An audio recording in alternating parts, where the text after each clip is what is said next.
Like, subscribe and share Light Fanfiction audiobook channel for more fun. Chapter 73. The moment Dylan slaughtered the bald man, lives were burning in the hands of different people around the world.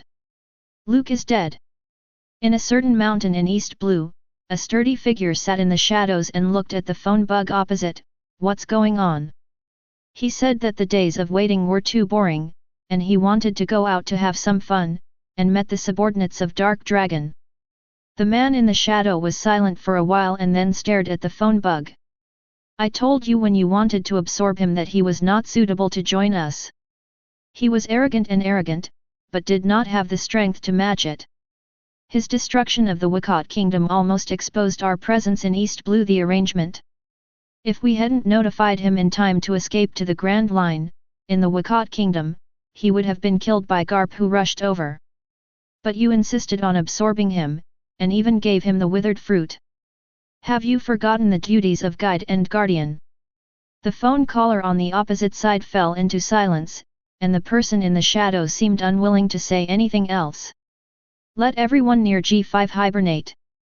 No one is allowed to act without permission before he passes. Understood. On the G5 warship, Belmere looked at Dylan's eyes looking towards the sea, and felt as if he had been hit hard in the chest. Although her life since childhood was not satisfactory and she was a famous bad girl in the village. That kind of helpless wandering life. Well, this is all in the past. Dylan stood up and smiled at Belmere. Don't be discouraged. Power is always in the human body. From a certain perspective, you are currently the person with the highest potential in the G5 branch besides me. Remember that moment of anger and that moment of persistence. This is the most important step for you to reach a new level. After walking out of the cabin, Anne and Loyal both sat on the edge of the deck in a daze. Seeing Dylan coming out, both of them turned to look at him. What are you doing? Are your hearts also shaken? After the two looked at each other, Yoluo finally spoke. That person's strength. Strength? Dylan touched his chin. If I had to describe it, I would say Shichibukai is mid to upper level. It should be similar to Doflamingo and Boa Hancock. But it is definitely much better than your previous opponents. In the Summit War, their main targets are still the captain of the Whitebeard pirates and his captains. Dylan once said of the first 7 warlords of the sea. My hawk is in the first gear alone, Doflamingo, Boa Hancock, and Jinbei are in the second gear. Crocodile and Gecko Moria, who have lost their strong heart, are at the end. As for the bear, it is free between the first and second gears. Later, Dylan also explained that this ranking is purely based on the combat effectiveness they have shown so far. But it cannot be generalized. For example, in the sea, other people together may not be able to beat the fat-headed fish. When playing Control, Doflamingo and Moria were far ahead of the others. When it comes to clearing out miscellaneous soldiers, Crocodile from the Logia fruit is the most efficient. As for the bear, Dylan's evaluation at the time was that he was too capable and was forced to delete his account. Although they couldn't fully understand what Mina and delete account meant, they could vaguely guess it. There are still some problems with the connection of our combat capabilities. Dylan paused and then said, Tom, Tahir, Shiryu, any one of them is sure to kill those Shichibukai guys. You have to work hard. To exercise, to fight, to summarize, to imagine. I believe that in the near future, no. After experiencing this setback, I believe you will soon be able to find your own directions and roads. You can always ask me and the others in the base for guidance. Don't be frustrated, don't hesitate. The world is waiting for us to change together. After coming out of Balkiko, Alex followed Tom to the old land of the Kingdom of Elsinore. Tom has no additional restrictions on his freedom. He can come and go anywhere freely in New Greenbit. Everyone in the base was also curious about this young man who suddenly appeared, and maintained a certain degree of awe. After all, he is a guy who can occasionally sit in on officer meetings. The adjutants of each combat unit can only participate after being summoned. Although the senior officials did not clarify his position and military rank, the vice-admiral seldom paid attention to him, and he himself did not wear the G5 military uniform. But it is such a mysterious person that has triggered a lot of speculation. Even CP0 noticed him. Do not mind him. Their team leader, CP0, who had worked with Dylan for several years, waved his hand to stop his subordinates from reporting, "That guy, he has some kind of magical vision, and he can always find guys with great potential in some inconspicuous places. Don't miss it. Anyone who provokes him without any reason." The subordinate hesitated for a moment and then nodded and left. But CP0 himself is still worried about the luxuriant fruit. The world is so big, where can he find such a fruit? Marie Joy Palace. The 5 elders looked at the documents submitted. It is an agreement for the Dantata Kingdom to officially join the world government, and there is also a warrant for the relocation of the G5 branch. The 5 elders wearing hats asked in a deep voice, "With the national power of the little humans, do we really want to give them the qualifications to participate in the World Summit?" "No, not just a little human race," 5 elders, who was sitting aside and wiping his sword, said while looking at his own sword, "This is a signal that we have achieved victory, foreign race it's falling apart internally." But, would Adams Dillon's actions have crossed a line? What does it matter? 5 elders with a birthmark on his forehead leaned on the sofa. Even if he really has the heart of a king, after the end of history, we can just grant him territory. If he has the intention to rebel, after seeing the true power, he will know how to choose.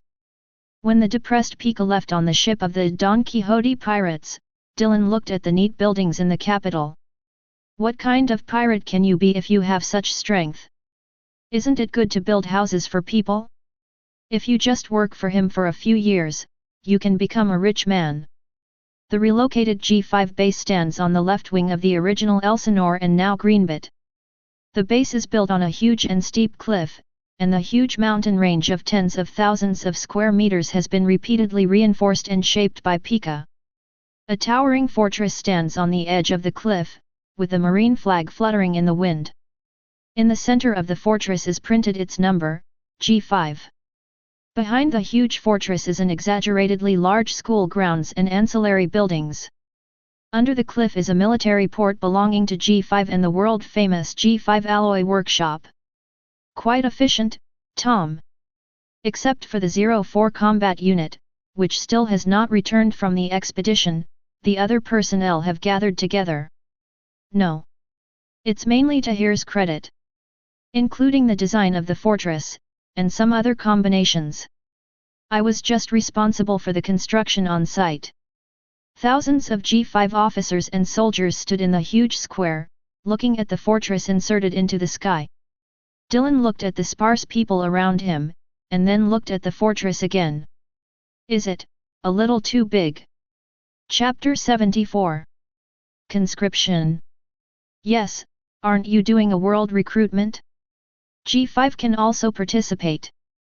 Sakazuki rolled the cigar in his mouth. Yes.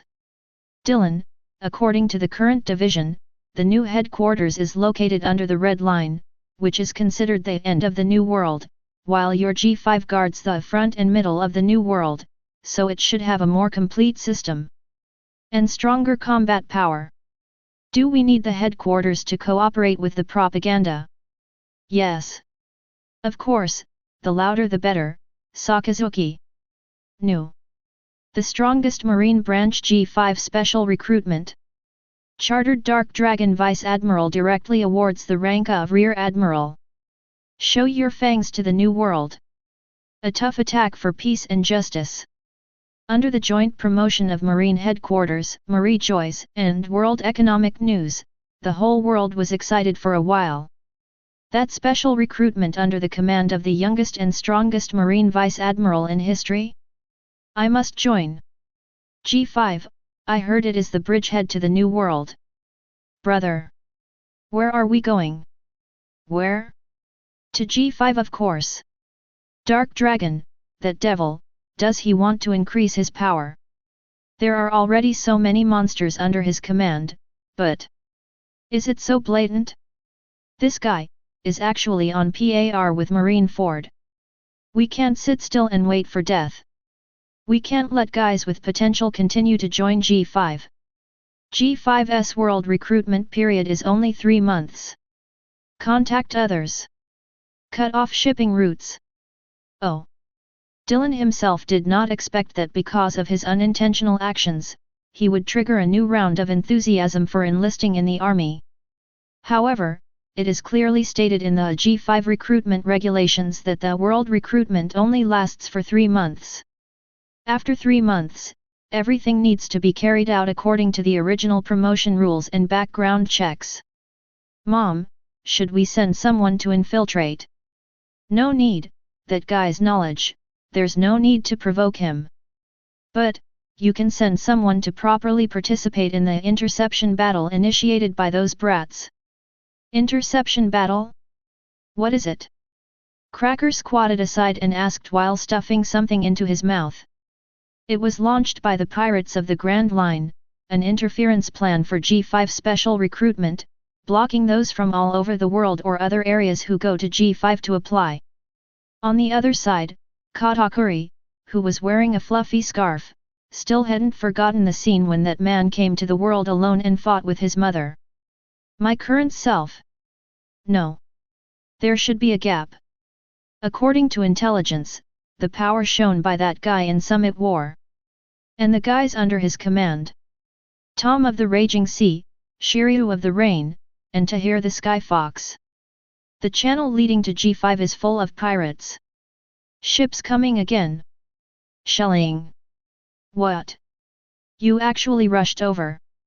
Kill him. Oh. The top level of G5 fortress. Belmir, who had fully recovered under the treatment of Manxiuli, started to liven up again. Aren't you going to take action? There is a lot of trouble around here. In the office, which is several times larger than before, there is a plaque written by Dylan titled Justice of Peace. Living room, conference room, lounge, and gym are all available. No need. Dylan squinted while lying on the rocking chair.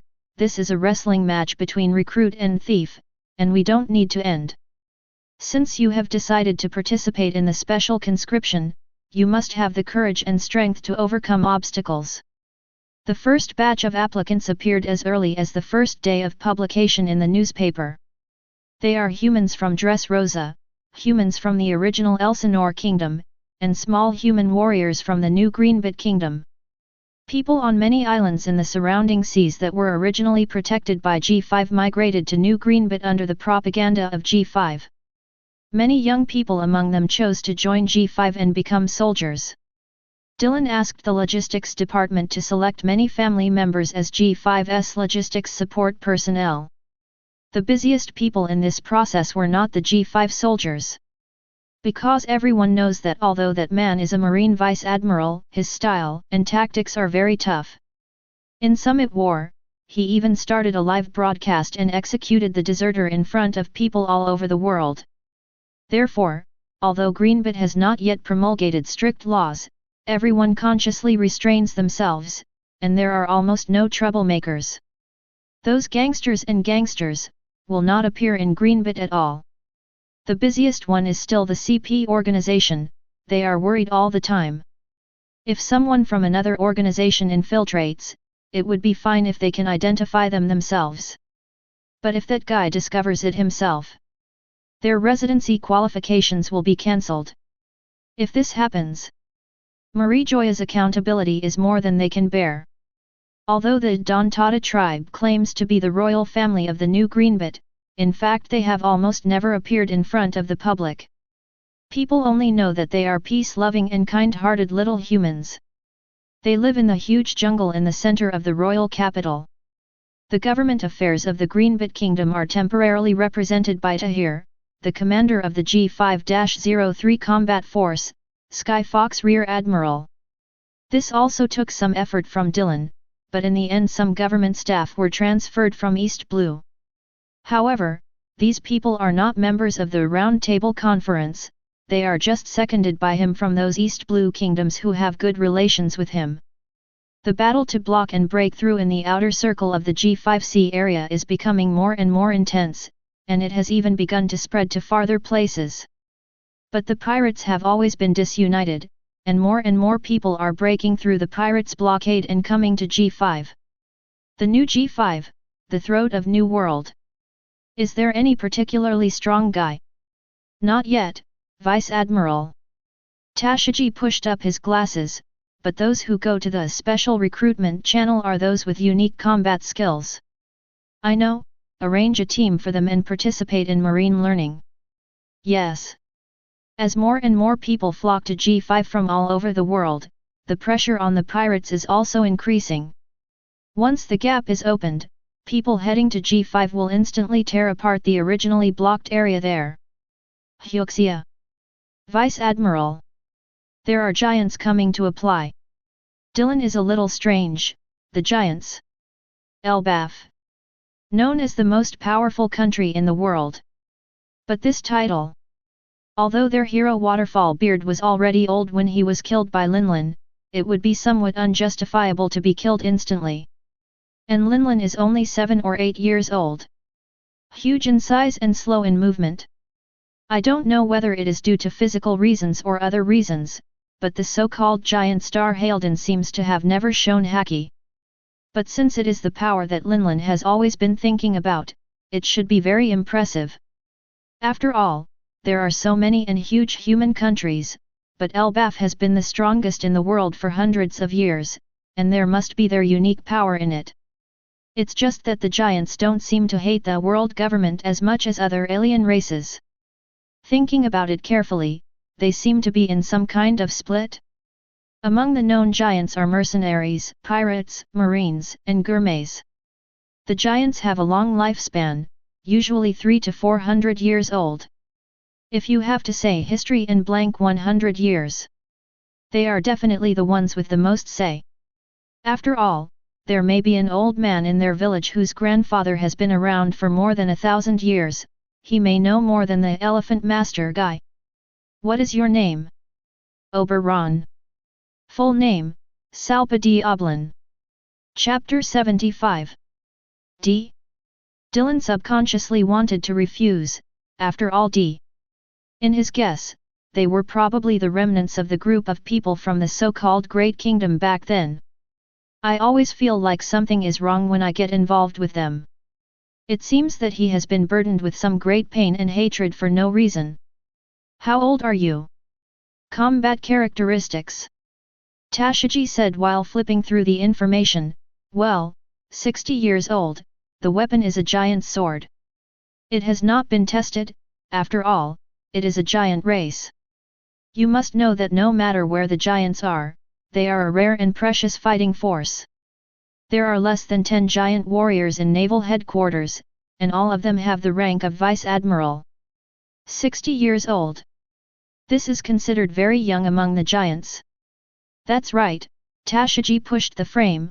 According to legend, the average lifespan of a giant is 300 years old. If you are 60 years old, it is equivalent to about 25 to 30 years old for humans. It is indeed very young. Such a young guy comes out to do marine. If you go to pirates, it will feel normal. Why do you always feel like something is weird? Let him stay here first. We'll talk about it after the recruitment is over. How is it? Archon. When he walked into Tahir's office, he was immersed in reviewing documents. Well, I have some ideas, wait until I finish handling the matters at hand. Tahir did not raise his head. Although Dylan was very tough and domineering when giving orders, he behaved very casually in ordinary little things. Dylan looked at Tahir, who was wearing a goose yellow cloak. He exuded two very complex and contradictory auras at the same time. As seductive and depraved as a witch, yet as awe-inspiring and inviolable as a goddess. The two breaths kept intertwining, but fortunately after the summit war, Tahir's state of mind gradually calmed down. In addition to his external beauty, his mysterious charm has been well controlled. Although it still shows a little bit from time to time. This guy is about to wake up.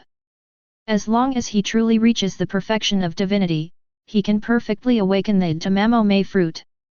There is even a possibility that he will become Tamamo May. Just like Nika. You have changed a lot recently, but it seems like you are still missing the last step. Tahir walked to the reception table, lifted up his long sleeves and poured hot tea for Dylan.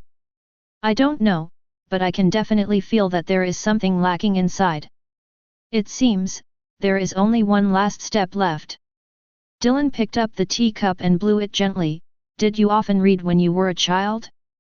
Are there any records about God in Xiuaohu's ancient books? God. Of course, Tahir knew that the God he was referring to was definitely not the people living on Marie Joyce today. It should not be the people vaguely mentioned in ancient books. More distant records. Unfortunately, I don't think I have read the kind of classics you mentioned. Then what do you think about God? Seeing Tahir frowning slightly, Dylan took a sip of tea and said, in other words, what do you think of the wool contained in the phantom beast species? Dylan had told him and Shiryu a long time ago.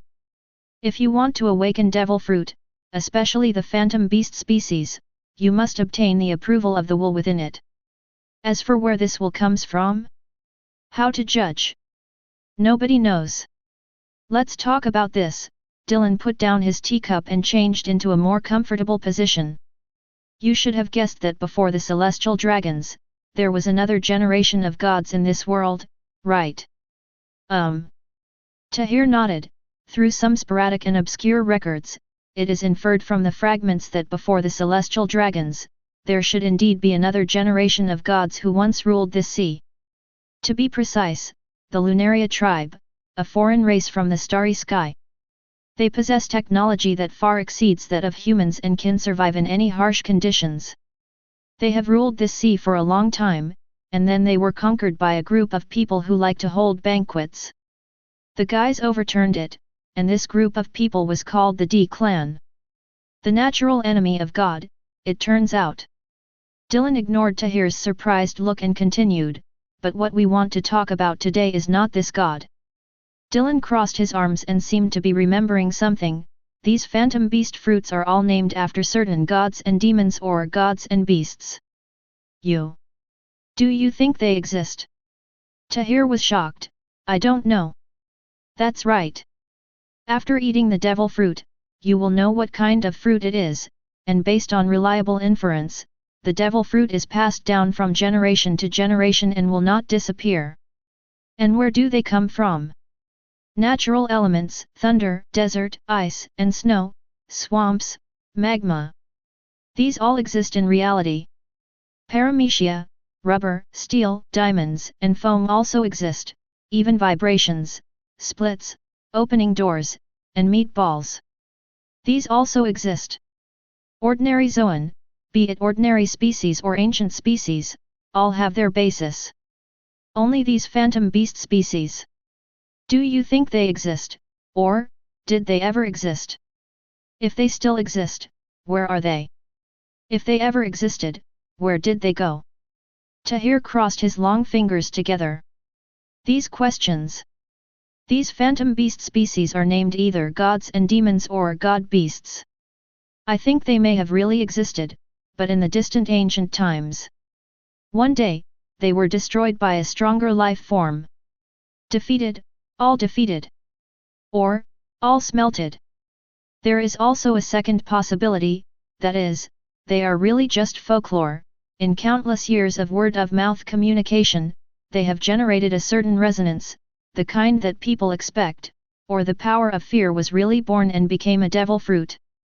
Then, what is the legend of Tamamo May? The middle section of New World. The former Whitebeard pirates' territory. On a medium-sized warship, there were a lot of human heads densely packed. Shiryu stood on the bow of the boat holding Thunderstorm. How many? We have killed 92 pirates with bounties so far. There are still 8 people left to complete the target and return to the team. 8.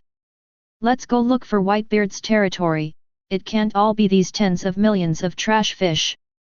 Then, according to the information provided by CP0 when we left, the one with the highest probability of appearing nearby is the AO Pirates, a subsidiary of the original Whitebeard Pirates.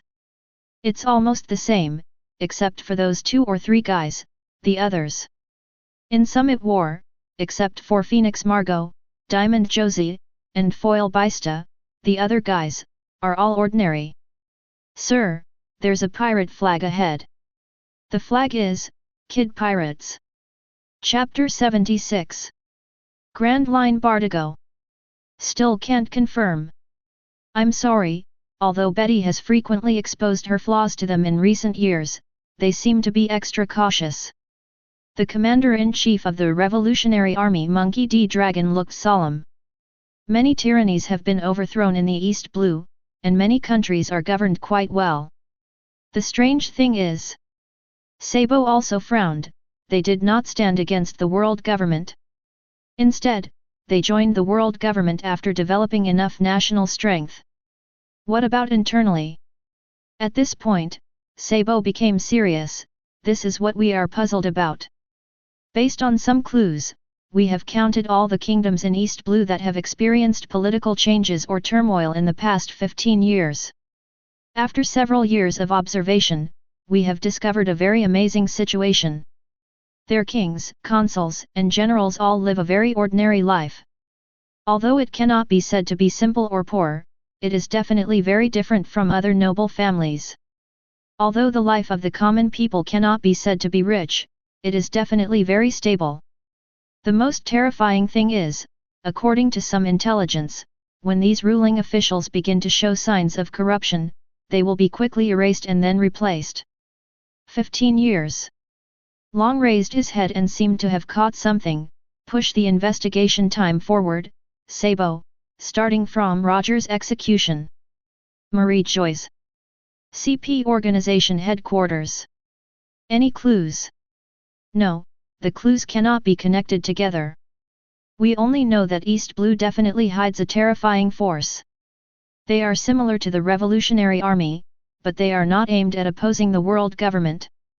In the past 10 years, East Blue has added 37 kingdoms to join the world government, and 9 of them have obtained seats in the World Summit.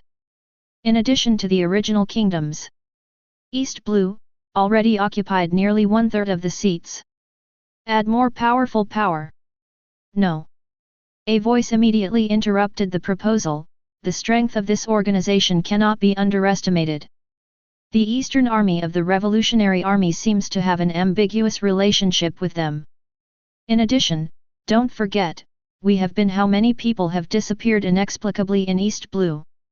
Except for this mysterious organization and the Revolutionary Army. There is another group of people in East Blue. Although they are loosely organized, their strength is more terrifying than the 2 mentioned above. Let's complete other transactions first. Regarding Dark Dragon and Kaido. When he heard the words Kid Pirates, Shiryu's face lit up with joy. Very good. He had let him run away at Sabayati Archipelago, and he could clearly feel Dylan's disgust for this guy. If you kill him, will Dylan be happy? Black mist began to spread over Shiryu, and the fangs in his mouth became thicker and sharper. Stay where you are. Yes. Just as the adjutant answered, there was a bang sound, and 2 huge flesh wings spread out from behind Shiryu and flew towards the pirate ship in the distance. On the distant sea, the navigator on the mast shouted, "Marine! Marine! G5 Marine warship! Aha!" Boom! A dark slash passed by, and the main mast of the Victoria Punk fell sideways in an instant. Oops, it's Rain Shiryu. When he heard the words G5, Eustace Kid jumped out of the cabin. Wearing goggles and a cruel face, Kid looked at Shiryu floating in the sky holding Thunderstorm. The G5 guys. This guy is also among the best in G5. Eustace Kid gritted his teeth, I absolutely cannot fall here. Seeing the panic in Kid's eyes, Shiryu felt slightly strange. This guy is not a well-known character. The Supernova 11 are just frogs in a well. A small character whose bounty has just exceeded 100 million. Although there were some doubts in his heart, his body did not hesitate at all. A black mist fell on the Victoria punk. Reward for criminals.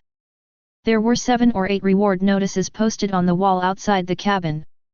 Shiryu glanced at it and then his eyes swept across the deck one by one. 1, 2, 3, 9. There is still room to complete the task. Click. Shiryu's right hand grasped the handle of the knife. Black mist instantly filled the entire deck. The moment the black mist rose, a figure shuttled across the deck. Well. Eustace Kid activated his ability the moment he heard the screams and falling sounds coming from around him. The metal skull on the cabin vibrated and then made a dinging sound. Magnetic demon. Where? Kid, who was wrapped in metal, looked at the black mist beneath his feet, trying hard to find Shiryu. Found it. The moment it found Shiryu's figure, the metal monster's 2 fists moved toward that location with the sound of howling wind. Magnetic vice. Boom. There was a huge crash, and Kid's face flashed with joy inside the metal. After all, this guy is also made of flesh and blood. Such a degree of impact. Zhi. There was a heart-wrenching friction sound, and the metal demon's fists that were originally connected together slowly separated. One head is missing. Shiryu stood there and looked at the broken bones and plasma on his hands and chest. He raised his head and glanced at Kid with his pupils shrunken, plus yours will be enough. Water drops began to fall from the sky. Kid's head also began to sweat profusely. The gap, is that big? Zyuxixishixi. The rain from the sky began to get heavier. Red? Is it, blood rain? Liu slowly inserted the scabbard into the scabbard, and Shiryu shook his head, no it's sticks. Click. The thunderstorm returned to its sheath, and the magnetic demon's body began to disintegrate and dissipate. Shiryu walked up to Kid who had turned into a bloody man, picked up his head and looked at it. What kind of material are these goggles made of? They won't break. Gilu. After returning to the warship, Shiryu threw 8 human heads on the deck. Return. Return to the team. Yes. There was an excited response from the deck, having been drifting on the sea for nearly a month. No matter how strong a person is, he begins to feel tired and restless. 100 pirates with bounties, finally completed. At this time, 1 month has passed since G5's world recruitment. Chapter 77. What wave is it? In the middle of the Grand Line, on a boat, 2 young men with similar looks were standing on the boat chatting. Bah! The young man standing in front of the rudder spat, then kicked the corpse of the pirate wearing the turban next to him away. The entire deck was densely covered with pirate corpses. This is the 2nd wave today and the 24th wave I have encountered since coming here. Pirates are really rampant here, they are obviously very close to G5. The young man at the helm said while controlling the rudder, it's a special case. After all, that man must also know about the interception war launched by the pirates. If you want to become an officer directly through special recruitment, you don't have the strength. This guy can't do it. By the way, brother, the young man at the helm turned his head and looked at the young man leaning on the side of the ship. Why don't we just enlist in the naval headquarters? Headquarters. The tone of the young man who was resting aside was filled with disdain. They are just a group of puppets controlled by the celestial dragons. Although many details in the Summit War were not completely live broadcast, after the war ended, the full picture of the war was still portrayed and disseminated. Although Akainu is an iron-blooded soldier and a qualified marine general. What about Dark Dragon? Can he really change this world? Their hometown has not been recognized and protected by the marine and world governments because they cannot afford the high heavenly gold. Perennial famine and war have continuously devastated their country. Who knows, but... The young man on the side of the boat closed his eyes. We always have to try, we can't be stuck in West Blue for the rest of our lives. Before the young man at the helm had time to reply, another ship flying a pirate flag sailed towards them in the distance. Here we go again. Hey! The young man leaning against the side of the ship stood up and looked at the pirate ship on the sea in the distance. After more than a month of testing and fighting, the two sides are now at a furious fight. More and more New World pirates are joining the interception, but, those who can come to this range. Anne drew a circle on the map with the new G5 base as the center. Those who can reach this range currently are all very powerful guys. There are even some people. They have organized themselves together spontaneously. After breaking through the pirates' defense, they did not come directly to report, but continued to look for other pirates to fight. It seems that I want to wait until the last day to report. Dylan laughed. What a group of energetic guys, not bad. G5 needs this kind of people. How long until the recruitment ends? 5 days. Very good. Dylan stood up and said, give me the order. All the officers below looked serious. This is a very formal order. Marine G5 Branch 01 to 07 combat troops are all reorganized and entering a state of war preparation. After the conscription is over, we will cleanse the outside for 10 days. Laozi's territory. You can come, but you can't leave. The pirates outside also got angry with the recruits. These guys came from all over the world, including some well-known players. Pirate hunter, fighting champion, captain of the Kingdom's Guard, and famous adventurer. Although many of them are strangers to each other, for the same purpose, they form partners with each other, give their backs to each other, and move in the same direction. Slowly, the pirates were actually squeezed into the middle area between G5 and the recruits and were outflanked. Hina was surprised. In Dylan's office, Hina stared at Dylan. Is this your plan? Hey? Plot. Hina took off the cigarette and looked at the red circle on the map. Isn't it? Using recruitment as an excuse to stimulate the pirates' fear and defensiveness towards you. Lure them to block recruit, and then form a siege. It's very a successful battle plan. Hina is ashamed of herself. Dylan laughed dumbly. It was just an accident. You are indeed such a person, Dylan. No wonder you are respected by all Marines. Ha! Hina held a cigarette, looked at the plaque above his head, and said leisurely, young, powerful, tolerant and kind to the people, cold and decisive to the enemy, possessing massive wealth but not paying attention to personal enjoyment. Hina is very ashamed, and deeply feels that he's weak and superficial. Dylan shook his head. These are just outsiders' opinions. I am not that noble. I also have desires and selfishness. Don't believe in saints, Hina. Saints sometimes are scarier than the devil.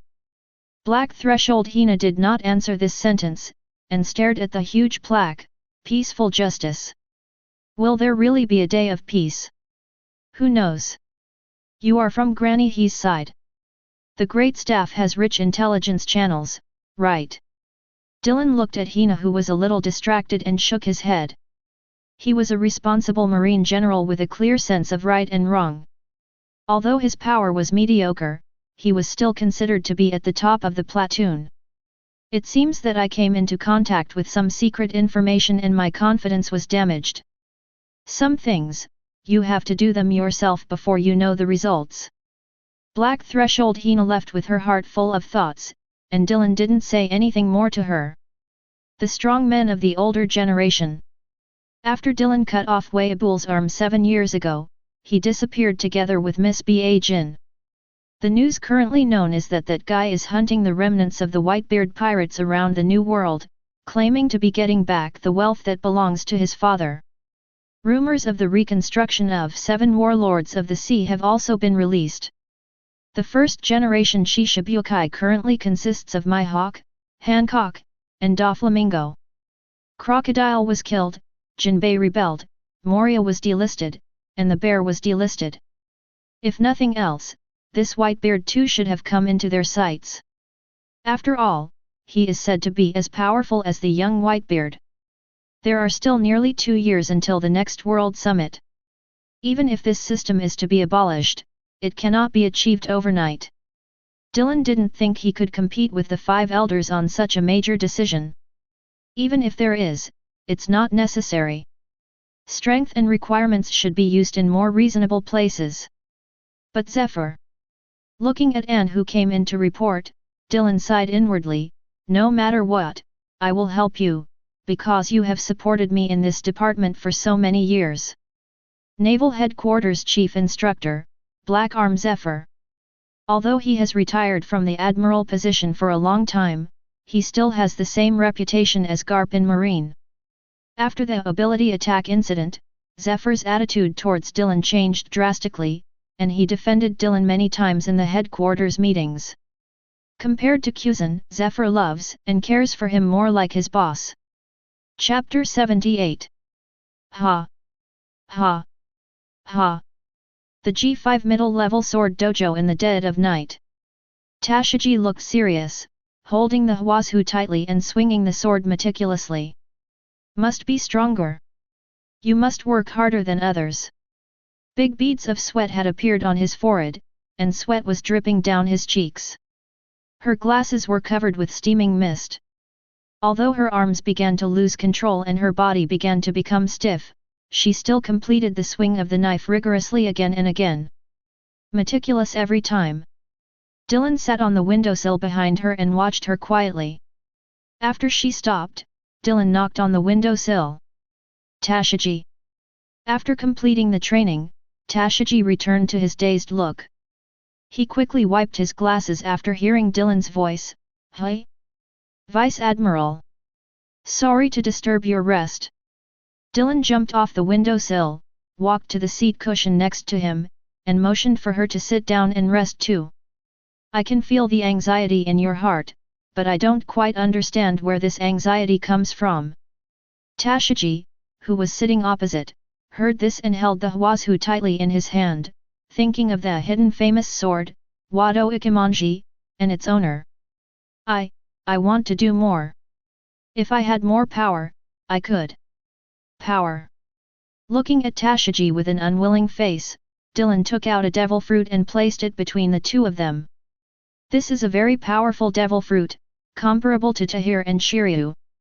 If you simply want power, I can give it to you without any price or reward. He had speculated about Teach's body. In fact, the reason why the Garuda fruit had been kept in his hands was not only because there was no suitable candidate, but also because one day when the conditions were ripe, he wanted to try it yourself. After all, in some ways, maybe he and Teach have something in common. Looking at the red gold devil fruit in front of him, Tashiji hesitated for a moment, but then shook his head. Although he knew that Mr. Shiryu's combat power had improved a lot due to the fruit, Tashiji still followed his heart and answered, I want to be a simple swordsman. Looking at Tashiji who was sweating profusely, Dylan put the fruit back into the ring and took out a knife. Then, try to tame it. When you can tame it, you will be a powerful swordsman. Second generation Ghost Tetsu 21 Skills of the Great Knife. A gift of thanks from Toru Tenguyama, the Wano Kuni swordsmith. Second generation, Kaiditsu, such a famous sword, Tashiji. Seeing his hesitant look, Dylan shouted. Don't underestimate yourself.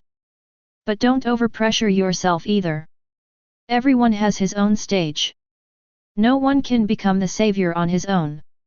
Fighting bloody battles, beheading generals, and capturing the flag are all efforts for peace, and sticking to the rear and protecting the country and people are also efforts for peace. Don't be fooled by this era. Everyone has what they are good at and what they like. Don't force yourself, follow your heart. Dylan stood up and walked toward the door. I have already told Anne that if you join Unit 06 led by her, you can accompany her on the next hunting. When we walked to the first floor, the light in Au's room was still on.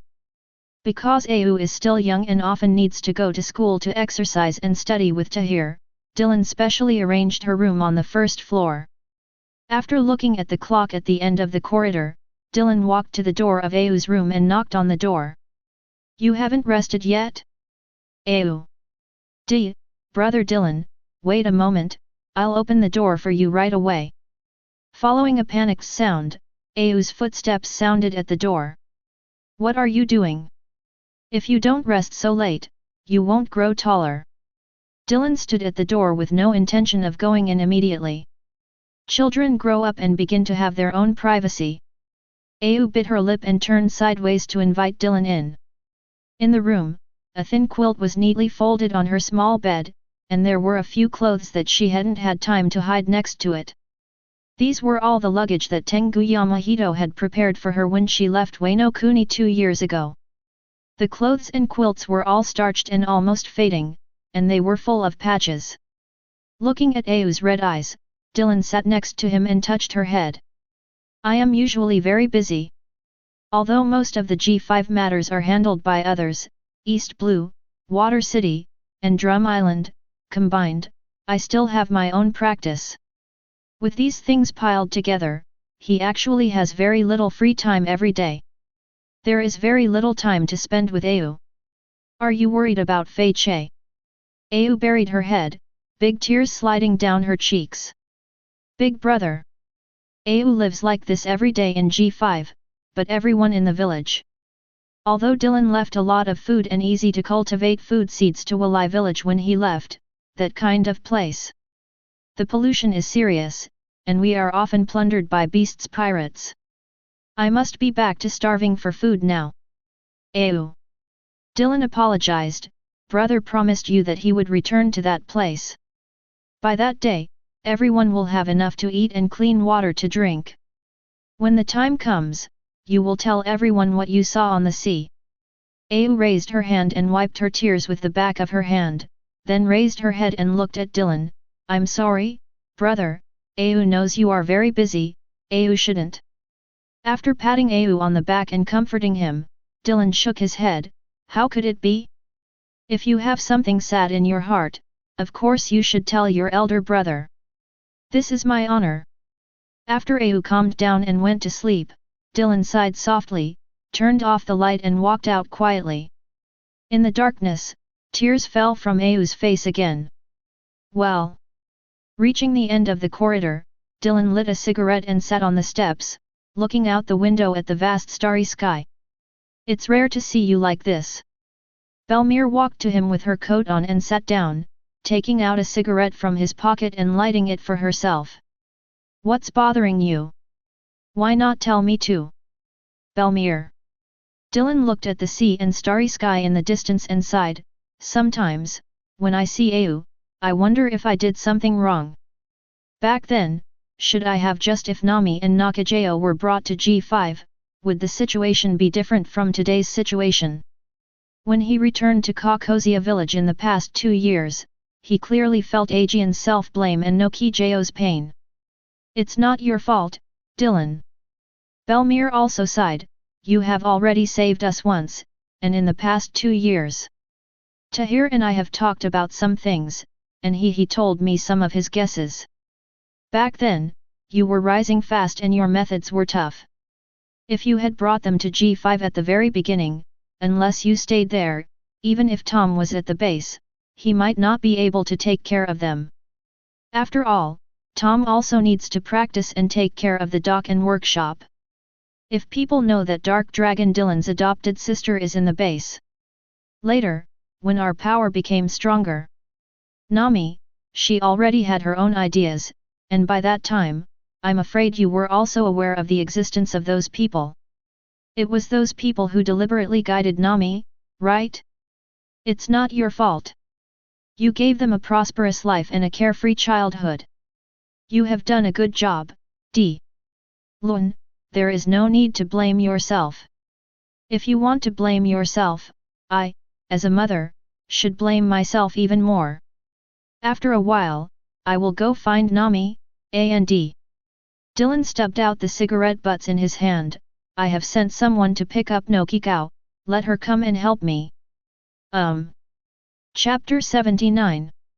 G5 Base Square. Dylan stood on the high platform and looked at the neat phalanx below.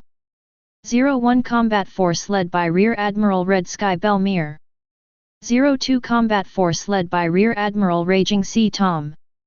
03 Combat Force led by Rear Admiral Sky Fox Tahir. 04 Combat Force, led by Commodore Rain Shiryu. Combat Force 05, led by Colonel Scalpel Trafalgar Law.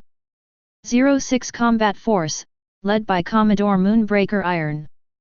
07 Combat Force, led by Commodore Commander Leo. The non-staff team is led by Black Flag Alex. When the first ray of sunlight rose from the sea level, everyone looked attentive. This is the G5 branch's first large-scale attack on the New World. Although some of the recruits just arrived yesterday and haven't even had time to rest or be awarded titles. But I believe that people who come to G5 are not here for official positions or power. We are standing here with only one purpose.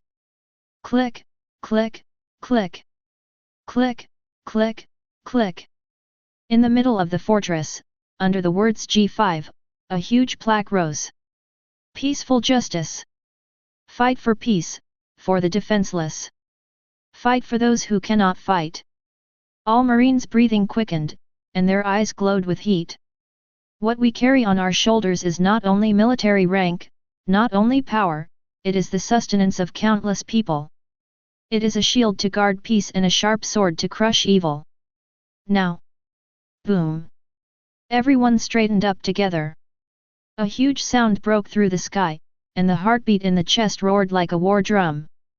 Take up arms and board the warship. Fight! After the scene was silent for a second, a roar rising to the sky swept across all directions like a huge wave. Fighting! Fighting! Dylan raised his right hand high and clenched it into a fist. Let's go! Back in the office, the map was divided into 8 areas with G5 as the center.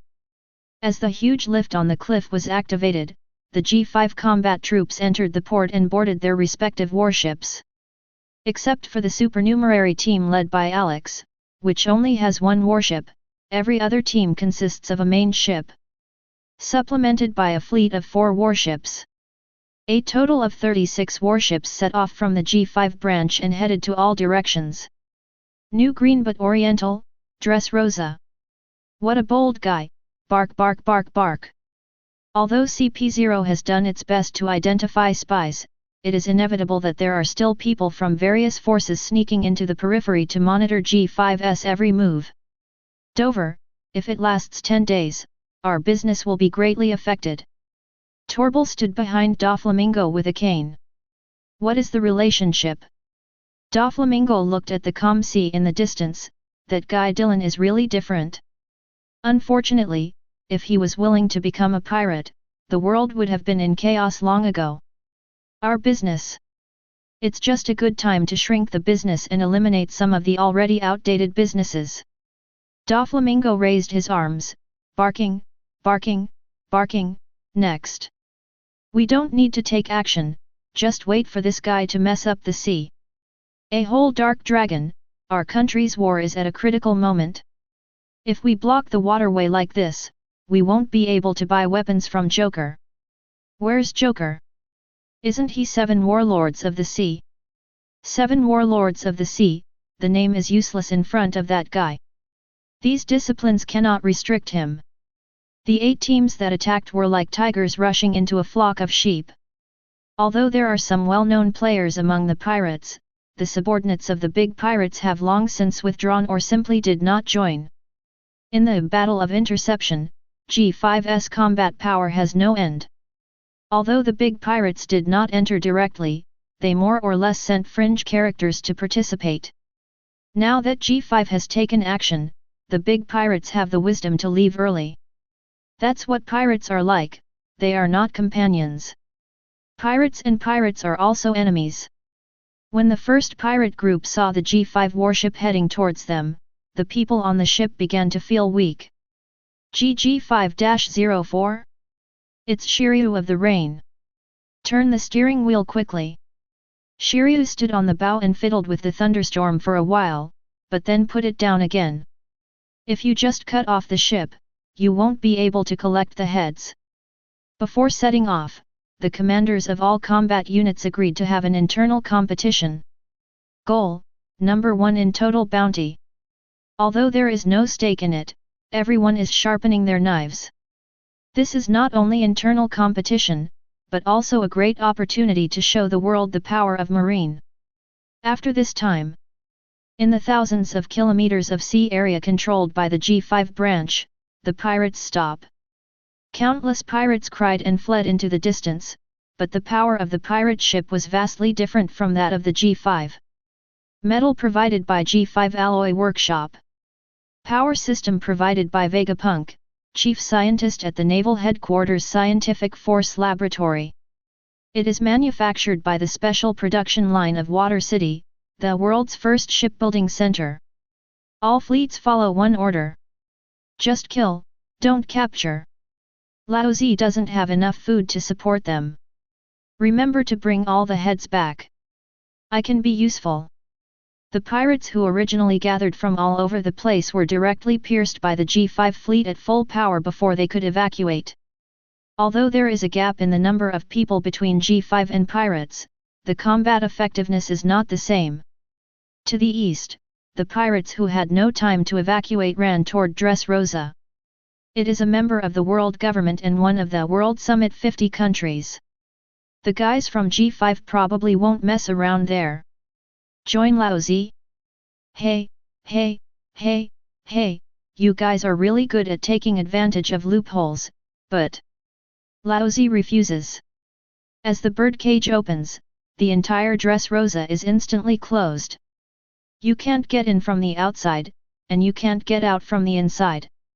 A whole Doflamingo, he blocked Dressrosa directly. Run quickly, Tom, the raging sea's fleet is coming. The pirate's ship had just raised its sails when the sea suddenly undulated violently. A brown figure stood on the wave and looked at the pirate ship rocking in the waves. No. The currents, he controls the surrounding currents. Come together. Kill him. Oh. Tom on the wave was slightly startled, he actually rushed over? Looking at the staggering pirate ship rushing towards him, Tom raised his arms. In an instant, the sea surface within several kilometers sank slightly. Umi Tycho Sora. Boom. As both palms pressed down, countless endless ripples appeared on the entire sea surface with Tom as the center. Kaka. The pirate ships surrounding him from all directions made a cracking sound in the ripples. Snapped. Looking at the countless disintegrated pirate ships and pirates floating on the water, Tom rubbed his palms. There are quite a few people. Looking at some pirates sinking to the bottom of the water, Tom jumped from the wave. The moment he dived into the sea, he remembered a joke that Dylan had said to him after he defeated Jinbei. Tom, from today on, you will be the strongest body hunter in this sea. Chapter 80. Below the Red Line New Naval Headquarters. There's really a lot of movement, this guy Dylan. After this cleaning, there will be no pirate ships around that channel, except for the Dongquixote family. I'm afraid they won't dare to fly the pirate flag and go to sea. They will probably replace it with Dressrosa's royal flag. About reconstructing 7 warlords of the sea. When he said this, everyone in the conference room fell silent. Marie Joya's list has been distributed, and others don't care, but there is one name in it that makes everyone resist. Whitebeard too, Edward Weeble. The guy who caused General Instructor Zephyr to lose an arm finally appeared on the proposed list. Zephyr. Outside the conference room, Sengoku, Garp, and Tsuru also looked at the lists placed on their small tables. Such a case. I'm afraid it will have a huge impact on Zephyr's belief, Marine. How's it going over there at Zephyr? Crane Vice Admiral held his chin and sighed, I heard that training has stopped and I haven't been out for a few days. Sengoku slapped the teacup in his hand, you can't hurt Zephyr like this. Garp folded his arms and lowered his head in silence, while Vice Admiral Tsuru said somewhat unexpectedly, do you have any plan? Sengoku, this is the list drawn up by Marie Joyce. Ha ha ha ha, that's right, Sengoku. When you were the marshal, you couldn't do anything about it. Now you are a semi-reclusive person. Do you still want to reject the draft above? Garp laughed, but there was a hint of sadness in his expression. A hint of loss. Zephyr, the man who trained the entire marine. A light flashed on Sengoku's glasses. Yes, we are all semi-hermits and can no longer directly participate in decision-making, but don't forget it. Sengoku took out his pen and scratched the name of Whitebeard too, Edward Weibull. There is a guy who is very popular and has Marie Joya's trust. Crane Vice Admiral smiled slightly, that's true. Moreover, this list is only a draft and has not been announced or implemented. With his strength and character, there is still room for manipulation. Garp and Sengoku looked at Vice Admiral Crane at the same time, showing expectant expressions.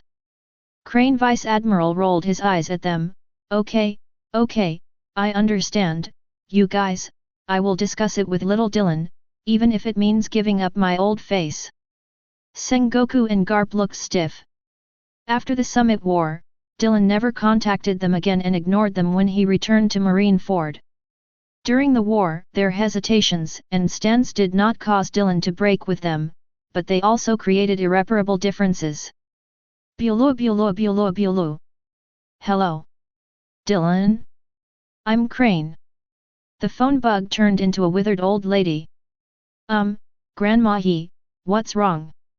Although Crane Vice Admiral did not enter enemy positions during the war. But how can I put it? Women and men are different after all, and Crane Vice Admiral is not known for his combat prowess.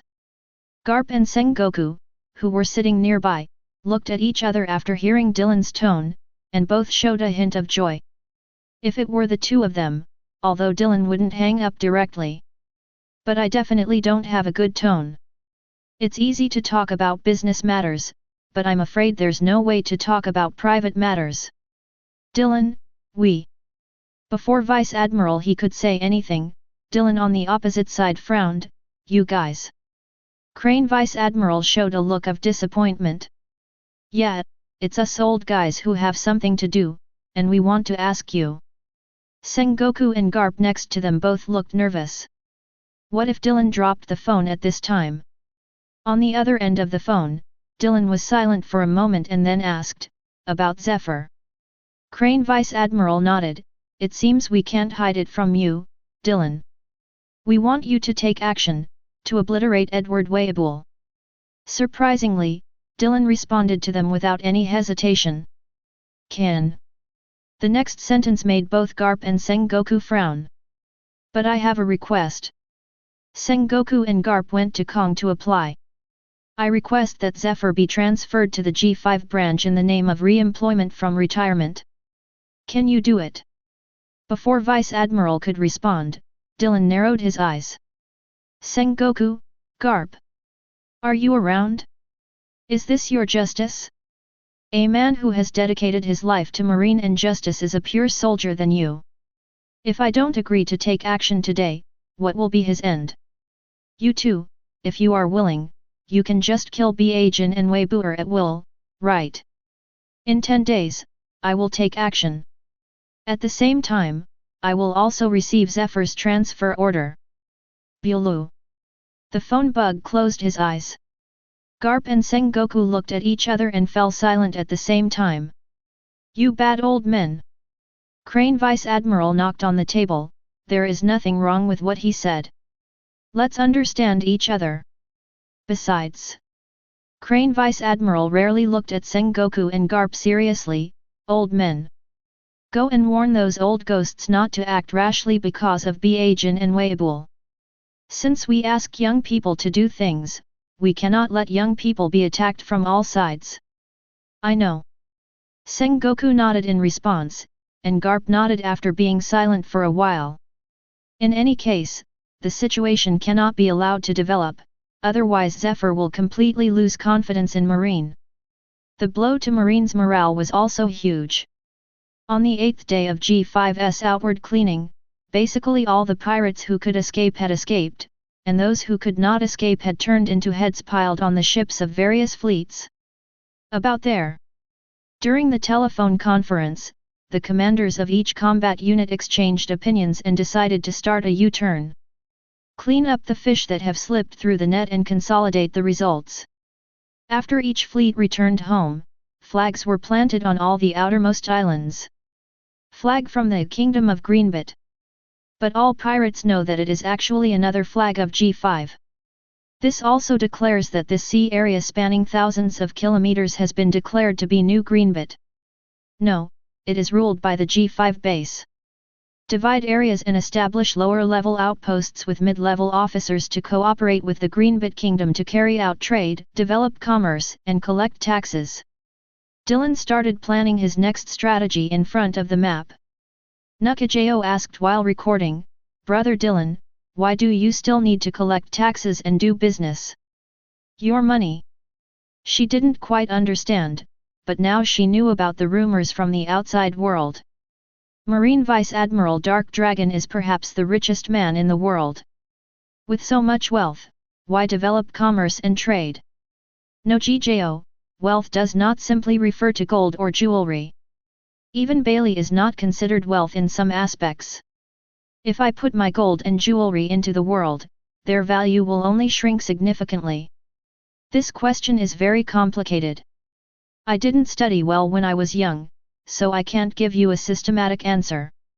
But you have to remember one point. The wealth that circulates is the real wealth. Chapter 81. When the new day's newspapers fly around the world. The whole world is boiling again. On a desert island to the west of the Greenbit Kingdom's waters. A huge landscape made of tens of thousands of pirate heads, watered and solidified, rises from the ground. Most of the pyramid-like heads have expressions of fear and despair. Is the method so cruel? Even in the depths of the New World, some pirates who did not participate in the interdiction battle were deeply uneasy and anxious. The new Marine Marshal Akainu himself is a famous hawk general. Now this man has replaced Garpa as the strongest vice admiral in history. Even scarier than Akainu. The pirates who were originally entrenched around the Greenbit Kingdom began to migrate one after another. Some of the weak ones even began to retreat to Paradise, while some of the pirates in Paradise began to return to the Four Seas. One Piece. With that man standing at the portal of the New World, they have lost the qualification to compete. But behind this series of events, it had a more profound impact. The pirates who returned from the Paradise or even the New World have almost overwhelming power against the Marines from all over the world. The situation in the world is once again turbulent, even more chaotic than after Roger's execution and Summit War. The man who caused this series of turbulence has disappeared from people's sight. Came to the depths of the New World. Jin, ha ha ha, you actually said there is no treasure? Newgate. He has dominated the sea for 20 years, shouldn't all his treasures be in the hands of you bastards? Now, as his wife and his son, it is only natural that we inherit his legacy. Jin, ha ha ha. Ao, the leader of the Ao pirates, fell to the ground with blood foaming from his mouth.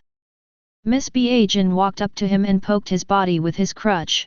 So, where is Newgate's treasure? Ao turned his head with difficulty and looked at the short woman next to him and the monster-like man next to him. If you are really Dad's wife, shouldn't you seek revenge from Marine and teach? Why? Miss kicked him on the head and started beating his body crazily with a cane. Revenge? This kind of thing is meaningless. Only wealth is eternal. As a man of the sea, you must be responsible for your own life and death. Revenge or something like that is such an obscene request. Jin, ha ha ha ha. After Ao gasped for breath, he spat out a mouthful of bloody saliva at Miss Ba Jin. A-hole, how can a woman like you be my father's wife? Stop lying. Miss Ba Jin's face darkened, and then he turned around silently. Weiabul, kill him. Okay mom. A large knife stabbed directly into Ao's body with a roaring sound. The surrounding beaches were littered with the corpses of pirates. The Ao Pirates, a subsidiary of the Whitebeard Pirates. Total destruction. Let's go, Weiabul, go find other guys. As his son, you must legitimately inherit his legacy. Son. That's right. Miss Jin took out a reward notice from his pocket. Look carefully, this is your father. Edward Weibull squatted down and looked at the photo in Miss Jin's hand. Is it a mirror? It's a photo. Idiot, it's a photo of your father. Miss Jin hit Weibull on the leg with a cane. Is that so? I thought it was a mirror. Miss Jin laughed arrogantly. That's right, he looks so similar, how could he not be his biological son? Excuse me. A voice boomed from the distant beach. Dylan walked towards them leisurely with Shura in hand. I have a question, how did Whitebeard give birth to a son with you with a figure like that? The moment she heard this voice, uncontrollable anger appeared on Mrs. face. I said yes. It's that guy. Mom, it was him who cut off my hand. I know, I'm not an old fool yet, UBD son. Miss Jin stared at Dylan with a strange smile on his face. Is this the guy who replaced Garp as the strongest vice admiral? The world government, does it mean to violate the promise? Snort. Dylan inserted the scabbard into the beach and slowly pulled out Shura. The agreement, it was between you and Garp, and others, Lao Zi doesn't remember. Ding. Shura's blade collided with Miss Jin's crutch. What kind of promise did I have with you? Miss Jin's arms trembled slightly and his face darkened. To treat Whitebeard's widow like this? Weibull. Oh. Mom. Idiot. Kill him. Looking at the huge suture marks on Weibull's hands and chest, Dylan tightened the handle of the knife. Can the cut part be sewn back? That's right, Jin ha ha ha, Weibull is unkillable. A smile appeared on Dylan's lips, and the powerful haki burst instantly knocked Miss Jin's body back. Really? What if it's cut into minced flesh? Dylan raised Shura across his chest and put his left hand against the back of Shura's sword. There was an aura from the blade that made Miss Jin deeply uneasy. Judgment of crime, no life. Boom. A black dragon shadow vaguely appeared in the huge bloody slash and rushed toward Miss Jin. Kid. Haki instantly covered Miss Jin's crutch. Compared with the mighty slash, Miss Jin's body was as weak as a baby. The huge air wave overturned the entire beach. Miss Jin put both hands on the head of the crutch. Weibull. Weeble. Laugh. Behind Weibull, Dylan's body was hanging upside down, and the Shura blade sliced across his body. Wow! Mom! Hearing Weibull's scream, Miss turned her head with difficulty. Damn, this kid! The body is really good. Dylan's slash with the knife did not cut off Weibull's body, but only exposed the densely packed bones under the skin. Want to watch an exciting show? Shura turned around, and the crimson aura wrapped around Haki and began to flow crazily. Well! With a muffled grunt, the Shura blade went straight into Weibull's body. Before he could turn around, the aura attached to Shura's sword exploded instantly. Judgment of Sin, 10 Palaces of Yama. The slashes exploded like fireworks, blooming from Weibull's body. Snap! Snap! Snap! Countless pieces of meat fell from the sky. In just 2 sentences, the guy who claims to have the power of Whitebeard's youth, Edward Weibull. Die! Dylan flicked the bloodline on his sword and looked at the panting Miss Jin in front of him. Kid! Kill Weibull, it's not that serious. If you kill me... Dylan held the knife and walked towards her indifferently. If you dare to kill me... then the promise will be invalid. Rocks. Laugh. A line of blood flew past, and Miss Jin's head flew up. Conviction Kunlun. A slender slash flew across the sky and separated the entire sea. Dylan kicked Miss Jin's head, which still looked incredulous. Rocks. Since Garp dares to let me kill you, there is no way he will do nothing. Chapter 82. The signal has been sent. East Blue. In the huge mountain conference room, Bamond was still sitting first on the left. Start the seeds we planted in South Blue and North Blue, it's time to let them germinate. After looking around, Bamond's eyes finally landed on the strong man first on the right. Craig, in the name of Chief of General Staff, I take over the authority of MR Nation. The strong man's expression remained unchanged, and he just responded lightly, understood. This side of East Blue. Bamond raised his sleeves and flicked his sleeves, and the table suddenly lit up, except for the Kingdom of Goa, the country of bridges, around Logue Town, and Shimotsuki village, the rest are inseparable from the world government according to our own judgment. Relationships or kingdoms supported by the CP organization. Next, our personnel in the Grand Line will increase their efforts to collect devil fruit. This will make our combat effectiveness more changeable and flexible. Within a year and a half we're going to take a third of South Blue. At least 3 countries must qualify for the World Summit. After everyone left, Balmond looked at the strong man Craig on the right. Although the situation in South Blue is far less complicated than that in East Blue, there are still people from the Revolutionary Army and the CP there, so we need to be more cautious and not expose any flaws. Craig was silent for a moment and then nodded. The sea west of Greenbit. A warship parked next to the desert island with tens of thousands of human heads stacked on top of each other. Zephyr, who carried a huge sea stone mechanical arm in his right hand, looked at the frightened and desperate expressions on the faces of the pirates.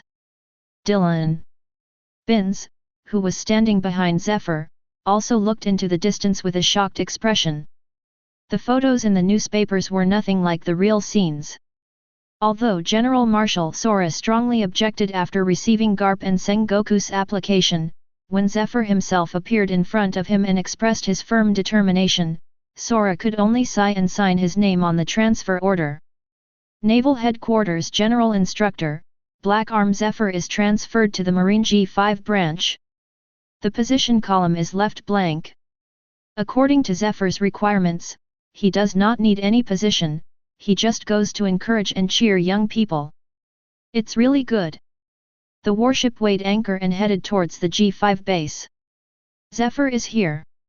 Yes, I stayed at Rentive Mountain for a while, and now we have arrived at the lifting platform. Nukajeo has taken over most of Anne and Tashiji's civilian duties and has become Dylan's civilian lieutenant. When Zephyr came to G5, he felt a surge of enthusiasm in his heart when he saw the flags flying in the sky and the motivated recruits. It's really energetic. Zephyr. Dylan stood at the door and looked at the old-looking Zephyr. Is the road going smoothly? Zephyr turned around and looked at Dylan and Anne behind him and smiled slightly. Ah, the G5 ship, most people don't dare to approach it. Even Anne, who is usually very calm, was a little excited at this time. She also knew that the guy who caused the ability user attack was actually nominated as one of the 7 warlords of the sea. But just a few days ago, Vice Admiral went to the New World alone to erase him. For this reason, Vice Admiral seems to have had a quarrel with Marie Joyce. I'm just a useless old man, Dylan. Is it really worth doing this for me? Of course Zephyr also heard about Marie Joyce. Dylan stepped forward and motioned for Zephyr to accompany him, and then said, "Nothing is worth it, Zephyr, not everything in this world can be measured by value. Besides, I'm not here to ask you to support me in old age. My recruits still need your guidance." Zephyr laughed loudly after hearing this. "Recruit? I heard that there are some amazing guys among the recruits here." The two walked into the elevator side by side, and Dylan nodded noncommittally. Although they have justice in their hearts, everyone's justice is different, and they still need your teaching. Before that, treat your disease first. Anne and Binns next to them looked overjoyed. Teacher Zephyr had a lot of pain when he was young, and at this age he is almost inseparable from the medicine. Mangzali's existence and her fruit abilities are still one of G5's top secrets. In addition to serving as the commander of the G5-05 combat unit, Luo also serves as the commander of the medical unit. Except for a few top officers, no one else in the G5 base knew about Manchali's abilities. In addition, Zephyr, after a while, I will try to find a devil fruit, specially for you. Are you willing to eat it? After hearing Dylan's words, Anne and Binz froze. After that incident, Teacher Zephyr's attitude towards people with abilities. But Zephyr's answer surprised them. Humph, Dylan, you underestimate my heart. Since I have chosen you, I will believe in you unconditionally. Dylan laughed. It's so exciting, Teacher Zephyr. On the other side of G5, is the CP0 office. Sleeping Ancient Town. This was Dylan's latest request, a request of the highest order. CP0 searched through the information but could not find this place called Sleeping Ancient Town. What on earth is there that deserves this man to care so much? After Wano Kuni lost a few of his phantom beast fruits, although Dylan had ridiculed him a lot, CP0 clearly felt that he didn't really care. And this time, the limit he gave was that the place must be found within a year and a half. If it cannot be found, the cooperation will be terminated. What on earth is there? CP0 crushed the information in his hand and punched the table. Go to Marie Joyce. Go to the headquarters. Check the sealed information and be sure to find this place as soon as possible. On an island deep in the New World. Kuzan leaned against a rock, holding a New Day's newspaper. Former Marine Chief Instructor Black Arm Zephyr is transferred to the G5 branch. Kuzan stared at Zephyr's expression standing in front of the G5 branch, with the corners of his mouth raised slightly. Teacher Zephyr, you have gone to a great place. Then Kuzan stood up, picked up his small backpack, and looked towards the sea in the distance. Dylan, thank you very much. At least, Teacher Zephyr wasn't allowed to go that far. In return, I will complete the task you gave me first. Ha ha ha ha ha. What's wrong, Kuzan? Have you thought about it? Not yet, but let your people find the whereabouts of Moria and Absalom. Chapter 83. New Greenbit. The circular meeting hall was full of people. This is the first meeting of government officials. Most of them are from East Blue, and a few are recruited from all over the world. Although CP0 and other organizations racked their brains to find out the details of these people, without exception, they all came back empty-handed. These people are all guys with clean family backgrounds and clean resumes, and even their family members and friends are all people with no problems. Of course, we can't completely say that. For example, quite a few people in it are related to Dylan. Especially those countries in the East Blue, most of which have been favored or protected by Dylan. At the previous World Summit, when Dylan was accused by Flower Country and Alabasta, they vigorously defended Dylan and cited his various contributions in East Blue. And when these people came to serve in New Greenbit, although there was some sense of nepotism and monopoly of power, there was no legal problem. After all, this was authorized by the Greenbit royal family. Dylan himself did not accept any position in the country. CP0 looked at the information in his hand and then threw it aside. This is not our job. How many times have I said that it is not our task to investigate him? If you are still wasting time on him. Although still wearing masks, the subordinates clearly felt the anger of their superiors. Who in the world doesn't know that guy is the literal king of the Grimbits? But so what? They have done an impeccable job in terms of legal principles, and even brought a powerful and vast country to the world government. Greenbit Kingdom, according to insider information, their seats for the next World Summit are already quite high. Wealth, fame, power. This guy himself is already one of the most elite people in the world. Sometimes CP0 himself would also suspect that if Dark Dragon hadn't been too wild in his behavior, he would even suspect that this guy himself was a pawn placed in the lower realm by the Five Elders. And the Five Elders' attitude towards him. Thinking of this, CP0 held his breath, even though the Five Elders were a little dissatisfied with him for erasing Edward Wayabul without permission. But then Dylan seemed to come up with a plan that made them more satisfied. The matter ended there, and even the proposal to reconstruct 7 warlords of the sea was shelved. What a terrifying power! Having been in the CP organization for many years, he certainly knows the style of 5 elders. And this man, starting from the Tom case, seems to have been able to grasp the psychological activities of the 5 elders. Although sometimes he does some outrageous things, he can always resolve them at the last moment. Call. After many years of training by the CP organization, his heart was already very hard, but in the past few years, after he was ordered to cooperate with Long, his mentality became increasingly strange. Look at a certain location on the map. The eyes under CP0's mask were slightly closed. Did you really do it? King of Green Bits. Well, although the World Economic News didn't say it explicitly, it clearly had a metaphor in this regard. Wouldn't this be? Nyoki-jo looked worried. Although this was indeed the case, if the World Economic News publicized it like this, I'm afraid it would damage the reputation of the elder brother. Dylan shook his head, then pressed a button on his desk. A CP member quickly came to his office. Find Morgans and ask him to come to see me. If he doesn't come, I will send someone to make him honey-glazed roasted wings. CP0 lowered his head and remained silent for a moment. Morgans is the dark world. Before he could finish speaking, Dylan raised his head and interrupted him. Isn't the Queen of the Pleasure District Stussy one of your people? You can't handle this, so get out of here tomorrow for lousy. CP0's body trembled. Queen of the Pleasure District Stussy? It's CP0? He doesn't know about this kind of thing. Just as CP0 was tremblingly walking out, he seemed to hear something even more remarkable. These wastes are really useless sometimes. It would be easier to cooperate with Linlin. When the CP0 at the door heard this, he quickly quickened his pace and ran towards the branch as if he was running away. This was not something he could hear. Who can give me a pair of ears that have never heard this sentence?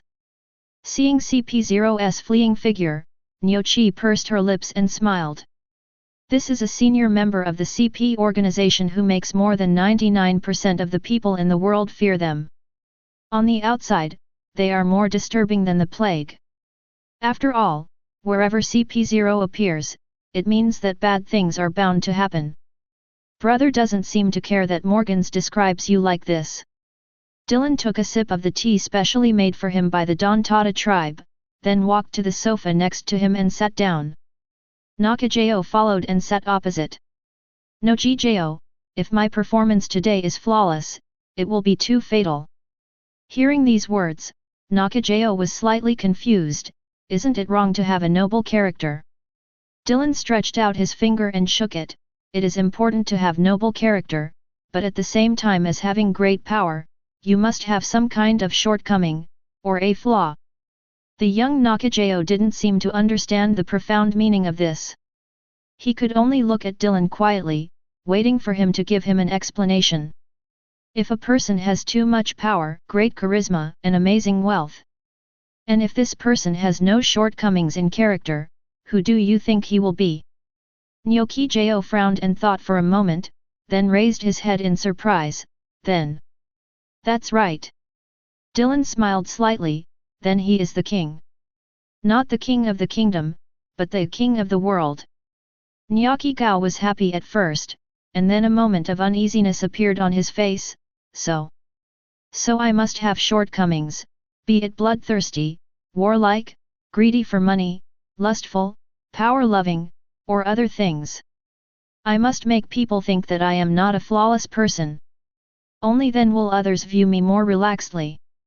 Otherwise, our situation will become increasingly dangerous. Fortunately, my reputation as a bloodthirsty and militant person is already widely known, but this is not enough. The more shortcomings I show, the more Marie-Joys will like me. Just wait. Soon, new information will come down, and they will indulge me even more and give Greenbit more power. Marie-Joys. King of Green Bits. This guy Morgans, what are you doing to provoke him for no reason?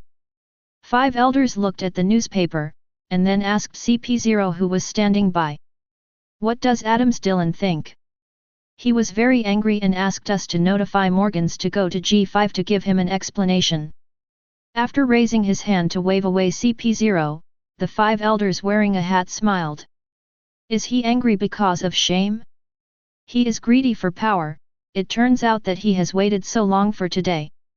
Another blonde 5 elders crossed his legs and responded, it can be seen from what happened in the kingdom of Chia and the Water City that he does have a strong desire for power. According to CP's report, the army of the kingdom of Chia has been completely controlled by him, and even the weapons are forged by his alloy workshop. Since he likes power, then give Greenbit greater power. This can be regarded as our appeasement to him. In the future, let him be the real king of Greenbits. Chapter 84. 1 month after the Battle of Interceptor. Merchant ships all over the world are beginning to move towards the G5 branch, heading towards New Greenbit.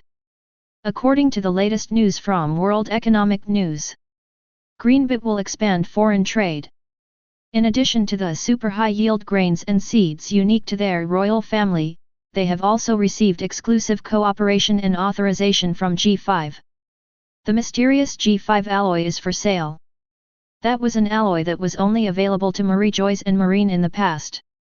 Even if there is a kingdom that can buy it, it cannot be bought with just money. It requires a top kingdom in the world, or a kingdom that has a relationship with the Dark Dragon Vice Admiral. Rumor has it that even if Joker, the Emperor of the Dark World, wants to buy alloys from him, he will have to pay a price that is unimaginable for ordinary people. If you have that kind of alloy, you can forge more powerful weapons. I heard that the sales of alloys are restricted and sold by auction. Hurry up! We must get the first batch of alloy. Then we can defeat the rebels. It seems that the rebels have also sent people there. Speed up! Allocate more funds. In addition to alloys, Greenbit's grain and seeds are also one of the goals of many people. People may not have to fight, but they definitely need to eat. Although that mysterious grain is still unknown, no one doubts its authenticity. After all, those news came from the World Economic News, and all of this must have been approved by that man. There are rumors that big news, Morgans had been in and out of G5 not long ago, but then left with a bruised face. The strange thing is that Morgans, one of the emperors of the Dark World, did not continue to mock the man later, but wholeheartedly advertised him. Besides being an excellent marine, the man also seemed to have a lot of flaws. He has vast amounts of wealth but is still obsessed with wealth.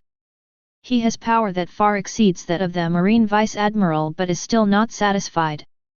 He actually blatantly controls a kingdom. Killing Whitebeard too, who was already designated as the 7 warlords of the sea, shows the arrogance of his character. The head mountain to the west of Greenbit proves his warlikeness and bloodthirsty.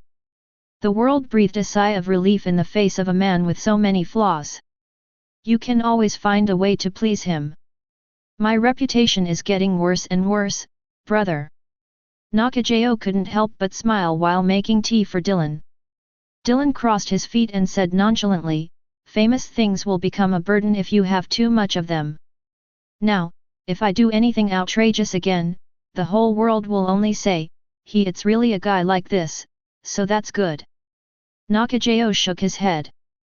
Although Dylan had explained it to her before, he still couldn't understand the deep meaning. Wouldn't it be nice to be a great hero that everyone admires? By the way, that guy Pika isn't lazy, is he? Nakajayo walked to the window and looked into the distance. To the north of Greenbit, the mountains were rising and falling. Nokijayo couldn't help but smile, it seems not. After the news of the auction of alloys and grains spread, Dylan borrowed Pika from Doflamingo. Auction? Of course the auction will take place in the auction hall. In addition to the auction hall, of course there are also supporting hotels, restaurants, and small shops, and a cultural and tourism street is also indispensable. How long will it take to repair it if ordinary people move bricks? G5 earns money and G5 spends it. Do you want to leave before all the money is spent? Why are you sleeping on a boat? Sorry, you are not eligible to participate in the auction without hotel check-in registration. You are not allowed to bring your own drinks and dry food. When Dylan appeared at Dressrosa, the other cotters were a little panicked, but Pika's eyes showed deep fear and despair. I am the top leader of the Don Quixote Pirates, Spade. Is this the job for you? No one is given a break. Balcaco Islands. Alex took Dylan all the way to their capital. The guide Ephraim looked at Dylan after listening to Alex's statement. The world has indeed changed a lot, but I didn't expect that pirates are now so rampant. Dylan asked while digging at the fire with a stick, I heard you don't have a royal family here. Ephraim nodded, yes, more than 1,000 years ago, we did not have a royal family, because a person's wisdom is limited, and a person cannot always remain sane. The most important thing is, if rulers are determined by blood, there is no guarantee whether the ruler has other necessary abilities besides blood. It seems that it was reasonable for you not to tolerate the other two parties back then, but... Dylan changed the subject, the kingdom I now rule is still based on bloodline. Isn't this contrary to the concept you uphold? Ephraim looked at Dylan strangely, but didn't Alex say that the governing system is still implemented in the form of a parliament? Dylan picked up a wooden stick and held it in his hand, this is for outsiders to see. In fact, the decision-making events in this kingdom are still under my dictatorship. For now, there is no problem. Ephraim knew that this was an exchange between them, and it was also the prerequisite for whether their cooperation could begin. Oh? Doesn't this abandon the legal principles? Ephraim turned the crutch in his hand. The basis of legal principles comes from the stability of society. In a chaotic world or society, it is impossible to talk about legal principles. And the current world is in a moment of extreme chaos. This it's time to plant. Ephraim turned to look at Dylan, someone needs to stand up first, lead people out of chaos and rebuild order. Legal principles are based on basic order. What if I become this person, but ask to pass on the throne from generation to generation just like the 20 kings? A smile appeared on Ephraim's face, but you are not, at least not now. Reason? It's very simple. Ephraim looked at the stars in the sky, as if recalling some distant past. It is said that you still have no heirs, and your greed for power and hunger for wealth should be a kind of appearance. Then, I guess you are looking for other things. As for what it is specifically, I have no way of knowing, but it shouldn't be something like the king of the world. Dylan stood up and scanned the surrounding soldiers. Powerful, disciplined, and all good players. Alex. Yes. Select 500 people and take them out. From today on, you will be the commander of the G5-08 unit. Dylan looked at Ephraim who was smiling. Others are waiting for the last day to come. The starlight shone on the earth, making the long beard on Ephraim's chest shine brightly. It should be soon. Chapter 85. Shiryu? No reply. Nyaki took out a life card and placed it on the table. The small life card neither shrank nor burned, but showed a very strange state. It was shaking like crazy. Yes, Mr. Shiryu's phone bug is completely unreachable. It's not that no one is answering, it should be that the phone bug is dead or damaged. Dylan was a little confused when he heard Nakajayo's words. There should be no particularly strong opponents in the surrounding area. Of course, this is on the surface. It is not clear whether there are still Rock's remnants and Roger's crew secretly. Where's Tahir? What did he say? Dylan didn't know the principle of the life card, nor did he know what this abnormal shaking meant. Mr. Tahir said that this means that his vitality is extremely unstable. It is not declining or rising, but it has fallen into some uncontrollable state. Although the life card is still moving in a certain direction, it is very chaotic. This thing doesn't seem to be that all-powerful. Where is Unit 04's sailing direction? No Kai Gao took out a map and marked the channel. According to the plan, it is on this line. Dylan picked up the life card and compared it. Fortunately, the general direction is correct. After picking up Shura from the table, Dylan tightened his cloak. I'm going to take a look, don't disturb other people. No. The endless sea was filled with mist, and the life card in Dylan's hand was shaking more and more frequently. What the hell are you crazy about? Half a month ago, Shiryu couldn't bear the loneliness and asked to sail again. Dylan didn't stop him. After all, when he took him away, he promised to satisfy his desire to kill. Although his bloodthirsty desire has not changed, Shiryu has strictly adhered to Dylan's bottom line over the years. He will not attack anyone other than pirates unless he is attacked or receives orders from Dylan. I actually lost to that guy Tom last time. It's really disgusting. Shiryu, who had completed a round of hunting, stood on the bow of the ship, still brooding on the bet agreed by the combat forces in the previous cleaning operation. This time the hunt went a little further and came to an area that had not been touched before. No other pirates can be found within the range of G5. The clouds and mist in this sea area also made Shiryu feel particularly irritable. Let's have some more pirates, it's not enough. In the thick fog on the bow of the ship, Shiryu was exuding thick black fog, echoing the lingering clouds. The fangs in his mouth shone with a cold light in the clouds, and curved horns sprouted from both sides of his hat. Come quickly, kill me. On the rear deck, the rogue marines of G5 all looked strange. Some people are eating crazily, and some people's eyes are red and they seem very angry. Some people giggled with saliva flowing from the corners of their mouths. But most people have not lost their minds yet, because the murderous intention that permeates the bow of the ship ahead suppresses the weird thoughts in their hearts. Island. The lookout on the mast held the telescope tightly and seemed to be restraining some emotions. Sir, there is an island on the flank. Shiryu, who was standing on the bow of the boat, held Liu tightly, and his body began to tremble slightly. Yes. After grinding his teeth, Shiryu seemed to be trying to control his emotions. Does anyone know? Have a pirate flag? The lookout tried to look in that direction, but thick fog obscured his vision. I can only see that there is indeed a flag, but I can't see clearly. Turn the helm and go over and take a look. Shiryu took a deep breath while trying to endure the violent emotions in his heart. I hope there is someone to kill there. As the warship sailed, the fog became thicker and thicker, and the black fog on Shiryu's body almost condensed into a liquid and began to flow. The strange lines on his skin also began to flicker with light. Ga. Corpses. There are corpses on the dock, maybe they were done by pirates. Shiryu's nose twitched, and there was indeed a faint smell of blood in the air, both old and new. As the G5-04 troops stepped onto the dock, a gust of sea breeze blew by. Although the muscles all over his body were tense, Shiryu still maintained a strong sense of reason. This wind is very strange. Woo! A dull sound broke through the air. A marine with red eyes struck Shiryu from behind with a weapon in his hand. Are you looking for death? The moment Shiryu turned around, his entire face turned into a ferocious Ashura look. Haha!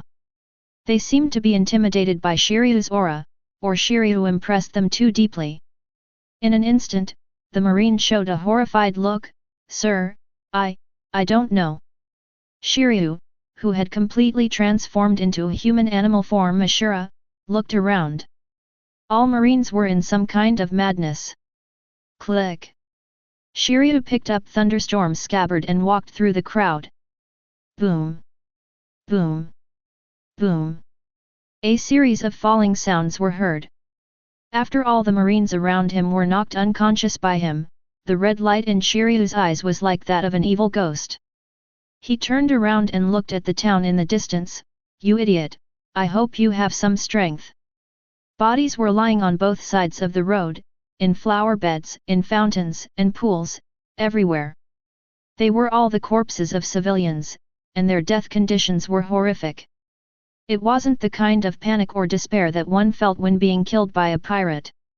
It's another weird situation, their faces are full of some kind of satisfaction, or some kind of madness. Ta-ta! Ta-ta! A sound of footsteps sounded from the mist. It's Marine. Kill him! Pirates wearing hoods and blindfolds sounded from all directions, rushing towards Shiryu with weapons in hand. A smile appeared on Shiryu's ferocious face. Tisk tisk tisk. The surrounding pirates didn't even hold on for a breath before turning into pieces of flesh all over the sky. Not enough. There were more and more whistling sounds all around, and the tide of pirates appeared again, in houses, on street corners, and on top of trees. Kill him! Click! Thunderstorm's hilt turned, and Shiryu exhaled a burst of black mist from his mouth. Very good. Kill him! Kill him! Not enough! Not enough! Not enough! Shiryu, who was walking among the crowd, had completely released the desire to kill in his heart. Countless pirates were cut into pieces by him before they could even cry out. But immediately more pirates arrived from all directions. Boom! The huge circular slash swung away from Shiryu, and the surrounding trees, houses, and the entire town fell silent at first. Then he was cut off at the waist. Where is the stronger guy? Then let me meet you, Rain Shiryu. Our fight last time was not enjoyable enough. Wearing a top hat and a hoodie, Foil Bista emerged from the fog. It's you. Shiryu's body was already covered in the blood and minced flesh of the pirates. The moment he saw Bista, Shiryu stepped in front of him and struck him with a knife. Very good. The powerful swordsman is exactly the opponent I expected. Bista bounced into the sky with Shiryu's power, and then a shower of petals fell down. Dance of the Roses. Yellow Spring. The falling petals were shattered by the slashes erupting from the ground. Tulip Dance. The collision between the petals and the spring water was not over yet, and a spinning slash hit Shiryu's body again. Sticks. As Foil Bista fell to the ground, Shiryu's expression became more and more crazy. It seems that you have improved a lot in the past few years. Rain Shiryu, are you ready to challenge my position? In the darkness, a pair of eagle-like eyes lit up. Chapter 86. On the dock, the Marines who had been knocked unconscious by Shiryu woke up again and fell into madness again. Dylan dropped to look around them with a frown. Snort. A cold snort sounded out, and the crazy Marines froze for a moment, then began to tremble. Vice Admiral! You useless thing, get on the boat and drive farther away. Yes, yes. After regaining his senses, Marine was soaked and ran towards the warship. Dylan looked up toward the town. What is it? Plant? Animal? Or devil fruit ability? In the small town in the distance, blood-red sword light was erupting crazily, and the town had been cut into pieces. Mouse. Dylan looked towards the edge of the town. In this small area, there was no way to escape the perception of the heart network. It's Marine, kill him. As the land wheel walked toward the edge of the town, the scene Shiryu encountered reappeared, but this time the surrounding pirates had not yet completely approached. A burst of red air burst out, and the roaring pirates disappeared instantly. Dream? Hallucination? Or, desire? Brother Dylan. A somewhat aggrieved and somewhat remorseful voice sounded from the end of the road. Young Nami stood on the street corner with her head slightly lowered, holding an orange in her hand. Brother, I did something wrong, you forgive me. Dylan walked past Nami indifferently, and another cough came from the room not far away. Humph, let's see what other tricks you have up your sleeve. Through the window, Au was wrapped in a thin patched quilt and lying on a shaky bed. Au, whose face was flushed, seemed to be very uncomfortable, but she still clenched her teeth and persisted in her sleep. Just a slight, weak breathing sound. Dylan turned around and put his right hand on Shura's knife handle. When I walked out of the corner, I felt like I had passed through an invisible barrier. Diddy? Diddy? Hey! Why are you so careless when you walk? A young man riding a bicycle looked at Dylan, who was in a daze, complained, then got on the bicycle and drove away. He was still muttering something in his mouth. I'm afraid he's not a fool. Dylan touched his waist. Shura disappeared. Boom. Boom. Boom. Boom. Boom. Boom. A familiar yet unfamiliar voice sounded, and Dylan touched his pocket. Familiar mobile phone, familiar phone case, familiar screensaver. The word mom on the screen made Dylan's heart tighten. The ringing didn't stop, as if urging him to answer it quickly. Dylan looked at the blooming lotus in the middle of the screen for a long time. Well. Dylan closed his eyes gently, then opened them suddenly. Game over. Boom. Snap, crack, crack. The surrounding scene shattered like glass, and he transformed back into Dylan, his right hand still resting on the hilt of Shura's knife. In a house not far away, a wizened old man spat out a mouthful of blood, with a look of horror in his eyes. Impossible. He has obviously found the desire deep in his heart. Nothing is impossible. Bang. The door flew open, and a figure appeared at the door. The hazy sunlight pulled his shadow all the way to the old man. Ahem. Ahem. Is this the new generation of Marine strong men? The old man coughed up blood while watching their figures. Dylan looked at the old man sitting cross-legged in front of the fireplace and looked at it. He had never seen it before, or even had any impression of it. The old ghost who escaped from Impel Down. The old man calmed down his breathing and touched the bloodline at the corner of his mouth. That's right. I am the inner demon Tobien, a great pirate who was offered a bounty of 800 million 30 years ago. The big pirate. Dylan shook his head. Although I hate those guys, but, can you be considered a big pirate compared to Golden Lion, Whitebeard, and Roger? A sinister look flashed in Tobien's eyes. Compared with those guys, he can really only be regarded as an ordinary character. The reason why he is offered a bounty of 800 million Baileys is not because of how powerful he is, but purely because he is bad enough. You should have understood after escaping that there is no place for pirates in this world. Do you think you can make trouble again with this low-level fruit power? Tobien felt a sense of joy in his heart as he watched Dylan walking towards him nonchalantly. Closer. Closer. Just when he was calculating the distance and preparing to launch his special move, the man in front of him stopped. Tobien felt resentful in his heart, then raised his head and said, "What do you know, a brat like you? Marine, is just a lackey of the world government." Dylan stood there with no intention of getting angry or moving forward. I have heard this sentence for decades, let's change it. Doesn't this person have any sense of shame? Aren't you angry about this?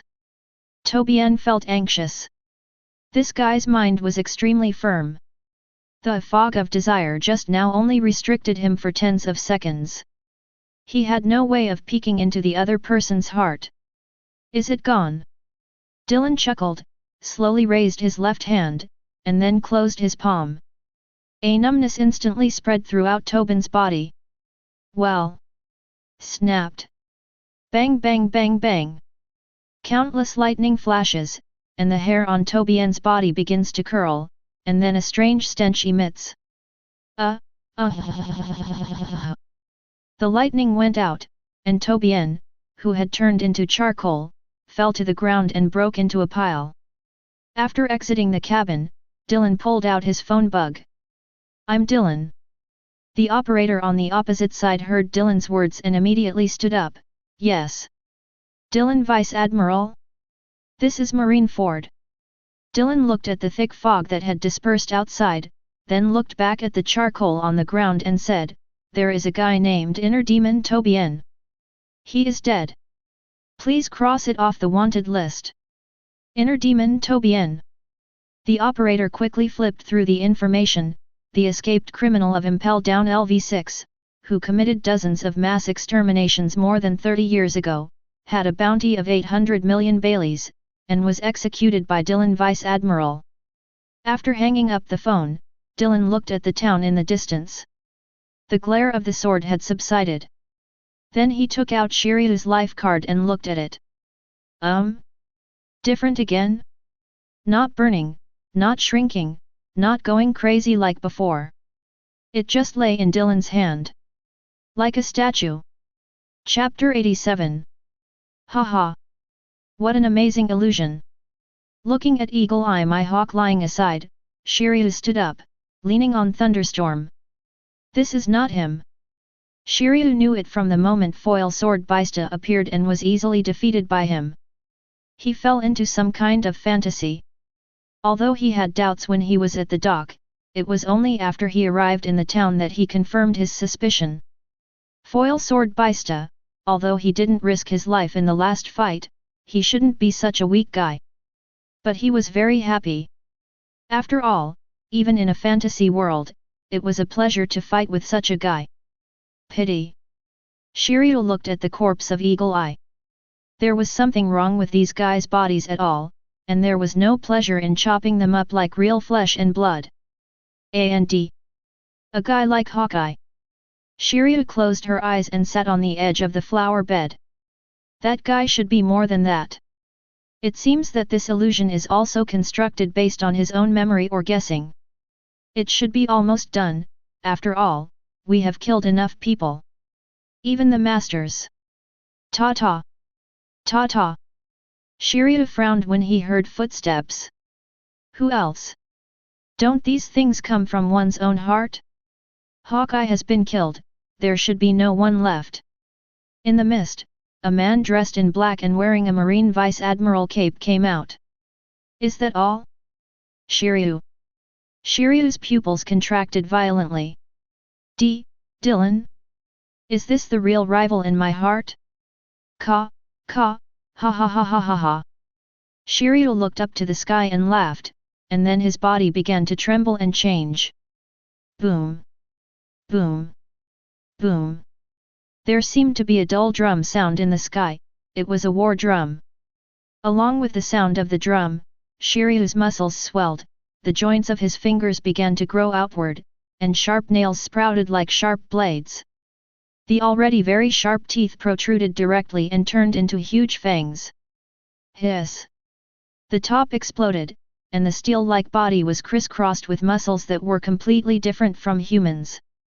The blood-red lines showed an ominous atmosphere in the mist.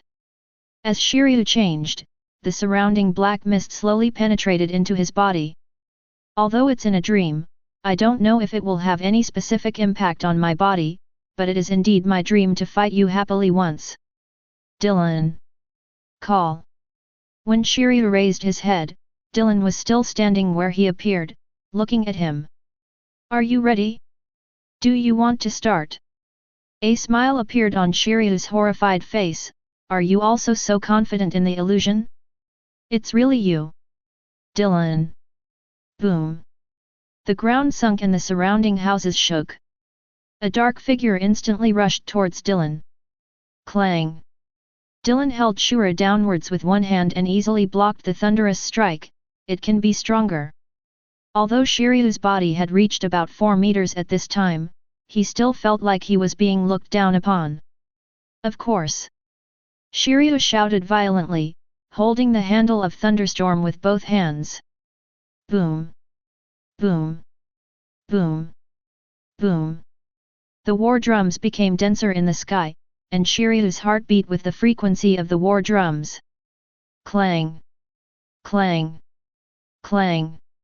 After dozens of violent slashes, Dylan didn't even move an inch from where he stood. Av. As if affected by the Ashura fruit, Shiryu made a strange cry from his throat, and the war drums in the sky suddenly became denser. Santa River. A downpour of heavy rain fell from the sky, and bloody slashes rushed down. It's getting better, Shiryu. Dylan raised the corner of his mouth and twisted the Shura in his hand, Judgment of Sin Mandala flower. A huge bloody flower of the other side bloomed above Dylan's head, and the rainwater from the Styx River instantly bounced away when it hit the petals. Gah, you haven't even used your own moves yet. This move was adapted by Anne based on Dylan's move. Bang! The huge fleshy wings spread out, Shiryu's body like black iron paused in the sky, and then he put the thunderstorm across his shoulders and swooped down. This move can't be done forcefully. The thunderstorm surrounding Haki and the black mist ignited a blazing flame as Shiryu dived. Big scorch! With Shiryu's roar, the flames on the thunderstorm burst into flames, and the flames surrounded Shiryu's body. Countless evil spirits howling in the flames pounced on the seemingly thin body below. Ah! Dylan looked up and stared at the fireball falling from the sky, and finally a serious look appeared on his face. Fire? Tisk! After speaking, Dylan put Shura behind him, condemn. The soaring sword light rises from the ground, straight up to the 9 heavens like a dragon out of the sea. Destroy the delusion. The evil spirits around Shiryu dissipated in horror in the sword light, and the originally blazing hell flames were also extinguished in the sky-high sword light. Shiryu's hair spread out after being struck by the slash, and cuts began to appear all over his body. Clang! Dylan's body sank, and the ground beneath his feet shattered. All the surrounding houses collapsed. Shiryu, who broke through the slashing attack with his body, hit Shura with a thunderstorm, and Dylan below finally supported the handle of the knife with both hands. Good! As Dylan shouted, his body flexed slightly, and then he suddenly exerted force. Boom! Shiryu, who was floating in the air with the help of his flesh wings, was ejected by the huge force, breaking through dozens of houses and drawing a deep pit tens of meters long on the ground before stopping. Before Shiryu could stand up, a cloak loomed over him. Boom! As soon as Shiryu poked his head out, Dylan punched him into the ground again. Even though his skin was as hard as iron, the huge force penetrated it, causing his internal organs to vibrate crazily. Rain Che! Shiryu held the thunderstorm next to him and made a crosscut, finally crawling out of the ground. Just as he stood firm, he saw a figure coming back to him. Boom! I felt a cramping pain in my abdomen, as if my intestines had been interrupted or my stomach had been punctured. Along with the burning pain, Shiryu's body flew out again. Puff! Shiryu spat out a mouthful of blood in the air, but then became even more excited. Stronger! Stronger!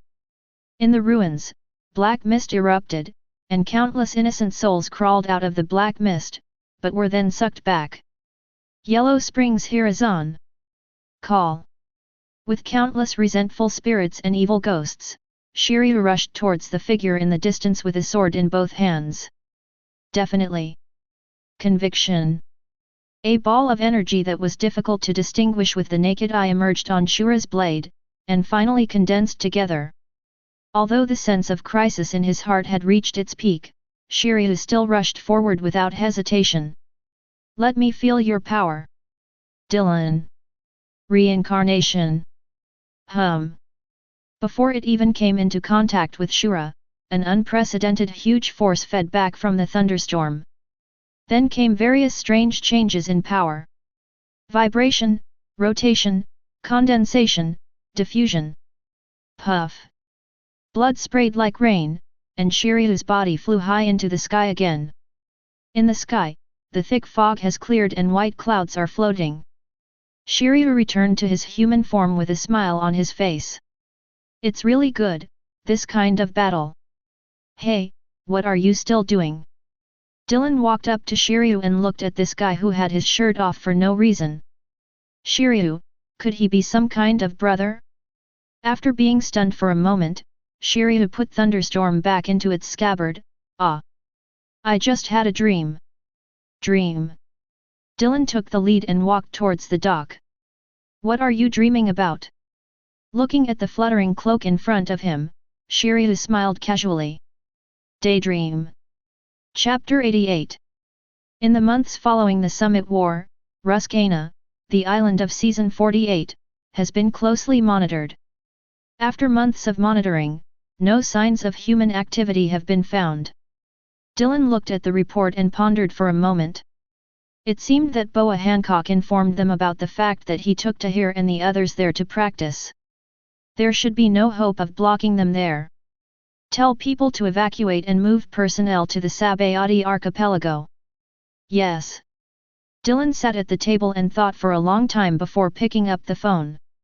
Morgans, it's me. Any orders? I need some information about red hair. Somewhere in the New World. The red-haired bug's phone rang. A face with an unclear appearance appeared on the phone. Bug, he is collecting information about you from Morgans. At the same time, the CP organization, the Charlotte family, and the Naval Headquarters Staff Office have also taken the same action. They must have received his order. Or trade. The red-haired man who was still laughing and joking looked startled. After putting down the wooden wine glass in his hand, the red-haired man said solemnly, "Can you guess his purpose?" It depends on whether they can deduce other locations after gathering intelligence from several parties, but the most dangerous one at the moment is the Great Glacier. 8 years ago, Dylan did not stay long after taking away the treasure of the Babao Navy in the ice continent. At that time, both the red-haired man and the person behind him thought he had let down his guard, but they didn't expect. After a long silence, the red-haired man said in a deep voice, "Let them be more vigilant. Once they find him, they will immediately activate the flag. Then transfer the guidance in it." Clear. At the door of the huge G5 conference room, Dylan stood at the door and scanned the members of the CP organization who were filing in one after another. Stop! A member of the CP organization paused, and his heart rate changed slightly in an instant. Dylan raised his chin, signaling for him to leave the team. 3 people who were personally screened by him were already standing in the corridor. After the team completely entered, the door of the conference hall slowly closed tightly. CP0, who was wearing a mask, looked at the guys who had been screened by Dylan, with an uncertain expression under the mask. This is already obvious. These are people from other organizations. Beside the corridor, the guys in white clothes lowered their heads.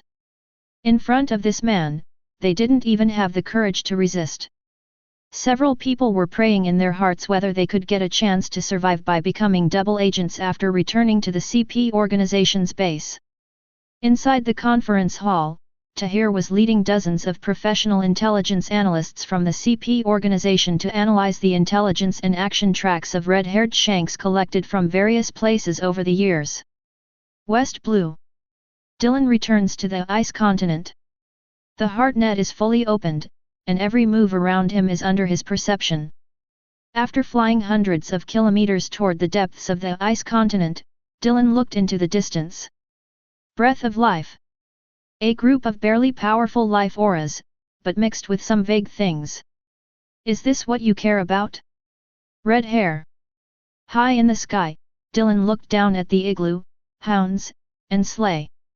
The body is strong and hairy. Inuit? No. But it's probably close. All the igloos are built around a huge snow mountain, and the faint breath of life comes from inside the mountain. After looking around, Dylan landed in front of the largest igloo. Looking at the strangers who suddenly fell from the sky, the people around them shouted to pick up weapons.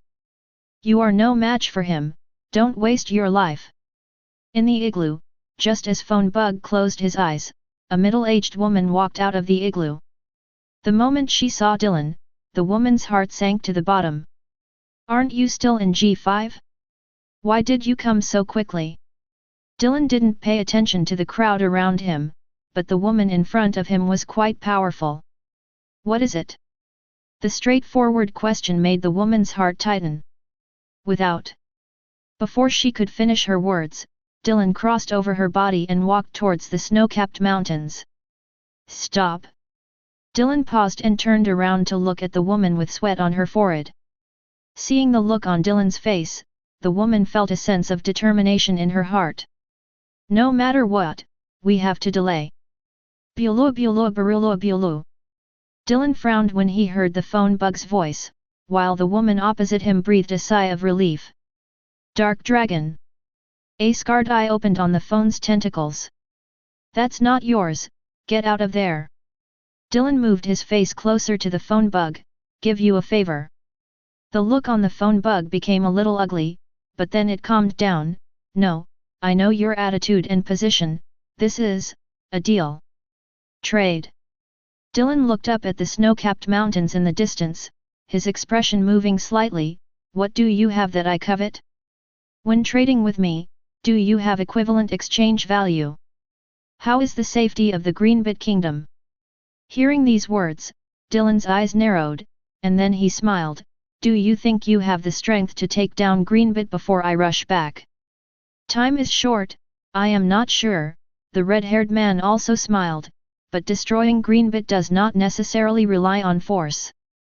There are many other methods, such as... There was a dangerous look in the red-haired eyes. There are celestial dragons who died in Greenbit. How about this method? Before Dylan could speak, the red-haired voice sounded again. Think about it. Red hair. The muscles in Dylan's body tightened.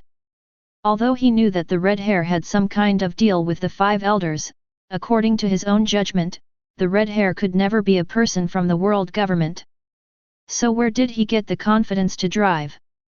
Celestial dragons? If the world nobles are attacked, they will dispatch the Marine Admiral to kill the attackers. Decades ago, even the rocks treated the celestial dragons as prisoners. With their strength, they did not dare to directly kill the celestial dragons. Thinking of this, Dylan glanced at the Inuit around him and then said to the phone bug, "Okay.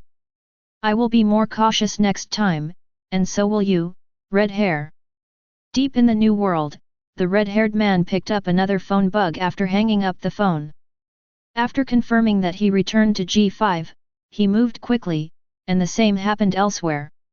The time was too hasty, and I exposed some things that should not have been exposed. Clear. Chapter 89. Dylan, who returned to G5, took the information from Tahir and put it aside. It seems something unexpected happened. Tahir looked at the thick stack of information on the table. Through alternate inferences from the intelligence gathered from all parties, some abnormal trajectories about red-haired Shanks were indeed discovered. But now it seems that it has no effect. Although Nokijo has already served as Dylan's civilian adjutant, Dylan usually discusses these matters with Tahir. The other people in G5 are not the ones who can calm down and think about these issues. Balmond is back in East Blue. It looks like our short-term goals need to shift a little bit. Dylan crossed his fingers. More and more people are migrating to Greenbit. Whether it is the surveillance network of the 07 Combat Unit or the screening of CP0, loopholes will inevitably appear.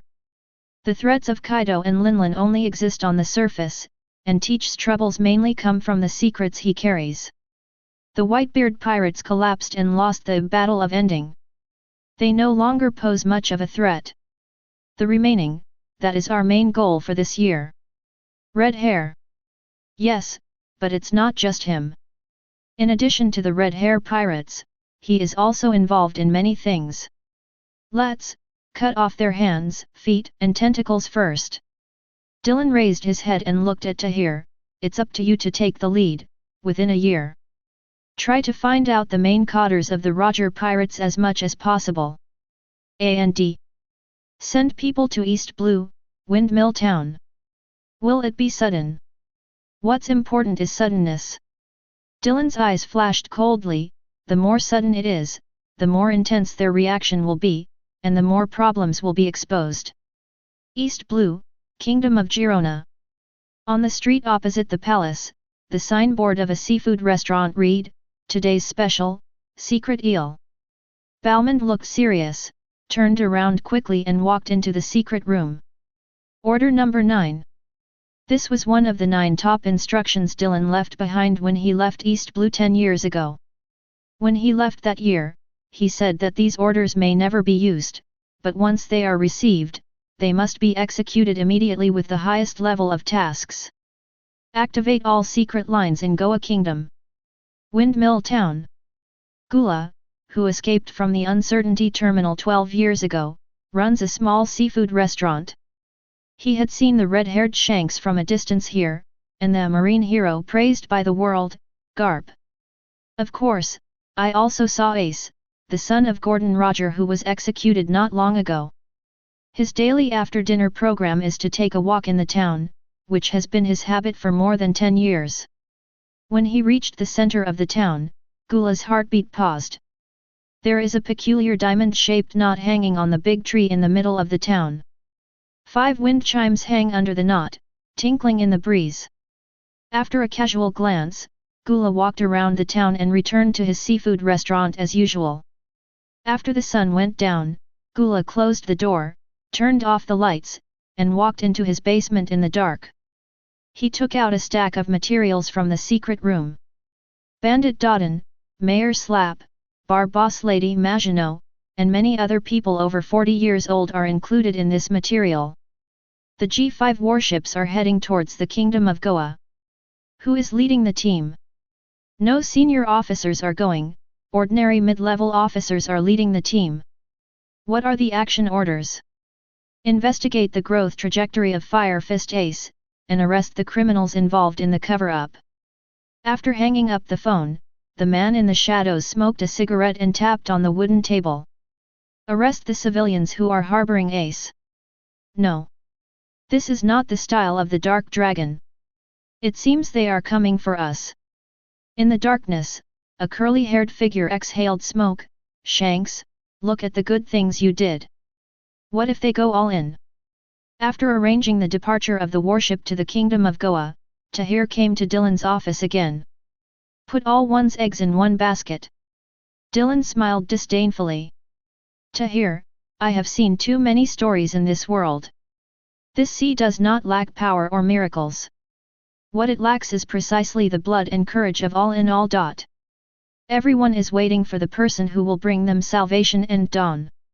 Roger used his own death to trigger the Great Pirate Age because the time has not yet come, and he does not consider himself a happy boy. Whitebeard violated his iron law and let Teach go because he believed that the D family must be an indispensable part of the Great War. Kaido, he is also willing to be the gatekeeper of the new era. He doesn't even know who the person who opens the door will be, so he is willing to wait in Wano Kuni for more than 20 years. Just to confirm the legend. At this point Dylan shook his head. Look, after those people are alerted by us, they will only continue to hide, because their mission is this. They are waiting for their king and their god to bring them hope. Tahir nodded and then raised his head to look at Dylan, but as for the Kingdom of Goa, it seems to have a close relationship with Garp, and Windmill Town, it seems like he was there recently. He plays his game, and I play mine. I can't control him, and he can't control me either. The only thing you need to worry about is whether the red-haired side can really drive the celestial dragons over. Logically speaking, this is difficult. After all, celestial dragons rarely comes to the world except for lying dead in the red line. Even after coming down, I was invited by some countries or went to Sabayati archipelago to show off my wealth. After thinking for a while, Dylan took out the blue phone bug. What's the matter? About red hair, Dylan paused and then said, do you still remember what happened in West Blue a few years ago? His behavior was very abnormal. I went to the ice continent. But he was the redhead stopped for some terrible reason. The bald 5 elders in the phone bug frowned slightly. What reason? In their impression, this man is not that easy to talk to. He said that if I insisted on touching things there, he would send some of the celestial dragons to Greenbit to die. And thereby destroy Greenbit. Is this happening? The phone bug was obviously shocked. Although they had a deal with the red hair, they never expected that the red hair would achieve this level. So I suspect, there is something wrong within the celestial dragons. If a celestial dragons really died here, I'm afraid it will be difficult for you to keep me, right? 5 elders. There was silence for a while before a voice came from the other side. Understood, we will mark the area around Greenbit as a danger area. This way they will generally not pass by. If something like that really happens, we will do the same. Reasonably disposed of. After getting the promise from 5 elders, Dylan put down the microphone. Although this commitment is simply not enough. The 5 elders are nothing more than puppets of the celestial dragons. Chapter 90. Before the G5 ship reached the kingdom of Goa, many people in Windmill Town disappeared inexplicably.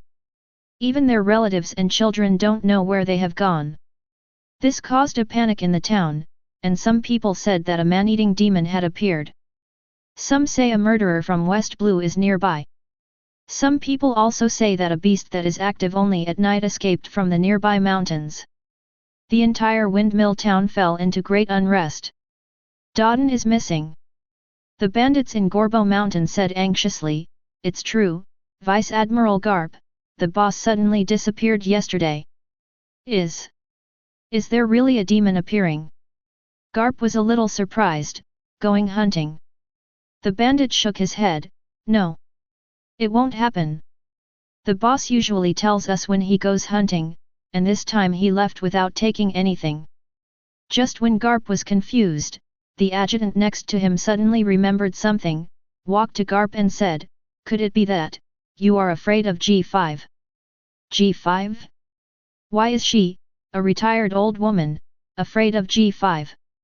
The adjutant looked around and then whispered, "The news from the headquarters is that the G5 branch sent people to the Kingdom of Goa to investigate the life trajectory of Fire Fist Ace, and threatened to arrest the criminals who have harbored him for many years." Garp frowned. This is not like Dylan's style. But in the next moment, Garp understood something, and then his fists were clenched tightly at first, but then loosened weakly. Looking towards Mount Gorbo, Garp also felt a sense of powerlessness in his heart. Dodden. So you are also one of them? So what are your feelings for Ace and Luffy? Thinking of this, Garp became much older in an instant. Roger, what exactly did you arrange, and left to future generations? Curly Dodden left immediately after receiving the news that the G5 base was heading to the Kingdom of Goa. Not even the Dodden family who had followed her all her life was notified. Disappearing with her were more than 10 people who had lived in Windmill Town for more than 20 years.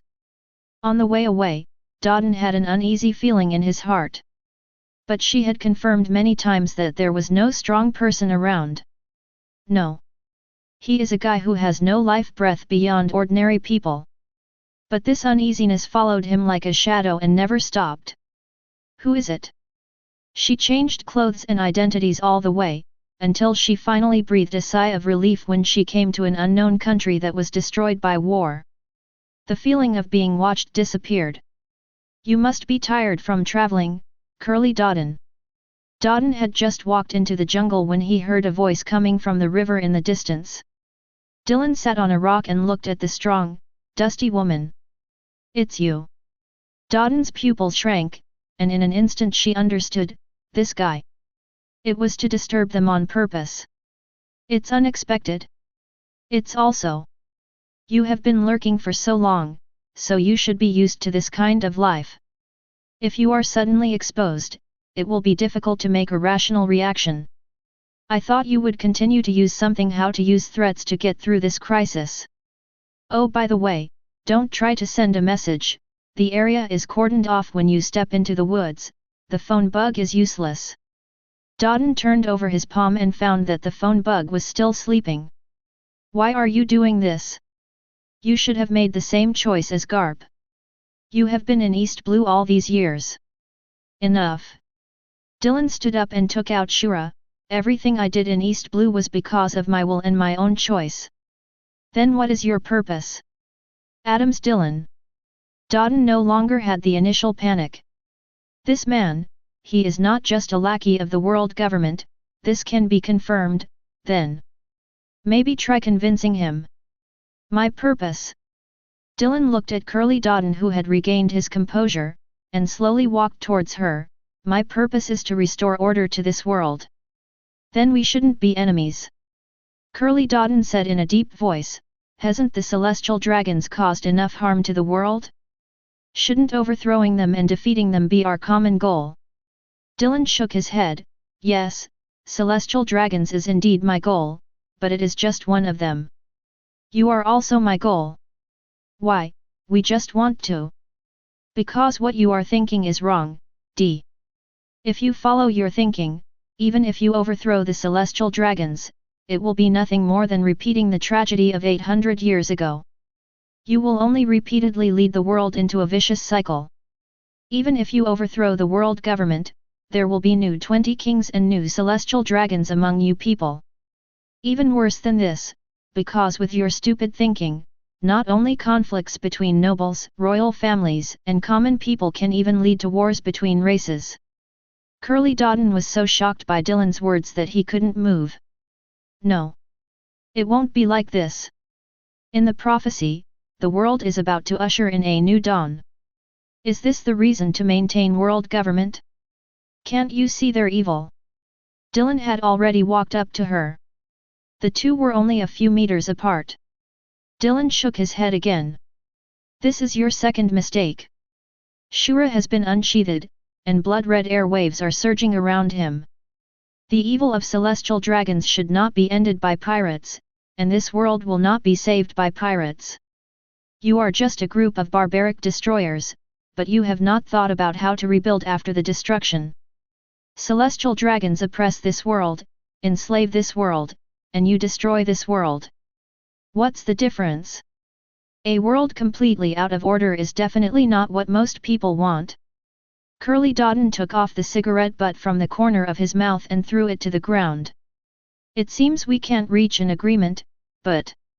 Armed colors covered her arms. You may not be able to defeat me easily, Dark Dragon. Kang. The Shura in Dylan's hand collided with the big stick in Curly Dodden's hand. Waves of blue and red air swept across all directions instantly. Kaka. Kaka. The surrounding trees let out a cracking groan. 2 times. Although the ground under Curly Dodden's feet had begun to dent, and her hands were shaking slightly, she was still struggling to support her. You will make a big mistake. Really? Why not let this mistake go deeper? For example, Shura slowly pressed towards Curly Dodden. After I find Monkey D. Luffy, I will kill him with my own hands. You. The shock in his mind brought about a loss of consciousness, which made Curly Dodden feel relieved. Feeling his body gradually losing consciousness, Curly Dodden's lips moved. Dylan stood in front of her split body and looked down at her. The adoptive mom pretending game is over. Chapter 91. Dodden's life card is burning. Who is it? The red-haired hand holding the phone trembled slightly. G5. After calming down his inner anger and loss, the red-haired man picked up the phone again. Dylan, who was still in East Blue, took out the phone bug and looked at the phone bug with scarred eyes and smiled.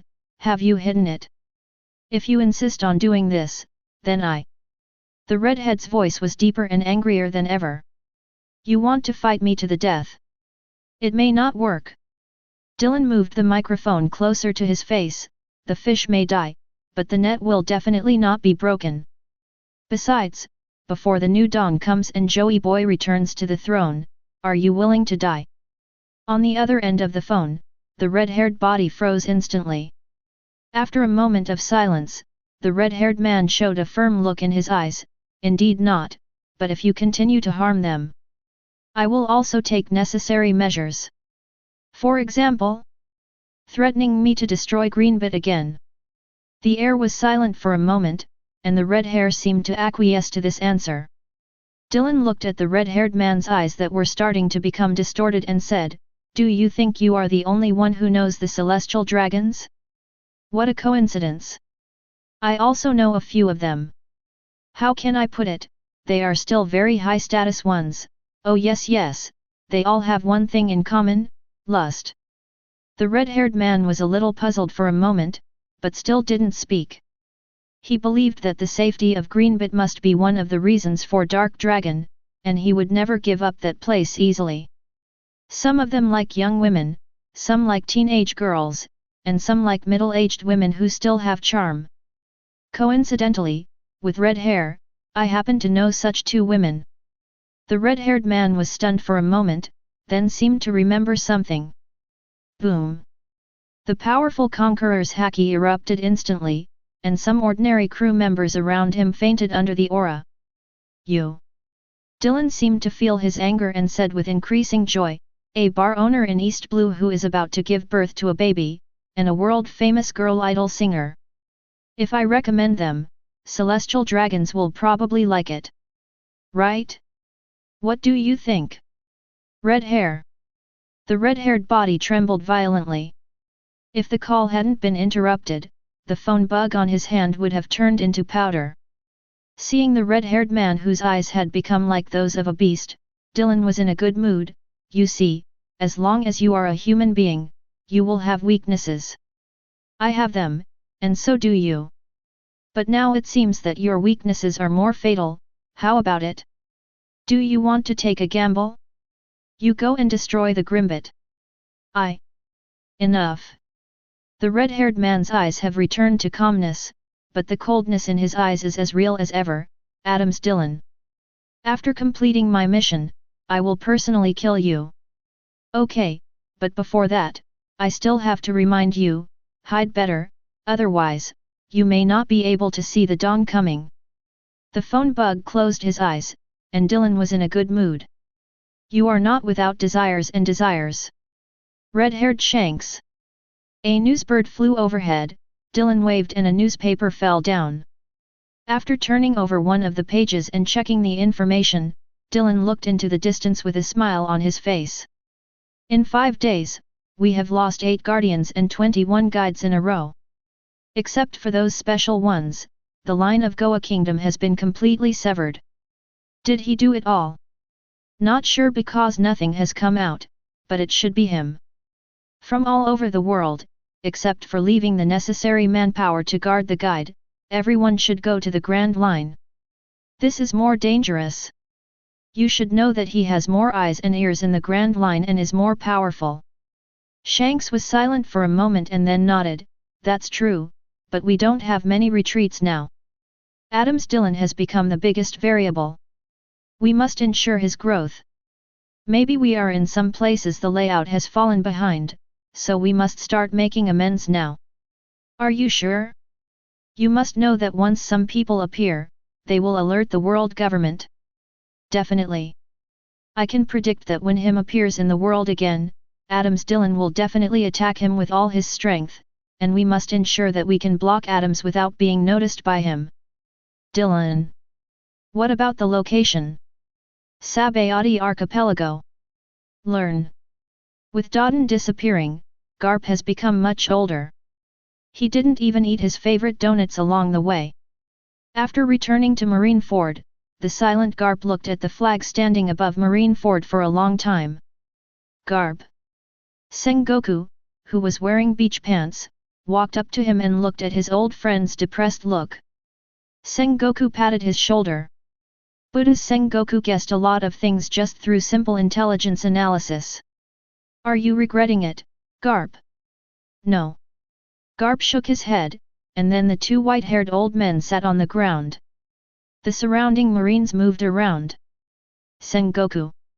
I have never regretted anything I have done, because I am just a good-for-nothing old man. Looking at the depressed Garp, Sengoku fell silent.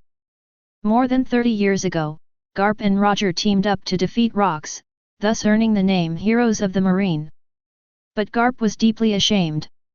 After Roger became king, Garp harbored Roger's bloodline. Sengoku doesn't know what the entanglement is. But in Garp's face, Sengoku saw deep loss and loneliness. In the Summit War, except for Sakazuki and several radical generals who frequently killed the Straw Hat Boy, everyone else was concerned about Garp's position. Including himself, and that young man who was always known for his coolness. The appearance of Straw Hat Boy can be said to have made Marine look ugly in Summit War.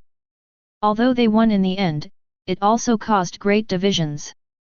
Kuzan quit, he resigned, and Zephyr almost quit. Among the new generation of Marines, there are actually no characters who can support enough combat power. The only dazzling new star was just a hair away from turning against them. Although Jun and Cake have enough qualifications, they are not strong enough to assume the position of Admiral. In the end, Marine had to use the world recruitment as an excuse to promote Fujitora and Green Bull. Thinking of this, even though he has resigned from office for almost a year, Sengoku still sighed in his heart. Where will Marine go? Chapter 92. Greenbit's first auction meeting went extremely smoothly. But there are also many things that dissatisfy Dylan. For example, most of the alloys were bought by the same person. Golden Emperor Tetsalo. This money-hungry guy claims to own more than 20% of the world's Baileys. Able to drive celestial dragons and issue orders through world government. In view of the notoriety of the Dark Dragon, although Gulen Tezaro's people monopolized most of the alloys at high prices, they were not as arrogant as before. Even when leaving, he very humbly welcomed the Vice Admiral to go to Gulen Tezaro for vacation, and all consumption would be free of charge. Gulen Tezaro. Dylan's fingers clasped rhythmically on the table. Tetsalo was far from evil. But he's not a good person either. A miserable man whose mind was twisted by hatred. According to our current pricing, if we raise the price, other people will be discouraged, and then our purpose of prospering Greenbit will have failed. If we keep the original price, with the financial power of the Golden Emperor and his wealth-making, I'm afraid this situation will happen every time. Faced with this situation, Tahir seemed unfazed. Obviously, this Golden Emperor is inviting Dylan to his Gulen Tetsalo in this way. All we need to know now is Dylan's attitude. With their strength, it is not difficult to destroy Gulen Tezaro, and it can even be said that they do not need to take action from senior officers. A few guys in recruit are enough to erase the existence of Gulen Tetsalo. Is it the instigation from next door? Greenbit's next door dress Rosa? I don't know, but I don't think so. After all, that person's goal is to destroy Marie Joyce. Pushing you to be on the opposite side of the world government so quickly is not in line with his long-term goals, and he doesn't seem to be such a stupid person. Indeed. Doflamingo, this guy's vision and ambition should not allow him to make such a crude judgment. It seems that this is what the Golden Emperor himself meant. While Dylan was deep in thought, the green-gray telephone bug on the table rang. CP0's face appeared on the phone bug. One of our officers wants to see you. Sir? Dylan frowned. As far as he knew, the person in CP0 who could be called Sir should be Rob Lucci. But Dylan believes that there are other organizations above CP0, such as CP1? Either that or Rob Lucci is not considered the highest strength of the CP0 organization. After all, it is an organization that competes with the Revolutionary Army. With Rob Lucci's skills, I am afraid that he will not be able to survive even one round in Long's hands. Let him come up. The world government, did they notice what Tezalo was doing? Looking at the phone caller who fell silent but did not hang up, Dylan leaned forward slightly. Do you want Lao Zi to visit him? After a brief silence, a voice came from the other side again. He has passed. More than 10 minutes later, a man wearing white clothes and a mask appeared in Dylan's office. Dylan looked at the person in front of him and smiled. I wonder if your disguise can be any trick? Are you wearing a big dove on your head to prevent others from recognizing you? Rob Lucci. Rob Lucci's body visibly paused, and then he took off the mask on his face. I heard that you received an invitation from Gulen Tezaro. I was ordered to complete the mission. The 5 elders ordered you to cooperate with me. Dylan lay in his chair and looked at Rob Lucci, neither talking to him nor saying no. What's the problem? Rob Lucci couldn't help but ask after a moment. A steel ball appeared in Dylan's hand, floating in his palm. The lightning wrapped around the steel ball, and the friction between the lightning and the air made a sizzling sound. Rob Lucci's pupils shrank slightly. During the Summit War, someone had seen him use this move to instantly kill Captain of the 7th Division of the Whitebeard Pirates Rakio. Give you a chance to reorganize the language. Faced with Dylan's strength and oppression, Rob Lucci's mouth twitched, but in the end he didn't say anything like CP is higher than Marine. Before coming, he did apply to the 5 elders for the cooperation of the nearest and strongest dark dragon Adam's Dylan, but the attitude of the 5 elders was very strange. They simply nodded and said that Rob Lucci could go to Dylan to discuss it himself. This situation is simply unprecedented. You must know that the world government attaches no less importance to Gulen Tizero than those of the top powers. After all, the amount of wealth Gulen Tizero controls is really astonishing. But even for such a task, the 5 elders actually did not impose any orders, and did not even personally issue orders to the naval headquarters or G5 branch. I was ordered to deal with Gulen Tizalo, hoping to get the cooperation of the G5 branch. Wrong answer. The steel ball turned into a stream of light and instantly came to Rob Lucci's forehead. Liu Qi, who transformed into a leopard form, looked at the steel balls wrapped with lightning in front of him and swallowed. Remember, I am the one in charge. As for how to deal with him and how to deal with Gulen Tizalo, it is also my decision. Do you understand? No. Dylan stood up and recalled the steel ball, gestured to Tahir and then said to Rob Lucci, change your skin, are you afraid that people will not know that you are CP0? Gulen Tizero, a giant ship that is 10 kilometers long. It drifts in the middle waters of New World all year round. Because its owner, the Golden Emperor Gilder Tetzalo, has unparalleled wealth, he secretly controls dozens of countries through money.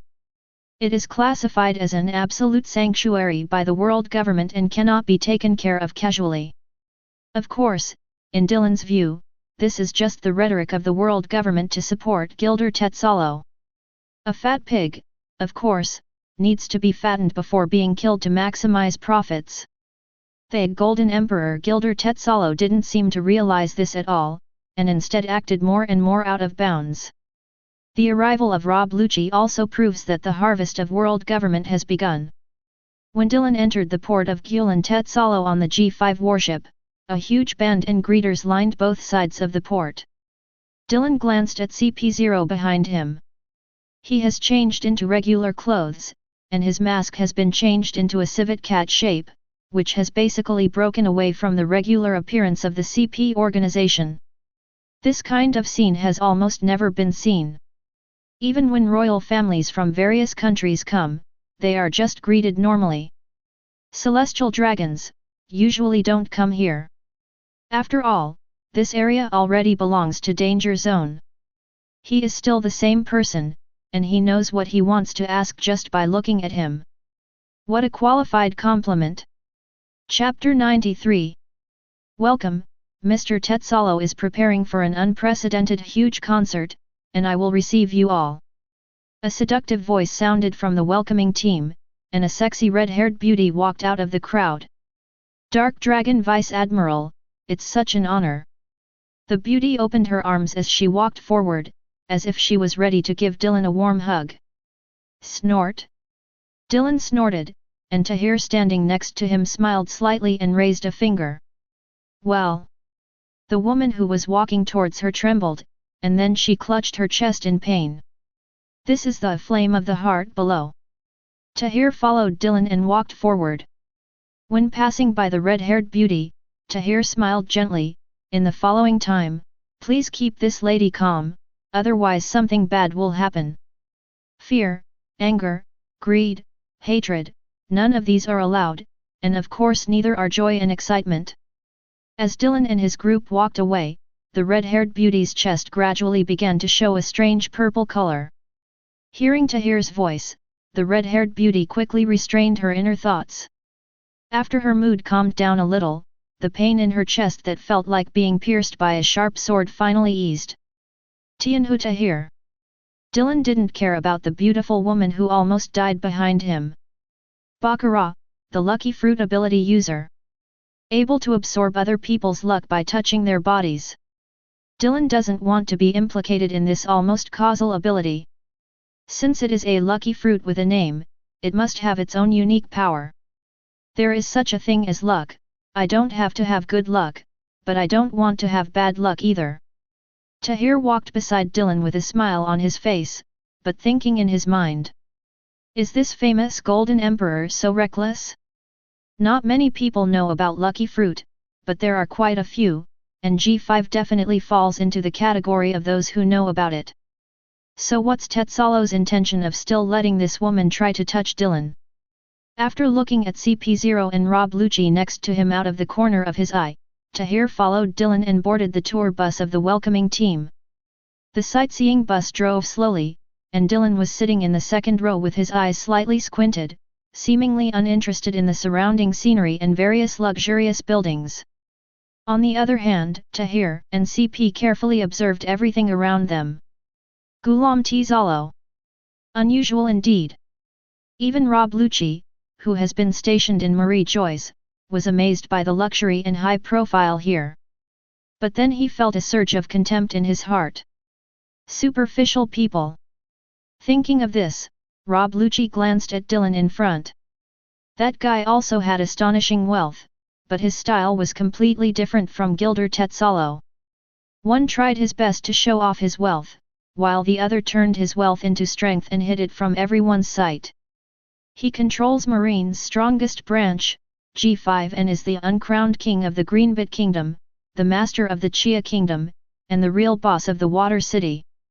But Rob Lucci believes that this is definitely not all his power, and he must have more things in his hands. For example, some kingdoms in East Blue. Although some kingdoms in East Blue have openly spoken for him at the past few World Summits, Rob Lucci believes that those places may not be his territory. His territory should be those places that they will actively ignore, or places that they think are impossible. Where is it? Rob Lucci then fell into deep thought. We have arrived, distinguished guest.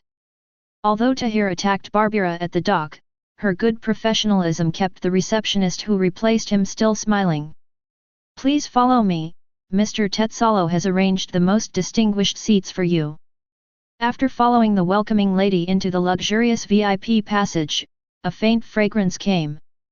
The smell is soothing and even has a slightly calming effect. Dylan glanced at CP0.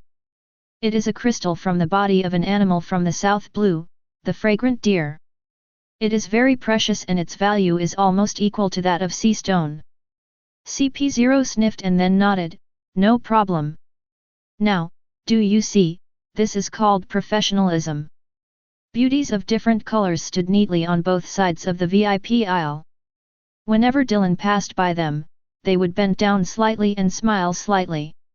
It won't make people feel alienated, nor will it make people feel flattering.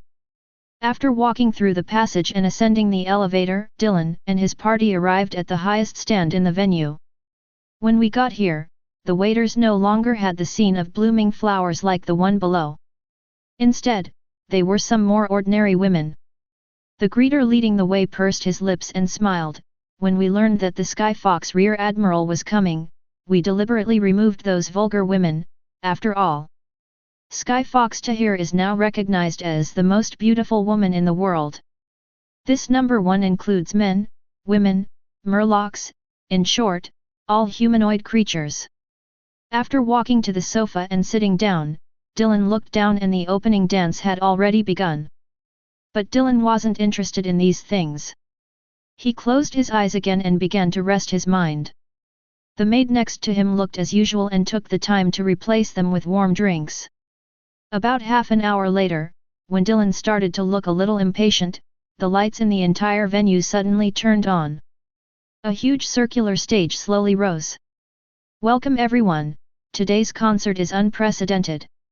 It is also specially prepared. A magnetic voice sounded from the center of the stage, Gilder Tetsalo wearing a gorgeous costume and holding a microphone. All the lights were focused on him. Master Tezaro. Wave after wave of cheers rang out, and some female fans even fainted. Then, please allow me to sing a song for my distinguished guest first. The exciting music sounded, and the people in the stands became even more excited. Gilder Tetsalo did not announce the name of the song, but as the lyrics leaked, people looked a little confused. It's a song that praises heroes. This is completely different from Gilder Tetsalo's usual style. But then people let go and fell into a huge orgy. After all, it was him, Lord Gilder Tetzalo, so talented. It can handle any genre of music. It's weird. CP0 next to him started talking to himself before Dylan could ask any questions. According to records, his style of music used to be mainly melodious, and his themes were mostly about praising love. Although he occasionally sings some songs with exciting or cheerful tunes, this is the first time for this theme. Rob Lucci and CP0 subconsciously looked towards Dylan.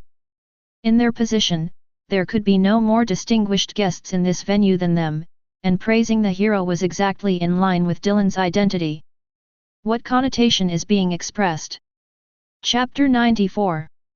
After the passionate Song of Heroes was sung, Gilder Tetzalo's style returned to familiar territory.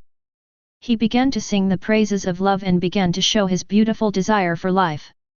But Tahir, who was sitting next to Dylan, frowned slightly. This person's emotion is very strange. Although he is not a singer, from Tahir's own understanding, Gilder Tetzalo's emotional ups and downs are too great. There are even some subtle ups and downs in some tones. Dylan also had to admit that this guy's singing voice was indeed very attractive.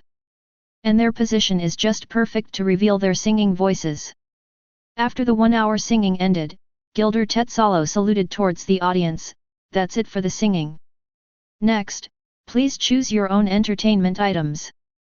All purchases today will be 20% off. With huge cheers, Gilder Tetzalo blinked towards a certain place, of course, except the casino. The lights came on, and people were still recalling Gilder Tetzalo's singing. The waiter standing aside turned his body and said to Dylan, "Distinguished guest, Mr. Tetzalo invites you to come and dine with us." Dylan stood up and relaxed his body before following the waiter out.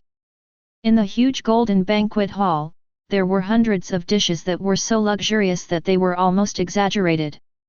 Gilder Tetzalo, who had already changed his clothes, stood behind the table and looked at the 4 people who walked in with a smile on his face. "Vice Admiral, the Dark Dragon, I didn't expect you to actually come." Dylan glanced at the dishes on the table and walked across from him, but did not sit down. "Tell me, why did you come to me in such a boring way? My time is very tight, you should know." Gilder Tetzalo didn't seem to feel Dylan's bad mood at all. He picked up the wine glass and shook it before saying, "People should learn to enjoy life, especially after they have enough power and wealth." After taking a sip of wine, Gilder Tetzalo glanced at the Dylan CP duo standing behind him and turned his attention back to Dylan. "Your wealth is equally astonishing, but you use it for it's such a shame that it's a useless place. How about joining forces with me? With my power, your strength, and our wealth combined, we can definitely enjoy a better life. We can buy everything in the world. Beauty, wine, land, kingdom, and even becoming celestial dragons is not impossible. How are you breaking up with Doflamingo? He will be sad if you let him know." Gilder Tetzalo put down his wine glass and stood up indifferently. "Heavenly Yaksha? Just a celestial dragons who was expelled. In terms of power, I have better people to drive, and in terms of strength, he is not the best. Cooperate with me. This relationship is based on the premise of reciprocity, isn't it? You can stop talking nonsense, I'm not interested in cooperating with you." Dylan stretched out a finger and tapped on the huge gold dining table, which melted instantly. "Your people are not welcome in Greenbit." After speaking, Dylan turned around and walked out the door. Rob Lucci was stunned for a moment, but then remembered what he said before, and could only follow him out in silence. "It seems that we can only choose the time again. I'm not welcome? What about the celestial dragons?" Seeing Dylan's body stop as he walked to the gate, Gilder Tetzalo said with a smile, "After the relocation of Marineford, the Sabayati archipelago became a lawless place. Celestial dragons is also very boring up there. I am going to. They suggested merging my Gulan Tesoro and your Grimbit into one. The strongest marine branch, G5, is responsible for guarding it, forming the most luxurious and safe entertainment center in the world." "Hiss! A shadow disappeared in place. The next moment, he appeared in front of Gilder Tetzalo. Clang! Ha ha ha ha, he is just like the legend, he is an impatient and violent guy. A golden shield condensed in front of Gilder Tetzalo's body. Dylan's fist severely deformed the shield, and the dented shield was just a hair away from the tip of his nose. Your power is more than that. I know it. From your performance in the Summit War, you see, there are so many things that money can buy. How about it? If you don't accept it, that's fine. Then I want the green bit area. Boom. There was a dull sound of metal intersecting, and the body of Gilder Tetzalo, who had turned into a golden man, was instantly embedded in the wall.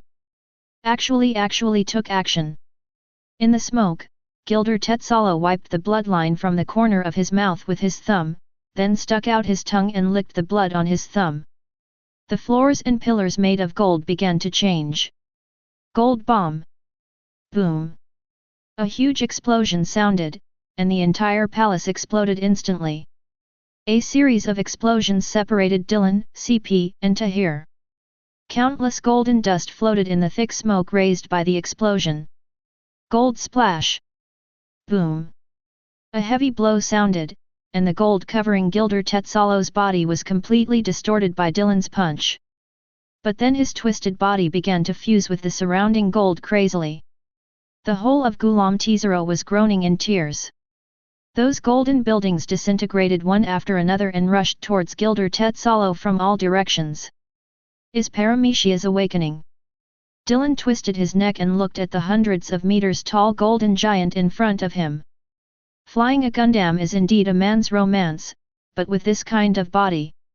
The thunderclouds in the sky rotated, forming a huge storm core.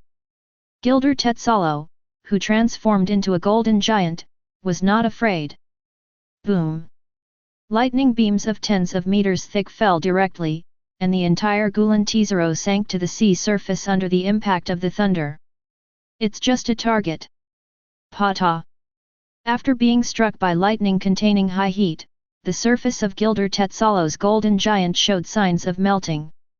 The golden water in the beach began to fall towards the ground. Gilder Tetzalo seemed unaware. Gold karma fire! A huge fist with molten gold fire hit Dylan. Boom! The originally magnificent and luxurious palace was instantly reduced to ruins. Hit! Gilder Tetzalo felt the touch on the golden giant's fist, with a hint of excitement and a hint of disappointment in his eyes. Ah! It hit the air. In the sky, Dylan was suspended opposite the golden giant. It's not difficult for me to catch this kind of attack, but sometimes I don't understand. Why do I have to catch an attack that can be avoided? What logic is this? For example, the Ape King's spear, the ape shins. Why do you have to pick it up with your face? Isn't it the final ripple? Why don't you just dodge it and wait for your strength to run out before I can kill you easily? Forcing a wave to do something like this is very exciting, but also stupid. Chapter 95. The golden giant looked startled at first, and then let out a shocking laugh. Well said. Gold and karma fire hell. Boom! Boom! Boom! The golden giant's fist smashed crazily in Dylan's direction, and the entire Gulan Tzero began to shake. Residents and tourists had long since fled. On the ruins in the distance, Rob looked at the dust and smoke in the sky, and wanted to take the opportunity to conduct a sneak attack and kill Gilder Tetzalo directly. But just as he was about to leave, Tahir, who was standing not far from him, suddenly said, I advise you not to do this. This is an insult to our general. As soon as he finished speaking, purple flames appeared in front of Rob Lucci out of thin air. Tianhu Tahir. This guy who has the ability to suppress Phoenix Margiao. Whether it's this guy, Tom the Raging Sea, or Shiryu the Rain, they all only take orders from Dark Dragon Adams Dylan. There are even rumors that if it weren't for convenience, they wouldn't want to accept Marine's military rank at all. After taking a breath, Rob Lucci said in a deep voice to CP0 next to him, go and find the address where Gilder Tetzalo hides his wealth. After the CP duo left, Tahir stood looking at the battle in the distance and frowned slightly. Golden Emperor. Did he deliberately anger Dylan in order to seek death? It seems that this person understands his situation very well. The final, let's decide the winner. Gold God's punishment. Countless pieces of gold soared into the sky, turning into missile heads and flying towards Dylan. As if sensing something, Dylan looked a little more serious. In that case, then I'll satisfy you. Looking at the speeding warhead, Dylan pulled out the shura that had not been unsheathed. Judgment of Sin, 10 Palaces of Yama. The majestic slashing sword energy exploded instantly. Although it was called Yam Luo, there was no sinister meaning in the slashing strike. Instead, it was filled with vast power and righteousness. Thousands of warheads were chopped into pieces the moment they collided with the slashes. Chop it again. Not only were their materials chopped up, but the impact contained within them was also cut off. Countless gold powder floated in the air, and the giant drained by golden divine punishment had long since disappeared. Gilder Tetzalo lay on the ground and looked at the sky. Dylan fell in front of him and looked at the smiling Golden Emperor. Why are you doing this? Just wishing to die. Of course, also to see you. Look at me. Dylan leaned on Shura, begging for death, and he could feel it. But as for him saying to look at himself, he didn't understand. Although this body is indeed handsome, but it's not something you, the world's richest man, can support. Gilder Tetzalo took out a coin from his arms and rubbed it. Let's see if you can make this world a better place. The ancient coin with a negligible face value seemed to be some precious treasure. Gilder Tetzalo stroked it so carefully. After putting the coins back into his breast pocket, Gilder Tetzalo looked at Dylan and said, "Kill me." Adams Dylan. It doesn't make sense to me. Dylan frowned. Although there was no big problem in killing this guy, he didn't want to cause himself too much unnecessary trouble. Having too many lice is really worrying. Consider it a transaction. Gilder Tetzalo's eyes were extremely calm. As a thank you, it will have been sent to G5 when you set off. Thank you? What else does this guy have besides money? If too much money flows into the market without planning, it will cause inflation. This is of no use to me. On the contrary, it will bear an extra burden. Help me, I don't want to. Gilder Tetzalo looked at Rob Lucci flying towards here on the moonwalk from a distance. Becoming a slave again. Rob Lucci looked at Gilder Tetzalo lying on the ground in the distance. Already got it.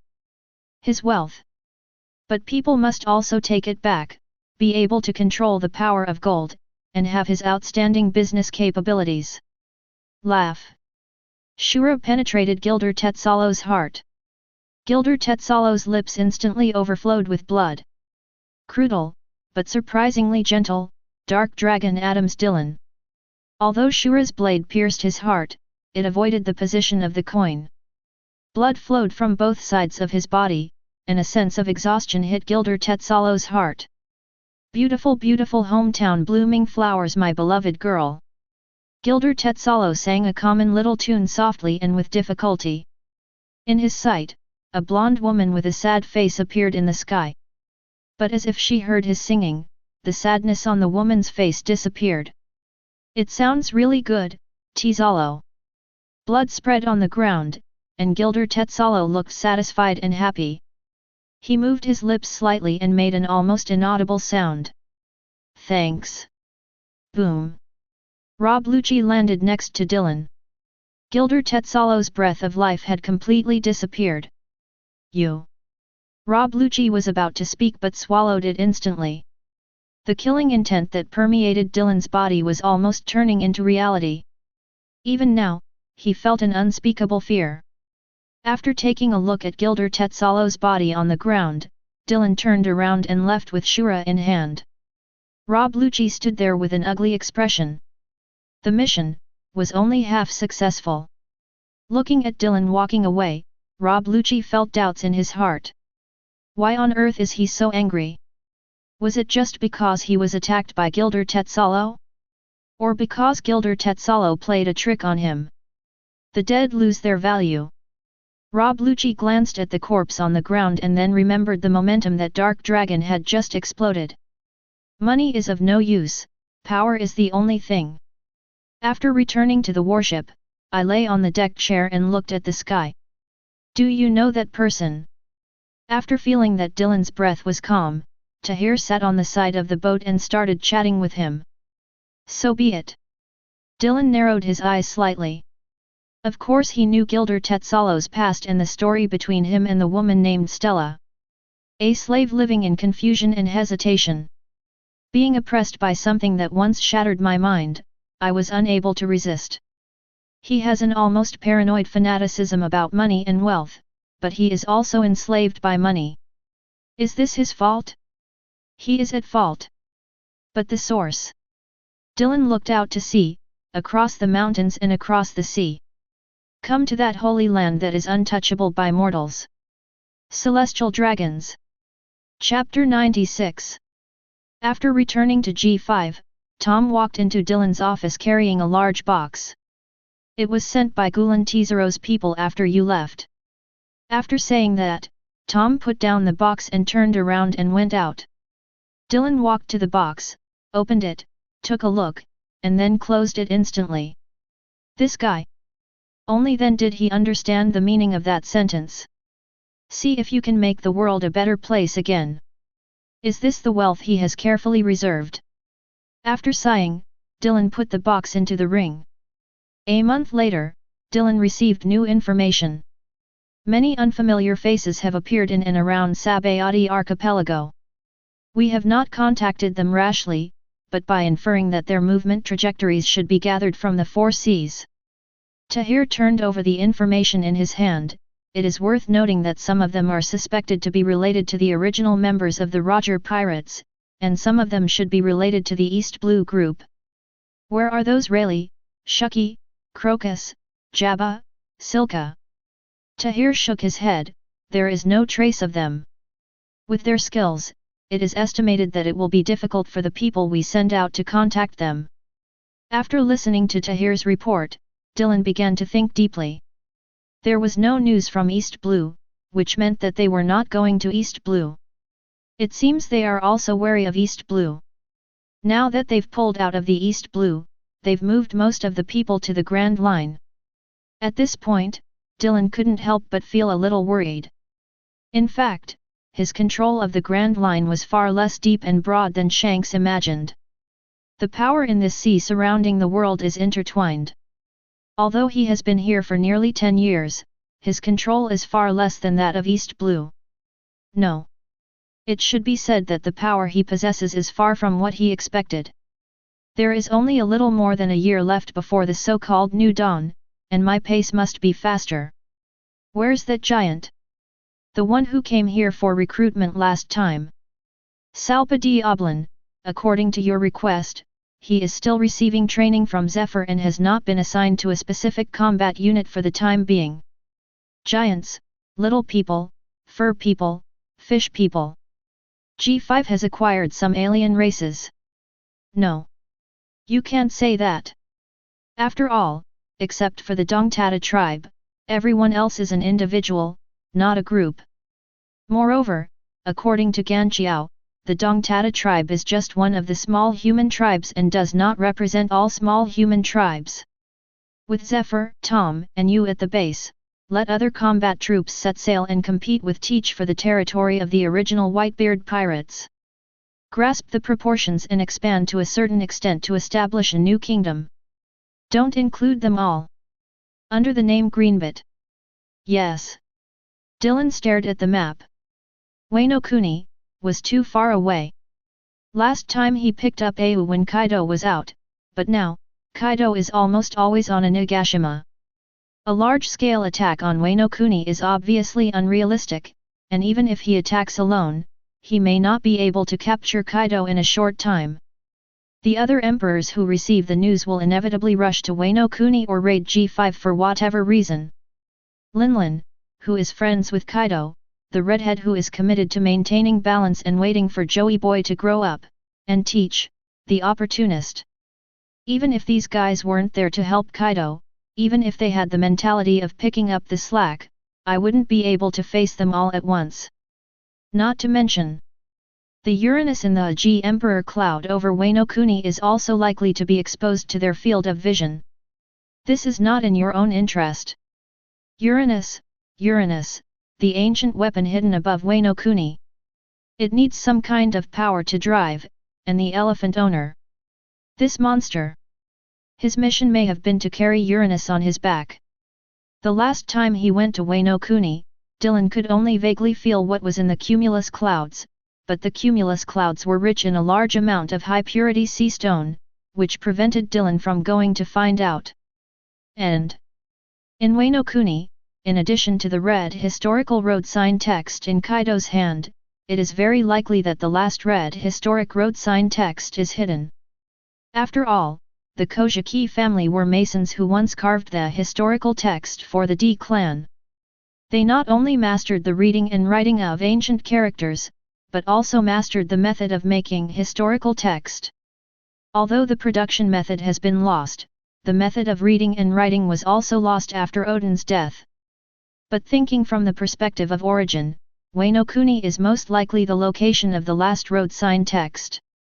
After all, the extremely bad weather and the geographical location that even the world government find very difficult are indeed very suitable for storing road sign text.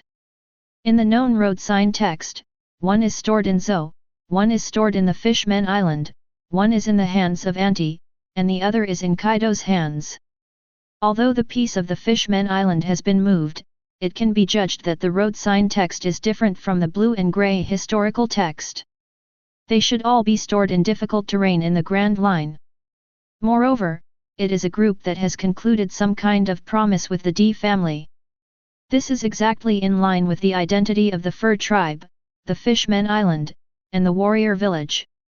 What needs to be considered now is whether the road sign text in Auntie's hand is the one originally stored on the Fishman Island. And did the piece on Kaido's hand come from the Flower City? If there is overlap, then there is still the last unknown piece, or the text of history that was once stored on the Fishman Island was taken away and kept by Whitebeard during his asylum. At this point, we can make some judgments from Whitebeard's expectations for the new era and Marco's always guarding the hometown of Whitebeard.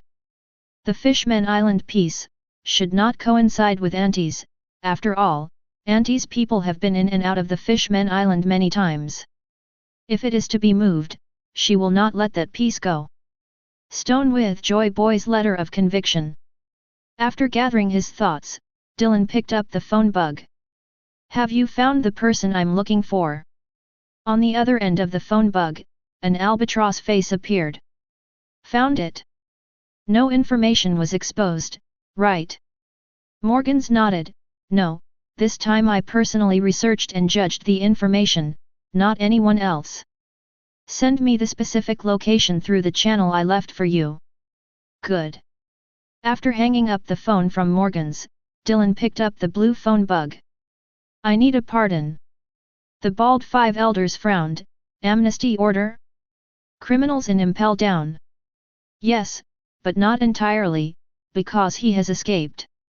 The bald five elders thought for a moment and then asked, yes, but you have to make sure you can control it.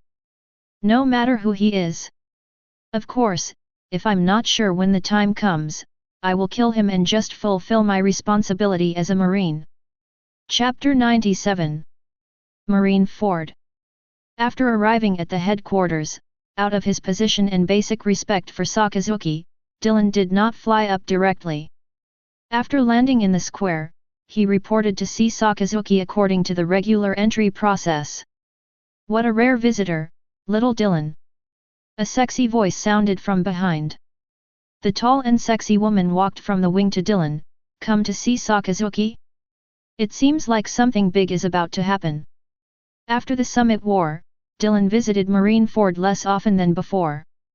Although the current person in charge is Sakazuki, whose style is closer to his, Dylan still inevitably has a certain degree of resistance and boredom with this department.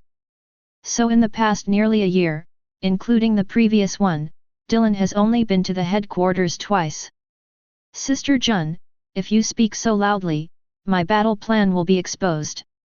Intelligence organizations. The entire sea is almost transparent, and no one can completely tell whether there is someone from the other party around them. Marine's sword, world government's CP, the power of the Linlin family, the power of Morgans, and many others, these things are simply impossible to guard against. Unless, like his East Blue intelligence organization. It was obvious that someone's heart rate had changed around him, but Dylan didn't point it out. Since Morgans gave himself the guarantee, it shouldn't be a big problem. And that guy, not everyone can mess with him. Jun and Dylan walked to the lift platform side by side, and Dylan looked at the kinpara on her waist. Sister Jun, I heard that you are also a world-famous swordsman. Why don't you go and compete with Hawkeye? After hearing Dylan say big sister, Jun finally couldn't bear it anymore. Hey, hey! Little Dylan, you can't always call me eldest sister. I'm still a young woman. It's hard for me to carry out my mission with you like this. With the help of her beauty, she can always complete her tasks easily. If little Dylan calls her out by this name, pirates all over the sea will know that she is an older woman. It's really troublesome to fight all day long.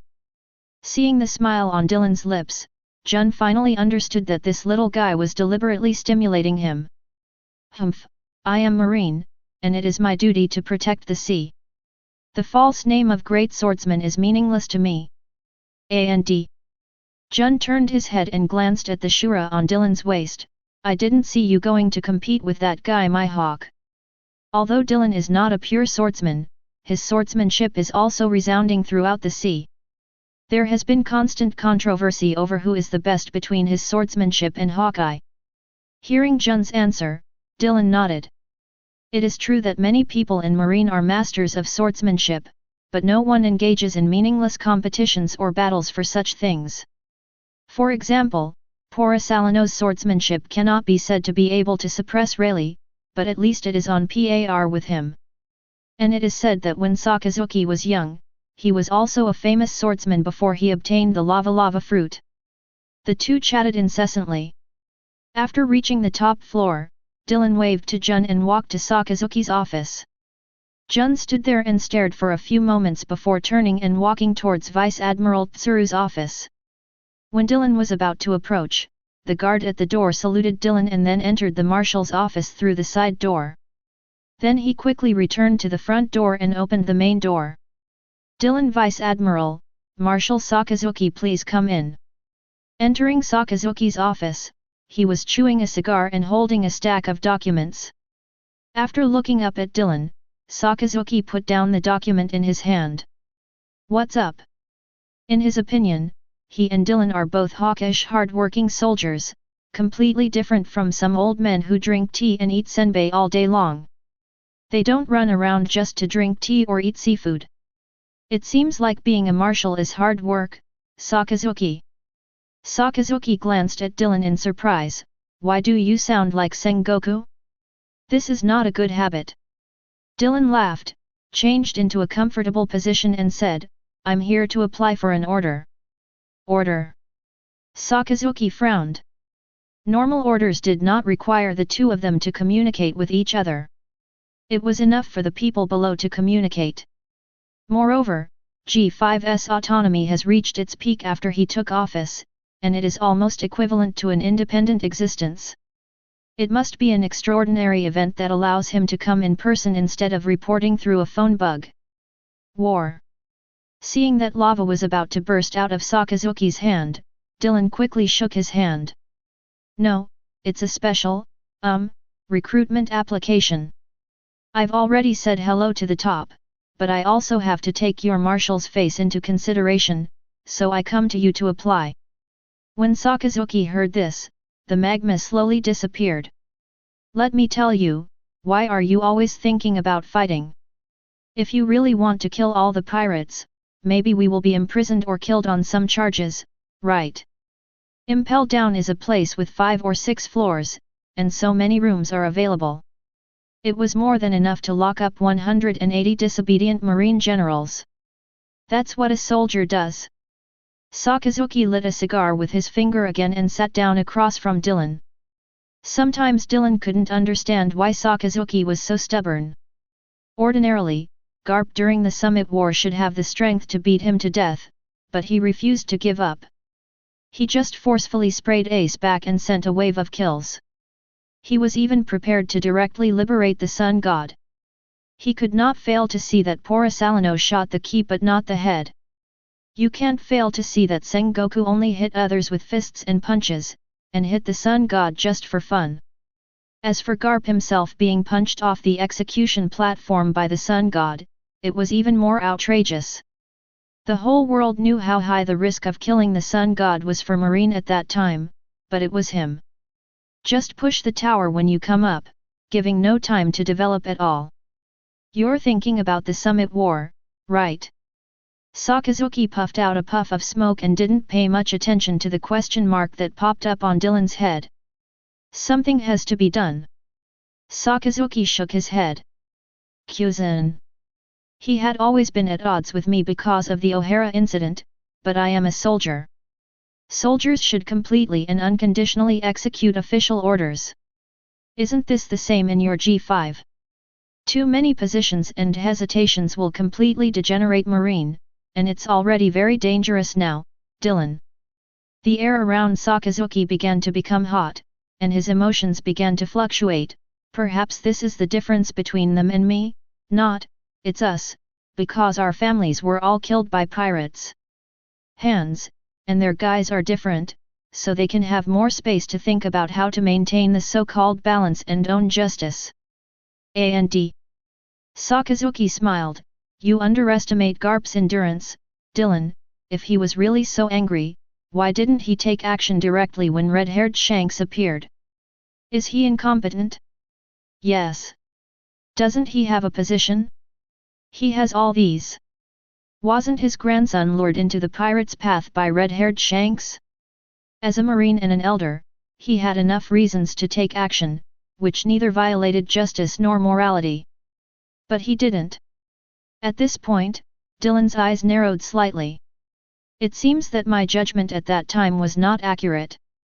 And Sakazuki is not a reckless and mindless soldier. This is Garp. I have worked with him for decades. I know his character very well.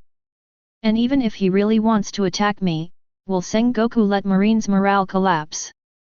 Seeing Dylan deep in thought, Sakazuki did not disturb him, but sat across from him and smoked quietly.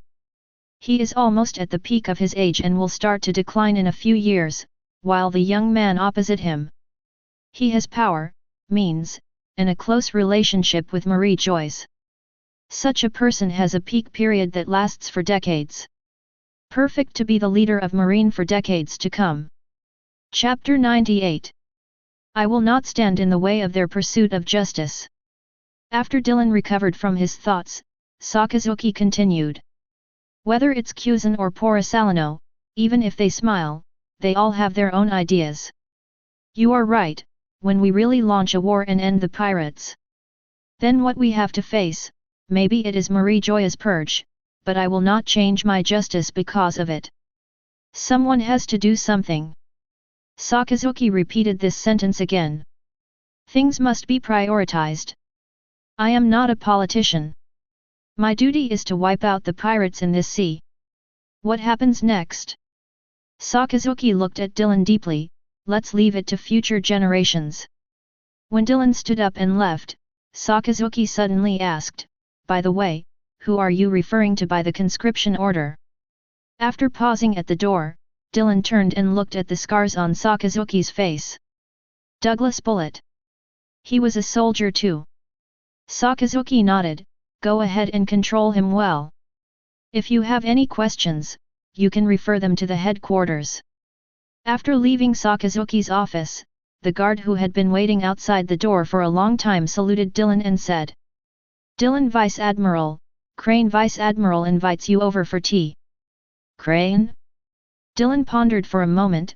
Crane Vice Admiral. During the Summit War, Crane Vice Admiral did not charge into battle. This is understandable, after all, he is an old man in his 70s. Although she hunted Doflamingo for years, Dylan thought. The reason why Doflamingo frequently ran away was not because he couldn't defeat Vice Admiral Crane. It's more likely because he understands that if he takes action against Vice Admiral Tsuru, the consequences may be facing angry Garp, Sengoku, Zephyr, and Jun.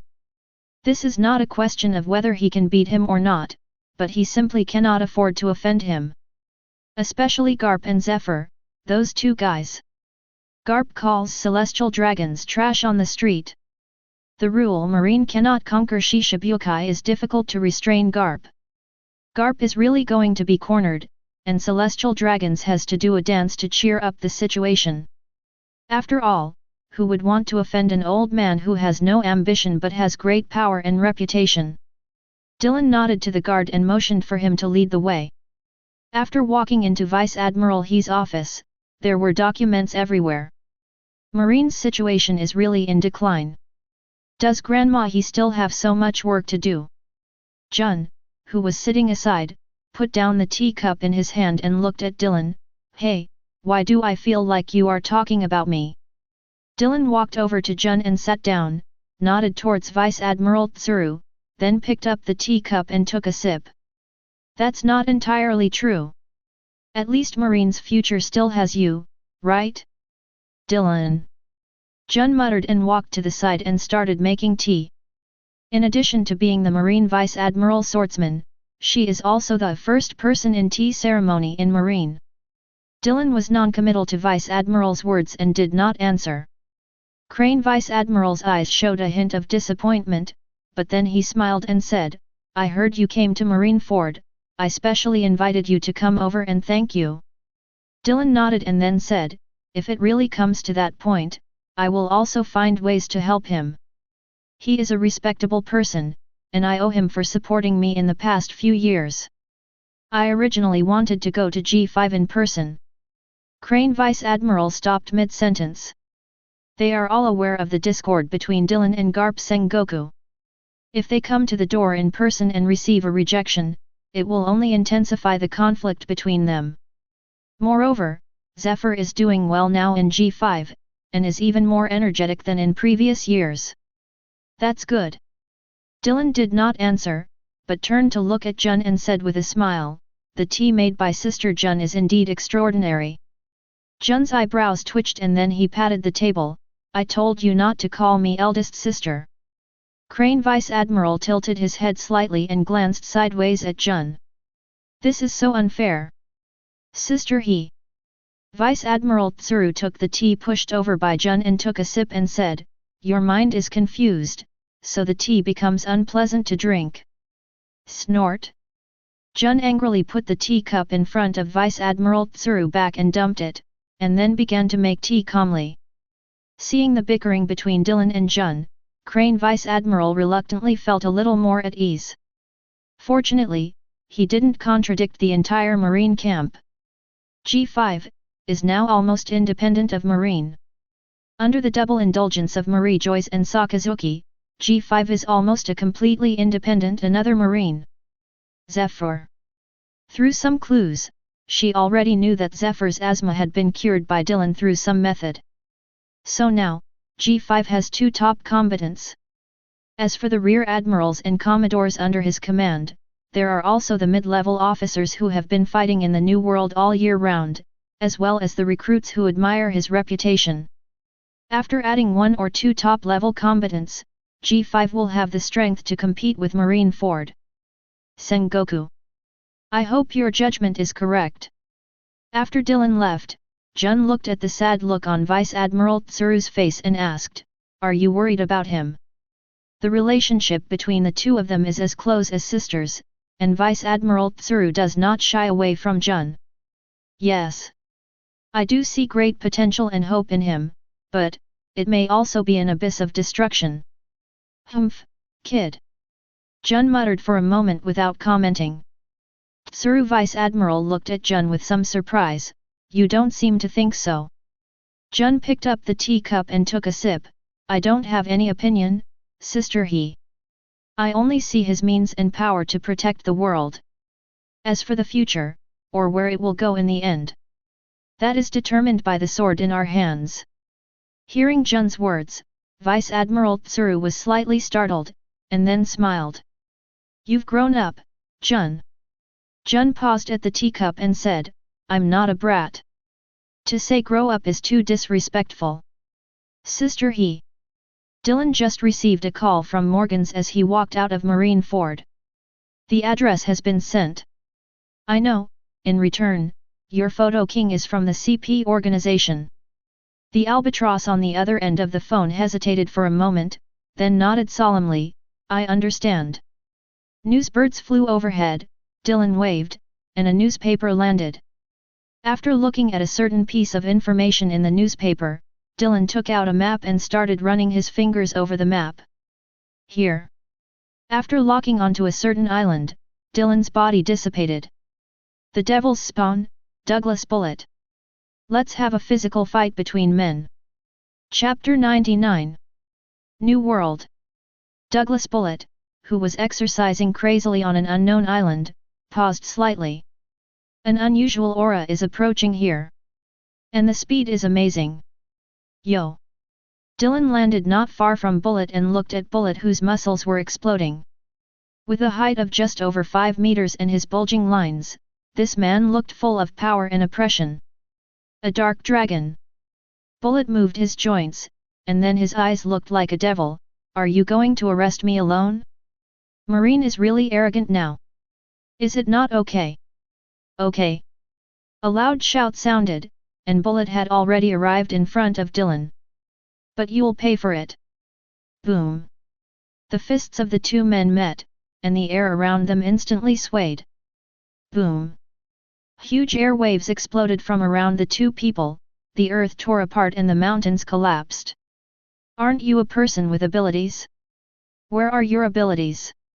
In the collision just now, neither of them used their abilities, nor did they even cover haki.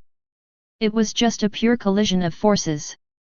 Feeling the strength coming from his arm, Dylan grinned, what's the hurry? Don't you have the ability to use it too? Douglas Bullet, a user with the fusion fruit ability, a haki who can fuse all surrounding objects with himself. Arrogant. Their bodies disappeared instantly, and countless after-images flickered around them. Boom. Boom. Boom. Boom. After hundreds of fist-to-flesh collisions, the two fell to the ground together. The look in Bullet's eyes became even more excited. You're so good. You've actually tempered your body to such an extent. More than 20 years ago, not earlier than that, he was known for his strong body and superb fighting skills, thus earning the title the Devil's Descendant. And the guy in front of him, an ability user and a great swordsman, is his famous fighting style. But what Bullet didn't expect was that he was actually as good as Grandmaster in unarmed combat, and even his physical body was on par with him. This gave Bullet a sense of enthusiasm that he had not seen for a long time. The warm-up is over. Show your real skills. Haki covered Bullet's whole body, and his aura began to grow crazily. The same haki also covered Dylan's whole body, and the moment their eyes met, they pounced on each other at the same time. Boom! Bullet's fist hit Dylan in the face, and Dylan's fist hit him hard in the stomach. No one dodges this move. The moment the power exploded, the two bodies flew backward at the same time. Two mushroom-shaped smoke rose from where the two men landed. The next moment, two black shadows jumped out of the smoke, and the earth trembled again. Even the surrounding sea began to surge. Cheek. Chest. Lower belly. All kinds of fragile and deadly places are being bombarded by the opponent. But the more they fought, the more excited they became, and the more they fought, the crazier they became. They even gave up defense invariably, just hoping to hit the opponent with the next move. Euler, Euler, Euler. Wood big, wood big, wood big, wood big. Call. Beads of sweat appeared on Bullet's forehead, and heat began to evaporate from Dylan's body. Humph. Bullet's eyes flashed red, and haki began to merge with his body. The color of his skin began to change towards blue-purple, and his aura increased again. Dylan in the distance adjusted his breathing, and then the surface of his body began to glow with lightning.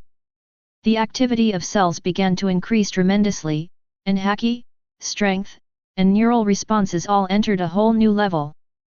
Boom! A simple punch. The entire island began to collapse, all the mountain peaks turned into powder, and the island turned into a devastated flat land. Your fruit development is also very good. In the gap between the two fists, the space showed signs of being torn apart. The dark clouds in the sky began to surge crazily, as if there was a big hand stirring it inside. Dylan grinned, yours is just average. Bullet's expression darkened, but he didn't hear any mockery in Dylan's words. Impossible. Are there other directions for fusion fruit? Why do you say that? But this doubt flashed through his mind instantly. The strong self-confidence made him smile again, and the higher intensity of haki began to blend with his body. His complexion also became darker. The fists of the two people began to slowly separate, and black thunder burst out in all directions. Conquerors in Marine? It seems that your ambition is not small. But the next second, Bullet's eyes showed a different emotion. His conquerors is not as simple as direct entanglement. There are more complex changes inside. How is it done? Are you aware of it? Dylan's conquerors began to slowly press toward him. Interesting. With a loud roar, Bullet's body flew far away and sank into the ground. A burst of purple light filled the air from the smoke and began to spread toward the surroundings of the giant crater. Dylan stood there panting slightly. He also lost a lot of physical strength in this high-intensity battle. But he may not have experienced this kind of sweaty battle for a long time, especially this kind of hand-to-hand combat, which made all the muscles and cells in his body excited. The blood rushes through the body, and the heart swells like an oven. Every inch of skin is releasing strength, and every pore is desperately opening. On the other side of the island, a giant several hundred meters tall has completed the fusion. Opposite him, in the center of the island, Dylan stood looking at the exaggeratedly large thing. This kind of body. Dylan shook his head, then slowly floated up into the sky. Are you looking down on me? Are you waiting for me to complete the fusion on purpose? A huge voice came from the giant's mouth. Thunderclouds began to roll in the sky, and countless thunderbolts fell from the sky and clung to Dylan's body. His entire body turned into a ball of light that was too dazzling to look directly at. No. Dylan's voice came out from the light group. I want to tell you that facing certain opponents, your huge body will only become your weakness, and it will also greatly waste your physical strength and haki. So confident. Marine. The giant roared up to the sky, then raised his palm as big as a ship and hit Dylan. The huge palms drove the flow of air to form an astonishing gust of wind. Lightning exploded, and tens of thousands of thunder pillars fell simultaneously in the sky. Bind the demon. The thunder net closed instantly, and the fusion giant's arms were cut off directly under the restraints of the lightning. Above the giant's head, a figure with flying hair raised his right hand high. His right hand held a huge red sphere that exuded an aura of destruction. Feeling the aura that extinguished everything, Bullet's eyes finally changed. What kind of thunder is this? But before he could make the next reaction, a loud bell-like voice came from the thunder cloud. Deluo Minjian. The giant red ball of lightning descended from the giant's head with overwhelming force. Boom boom boom. Starting from the giant's head, countless fused things began to recover, dissipate, and decompose. The giant ball of lightning pressed Lei Ti's body unable to move. Facing this force, he could only gather haki to protect his body. There was no strength left to resist. Boom! The island made a muffled sound. The surrounding sea rippled, and then one wave after another spread out into the distance. By tens of kilometers away, the waves had formed a huge tsunami. Dylan was stunned for a moment when he saw the tsunami roaring away. FK. Received it, but not completely. Salted fish cuisine is not here again. The Paw team is in big trouble. Fortunately, this is the middle and back part of the FG New World, and those who drowned should all be pirates. The ground has completely sunk in, forming the shape of a large bowl. Bullet lay in the bowl, looking dazed. Chapter 100. Are you a great swordsman? Bullet, lying on the ground, recalled the man's information in the battle just now. Ah. Yes. Practicing swordsmanship. On the one hand, it's more straightforward to kill people, and on the other hand. Dylan took out the cigarette, slightly pulled apart the thumb and index finger of his right hand, and a subtle lightning flash appeared, lighting the cigarette. It's to avoid certain special situations, such as immune to death no matter how you fight, then you can only cut off the head. After hearing Dylan's words, Bullet turned his head and looked at him. Then why don't you chop off my head? Call. After taking a puff of the cigarette, Dylan looked at the guy embedded in the ground next to him. If I want to chop off your head, I'll chop it off as soon as I come up. Doing so many fancy operations is not my style. Dylan looked up and looked into the distance. Shura had been taken out of the ring and inserted aside. So, you are defeating me in the same way at every stage of the fight. Do you want me to follow you? Just like Roger did back then. After finishing speaking, Bullet fell silent again. Roger. He didn't make it this far. He did beat himself, many times. But it's not like this man, defeating himself in an almost mirror image way. Taijutsu, Haki, fruit abilities, fruit awakening abilities. He had all been defeated by him. And his swordsmanship, I haven't seen it yet. Yes, otherwise do you think I would really come here to wrestle with you so leisurely?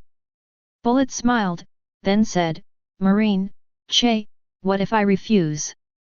Call.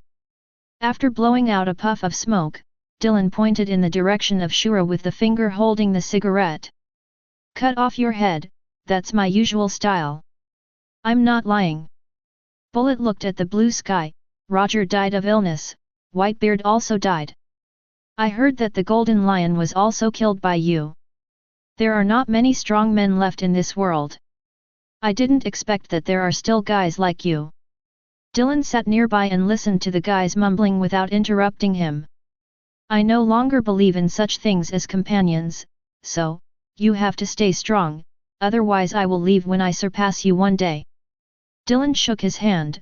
You don't have to leave, you can just kill me. I said this to another person almost 10 years ago. Who? Shiryu, you should know me, right? After all, you have been imprisoned in Impel Down for 20 years. Bullet's expression returned to normal. It's him. Then he has no chance. So you have to work hard and set a good example for him. After standing up, Dylan pulled the phone bug out of the ring. Get a ship and take me back to G5. Albatross hesitated for a moment and then said, it may take a while. There is a huge tsunami around that area. Now the ship cannot sail. Okay, hurry up after the tsunami passes.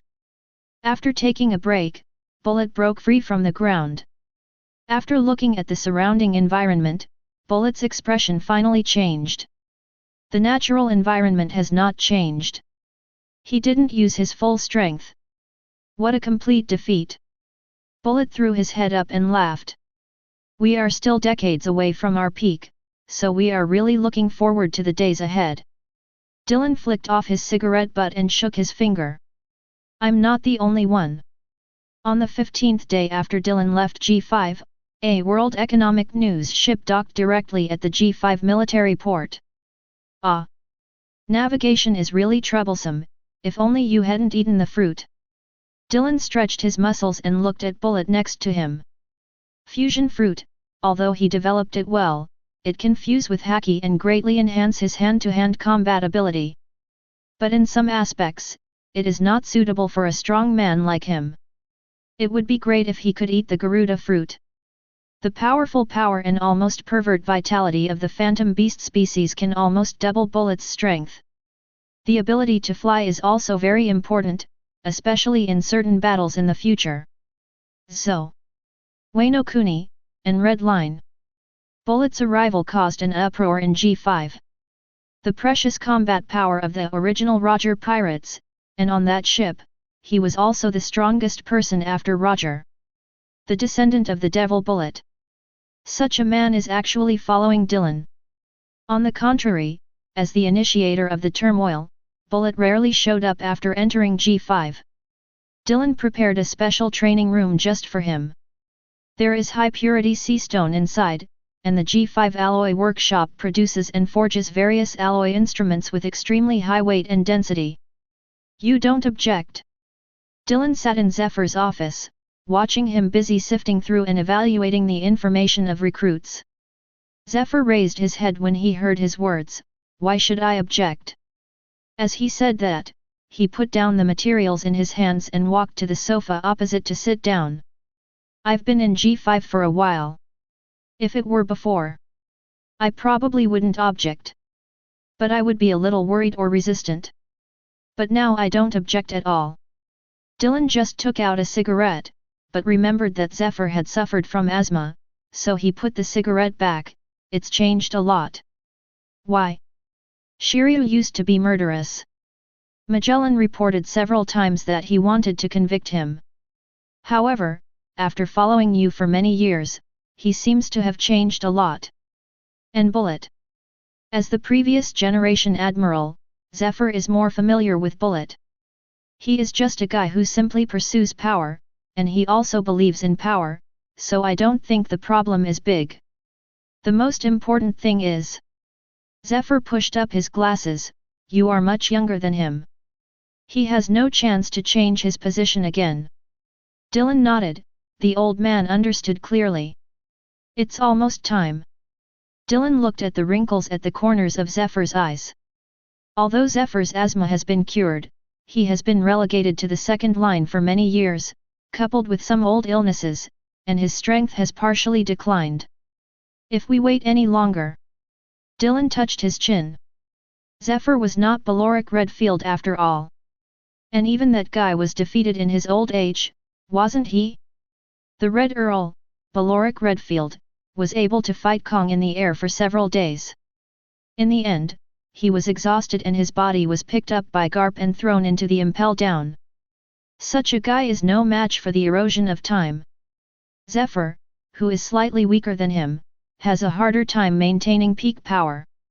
"Zephyr, I'm going to find fruit for you. Your sea stone robotic arm, don't just take it off, I'll replace it for you." Zephyr had doubts in his eyes, even though Dylan had said before that he would find fruit for him. But at his age, even if his asthma is cured, the improvement after eating the fruit will be very limited.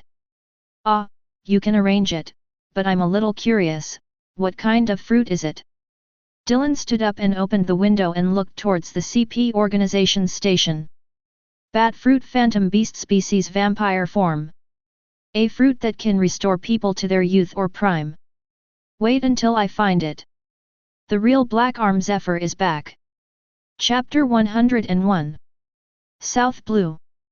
After half a year of fighting, the Third Legion has successively captured many unclaimed lands that were occupied by pirates or were caught in huge wars.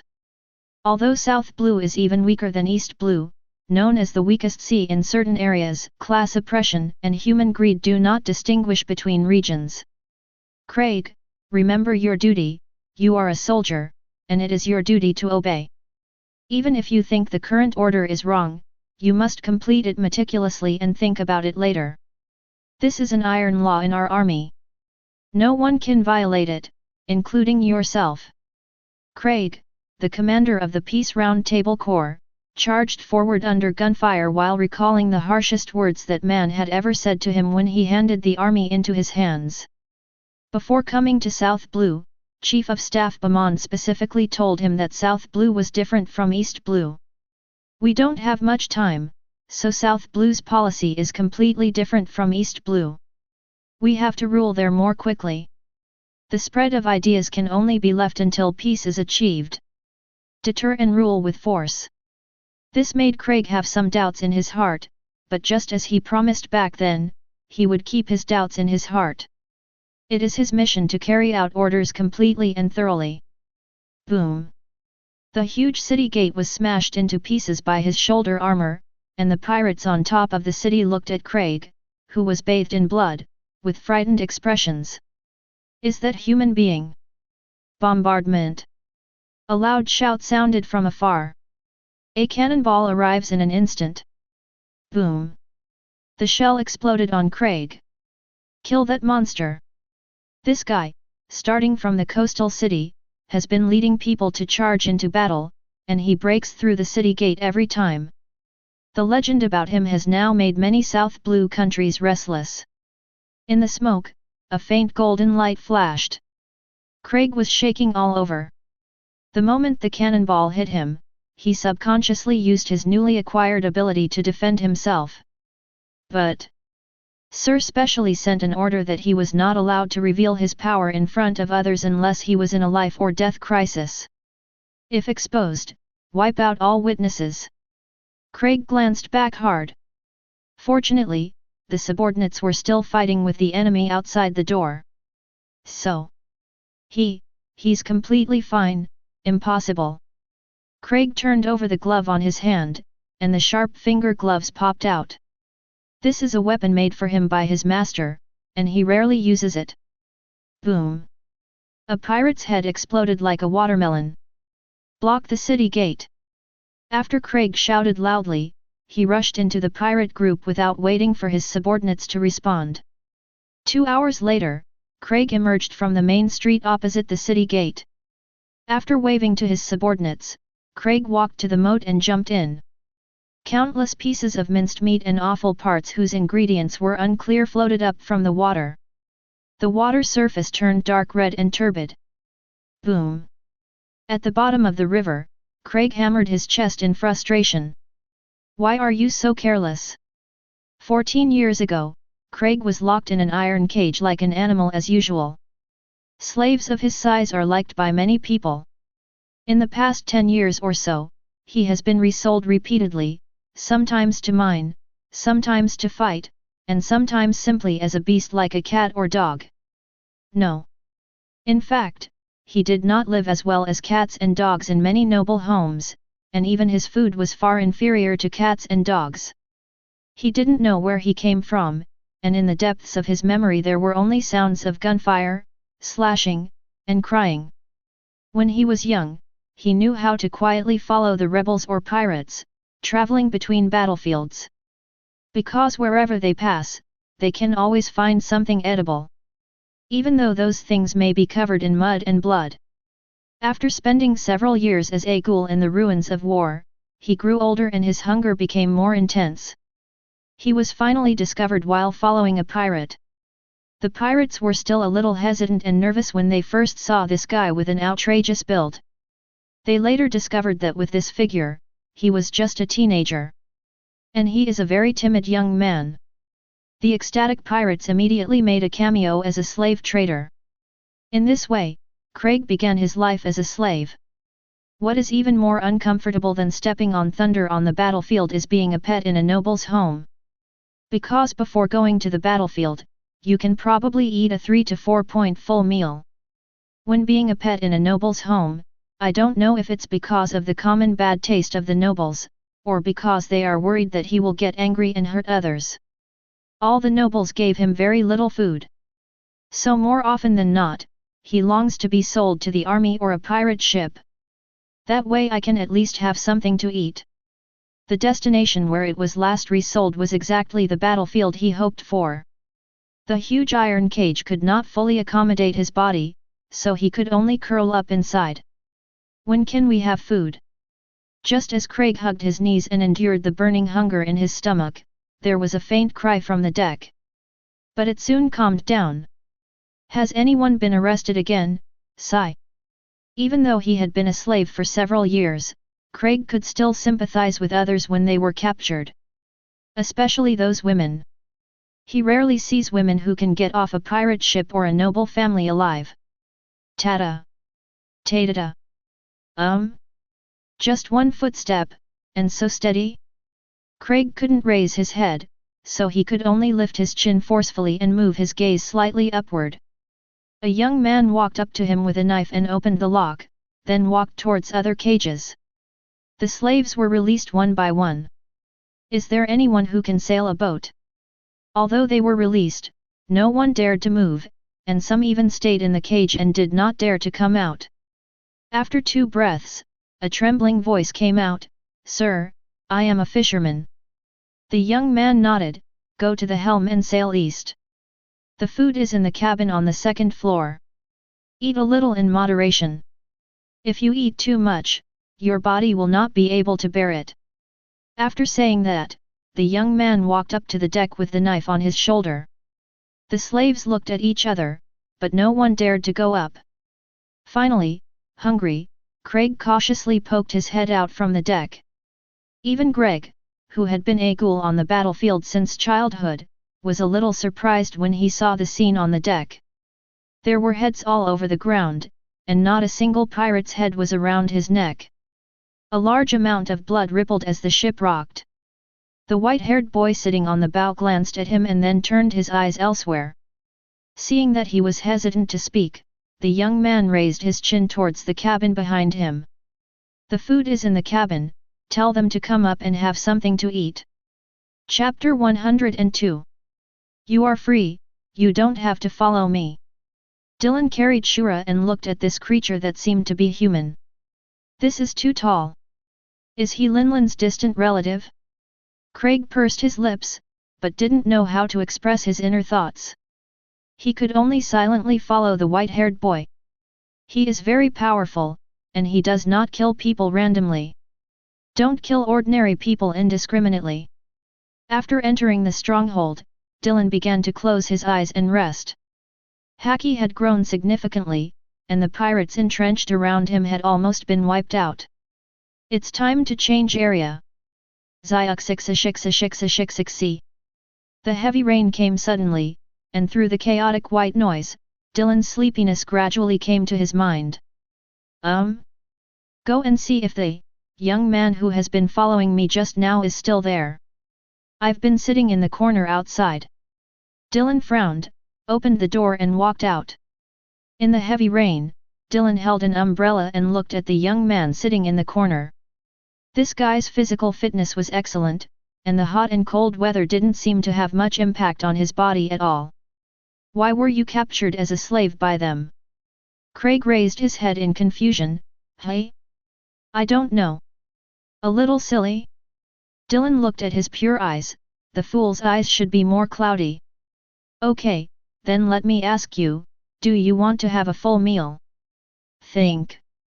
Having enough to eat has always been Craig's greatest wish and pursuit. Go break that tree. Dylan pointed towards a big tree in the distance where 2 people were hugging each other. Hey? Oh. Craig walked up to the big tree and hesitated, as if he didn't know how to start. Use your fists. Oh. Boom. The big tree trembled, and the raindrops hanging on the leaves poured down instantly. Keep fighting. Craig, who was soaked by the rain, turned his head and looked at Dylan. Dylan looked at the slightly raised ground beside him and secretly smacked his lips. If you interrupt, you will have something to eat. Available every day. Really? Craig's eyes lit up. Although many people had made similar promises to him, they all disappeared inexplicably in the end. Some died, some escaped, and some gave up because of his cowardice. Craig turned to look at the big tree again, and after sizing it up, he raised his fist above his head. Stop, that's not it. Dylan walked over to him, pulled his fists down and placed them flat on his waist. Stand firm on your feet, use strength on your waist, tighten the muscles on your shoulders, and work hard with your whole body. You only have one chance. Excuse me, there is food to eat. If you keep fighting, you will go back to where you came from. A thunder flashed, and along with the thunder, a dull voice sounded. 2 figures carrying boulders ran on the beach. One is tall and one is short, one is fat and one is thin. Hey, hey, hey, hey. Dylan adjusted his breathing while looking at Craig next to him, who was still not under much pressure. This guy. Definitely a distant relative of Linlin. After circling the island 10 times, Dylan wringed out his shirt and threw it over his shoulders. Your training is over. Go find Beaumont in the afternoon to learn knowledge. Hey? Oh. When he heard the word study, Craig felt a little sad. That knowledge was too difficult. But he looked at Dylan next to him. Even though he is so powerful and knowledgeable, Yamato can often be heard discussing things with old man Whitebeard that he doesn't understand at all. The words belief, class, and struggle sound very powerful. Do you know why I haven't taught you how to fight yet? Dylan and Craig walked back side by side. Looking at Craig's somewhat sad look, Dylan patted his arm. You have to know that if you only have power but cannot master it and use it correctly, then you cannot be called a human being. Craig turned his head in confusion. He had never mentioned learning his fighting skills to Dylan. But every time Dylan practiced, he would watch blankly. Even though he couldn't understand it. People are not people? What is that? Dylan's body paused. A beast driven by desire and instinct. After emerging from the water, Craig washed his arms and cheeks. Today, he is no longer the young man who even struggled to speak. He is no longer a beast. Sir, the cleaning is complete. On the river bank, a guard seemed to have been waiting for him for a long time, but he didn't look strange at all. Take a rest for 2 days, return the wounded, notify the other side to come and take over, and we will go to the next location. Yes. After the guards left, Craig sat on the river bank and looked at his cheeks reflected in the water. He has a full beard, thick eyebrows, and big eyes, with firm and sharp eyes. The bulging muscles on his body are no less impressive than bullets. Turning his head to look at the previously breached city gate, Craig lowered his head and thought for a moment. I was really too careless just now. After more than 10 days of lightning-fast attacks, they defeated this pirate kingdom with overwhelming force. In order to avoid too many casualties among the soldiers, he still led the charge with his exhausted body, but at the last moment, a trace of fatigue made him relax his vigilance and he was hit by a pirate's cannonball. His ability had just been acquired and he was not yet very proficient in using it. The moment the shell exploded, the ability in his body was activated. According to the order of Sir, once his ability is exposed, all witnesses at the scene must be wiped out. Special moments even include his subordinates.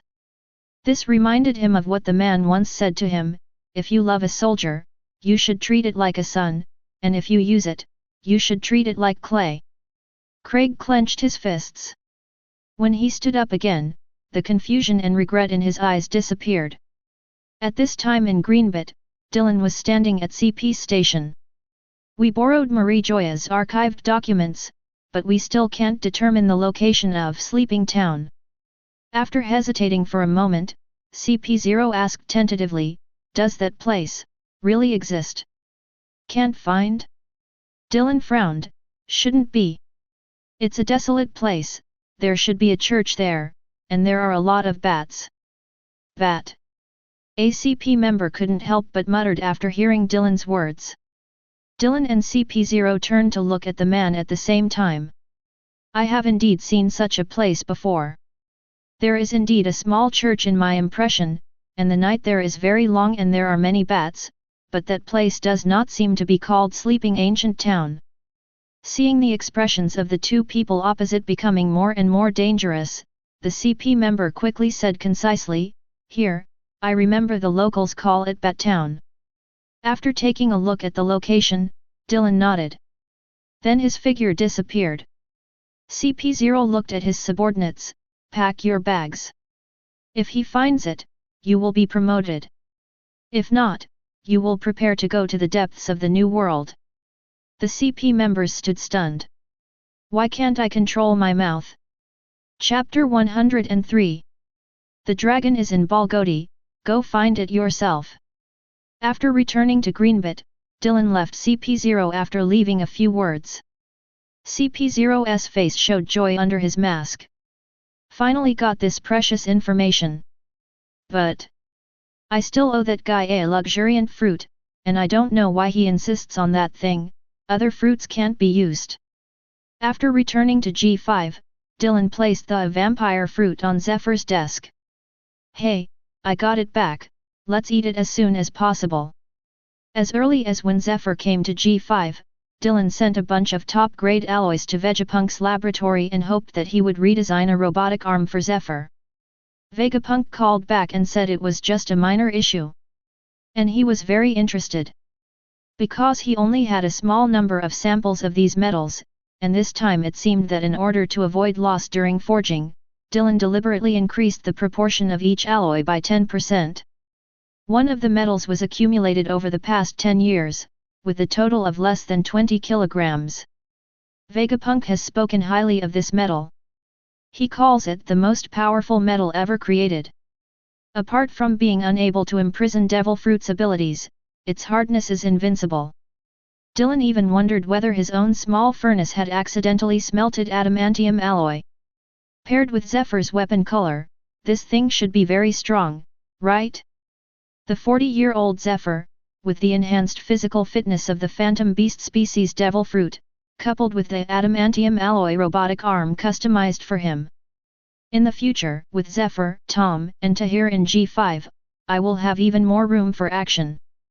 By the way, and Bullet, a muscular man who spends all day exercising in the base. With this lineup, even if 4 emperors were to come, it would be difficult for them to leave. G5's force structure is finally perfected. It's time to get down to business. Is there any movement over there at Boa Hancock?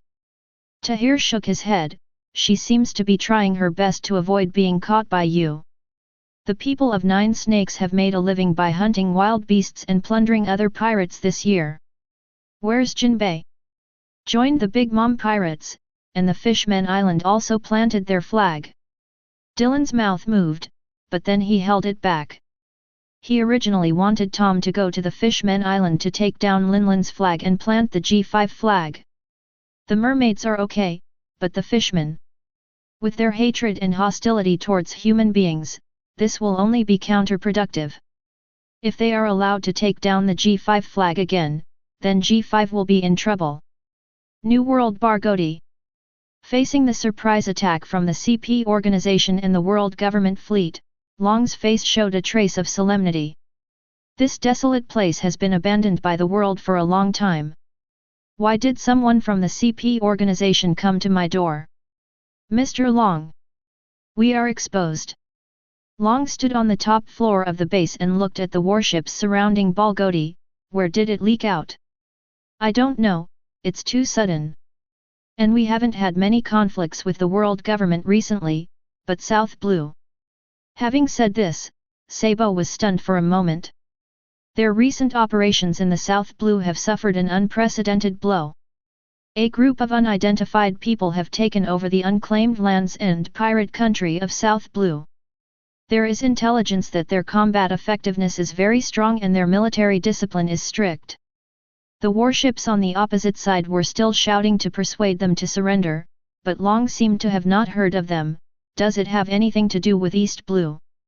Sabo pondered for a moment and then shook his head. I can't be sure, but the styles are very different. The South Blue group seems to implement force rule. Although the intelligence said that they did not harm the people, the style of the East Blue organization is different. Very different. Did Lindbergh ever conflict with them? There has been no direct conflict for the time being, but there have been some secret contests. Boom. The warships on the sea seemed to be impatient with waiting, and fired artillery shells at Barghoti together. Let's go and give up Barghoti. A gust of wind passed by, and the revolutionary troops put on their goggles. The originally calm sea surface suddenly roared with strong winds, and the cannonballs in the air also deviated from their trajectories. It's a dragon. He is indeed up there. It's his fruit power. Commander-in-Chief of the Revolutionary Army Monkey D. Dragon, a user with Hurricane Fruit ability. The winter grammar wrapped around the dragon rushed out of the encirclement, and two strong winds came one behind the other. One force blocks the fleet of the world government, and the other pushes the winter grammar towards the distance. The dragon stood silently on the bow. East blue, South blue, who has so much energy? We made a mistake in judgment and allowed the revolutionary army to escape. Dylan looked at CP0 and asked strangely, you don't need to tell me this kind of thing, right? Our deal has been completed. No, you still owe me a luxuriant fruit. You want to have S*X for free? You don't blame me for running away. It's because you are too suspicious and unwilling to attack with all your strength. Dylan knew that they didn't want to take it all in, so he must have sent some people there, and they found out that there was indeed something in stock. Snort. Those guys from the Revolutionary Army were messing around in East Blue all day long, and that woman named Bello Betty was always trying to trick the Peace Round Table Conference out. This year in South Blue, although they did not directly block the team, they did a lot of things to make things difficult in the dark. Since you always find fault with me, it's not too much for me to repay you. Dragon. What's more, there's that guy called the SE King. There are still coloring cooks hiding there, but I don't know the location of Makabaka, it's over at CP0. There was no need to reveal it to them, after all, they themselves made a mistake this time. We made a mistake this time, but we are still very grateful. We will step up our search for the lush fruit. If there is any news about the Revolutionary Army next time, please be sure to tell us. Let's talk about it later, and it also depends on what you give in exchange. Now is not a good time to wipe out all the revolutionary forces.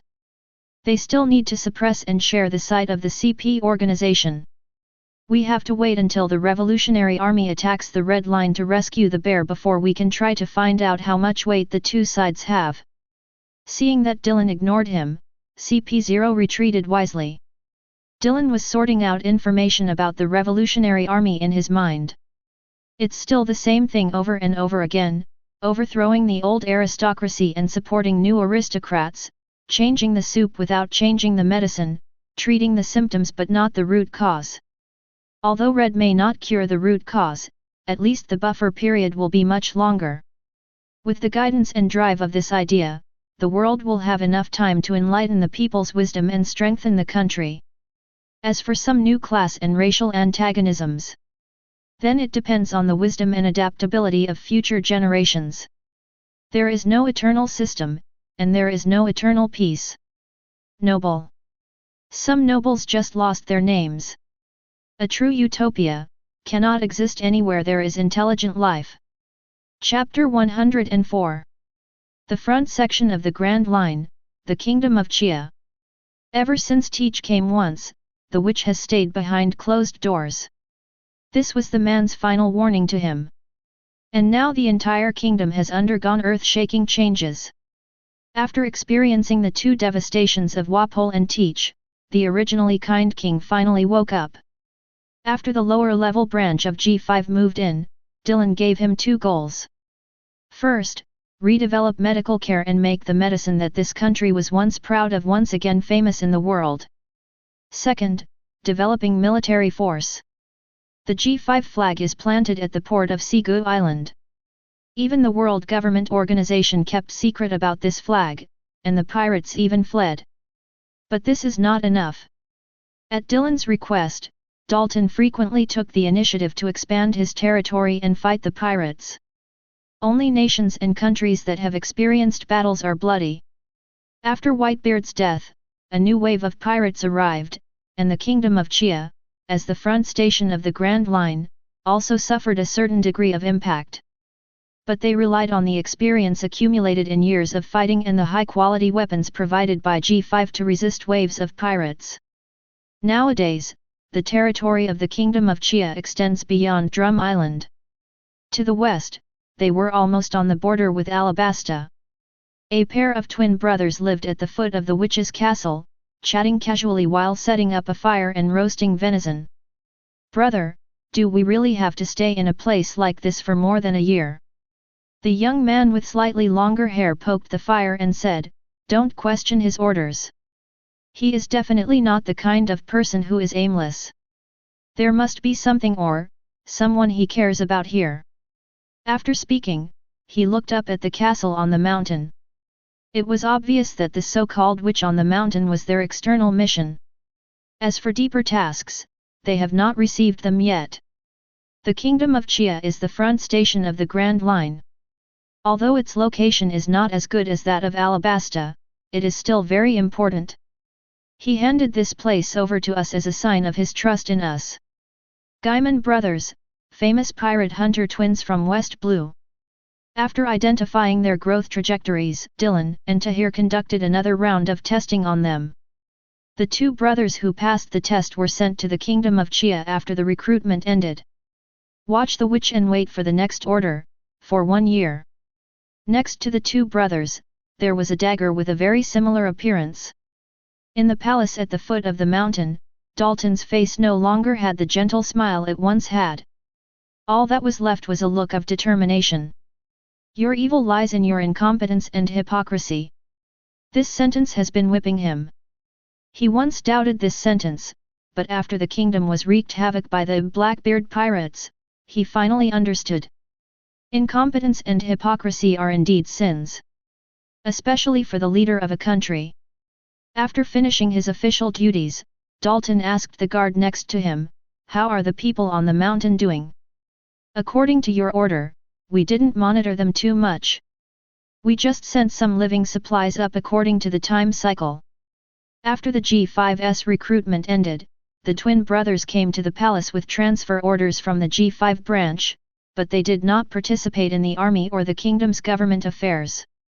The transfer order only said that they would act freely. For a short period of time after the interdiction battle, pirates from all over the world were in panic, but after a while, they began to flow into the Grand Line again.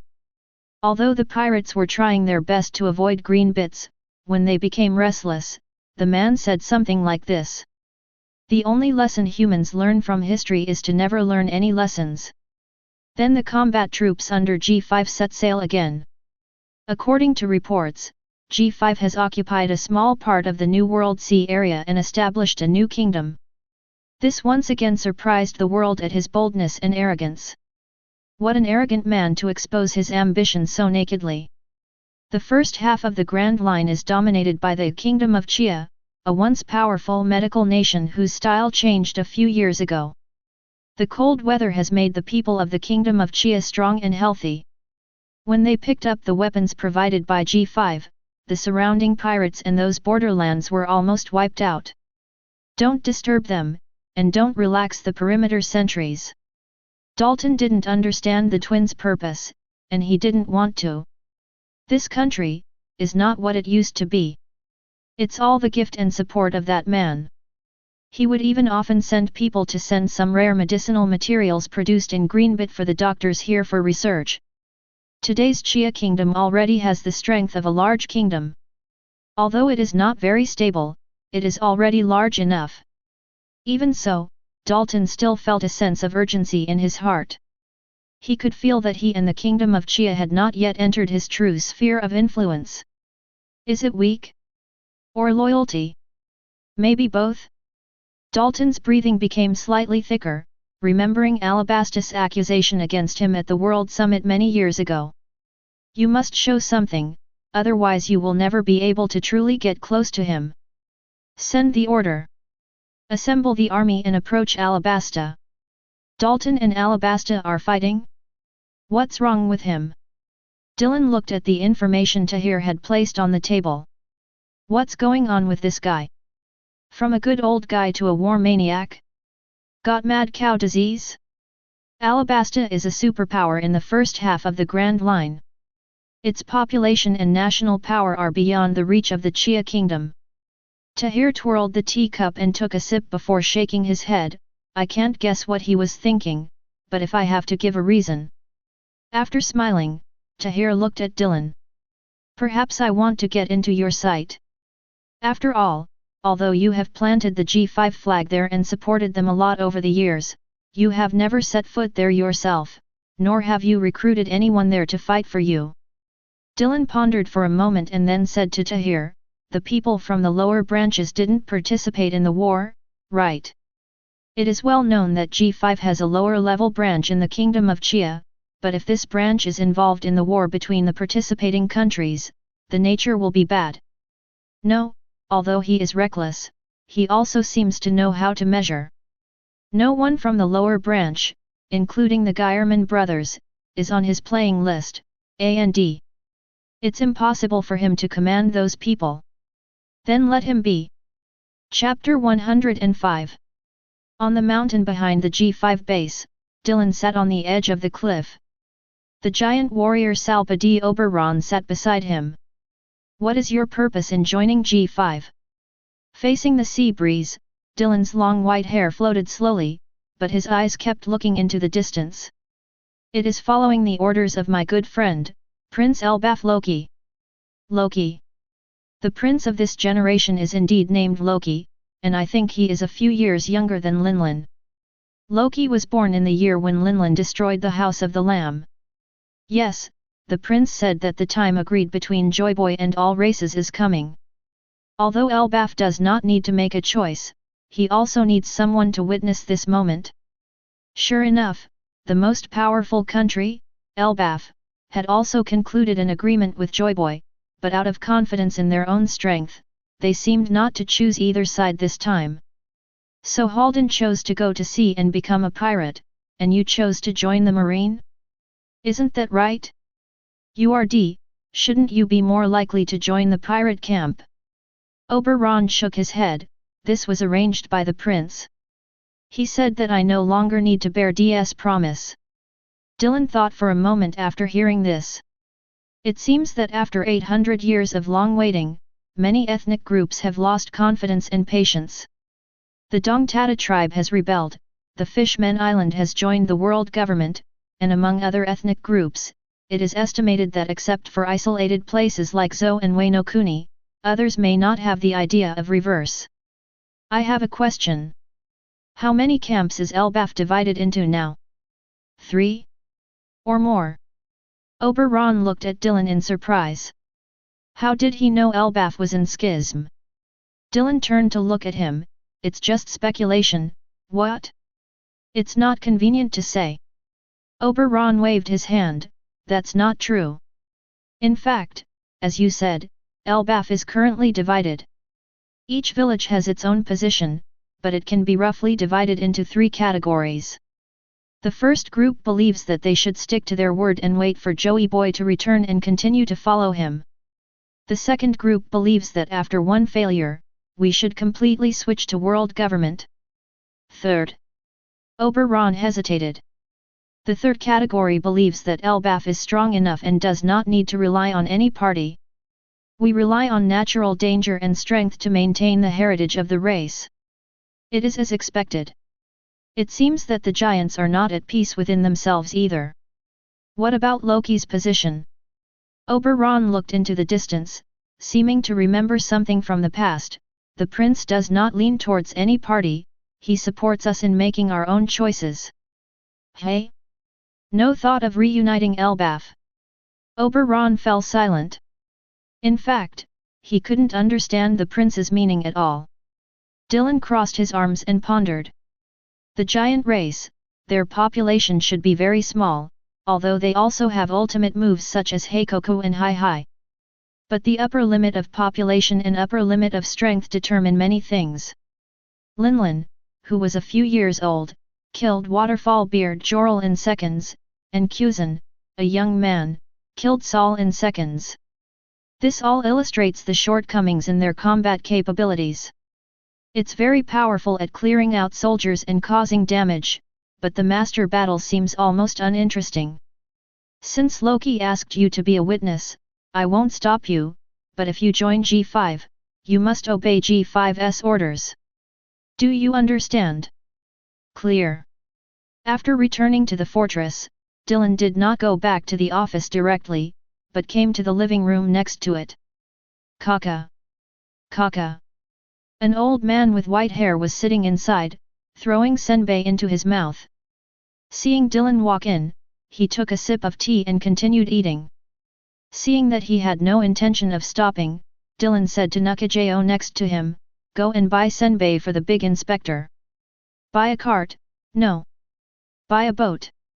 After buying it, I'll buy it myself. Feed the young master some cake." Nakajo responded with a strange expression and then turned around and walked out. "Hey, one boat is too many, and I'm not Garp." Dylan sat across from Sengoku with his feet raised. "What are you doing here? Are you afraid that I will kick you out, which will make you lose face?" Sengoku laughed, "I'm just a retired old man, what do I need to save face?" Snort. Dylan snorted coldly, this old ghost has used all his politician tricks in his position as marshal. Seeing that Dylan was not enthusiastic, Sengoku put down the senbei in his hand. "Dylan. No need to apologize, Sengoku. We all have our own paths, as long as you remember that you are a marine." "Ah, I always have been." Sengoku also regained his former composure. He stared at Dylan and asked slowly, "But I don't understand. Back then, you asked your 07 unit to secretly take away the image bugs from Buggy the Clown, and at the last moment Whitebeard's last words were played, what was the purpose of this?" Dylan shifted on the other foot, certainly not expecting something like this to go unnoticed by Sengoku. "Then why didn't you stop it? If you hit the Buddha with one strike, not to mention the image bugs, all the ants in that area would be dead, right?" Hearing Dylan's malicious ridicule, Sengoku showed a trace of struggle on his face. Garp, after that war, his reputation was almost cut in half. Although everyone can understand him, many people cannot accept his actions at the time, especially his plan to take action against Sakazuki. "So I was pushed out and replaced Garp as the strongest vice admiral in history." Sengoku nodded and did not deny Dylan's statement. "Young people need goals and leaders. This is why I didn't reveal it at the time. But I still want to ask today, what are you going to do? How to do it?" Dylan glanced at Sengoku. The old man had never looked so serious and serious. Even when he faced Whitebeard during the war, and even when Whitebeard rushed under the execution platform, he had never seen such a look. After thinking for a moment, Dylan raised his head and looked at Sengoku. "Do you remember what I said when I erected the plaque? Ah, you said that we should stop fighting with force, eliminate evil, and welcome peace. This is not my real goal." Dylan leaned forward slightly. "Actually, that plaque should be equal justice." There was not much surprise on Sengoku's face, and Dylan even felt a hint of a smile at the corner of his mouth. As expected. After saying this, Sengoku fell silent, but Dylan's eyes did not leave him. The air fell into silence. After a while, Sengoku smiled and said, "It seems that you are waiting for my answer." Dylan's expression remained unchanged, but his tone was extremely calm. "Since you came to me to ask for an answer, your answer must have been prepared in advance." A light flashed on Sengoku's glasses. "I'm not sure if I can really do anything for you, but there is one thing I can answer." Sengoku looked at the young man in front of him with a calm expression that made him a little uneasy, and said slowly, "When necessary, I will stop Garp for you." Chapter 106. No more balance. Hearing Sengoku's answer, Dylan looked at him with a half-smile. "These things are not something I can maintain if I want them. I have been sitting in the position of marshal for so many years and my achievements have not been high. Now that I am retired, I can choose some things that I think are right. But there's no credibility in your argument, Sengoku." Sengoku grabbed the senbei bag in front of him again, took a piece in his hand and said, I also have my own family. As long as it does not violate justice, I'm a retired old man, and I'm trying to do something for my family. Isn't that too much?"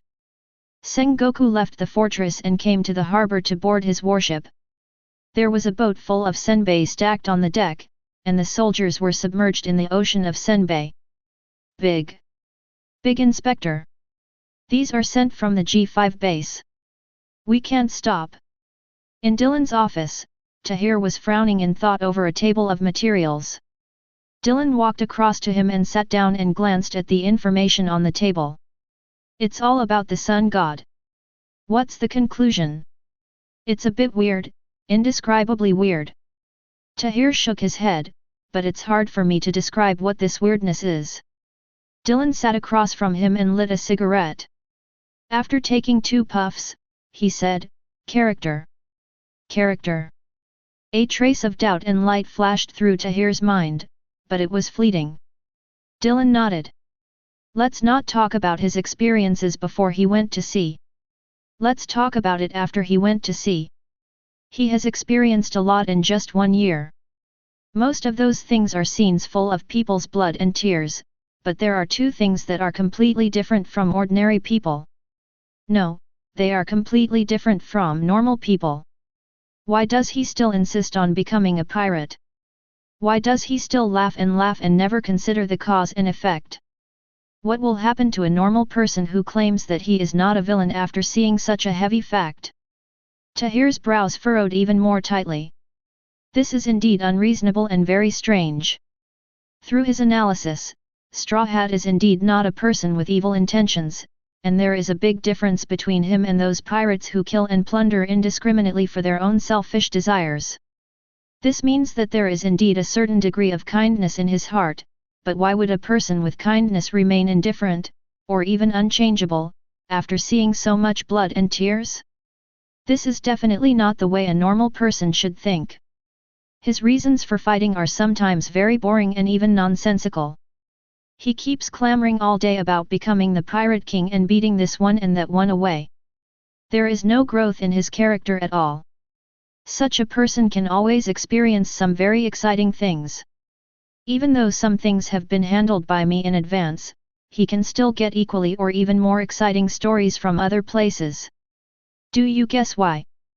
Tahir's pupils shrank slightly, and a huge feeling of fear came over him. Dylan chuckled lightly, flicked the cigarette ashes on his hand and said to him, In my hometown, there is such a story called, The Truman Show. After hearing the summary of the story, Tahir's expression became more solemn.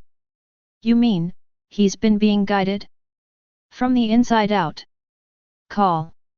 Dylan took a puff of cigarette and nodded, yes, after the red hare took the fruit, he immediately rushed to East Blue.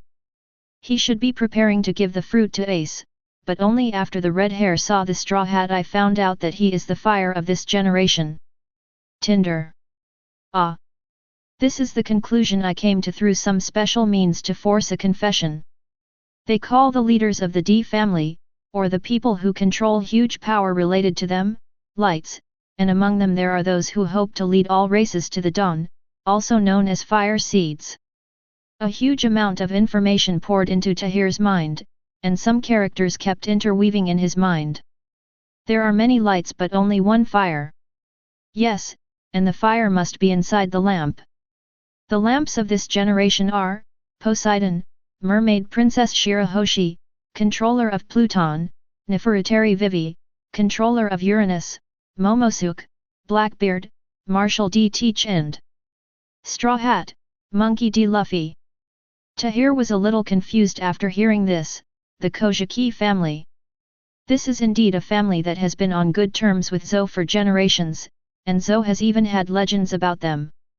But it is said, Kojiki Odin and his retainers died 19 years ago Wano Kuni.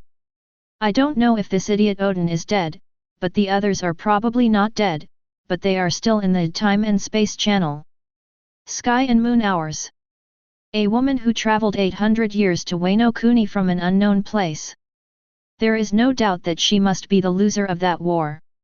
After crossing countless time and space, she came to Wano Kuni, probably to confirm whether Uranus was still intact. It is not yet known whether the time fruit can travel backwards, but Dylan believes that it should not be possible, or there may be some huge price, such as life. Otherwise, she could have corrected the omissions and flaws of the war through repeated time travels 800 years ago. If so, then Joy Boy would not have failed. It seems that one day 20 years later, she was also present. She watched the original history. She saw the return of Nika, the sun god, leaving behind 9 shadows in the sky, and you will see the dawn in a dazzling light prophecy. Complex and subversive information was constantly intertwined, and Tahir was also a little confused. Then you said Straw Hat was guided by what power? Both sides, Dylan raised his finger. In every era, there is a group of people who call themselves guides and guardians. Guides are all over the world, some are strong and some are weak, some are common people, some are nobles, some are aliens, they come from all walks of life, and they are omnipresent. Bao. Their task is to use words and actions to induce the tinder to grow in the designated location. The guardians are mostly powerful guys. They will ensure the safety of the tinder unless encountering a fatal crisis. Otherwise they wouldn't confront the spark. It's the first force. Second, the power of the fruit distorts his heart, allowing him to maintain a strange and firm optimism no matter what he has seen.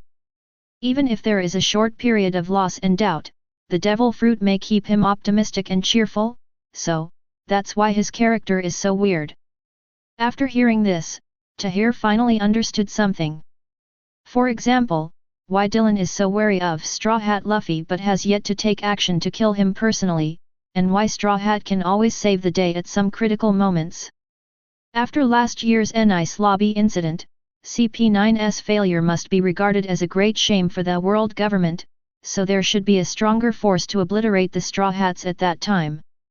Garp and Kuzan. Dylan shook his head, they shouldn't be. According to my judgment, they are just fools who were deceived and used. Fortunately, if these two people were facing each other, the pressure would suddenly increase, and the blow to Marine would probably be unprecedented. Many fragments are connected, and some things that were originally hidden in the fog finally emerged. Even as calm as Tahir was, he was a little messy. He gathered the documents in his hands together and prepared to go back to his office to sort out his thoughts. By the way, since light and fire are passed down from generation to generation, who is the previous generation? Dylan put out his cigarette and looked at the slightly surprised look in Tahir's eyes. I don't know about other people in the previous generation, but there are 3 lamps. Rox represents chaos and domination, Garp represents peace and protection, and Roger represents freedom and liberation. Among them, Roger is the tinder, but unfortunately, he is not the real fire, if I have to say. He's just a fire bearer. Chapter 107. The war between the Kingdom of Chia and Alabasta caused quite a stir in the world. Many world government member countries remember that Flower Country and Alabasta sued Adams Dillon at the World Summit a few years ago. And now that the Kingdom of Chia has launched a war against Alabasta, does it mean that this man's time of reckoning has come? Alabasta, which was the first to bear the brunt, fell into turmoil. This kingdom just emerged from the shadow of Crocodile last year, and now it is facing the invasion of powerful enemies. Yes, even the size and population of the Kingdom of Chia are still far behind Alabasta. But several years of continuous overseas campaigns have made their army more powerful, and their standard weapons and fleet. All from the Adams Dillon banner. Alabasta and the Kingdom of Flowers once again jointly complained to the world government.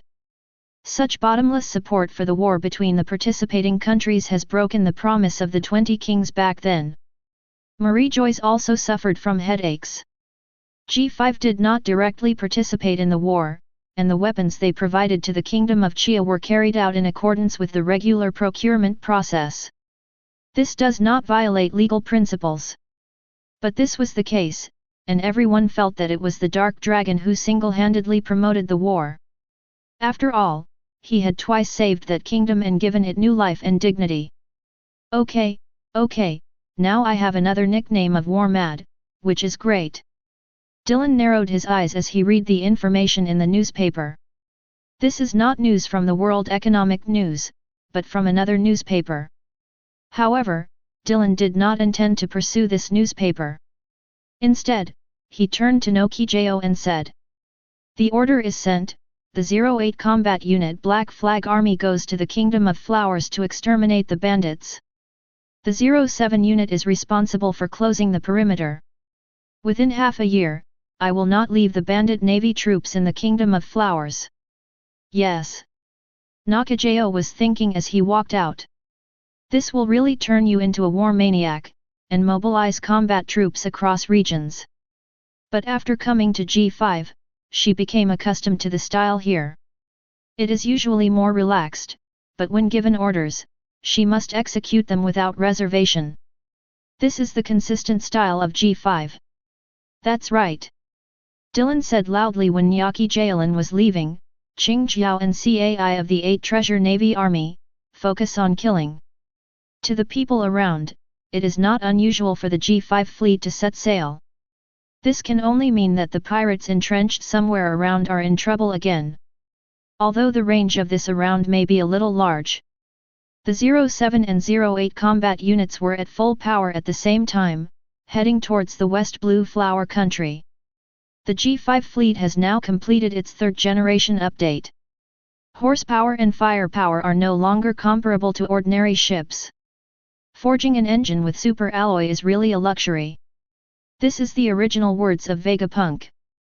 Everyone was surprised when the fleet crossed the calm belt directly into the West Blue. Them. Not to cleanse pirates?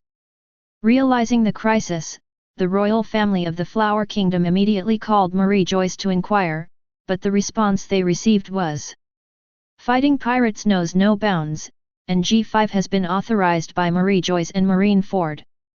2 combat units encircled and suppressed a target at the same time. This has almost never happened since G5 changed its commander. Although the reputations of the 07 and 08 combat units are not as loud as those of the previous units, absolutely no one dares to underestimate them. Each unit that can have a number in G5 has the power to destroy the country when taken alone. Tell them to shrink. All naval forces return to the interior and take down the flags. But the war between us and our neighboring countries has already started. If the navy cannot go out to plunder and supply the gaps in the country. Damn! At this time, the Flower Kingdom was extremely regretful as to why it followed the trend and accused the devil. The eyes of the world are all focused on West Blue. They are waiting for the response of the Kingdom of Flowers and are also observing the movements of the G5-07 and G5-08 combat troops. Big. Oh! That blind uncle is so awesome. He keeps winning. Ah, I really didn't expect that my luck would improve one day. I obviously lost miserably before. When the blind man walked out of the door on crutches, Dylan, who was leaning next to the doorpost, raised his head. Yo! Why don't you win more if you smile? Of course you can't use up your good luck at once, otherwise bad luck will come, right? The two walked side by side towards the fortress on the road. Fujitora was silent at first, and then said after a while, "I can hear the greed and desire in their hearts, but they are suppressed by their own stubbornness." "You're amazing, Dylan." Dylan lit his cigarette as he walked, and after taking a puff, he took a look at this guy with self-destructive eyes. "This is not great. It would be great if I could educate them to be able to distinguish right from wrong and to abandon unnecessary greed from the inside out." "Really?" Fujitora's pace slowed down, and then he laughed at himself. "It seems that my mind and vision are still too narrow." Dylan glanced at the wounds on his face and muttered in his mind, "You guy, how can you have any vision even if your eyes are gone?" "It's because I have seen too much ugliness in the world." Thinking of this, Dylan couldn't help but look towards Fujitora's lower third. "If you saw the sky-high betrothal gifts and the invincible iron fist, should you also cut off that job?" Greenbit's prosperity is already bearing fruit. In addition to the royal capital near the sea, inland cities are also gradually being built. People are constantly migrating to the surrounding islands in the unclaimed land. Today's Greenbit, even if we exclude the G5, can be regarded as a medium-sized country in terms of economic strength alone. Moreover, this country is located at the throat of the New World and has great geographical advantages. The blind Fujitora walked on the street like a normal person. Although he did not look around, he was very shocked in his heart. This place is actually managed in such an orderly manner. In his vision, people's emotions are mostly joyful and normal, with very few negative emotions. Laughter, busy, fulfilled, and at ease. Such a country was actually created by a young man in less than a year. Fujitora turned his head and tried to sense the breath of the young man next to him, but all he saw was nothingness. It's a pity. Hey? What's a pity? Everyone's knowledge color and weapon color are equally powerful. Fujitora cannot sense Dylan's emotions, and Dylan's heart cannot read Fujitora's heart. It's a pity that I no longer have these eyes, otherwise I could have seen you with my own eyes. Dylan glanced at him. You want eyes? This is easy. What type do you want? If you want a pair of eyes, you don't even need Mangzalai to do anything. With Luo's current strength, it is easy to transplant a pair of eyes to him. And you can choose any style. No, it's not time yet. Let's leave it at that for now. It won't be too late to open our eyes and see the world again when our long-cherished wish comes true. After saying that, Fujitora left with a smile on his face and a cane. Dylan stood on the road watching this guy come and go in a hurry.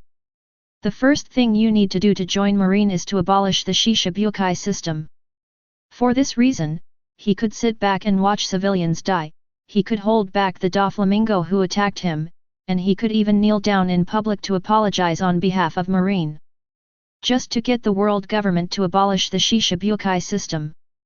With this set of chain punches, if you say that he is a reckless swordsman, it would be too much to say that he is a reckless swordsman. Masters hidden among the people. Dylan rubbed his chin. Couldn't he be from over there too? Chapter 108. Vice Admiral. Just as Dylan was thinking about Fujitora's purpose, a warrior from the Dantata tribe appeared next to Dylan. Hey? What's wrong? Dylan glanced at her. He was a combatant under Unit 07, but his main duty was to protect Au's safety. Miss Au's mood is very wrong. She seems to be in great grief. Au. Dylan looked stern, and then disappeared. On the first floor of G5 Fortress, Au hugged a shabby quilt and cried silently. Dylan's figure appeared in front of her and he sat down cross-legged, holding her head with his hands. What's wrong? Au. Au held a slowly burning life card in both hands and looked up at Dylan. Big brother, master. When leaving Wengli village, Fei Che left his life card to Au and told her that this card would guide them to meet again.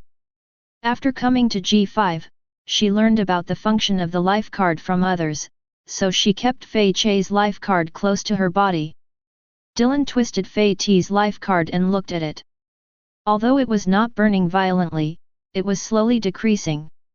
After taking out the green-gray phone and dialing, Dylan asked in a deep voice, "Didn't I ask you to watch over the village?" Au next to her gritted her teeth tightly to control her sobs. Yes, but you know, Wano-kuni, our energy is also very limited, and the people there are not directly at my disposal. And the one who destroyed Fugaza village this time was Beast's Pirate's real fighter Drake. Drake? Is this guy addicted to FG pirates?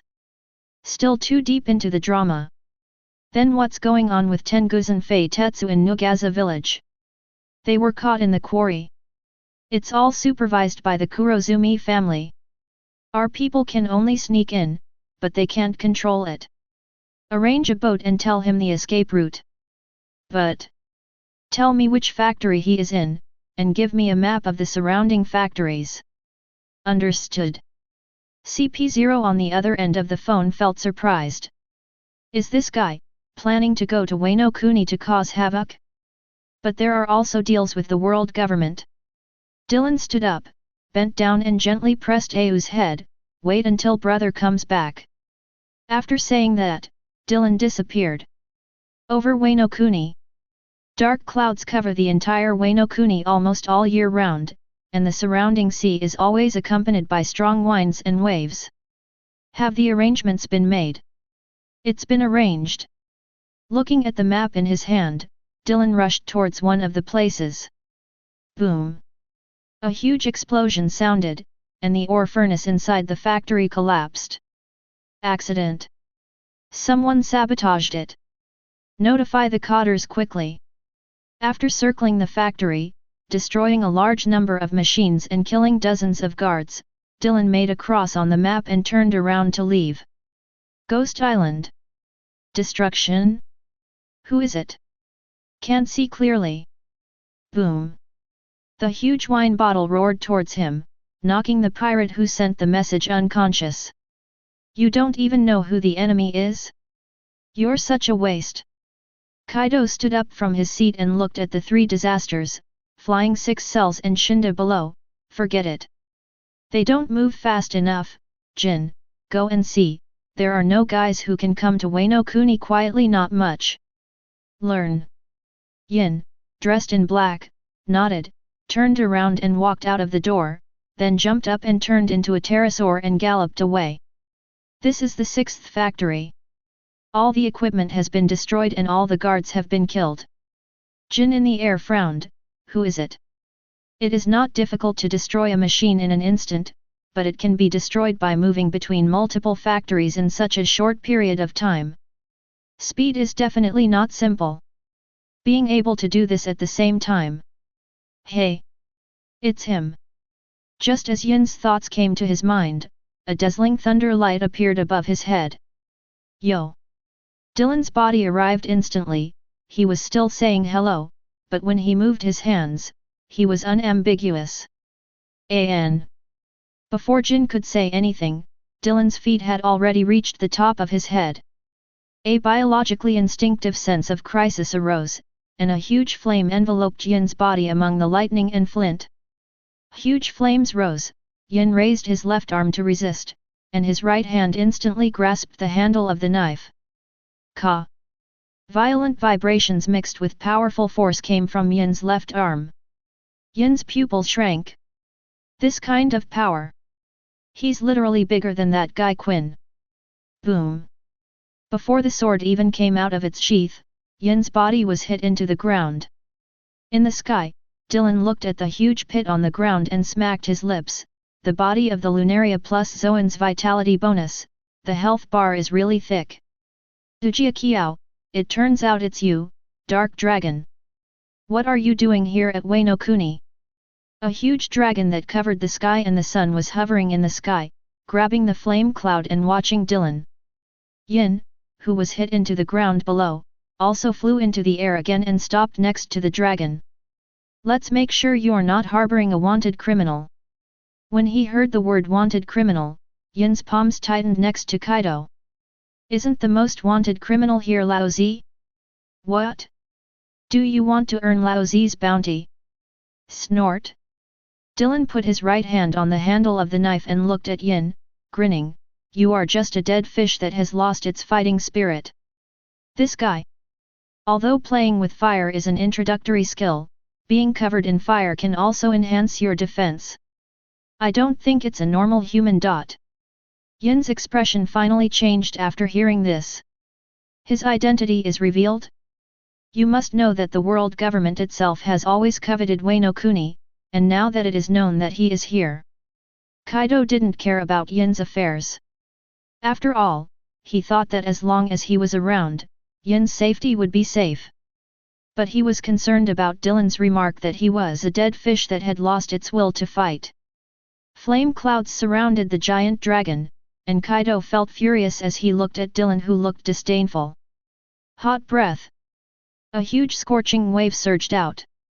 The flames with a diameter of more than 10 meters rolled towards Dylan's position instantly. But in just a blink of an eye, Dylan appeared above Kaido, who had transformed into a giant dragon. Boom! The moment Dylan's heel touched Kaido's forehead, a circular wave of air exploded. The dragon's head trembled, and Dylan's body trembled slightly. So hard? It should be very valuable when made into a leather bag, right? The dragon raised its head, and a huge wind blade cut towards Dylan. Bad wind. Dylan's body moved left and right in the wind blade. The body of the giant dragon in front rolled up, and denser and huge wind blades swept in from all directions. Tornado bad wind. Hey! The next moment, Dylan appeared several kilometers away, and countless wind blades collided with each other. Ho, if I hadn't run fast, I would have been chopped down. It was really dangerous. Kaido looked at Dylan in the distance with a puzzled look in his eyes. Are you considered a strong person if you just dodge like this? Dylan pulled out Shura in the air and showed the same puzzled look. My purpose is to kill people, not to compete in martial arts. Why should I confront you?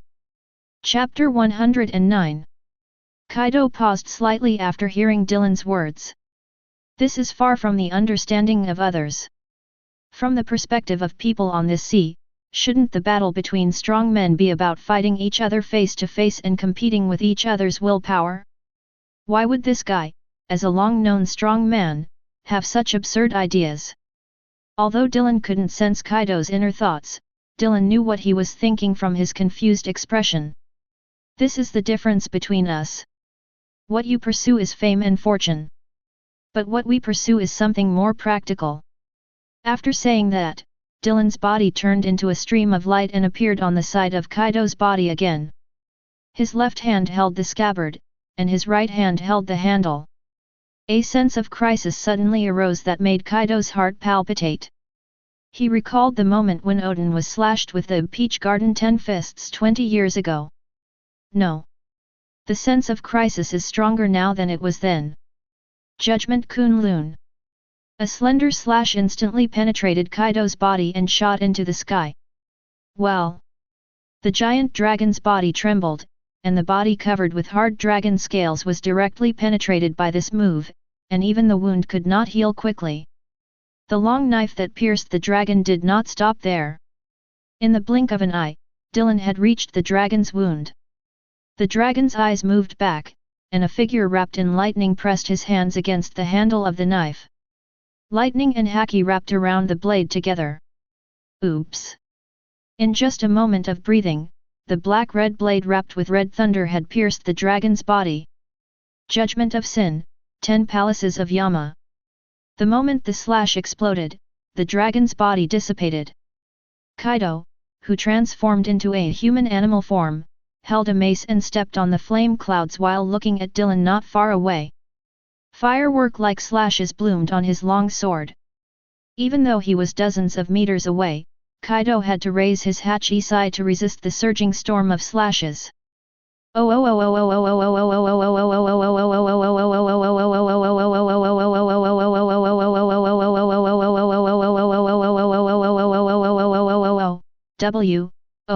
It seems like old man Whitebeard doesn't have any regrets about losing. Dylan slashed the air with his sword, but didn't care, still holding Shura and staring at Kaido. The punctured wound on the left abdomen was still bleeding, but Kaido didn't realize it. Instead, he carried Bazaja and looked at Dylan in the distance. Why did you come to Laozi to cause trouble? Because I'm happy. Is this a good enough reason? Kaido's expression darkened. He had given this guy enough face, but the other party didn't take him seriously at all. The two people looked at each other in the air, and Conqueror's haki was wrapped around the swords of Hazaiji and Shura at the same time. Boom! The air beneath Kaido's and Dylan's feet shook at the same time, and the two of them jumped together instantly. Thunder 8 trigrams. Conviction and reincarnation. Taking advantage of his high-speed flight, Dylan took the lead and occupied the sky. The two weapons collided in the air, and thick black clouds began to surge in the sky. Huge cracks began to appear on the ground below, and they continued to extend into the distance. Yin, who was not far away, retreated further away. Although the aftermath of this collision would not hurt him, he had followed Kaido for many years and was well aware of Kaido's habits. Interrupting his fight with others was definitely one of the taboos. Dylan's heart sank slightly as he watched the sky filled with dark clouds split open above. Uranus and G Emperor Cloud. Although I don't know if Kaido has already learned about it, the consequences of this stalemate are really unpredictable. Although his charged blow had penetrated his body just now, Dylan also believed that Kaido was definitely not as relaxed as he looked at this time. but the physique of the Oni clan plus the phantom beast species. Boom! Haki broke out between the two weapons, and both sides retreated a distance. It's not simple, BA. Before Kaido could finish his words, Dylan's figure turned into light and flew away again. Yin in the distance also looked surprised, and then shouted, "No! He went to Ghost Island." A-hole! Kaido's body instantly transformed into a dragon. This BD Marine doesn't look like a master at all. Inside a Nagashima, everyone is still guessing who destroyed the factory, why Yin didn't send back any information after he left, and Lord Kaido turned into a dragon to fight with him. Not many people can do this, especially those who take into account both speed and strength. Black Maria looked slightly stern, the only ones known so far are Kizaru and. Boom! A bolt of thunder fell, and Dylan glanced around with the knife. Phosphord, the good times are over. Fuzzford, who was wearing a horned helmet, completed his beast form transformation the moment he saw thunder. Dark Dragon, are you here to kill me? It's just convenient. Before the word has could be heard, Dylan's body had already appeared on Fuzzford's flank. Fuzzford watched as he wrapped around Haki's heels and raised his huge arms, which were also covered in thick armed colors. Iron body. Unexpectedly, Dylan showed a smile. I lied to you, stupid cat. Laugh. During the rotation, Dylan pulled out the Shura, and Fuzzford's huge arm and head were cut off with a single knife. Dark Dragon. UBD. The huge dragon roar instantly reached the sky above Nagashima. Dylan picked up Fuzzford's head and held it in his hand, turning it into a shadow and disappearing. Boom! Kaido penetrated directly through Nagashima's huge skull and came inside. Looking at Fuzzford's body that had turned into a human form, Kaido was furious. Gather! Not only was nearly 10 factories destroyed by that guy, but Fuzzford, the leader of the Flying Six Cells, was also killed. The furious Kaido was almost losing his mind at this time. This was a naked humiliation for him. Brother Kaido. After the others ran out to gather people, Yin walked up to Kaido and said solemnly, with that guy's speed, if we set sail, it would be equivalent to giving up Wano Kuni. Kaido tightened his grip, and Hakija squeaked in his grip. Damn, BD Marine. Yin was also a little powerless at this time. If it were anyone else, even the other 4 emperors, he could take the initiative to ask Ying to go and sabotage and take revenge. But that guy? It was just a simple fight, and he could only defend passively. Once he gave up the fireworks conversion speed, he would not be able to keep up with him, and the lowered defense would be even more dangerous. After all, Yin glanced at the left side of Kaido's abdomen, which was still bleeding out. Even brother Kaido was injured by him. Tell them to come back. Kaido picked up the wine bottle next to the seat and took a sip of wine, then became furious again. Damn thing. The entire Nagashima was trembling slightly, and Kaido was still venting his anger crazily in the hall. Although Kaido was still angry, Yin finally breathed a sigh of relief and retreated. Rebuild the factory and strengthen defenses. In addition, Jin looked at 5 cells. The information that brother Kaido was injured cannot be leaked. When he finished saying this, Yin's eyes were already very cold. Quinn, who usually liked hip-hop and bickering, didn't tease him. Such obvious wounds. Their undefeated eldest brother, Kaido, was brought to the house without any pressure and started wreaking havoc. He was injured again, and then killed Fuzzfu, the leader of the Flying Six Cells, and finally left in style. What a disgrace to the beast's pirates! Chapter 110. Hey, I'll give you a gift. Dylan walked to CP0's office and threw Fuzzford's head on his desk. CP0 looked at the head on the table, and then at the bloodline spreading out from the table. Don't like it? Hey!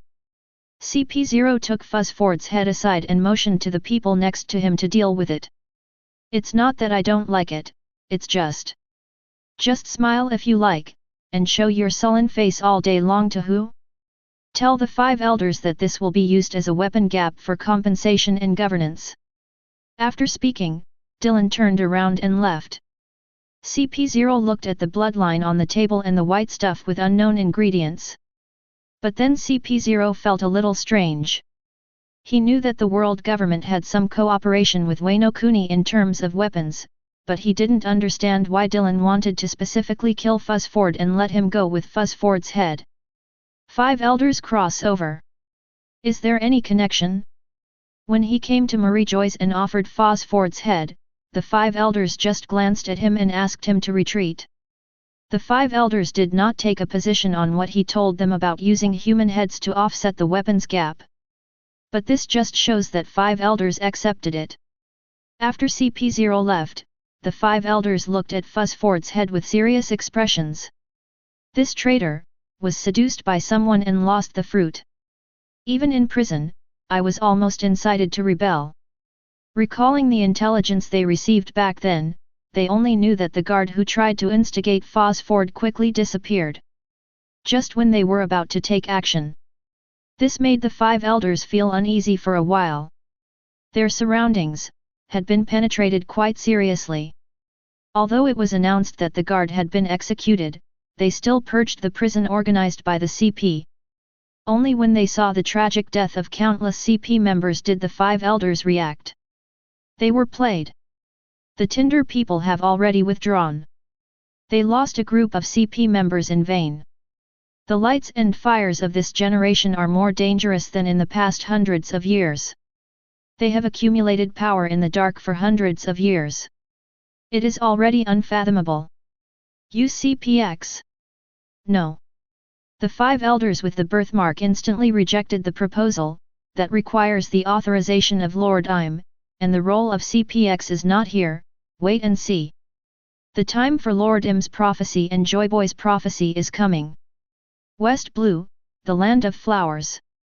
Alex came to the G5-07 combat unit's ship. Leo, if they can't hide like this, it will be difficult for us to complete the task within the specified time. Leo looked at the man with dark skin and sharp eyes in front of him. The Dontata tribe was one of the earliest tribes to follow Dylan, and he knew the origins of the others to some extent. After all, a large part of Unit 07's duties is to secretly protect Greenbit. Just like Luo serves as the commander of the medical force, Leo also serves as the commander of the secret guard. Only this guy and his Black Flag army have a very mysterious origin, as if they appeared out of thin air. Although they are not repulsed by this, they are still somewhat curious. What about your suggestion? Alex took out the map of the Kingdom of Flowers and circled it. They are fighting with neighboring countries. Judging from the style of the royal family of the Flower Kingdom and their financial intelligence over the years, they must be in a situation where they cannot make ends meet. So, it only takes one flashpoint to completely overthrow their fragile defense. For example, their granaries were burned down, or their weapons depots were blown up. Alex's expression didn't change at all when he said this, as if he was talking about something that had nothing to do with him. The Black Flag Army are all humans. Entering the territory of the Kingdom of Flowers rashly will have a great negative impact on the Vice Admiral. The movement speed and body shape of the Dontata tribe can effectively avoid this. My suggestion is, we changed the mission, and Troop 07 went into the Kingdom of Flowers to carry out sabotage and killing missions. Troop 08 intercepted the robber marine from the Kingdom of Flowers on the outside. What does Vice Admiral mean? Although Leo thought Alex was right, he did not agree immediately. Changing the mission without authorization is a serious crime in G5, unless there is a life or death situation. But the current situation is clearly not the case.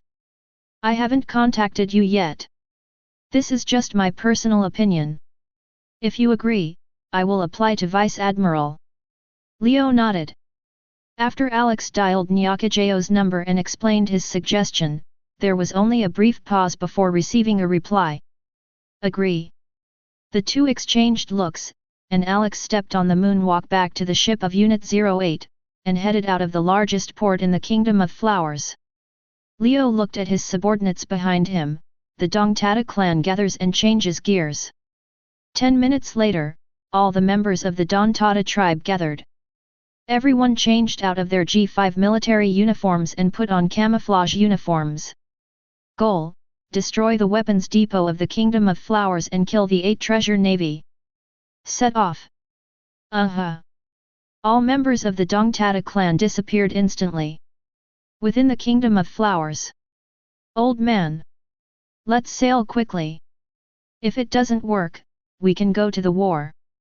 Lao Cai chewed on a blade of grass, with his broadsword beside him. Don't be willful and wait for the royal order. After Qing Jiao scolded Lao Cai, she looked into the distance and began to think deeply. G5 Shiryu of Rain almost killed him back then. If the red hair hadn't passed by, he would be 7 or 8 years old now.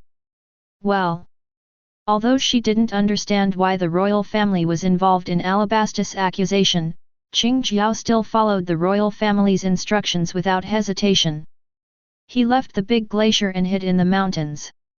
After losing the wealth accumulated over hundreds of years, the ranking of the Babao Navy in the Kingdom of Flowers has declined very seriously. Although the treasure could not be retrieved before, there was still hope. Now. Puff. Puff. Puff. A dense sound sounded, and Qing Jiao, Lao Cai, and Abu stood up at the same time. Who? Confirm the target, Qing Jiao and Cai of the 8 treasure navy. At the same time as the voice sounded, the surrounding 8 treasure marines fell together. Qing Jiao looked at the little human race in the sky and tensed up. G5. They had already received warnings from the royal family, but the royal family told them that as long as they stayed away from the coast, G5 would never come inland. After all, the country of Flowers is a member of the world government and one of the World Summit 50 countries. But they have their own judgment. The person in G5 will never return empty-handed after taking action. Therefore, they placed dense sentries on the mountain roads along the way. There were several kilometers of sentry posts, but no news came back. Looking at the Babao sailor whose head was crushed next to him, Qing Jiao was also furious, even though he was still afraid of G5 in his heart. These are the brothers who have followed him for decades. Kill them. The sea is so wide. After killing these guys, they hide immediately, and the dark dragon may not be able to find them. Kill. There was a sound of breaking through the air, and other small humans scattered around to clean up the remaining 8 treasure marines around them. Leo jumped back and stood on the tree. Kabu raised his long spear wrapped in armor and rushed towards Lao Cai, while Bian waved his guns to resist Abu. King Jiao's huge body jumped up and hit Leo on the branch of the tree. A cold voice sounded. Vika, wearing a blue hat, flashed in front of Qing Jiao in an instant. The fists covered with thick military colors collided with Green Pepper's fists. Iron body broken. Chapter 111. Boom. The 2 fists collided. Although there was a huge difference in body shape, King Jiao's fist could not make an inch. This guy. There was an incredible look in King Jiao's eyes. The G5-07 unit has always been mysterious. The world only knows that they are a small human race, and their leader is a guy named Soldier Commander Leo. Qing Jiao glanced at Leo, who was standing unmoved on the branch of a tree, with his peripheral vision. That guy is Soldier Commander Leo, right? So this one in front of you. Before he could finish thinking, Wicca's body disappeared and flickered to the side of his head. Finger pistol flute. At the critical moment, a wave of air erupted from Qing Jiao, and Conqueror's haki instantly shook Wicca's figure. The sharp finger pistol passed by Green Pepper's ear and cut off his right ear. Ignoring the blood flowing from her right ear, Qing Jiao looked at the place where Wicca paused just now in surprise. She disappeared again. I can feel her breath, but I can't capture it at all. What shocked Qing Jiao the most was the Conqueror's he burst out with all his strength just now. It actually only made the body of the little blue human race slightly shake. And the guy in the tree didn't even move. Wicca's body shuttled around the green pepper. This guy is so big that it is difficult to cause fatal injuries in ordinary locations, only the heart and head. But according to intelligence, the color of his head armor is his famous stunt. The moving Wicca glanced at Leo on the tree branch. Leo's eyes already showed some dissatisfaction. Dylan's positioning for them is to use their racial characteristics to achieve instant kills and shuttle through the battlefield. Such a stalemate battle has deviated from the fighting style of their 07 unit. Boom! Wicca's heels touched the top of King Jiao's head. The two armed colors collided again. Tempest kick Shen Yu. No cone dragon, no cone nail. The ground beneath King Jiao's feet collapsed, and the surrounding rocks shattered. Ah! As the body bent slightly, King Jiao's body jerked upward. Die! Ha ha! Killed! King Jiao's body trembled slightly, the strength was extraordinary. Even if he won the wrestling, there was a dull pain in his skull. Call out! A sharp sound broke through the air, and King Jiao's pupil shrank. Wicca's fist had reached his back. Finger pistol palace. Puff! Green Pepper, who had no time to use his armor to defend himself, was instantly crushed by the spiraling finger pistol's internal organs in his chest. Click! The heart and lungs were minced at the same time, and Green Pepper could no longer make a complete sound. Blood mixed with broken internal organs kept pouring out of his mouth. Garb! With unwillingness and resentment, the 12th generation pillar of the Babao Navy, leader Qing Jiao. Die! Grandfather! Seeing Qing Jiao fall to the ground, Abu and Lao Cai on the other side had their teeth cracked. Damn! Puff! Bian's two guns penetrated Abu's throat. The blood did not leave a trace on the two guns. Bian didn't say any useless words like "I was distracted while fighting with me. I want you to die." The great grief drove Lao Cai into madness, and violent armed color poured into his heels.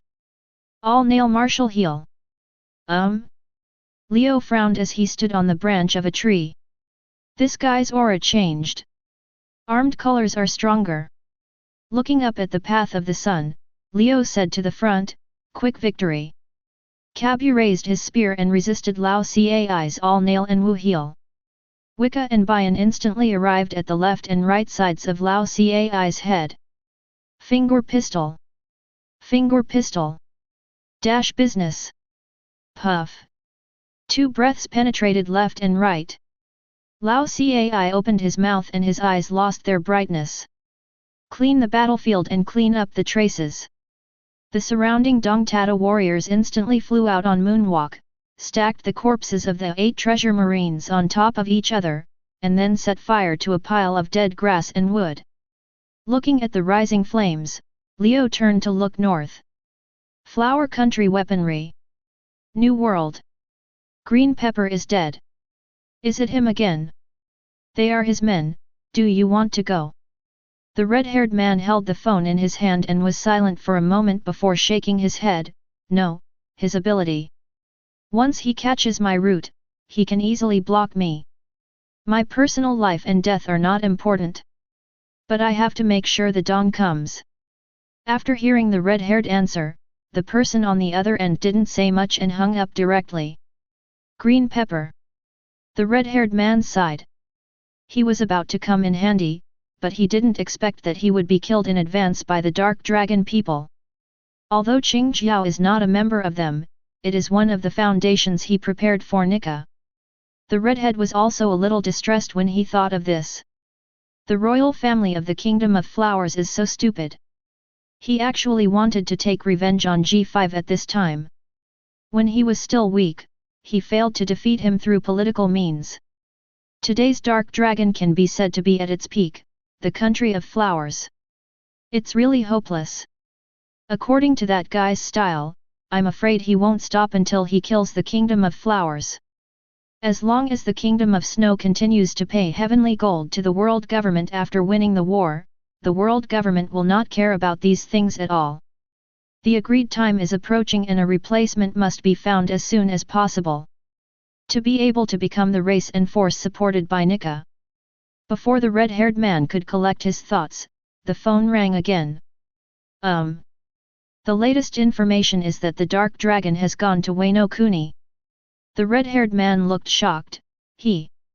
Without waiting for an answer, the red-haired man became even more panicked.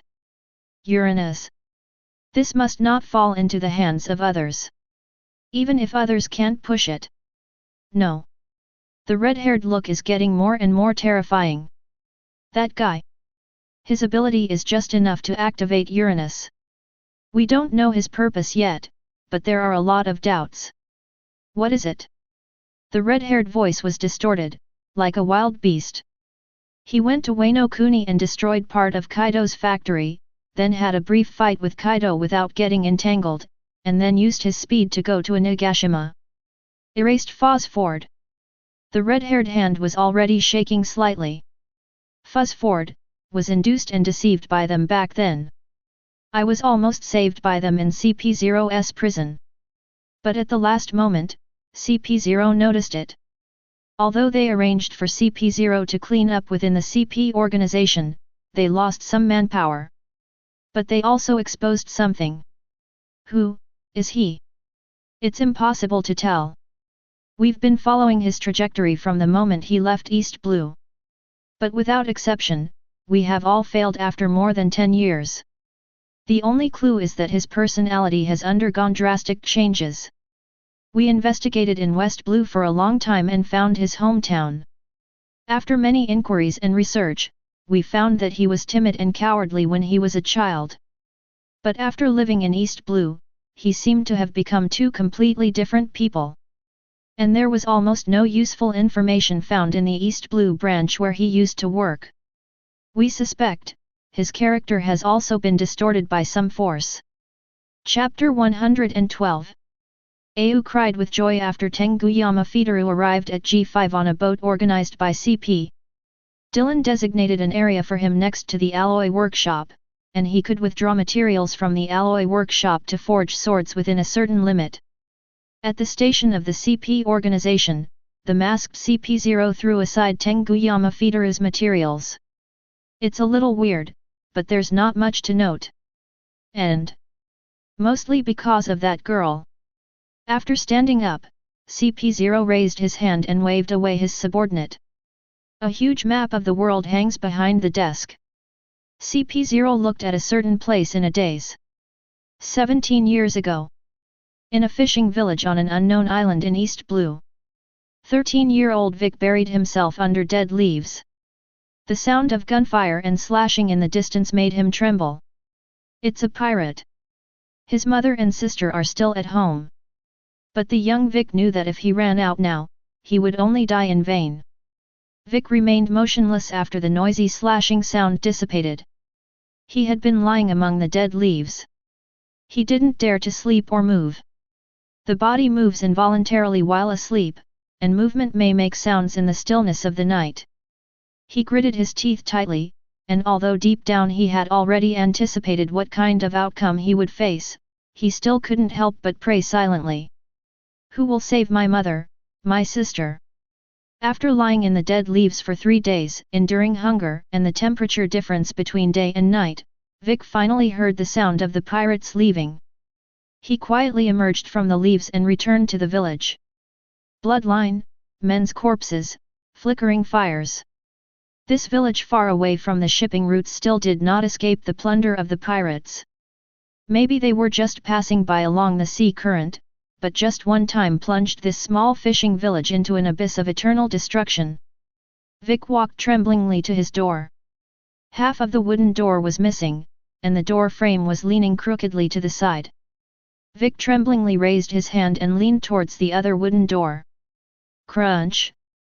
There were piles of shabby and worn-out furniture scattered around the simple house. No bloodline. Vic's heart jumped.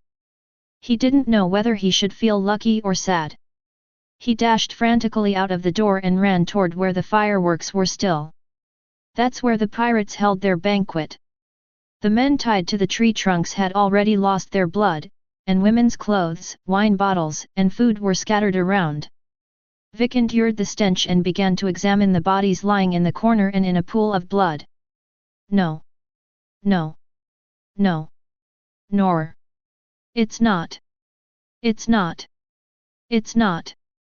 After Vic checked around him, he sat down on the ground as if his strength had been drained. Were you captured? He didn't know if he should be grateful. Because being captured by pirates may not be better than dying, especially for women. But there's always a glimmer of hope, right? Vic, with dull eyes, sat on the shore, letting the sea breeze blow on his face. There was a harpoon he often used in the beach next to him. It seems there is a survivor. The moment he heard the sound, Vic immediately reached out to grab the harpoon. Pirates? But before his hand touched the harpoon, he felt a dizzy feeling and he fainted. Before he fainted, he only saw a strange mask and heard a strange sentence. He's a little older, but take him back. We're short of manpower recently. When he woke up, he had arrived in a strange land. He didn't know it until he graduated from here a few years later. It turns out that this is a corner above the Red Line, the training base of the CP organization. The 18-year-old Vic stood out from the rookies in his class with excellent results. During his tenure at CP7, he used extremely cold and neat methods to kill more than 10 pirate groups in North Blue. In order to complete the task, he can disguise himself as a woman or a beggar. And when he struck, he was as swift and ruthless as Lion Majesty. In only 4 years, he was promoted to CP0 at a speed that is unimaginable to ordinary people. Although he is only a squad leader, such a promotion speed is very rare in the CP organization. In addition to his extraordinary skills, Vic also has a side that ordinary people don't know. That is, when he travels around the world to perform tasks, he always learns about local customs, specialties, humanities, and history. When he was in Gulan Tizero, he could judge whether it was authentic and non-toxic by simply smelling the smell in the air. 8 years ago, not long after he was promoted to CP0, he met the man who changed his life, Adams Dillon. Although he killed one of his team members when they first met, Vic didn't care. Not many CP members have feelings for each other. Selling and exploiting each other is more common. Then he began to be promoted at a rapid rate, and his authority continued to increase. Even after he said several times that it was difficult to meet Adams Dillon's requirements, 5 elders simply opened up some more advanced permissions to him. The argument given is, keep an eye on him, but also meet his legitimate needs. Don't bother us with anything. So there is such a weird squad leader in CP0. His position is not high, but he has a ridiculous amount of authority. Without changing the strategic mission, he can directly order all CP members in Sahai and Grand Line to cooperate, and can access all non-top secret documents and even Wapol after the incident. He vaguely felt that it would not be a big problem even if he used Adams Dillon's ladder to execute other top royal families. But he never did that. Because he understood that man, once he borrowed his name. Then I don't know what I will get in return for it in the future. In the more than 10 years since he became a CP, he has turned the anger in his heart into strength. Especially when the target of the mission was a pirate, his ruthless methods surprised his companions. And all this changed the year before he became CP0. That year, he was ordered to go to East Blue to investigate a mysterious force. According to clues, that force has been hiding in East Blue for more than 10 years. Although it rarely shows up, it has always been the life and death enemy of the CP organization. Ahead is Domizi Island, which is very remote. Sir, do you want to check it out? Vic's heart trembled as he stood on the side of the ship. Domizi. Go and have a look. Since they are lurking, they should not be left alone anywhere. Vic, disguised as a businessman, walked in a small fishing village with his subordinates. Familiar scenery, unfamiliar faces. When he walked in front of a certain hut, even though he had experienced life and death, even though his heart was already as hard as iron, he couldn't help but have difficulty breathing at this moment. A 14-year-old girl with braids and a wooden basin came out of the hut. He could feel his Adam's apple tightening, and if he hadn't been wearing a mask, his expression might have been noticed by others. "Mom, I'm going fishing. Wait for me to come back for dinner." After the girl finished speaking, she put a harpoon on her back and walked towards the coast. "Amy. Okay, honey, stay safe." In the hut, a gentle and slightly weak voice came out. Vic gritted his teeth tightly and tried to suppress his emotions. He can't act strange, CP members can't have families. This will only bring misfortune and disaster to them. Chapter 113. After wandering around the fishing village for a while, Vic calmed down. This place seems to have been plundered by pirates. According to the route, it is not normal. You go to inquire about the situation and collect intelligence. Yes. Looking at his subordinates leaving, Vic sat at the entrance of the fishing village. He couldn't go there in person, and the more he did, the more likely he would be exposed. On the sea in the distance, he could barely see the girl who was carrying a harpoon standing on a fishing boat and shaking the oar. Vic looked at the boat that gradually disappeared from sight. Amy. When she was little, Amy was very afraid of going to sea, but now. Fortunately, Amy looks good and is in good health. Although the mother's voice sounded a little weak, overall it was not a big problem. But Vic was a little confused. How did Amy and her mother return home after being captured by pirates? In the village just now, he saw many faces with vague memories. When the sun was about to set, his subordinates came back. We took the opportunity to purchase supplies and seafood to investigate with the people here. It was indeed looted by pirates a few years ago. It is said that the pirates killed nearly half of the people here at that time. But when the pirates stole the property and women and set sail. CP paused and seemed a little unbelievable. According to the survivors who returned, they were rescued by a young man. As soon as the young man showed up, he chopped off the heads of all the pirates. Speaking of which, CP glanced at the officer sitting on the stone steps. His style was somewhat similar to his. Seeing that the officer showed no sign of impatience, CP continued, the boy then lamely took them back on the boat and left the treasures and the boat on the pirate ship to the people on this island. Juvenile. Vic frowned. The organization they were investigating had been lurking in East Blue for a long time. It seemed that they were also cultivating the next generation. Yes, it is said that he is a Marine. Did you really do it? Vic stared at the map, in the corner of East Blue, which was his hometown. When he followed Dylan, there was a brief period when his mission was to investigate Dylan's trajectory. No matter in terms of age, strength, or behavior, the person who saved that small fishing village was the man who is now entrenched in the throat of New World Dark Dragon Adams Dylan.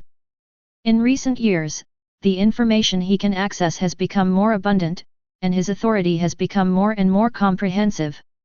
Although he did not send anyone to or go to Domizy Island in person, but by piecing together some side fragments, he knew that the place is now a quiet and peaceful island. The surrounding area is designated as a marine route, which is very safe, and marine ships regularly go to supply supplies and bring outside material transactions to the villagers. Vic opened the window and looked at the towering fortress on the other side. In comparison, CP0's station looks small and insignificant. Thinking of this, Vic chuckled, what a boring and evil idea. Bored? How could you be bored? Dylan looked at Kuzan, who came over to eat and drink. Hey, I heard that UBD has been flirting with Teach recently. Kuzan slumped on the sofa and glanced at Dylan. Teach, facing the strong competition from G5, Teach gave in directly. Many of the territories of the original Whitebeard pirates fell under the name of G5. Of course, G5 still has the same old style of finding people with sufficient qualifications to establish a kingdom and show favor to the world government. The world government also turns a blind eye to this. After all, in a new world country, you don't want to get anything for free. Now Teach is entrenched on Honeycomb Island, just looking for people with abilities. And Dylan is also paying attention to Teach's movements. Although this guy looks frivolous and stupid, his depth of mind and breadth of knowledge are probably beyond the comparison of ordinary people. Even catching devil fruit can be thought of and acted upon. Kill the host, use some means to prevent devil fruit from escaping and reborn, and capture it directly. Is it due to his dark fruit ability, or is it really just a matter of putting a few fruits? No way. Where should I find a white-haired Lolita to unbox with me? There should be an inevitable connection with the dark fruit. After all, one of the biggest functions of the dark fruit is to deprive the devil fruit of its abilities. Then, by extension, it seems reasonable to kill the original host and immediately use the dark fruit to strip the original host of his devil fruit ability. So Kuzan, you've been hanging out for more than a year. Have you done what I asked you to do for me? Kuzan lay on the sofa with one hand supporting his head and closing his eyes. Moria and Absalom have been killed. Didn't you read the newspaper? When? Dylan was also a little strange. Did he miss it? Kuzan thought for a while and then said, half a year ago, right? Anyway, it was really killed. Humph. Dylan put his feet up and looked at Kuzan, who was lying flat on his back. There are rumors out there that Marine Admiral is involved in organized crime. Tell me, does it really matter if you do this? Kuzan took off his blindfold. Compared to me, you have a worse reputation, right? You control a large number of kingdoms, launch wars, sell weapons, and trade with the 4 emperors. Oh, by the way, there are rumors outside that you oppress the small humans. Blanche. It was a rare sight for Kuzan to see Dylan deflated, and his mood instantly improved. He even sang a little tune. By the way, Dylan, did you eat the fruit for Teacher Zephyr? Dylan glanced up at Kuzan. Kuzan waved his hand. It's just a guess. Before I came to you, I went to visit Mr. Zephyr. His robotic arm was replaced. It was not made of sea stone. That's why I made a guess. Dylan looked at Kuzan's horse face and his curly hair, and doubts arose in his heart. The prototype of this guy is actually not Matsuda Yusaku? It's Curly Fu, right? That must be the case? Are you thinking about something bad again? Kuzan lay on the sofa and fumbled around in his small backpack before taking out a fruit and placing it on the table. This is the fruit of Absalom, that guy Teach took it. Take it out. Dylan narrowed his eyes. Is there really such a way? It seems to be very close to my own speculation. I don't know the specifics. You know, we are just a cooperative relationship, and I have no way of knowing his secret. I know that you are interested in devil fruit, so I brought this fruit to you specially. Dylan picked up the banana-shaped fruit with patterns and looked at it, then put it aside. Okay, you finally did something useful like a salted fish. If you encounter good fruits from Teach, remember to bring some to me. Any species of phantom beast, logia, or ancient species will do. Before he could finish speaking, Kuzan stood up and walked out the door with his small backpack. Hey! I'm not done yet. Chapter 114. Why did you come in person? Gendarmerie jumped off the warship carrying his battle axe and waved. Report. Because this shipment was specially arranged by Vice Admiral, Mr. Vegapunk asked me to personally escort it with the pacifist. In addition, Mr. Vegapunk also asked me to exchange some of your Adman alloy with you. Jean Doan, who was wearing a red belly band, straightened up subconsciously when he saw Dylan. Hey? What does he want that for? Mr. Vegapunk said he wanted to build a special robot. This is a secret of the laboratory. Mr. Vegapunk said it is a secret. That's really a secret. Dylan looked at the pacifists on the Jean Momomaru warship. Although it looks a bit awkward to be made in the shape of a bear, the overall strength is still acceptable. Can you give me a few of these? Jean Doan looked suspicious. G5, you don't need this kind of thing. Although he is very confident in the strength of the pacifists, it depends on who he is compared with. As for G5, many recruits are enough to crush pacifists. They are not used for fighting.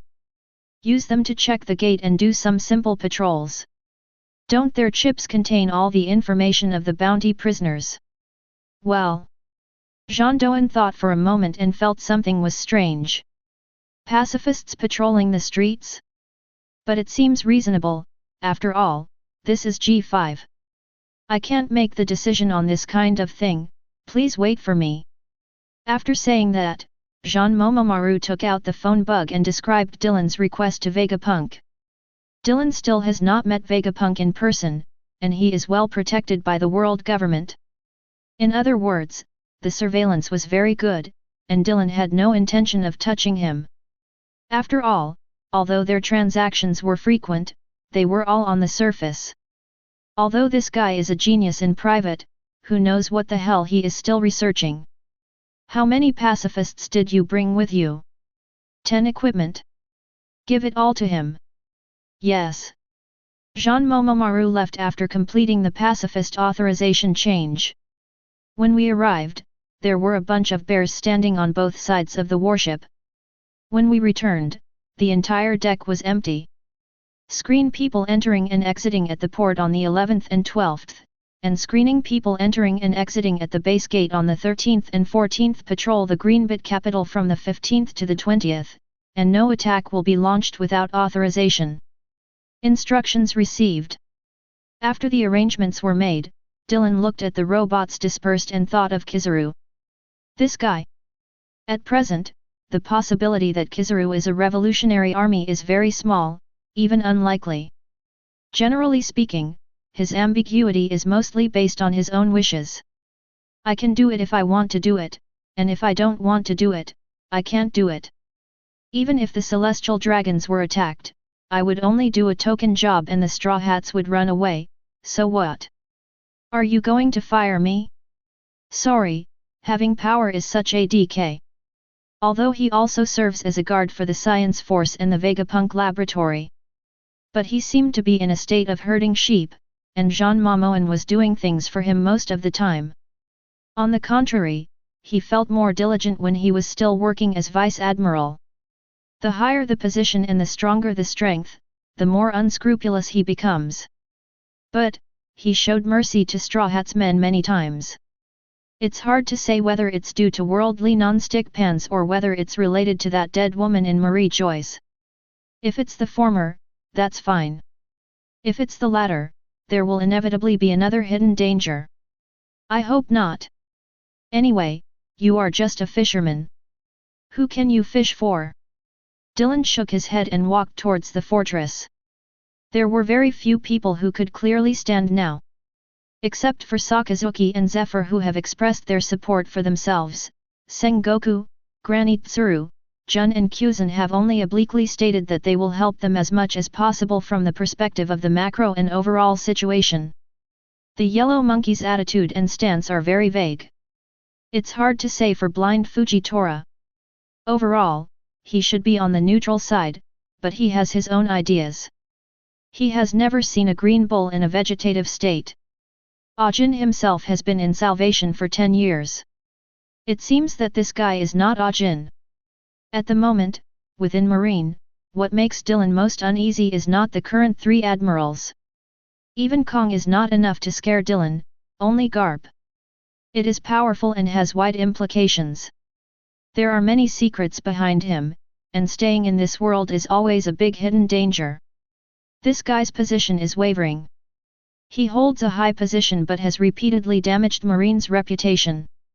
Although he is a guy who was deceived and used by Roger and the Guardians, his own hesitation and indulgence are definitely a big hidden danger. Sengoku's promise can be believed, but not all of it can be placed on him. Most. Find an opportunity to kill Garp, once and for all, and avoid future troubles. This saves him from being moved by some family at the last moment and triggering a temporary backlash. Now I am not alone. G5's security includes Zephyr, Tom, Tahir, and Bullet. The Water City and the Kingdom of Chia also arranged for people to guard them. The power of East Blue has not yet surfaced, as long as we get the chance. Thinking of this, Dylan clenched his fists slightly. As he walked to the door, Dylan thought about the other two people. Dragon and Sabo. Today's Sabo should also have good strength. Among their three brothers, if you take away the blessings from his background, Sabo is the strongest and hardest working one. Relatively speaking, there is not much conflict between his position and his own. Pity. People who keep saying Luffy is my brother, I advise you not to touch him all day long. Destined to be an enemy. Enemies of life and death. It's hard to say what Dragon's character is. Although he can be angry, he may be restrained for the sake of his ideals. Sabo. Judging from his behavioral habits, he is probably of the same type as Garp. Has goals, but is easily shaken and will change positions for the sake of feelings. In his plan, the Revolutionary Army was just a tool to attract CP firepower and divert Marie Joye's sight. However, three of the currently known senior cadres have an inseparable relationship with the Sun God. Long, Sabo, Ivankov. In addition to adding some of the G5 recruits to various combat units, a considerable number of them were led by original mid-level officers and deployed to the surrounding garrison. Some of the more special ones were sent to the first half of the Grand Line by him. This was also the plan Dylan provided to Marie Joyce when he killed Whitebeard too. G5 is responsible for cleaning the first half of the trash fish. As for the final destination of the remaining 7 warlords of the sea, Dylan did not directly say. But Marie Joyce seems to have considered this too. After all, what they care about most, besides lights, is the so-called face. Using pirates to check and balance pirates is a sign of inadequacy no matter how you look at it. Dylan walked slowly along the road toward the fort. More than a year has passed since the Summit War ended. According to the agreement between the Sun God and his crew, they will reunite at the Sabayati archipelago in about half a year. Rayleigh disappeared in the last half of the year. It seemed that he was either exploring a path for the Sun Gods or recruiting manpower. On his own side, if he wants to stop the Sun God in the Sabayati archipelago, he will face a lot of pressure. Most of the members of the original Roger Pirates, Red Hair, and his flags. There will not only be a collision of force, but there will also be other means. Units 07 and 08 have returned. After returning to the fortress, Nokijo stood up and reported. According to the report, after they exchanged tasks, Unit 07 sneaked into the Kingdom of Flowers to destroy and assassinate. Except for some unimportant little characters who escaped, all the robbers and sailors, all the boss-level figures have been beheaded. In addition, there is a special guest returning with the 08 combat unit this time. Special guest? It can't be celestial dragons, right? Nokijo pulled out one of the materials on his hand and placed it on Dylan's table. The second prince of Snow Country, he came to carry out trade on behalf of Snow Country. This is FG trading? This lets others see Duo and come to pay tribute. Chapter 115. The second prince of Snow Country. Dylan pondered for a moment. Nokijo said while flipping through the information, this person has a good reputation in the country of snow, and he is a typical scholar. However, he is not liked by the contemporary king, so he is not relied on in the ranking of the succession. Forward. Abandon your son. Although the royal family didn't mind trying to please the behemoth G5, the person they sent was an unpopular guy, which showed that the king of the Snow Kingdom also had another thought in mind. If something goes wrong in the future, you can put all the blame on this second prince and give up directly. Deprivation of status and even execution were possible. How long until it arrives? According to the established route, we will arrive at G5 in about 3 days. The defeat of the Kingdom of Flowers has intensified the world's fear of G5, especially those countries that, like the Kingdom of Flowers, support illegal armed forces. But no one dares to question G5 directly, and no one even dares to ask Marineford and Marie Joyce again. Countries that are hostile to the G5 are in secret communication and are waiting for next year's World Summit. They believe that as long as they have enough votes, they will be able to impose sanctions on the G5. Or even directly deprive that man of his power. When the second prince of the Kingdom of Snow came to G5, Dylan looked at the demeanor displayed on him and felt that he looked a little familiar. Dylan did not point it out directly, but asked nonchalantly, "What are the specialties of the snow country? The mountains are high and the roads are far away. There seems to be no business between us. There are few ships in the world that can reach the horsepower of the G5 warship. Even the ships of the CP organization are far behind compared to the fourth-generation warships. Ships from other countries are even worse." The second prince took a sip of tea and said, "Now that the Kingdom of Snow has defeated the Kingdom of Flowers, the land we own has almost doubled. Although G5 is not short of money, I believe we can still reach some cooperation. For example, our ore, medicinal materials, leather, wood. These can all be used to trade G5 weapons, alloys, and food. What do you think?" "Sir." It was okay at first, but when Dylan heard the second prince say the word sir, he suddenly understood. This name. No GJO, go prepare dinner. No wonder there was a familiar feeling, it turned out to be Beaumont's behavior and habits. But as far as he knew, Balmond never left East Blue. Dylan frowned slightly in thought, but said nothing. The second prince stood up and bent down after seeing Dylan push away No Kijo. "The No 09 seed of the West Blue Division came to seek your opinion, sir. There's no rush, let's first tell you where you learned this from." The second prince sat upright opposite Dylan again. "My background is not good, so I am not loved by my father, and he has very little restraint and discipline on me. I have been traveling around the world 10 years ago. I was very fortunate to go to the Kingdom of Girona and meet Beaumont teacher." Dylan frowned slightly, this was not good news. Now that he is openly in contact with himself, who knows how many people have begun to investigate his historical trajectory. A prince, even a down-and-out prince, or an unloved prince, must have a large entourage. Have you dealt with the traces of your actions? Although he was a little dissatisfied, Dylan did not attack immediately. He believed that Balmond was not such an imprudent person. And since this person is just a seed, it is impossible for him to know his identity without authorization, let alone come to see him in person. This shows that his actions were directed by Balmond. After seeing the scenery of Girona, all my followers stayed in Girona. The followers who followed me back to the land of snow were all selected by the teacher from Girona.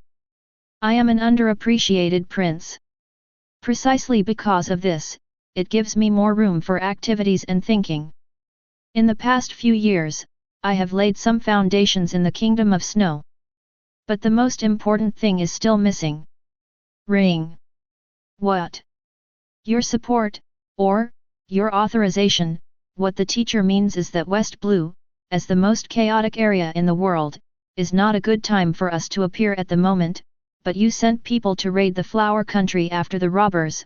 We thought this was a once-in-a-lifetime opportunity, and after discussion, we thought we could try to seize this opportunity, because the national power of the Snow Kingdom has increased significantly, and we can also take the opportunity to expand our strength.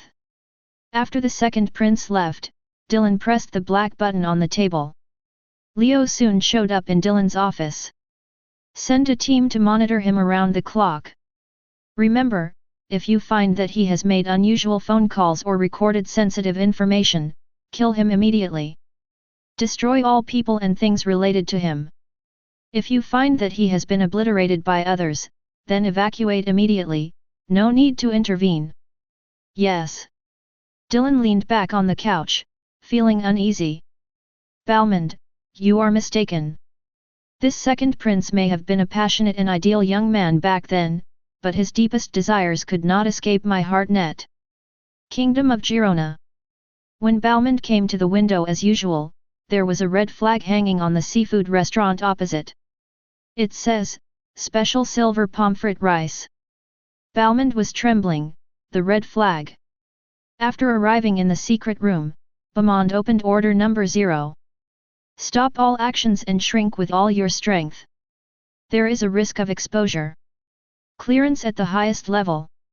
The communication window of the seafood restaurant opposite exists independently, and they may not even know what tasks they are responsible for.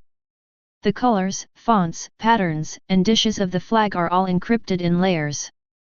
There is no chance of repetition.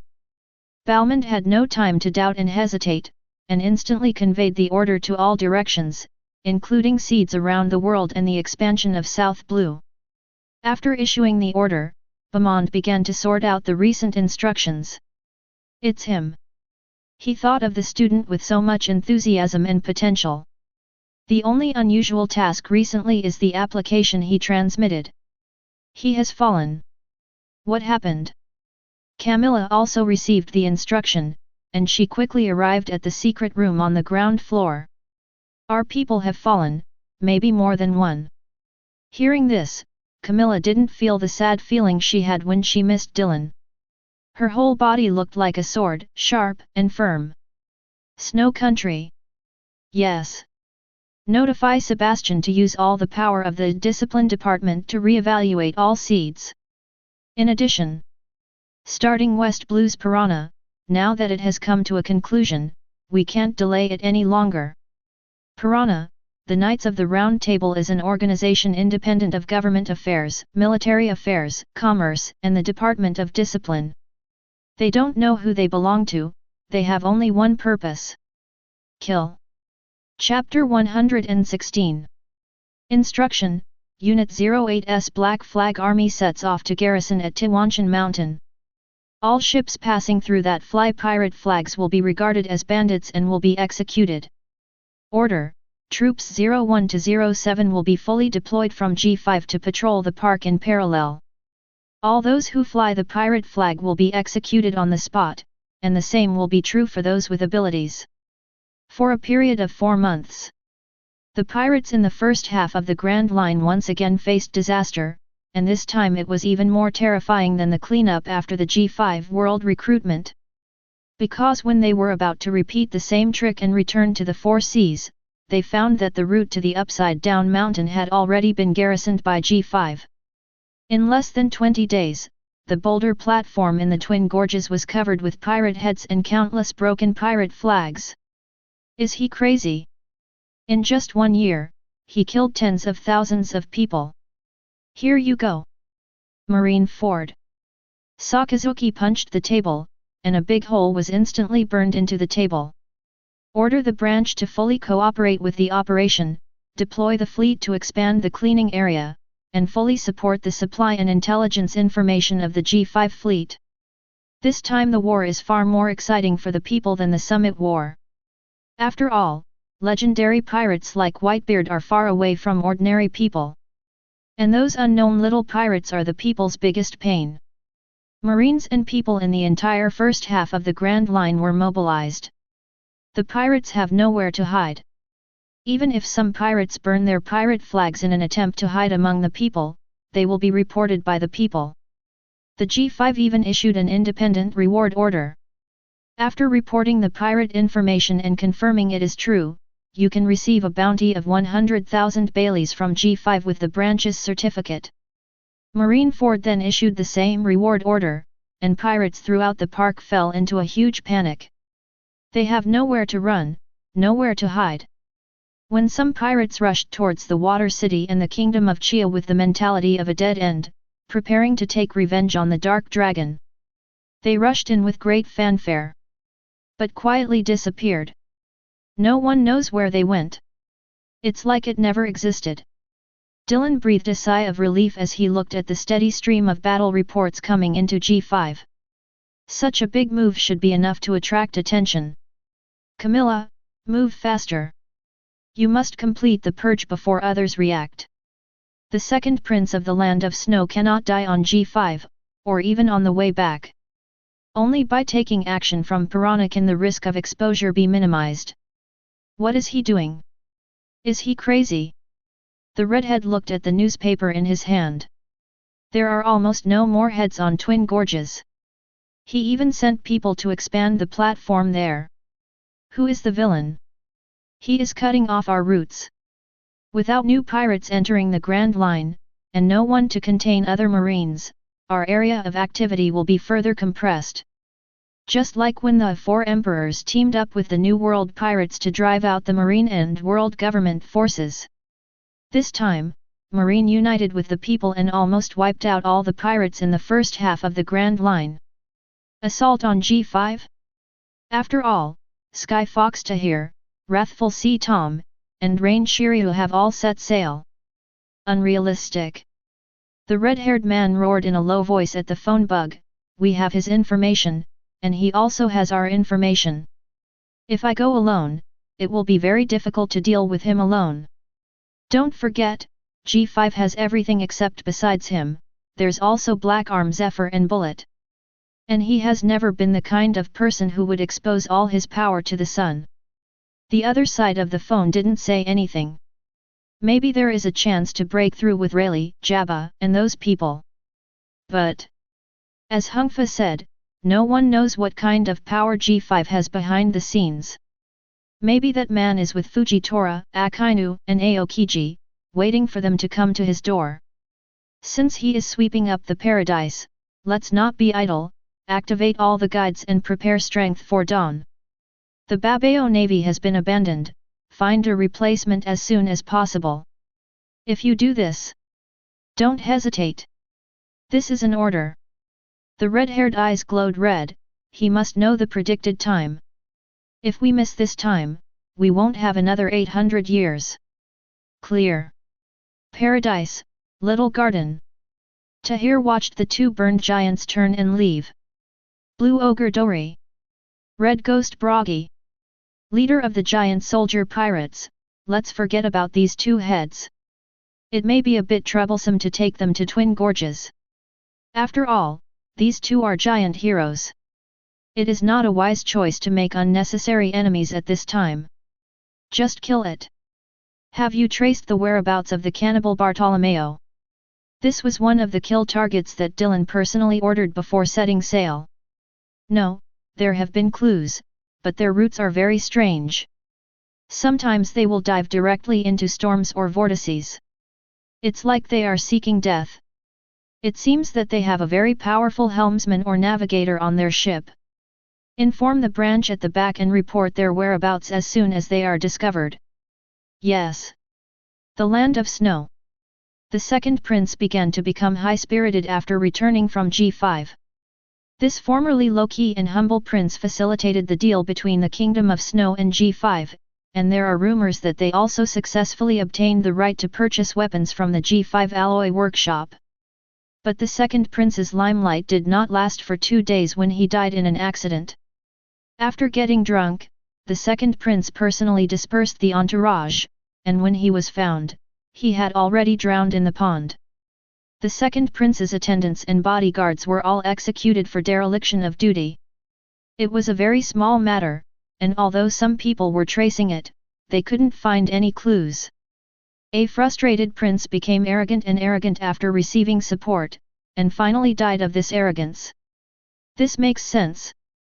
Some people speculated whether that man took action, but news from G5 said that they did not tear up the trade agreement with the Snow Country, and even sent people to participate in the mourning. A very good young man, what a pity. This is the evaluation given by the man. Piranha has completed its mission and returned to its lair to wait for reorganization. All members involved in the mission evacuated West Blue in batches. South Blue expansion stopped and entered the construction phase. Camilla looked at the newspaper in which the Twin Gorges became increasingly popular, ready to accept Marie Joya's invitation to join the world government. Looking at the silent bowman next to her, Camilla put the newspaper on the table and said in a deep voice, Bamond. Until Sir does not strip you of your authority, you are still the Chief of Staff of the Peace Round Table. Don't forget. Our ideal. Chapter 117. See Circle Calendar 1524. Originally, the Sabayati archipelago was the only way to the New World. There is no way for normal people to travel through Marie Joyce to the New World, so most people's path is to dive near the Fishmen Island after coating on the Sabayati archipelago and then surface. After Marineford and G1 Fortress were swapped, the entire Sabayati archipelago has completely become a lawless place. Of course, this lawless place does not refer to how many pirates are entrenched here. After G5's cleaning tour, even if the pirates went to Sabayati archipelago for coating, they would only remove the flag in advance. Here, there is also a G5 station. What cannot be pointed out is that there is a large population and arms business here. There are also various black markets and underground transactions. However, G5 does not seem to intend to sort out these industries. Whether they are black marketeers or arms dealers, as long as they are not causing trouble, G5 will ignore them. Except for one thing, pirates. Anyone approaching with a skull pirate flag flying on his ship will immediately be bombarded by G5. In this way, the Sabayati archipelago became a very strange place. The world government defines it as a red danger zone, but in the eyes of others it is a place with rules. Even if there are differences between the two parties in underground transactions, they can basically only be resolved through negotiation and discussion. The mountain of human heads in Greenbit has not yet dried up, and the twin gorges are filled with human heads again. Even the emperors of the Dark World dare not cause trouble in that devil's territory. In the past 2 years, the population structure of the Sabayati archipelago has completely changed from what it was before the Summit War. All forces are extremely cautious when entering. Because someone once saw a highly valued recruit in G5 there, Zhang Etsuan and her lieutenant Tashiji. There are even rumors that other legendary pirates besides Pluton Rayleigh have been seen here. People who make a living on the sea more or less have their own sources of intelligence. The Dark World has speculated more than once that this place may become a meat grinder for G5 and pirates at some point. After all, 2 years ago, Straw Hat was stepped on by the Dark Dragon after he sounded the death knell of the new era at Marineford. The words tattooed on his shoulder are still circulated along with the photos. The meaning of 3D2Y is not difficult to guess. 2 years have passed. On Marine's side, G5 is in an interception position. The known high-end combat capabilities of G5 include Dark Dragon Dylan, Devil's Descendant Bullet, Black Arm Zephyr, Wrathful Sea Tom, Sky Fox Tahir, Rain Shiryu, Fey Sky Belmere, Scalpel Luo, Broken Moon Ann, Soldier Commander Leo, and Black Flag Alex. These are the strengths of G5 that have been revealed to the world. And if the Straw Hats want to break through the Sabayati archipelago with such a strong lineup, they will be melted just by their own words. Many people began to imagine who the Straw Hats might fight.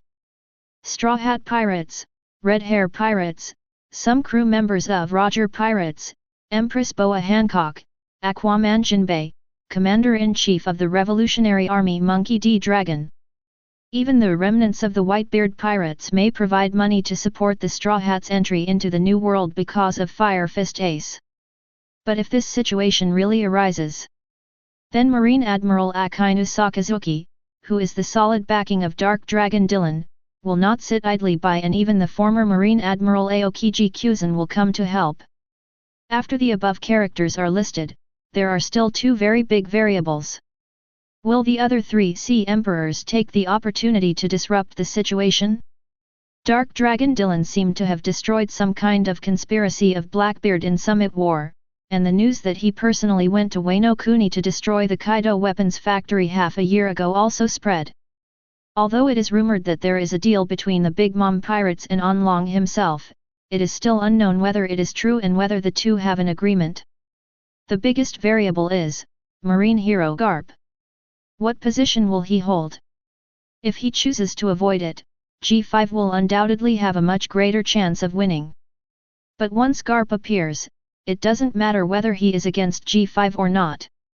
As long as he appears, even if he doesn't take action, G5 may not be able to successfully kill the Straw Hat.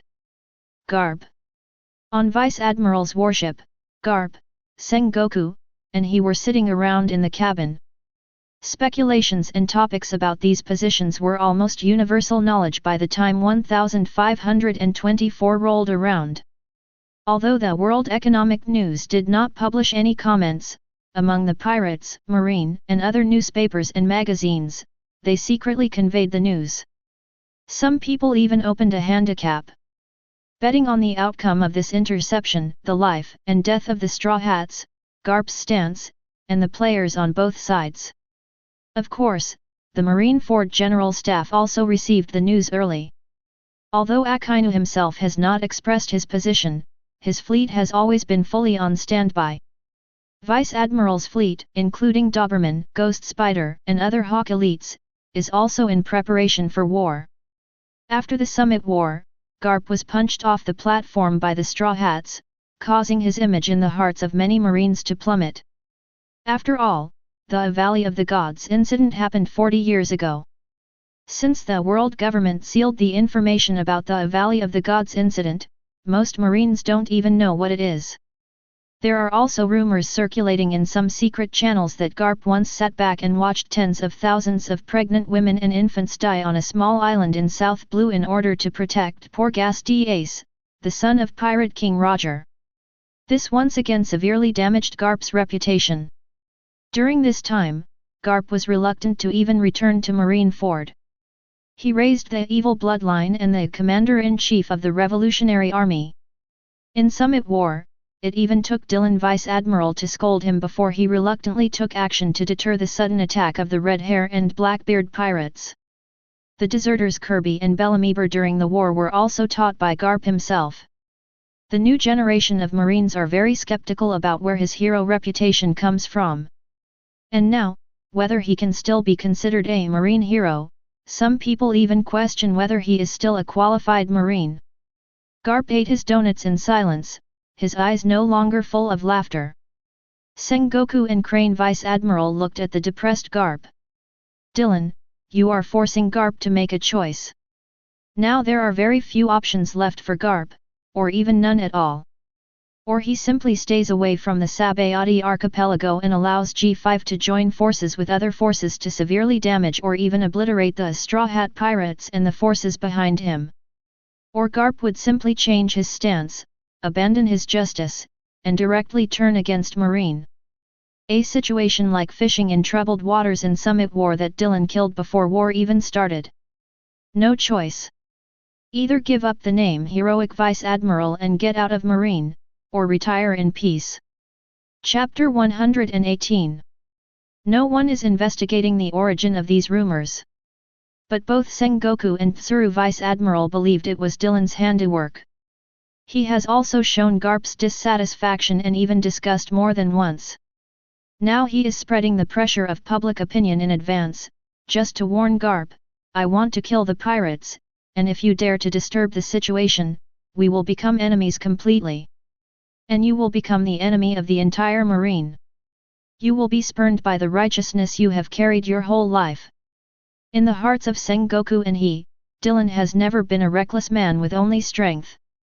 On the contrary, every move he makes will be ahead of most people. Even Sengoku, who is famous for his resourcefulness, will feel a little powerless when facing him. But if you do this... Sengoku looked at Garp diagonally across from him. Do you really want to do this, Dylan? Crane Vice Admiral is also frowning, and as an old man, he understands. The older a person gets, the looser their stance will be, and the more family will occupy their hearts. But there was nothing she could do to dissuade Garp. After all, Garp has used his power and fame to do too many outrageous things. And Dylan dares to spread such rumors now, and his meaning is very obvious. Your power can no longer deter me. Your fame is about to hit rock bottom, too. Become a late hero or a traitor. Make your decision. Through the glass window of the cabin, Garp glanced at the young Marines on duty on the deck. Don't worry about me anymore, Luffy. Garp was silent for a moment and then said with difficulty, it is the life he chose. Dylan would be dismissive if he were here. Garp has said this many times. But what about the result? He rushed over to the water capital, and even took Kuzan with him, just to block the world government's subsequent rush to obliterate the sun god. In Summit War, he was full of ugliness, saying, "You must be responsible for the life you choose. It makes no sense." Sengoku, who has worked with him for decades, certainly knows what kind of character Garp is, but this time is different from before.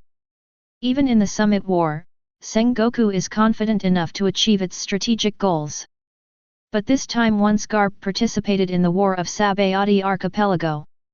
Not even Sengoku would tolerate it, let alone. He had promised Dylan that he would stop Garp if necessary. As time goes by, the seemingly calm Black City center of Sabayati Archipelago becomes increasingly undercurrent. But many people did not leave because this battle was different from the Summit War and the purposes of both sides were different. MJU4 NDA2 NTA0 MJI1 MZK1 MTQ0 OJ equals. The goal of Dark Dragon is to intercept the Straw Hat Pirates and those who opened the way for him. On the contrary, as long as the opponent's goal successfully delivers the Straw Hat to the New World, it will be considered a victory. There are people on every mangrove island waiting for the war to come. This is not only a showdown between the old and new eras, but also about the changes in the landscape after the war. The Summit War broke down Whitebeard's high wall that blocked the pirates. Although Marine won overall, the strategic result was a 50-50 split between Marine and pirates. In this battle, once the G5 loses too much, its deterrence will not be as good as before. If the pirate side loses, it means that the goal of the Dark Dragon has been achieved, there is no new era for the pirates. The guys known as the Supernova 11 in the past 2 years, Kid, Kira, APU, and Senjin have all died at the hands of G5. Others either defected to the Four Emperors or went into hiding. None of them are successful. Will Kaido join the war? Won't. Dylan shook his head, he has already accepted his fate. He was moved by Odin's diary and will not leave Ghost Island. Because once he leaves, the decades of waiting will become a joke, especially this year, Tianyu time the year of prophecy. Where's Big Mom? Dylan shook his head again, neither will she. Don't look at her protecting this and that all day long. In fact, she has already lost her ambition, and she is well aware of her own weaknesses. Once she loses consciousness in the war, her all nations it will fall apart in an instant. Tahir drew a cross on the avatars of Kaido of the Beasts and Big Mom. The final word is Blackbeard Marshal D. Teach. Dylan took the pen and drew a circle on Teach's avatar. It's hard to say for him, but I tend to think he won't come because the strength of his team has not reached the height he expected, and once there are other Four Emperors participate, then Marineford's chance of participating in the war will be infinitely close to 100%. Teach, he can't afford to bet. Besides, he is now one of the Four Emperors and no longer needs additional fame support. What he wants to do is race with us. Race. Race, he wants to build his pirate group into the second rocks. Unlike Red Hair and Whitebeard, he is a very pure pirate. He will only do things that are beneficial to himself. Obviously, it pisses me off now. And Akainu was more than he could bear. Tahir was a little surprised. In his analysis, Blackbeard is a typical opportunist and should not miss this opportunity. Does Teach also think that this war will end very quickly, and he himself has no chance to profit from it? In addition to guides and guardians, Red Hair has also arranged many people named Flags around the world. The identities of these people are extraordinary. They may be marine generals, kings, maybe racial heroes, I even suspect there are celestial dragons in there. In addition to armed collisions, we also need to be wary of Red Hair trying to contain us from other areas. Tahir frowned, this unknown risk was the most uncontrollable. He has discussed with Dylan several times, and they have conceived the opposing force lineup in as strong a direction as possible. The G5 has also made a lot of preparations, but The Kingdom of Chia, G5, and Water City may all become breakthrough points for the opponent. Dylan knocked on the table. You don't need to worry about the Kingdom of Chia and the Water City. It won't be a big problem if they persist there for a while, and the other side is unlikely to invest too many people to raid there. They also understand that I will not give up action for the Kingdom of Chia or the Water City. The focus is still on G5. This position is good, but it is also very dangerous. The G5 in New World's throat area doesn't have many natural dangers to defend. If it was an excellent location like Wainokuni, Dylan would only have to arrange for Tom to stay at home alone. I understand, then, I'll make arrangements. After getting Dylan's answer, Tahir put the documents away and left. News coming from various lines said. Members of the Straw Hat Pirates have set off from all over the world. Chapter 119. Krakena Island. Seeing Zoro boarding the boat with confidence, Hawkeye waved to Perona floating in the air. What? Are you reluctant to leave me? No, Hawkeye said to Perona very seriously, as soon as you get close to the Sabayati archipelago, leave immediately. Don't land with him, unless you want to die there. Ha! Hawkeye ignored Perona's surprised look and turned around and walked back towards the castle. Roronoa Zoro, it's up to you whether your journey ends at the Sabayati archipelago or goes higher. No. It just depends on how many people are willing to die for you. Perona, who was floating in the air, was a little nervous.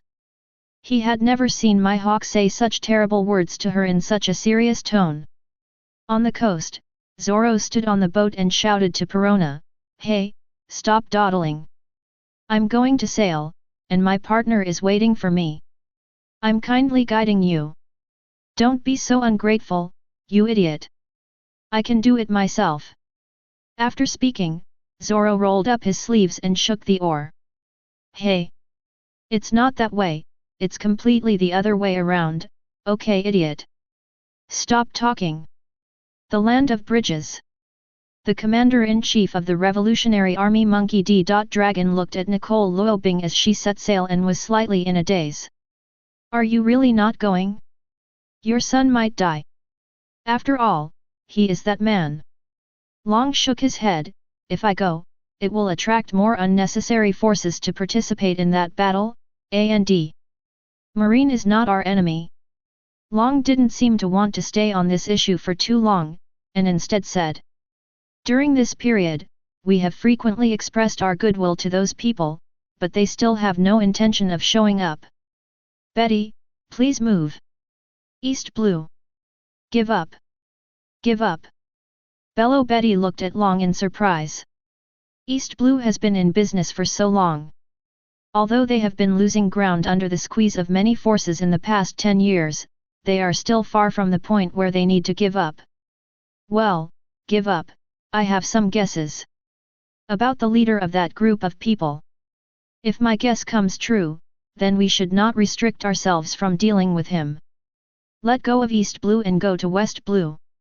To attract CP's attention. I see in them more correct ideas.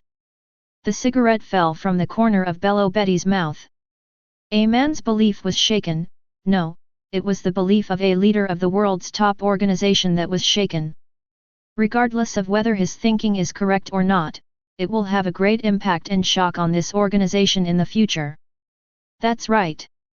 Where's Sabo? He said he was going to South Blue to perform a mission and had already set sail in the morning. Long's pupils shrank. Sabo, don't do anything stupid. Before Bellow Betty could react, a gust of wind roared away, and the dragon that was standing next to her just now disappeared. Meanwhile, Marie Joyce. The 5 elders listened to the news conveyed by CP. Part of the information has been confirmed. Some crew members of the original Roger Pirates are approaching the Sabayati archipelago through various channels. Red Hair Shanks has also disappeared. It is very likely that he wanted to cross G5 to the Sabayati archipelago through coding. Boa Hancock and her 9 Snakes pirates have not dispatched, and Jinbei's whereabouts cannot be traced. The blonde five elders looked at the bounty for Straw Hat Boy placed on the table. Where is the Revolutionary Army? No movement can be traced. After hearing CP's answer, the bald five elders pondered for a moment and then said, in that case, let's order CP0 to dispatch. Launch a special operation against the Revolutionary Army. Contain the dragon. If he dares to participate in the Battle of Sabayati Archipelago, what will be left for him will be a broken Revolutionary Army. After the CP left, the five elders wearing hats slowly said, this is the light of the D family. Adams Dillon has already taken action, and we should cooperate with him a little. The temporary authorization for CPX has been obtained, so 5 CPX members will be sent to the periphery. The task is to kill the members of the Roger Pirates after the war. In addition, the Kingdom of Greenbit, Kingdom of Chia, Water City, and East Blue are temporarily classified as war zones and all celestial dragons are prohibited from visiting. If anyone applies during this time, he is the red-haired flag.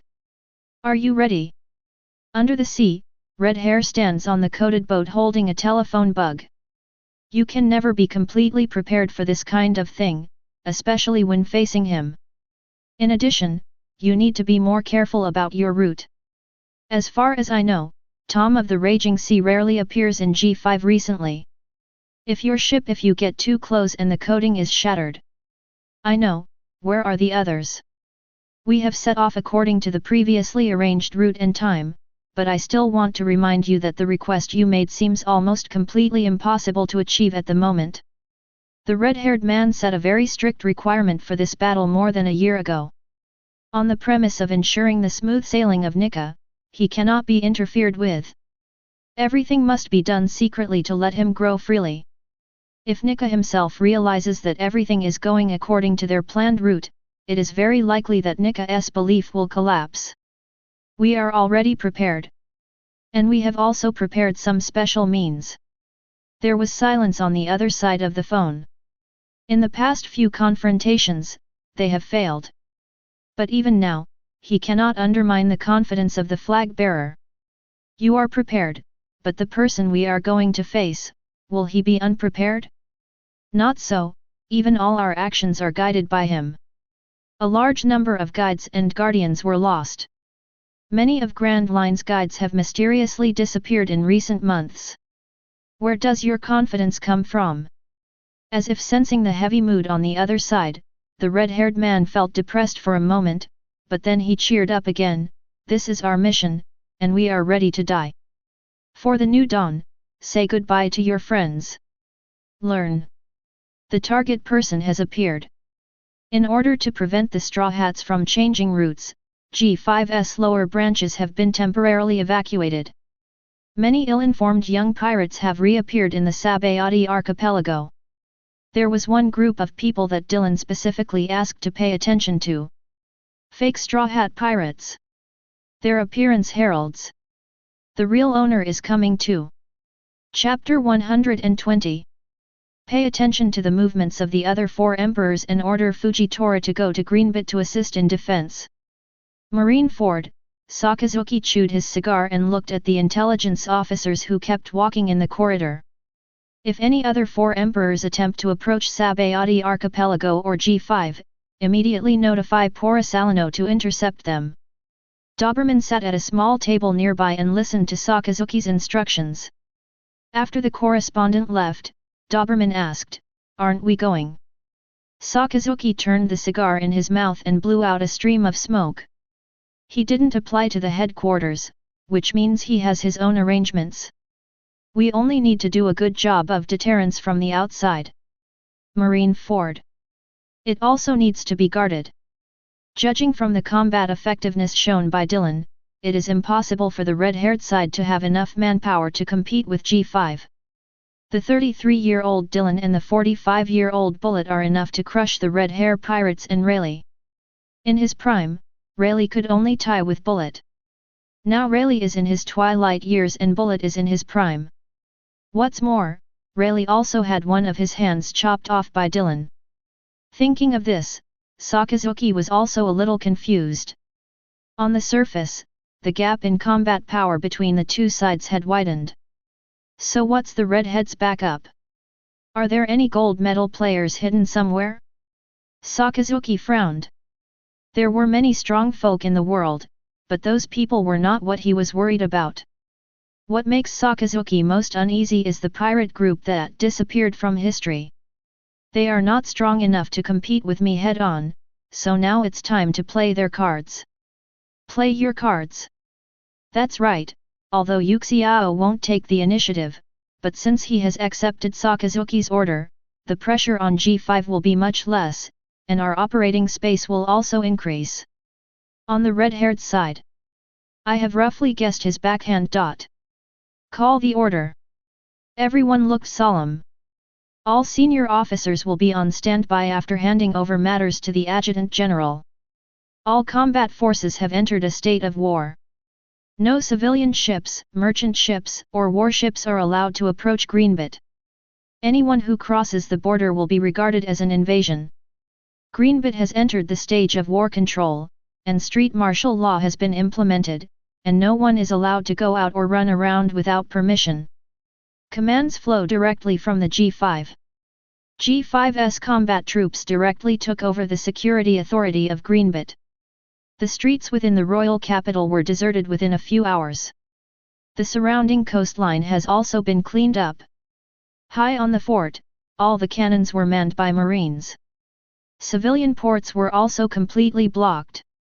Although there was G5's tall fortress blocking the way, the people of Greenbit became nervous once again. War is coming again. But this time the people did not pray to some god. Because standing in front of them, resisting the wind and waves, was the man known as the strongest marine in history. Although he rarely appeared in front of the public, Greenbit's changes in more than a year impressed everyone. You must come back safely. This is the voice and prayer of all people. The waters east of Greenbit. Hundreds of meters under the sea. How did you find us? Jinbei and Sunbel stood in the sea and looked at Tom opposite. A few months ago, Jinbei received a mysterious invitation on the Fishmen Island. Then he left the Fishmen Island. The man told him something about Dawn and also told him about his current situation. Although under the protection of G5 Ruiao, few mermaids are sold anymore, Jinbei still has the irritability of the murloc in his heart and the dissatisfaction with the death of Fisher Tiger. Jinbei accepted the man's invitation. Their purpose is to wait for the order. Someone will tell them the route of the G5 fleet, and one of their tasks is to sink the G5 warship, at least to delay it. But before the order was received, they met the terrifying enemy in front of them, the angry Sea Tom. A man who easily defeated Jinbei several times and overpowered Diamond Jose with his strength. Among the known high-end combat capabilities of G5, Raging Sea Tom also ranks extremely high. The scariest thing is that so far, apart from easily defeating Jinbei and suppressing Jose, no one has seen him use his full strength. Tom did not answer Jinbei's question. Its arms shook slightly, and the surrounding sea currents began to gather on his body. Jinbei's expression tightened, and the elderly fishman holding the harpoon next to him also looked solemn. Be careful, his murloc karate is very different from what we practice. The huge Uzumaki began to spread in all directions with Tom as the center. Jinbei and Sunbel felt the intense friction caused by the water flow. After the two looked at each other, they simultaneously raised their webbed palms and exerted force towards the sea current. But the obstruction of the two people only made the big Uzumaki slow down slightly for a moment, and the next moment the vortex hit at a faster and more violent state. This won't work. Someone has to attack him. Sunbel held the harpoon across his chest. Last time in Marineford, Sunbel swept away Jinbei, Straw Hat, and Rayleigh with huge currents. But Tom reacted and immediately gave chase. Jinbei and Sunbel, who were well aware of Tom's power, took turns delaying and barely managed to escape from Tom. But this time, they felt that if they ran away directly, one of them would die in Tom's pursuit. I go. Jinbei's arms are covered in military colors. Despite all the achievements he had made in the past 2 years, he still lacked confidence when facing Tom. Boom! By the swirling water flow, Jinbei emerged from Uzumaki and raised his right arm towards the center of Uzumaki. Mysterious meaning Giwa. Before Jinbei could finish charging up, a brown figure jumped out from the center of the big Uzumaki like a sharp arrow. Jinbei's pupil shrank. How could there be such speed? Before the thoughts in his mind calmed down, Tom had already grabbed Jinbei's neck. The center of the swirling current below collapsed.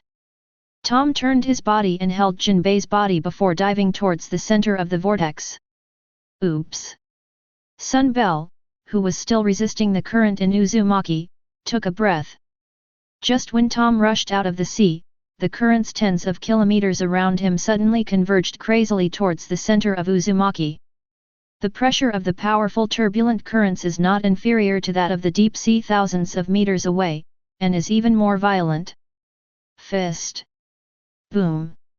During the dive, Jinbei punched Tom in the stomach. Tom seemed unaware, and Jinbei became more and more frightened. His armed color. His own Oniwa Shokan couldn't even defeat his armed defense. Bo! A small voice spoke. Tom pressed Jinbei and sank directly into the center of Uzumaki. The moment he entered the water, there was not a trace of water splashing. Return to the ruins. Chapter 121. Jinbei, who was held by Tom, felt an indescribable pressure coming on him the moment he submerged into the sea. His body seemed to be squeezed by some huge force. He tried to change the currents and regroup the armed forces. But all failed. Countless turbulent currents were flowing through his body, and he felt that his body was being destroyed crazily, and the blood vessels in his body were beginning to collapse. His heart and lungs had swelled violently. Brother Tai. Sorry, I didn't do it. Yukoaki Waraken. The turbulence dispersed Uzumaki, and Sun Bell, who was able to breathe, gathered a small part of the water flow on the harpoon and stabbed Tom. Kang! Tom held Jinbei's right hand without letting go at all, and he stretched out his left hand to grab Sun Bell's harpoon. The reason you were able to escape last time was because Dylan sent me a message. He made an agreement with someone to let Monkey D. Luffy go. Looking at the harpoon held by Tom with one hand, Sun Bell had a look of disbelief on his face. Although he is old, he is definitely not. It seems Shanks was right. G5 is indeed the biggest variable in the world. Thinking of this, Sun Bell first smiled and shook the hand holding the harpoon vigorously. Then he took out the harpoon. Amid the turbulence, Jinbei's body began to ooze blood. Why do you want to kill your own people like this? Sun Bell lifted the harpoon and held the handle with one hand up and the other hand down. Sensing Sun Bell's determination to die, Tom still didn't let go of Jinbei, but just turned his head and looked at Sun Bell. Because he doesn't deserve it. Indecisive and wavering in stance, today I seek the protection of Whitebeard, and tomorrow I seek the protection of Big Mom. The Fishman Island is already hidden under the sea at a depth of 10,000 meters. Putting aside the power of Poseidon, the fishmen have a natural advantage. Why do you always beg for mercy? Plundering everywhere in the name of a pirate, spreading the hatred of Yamato humans. They say that becoming 7 warlords of the sea is to protect the Fishman Island, but in fact it is to exchange for the infamous Arlong from Impel Down. What qualifications does he have to say that everything he did was for the Fishman Island and his compatriots? Jinbei, who was squeezed by the turbulent current, also heard Tom's words and recalled his life. Only then did I realize that just as Tom said, I had never really sheltered the Fishman Island. Even Boa Hancock has bowed to the Dark Dragon several times. And myself. As consciousness gradually blurred, Jinbei's life breath began to slowly dissipate. Upon hearing Tom's words, Sun Bell's hand holding the harpoon began to dance. The harpoon began to spin in the water. The surrounding currents suddenly stopped, and then converged towards the place where the harpoon rotated. Bloodline also began to ooze from the corners of Sun Bell's mouth. Tom's expression froze slightly. A life-for-life trick? Roger once said that once I use this trick, my life will come to an end, but I believe in Rayleigh's judgment. The Fishman Island will eventually be saved. Tom let go of Jinbei and let him sink to the bottom of the ocean. That's true, but saving the Fishman Island? It can't be a pirate. After speaking, Tom raised his arms flat with his palms down, and the sea current around him stopped again. If anyone is on the sea surface, they will see that the entire sea level in the area they are in has dropped by tens of meters. The tremendous pressure caused damage to Sunbel's internal organs. The scales on his body fell off one after another and became wrapped around the spinning harpoon. As the scales fall off, bloodline begins to appear on his body.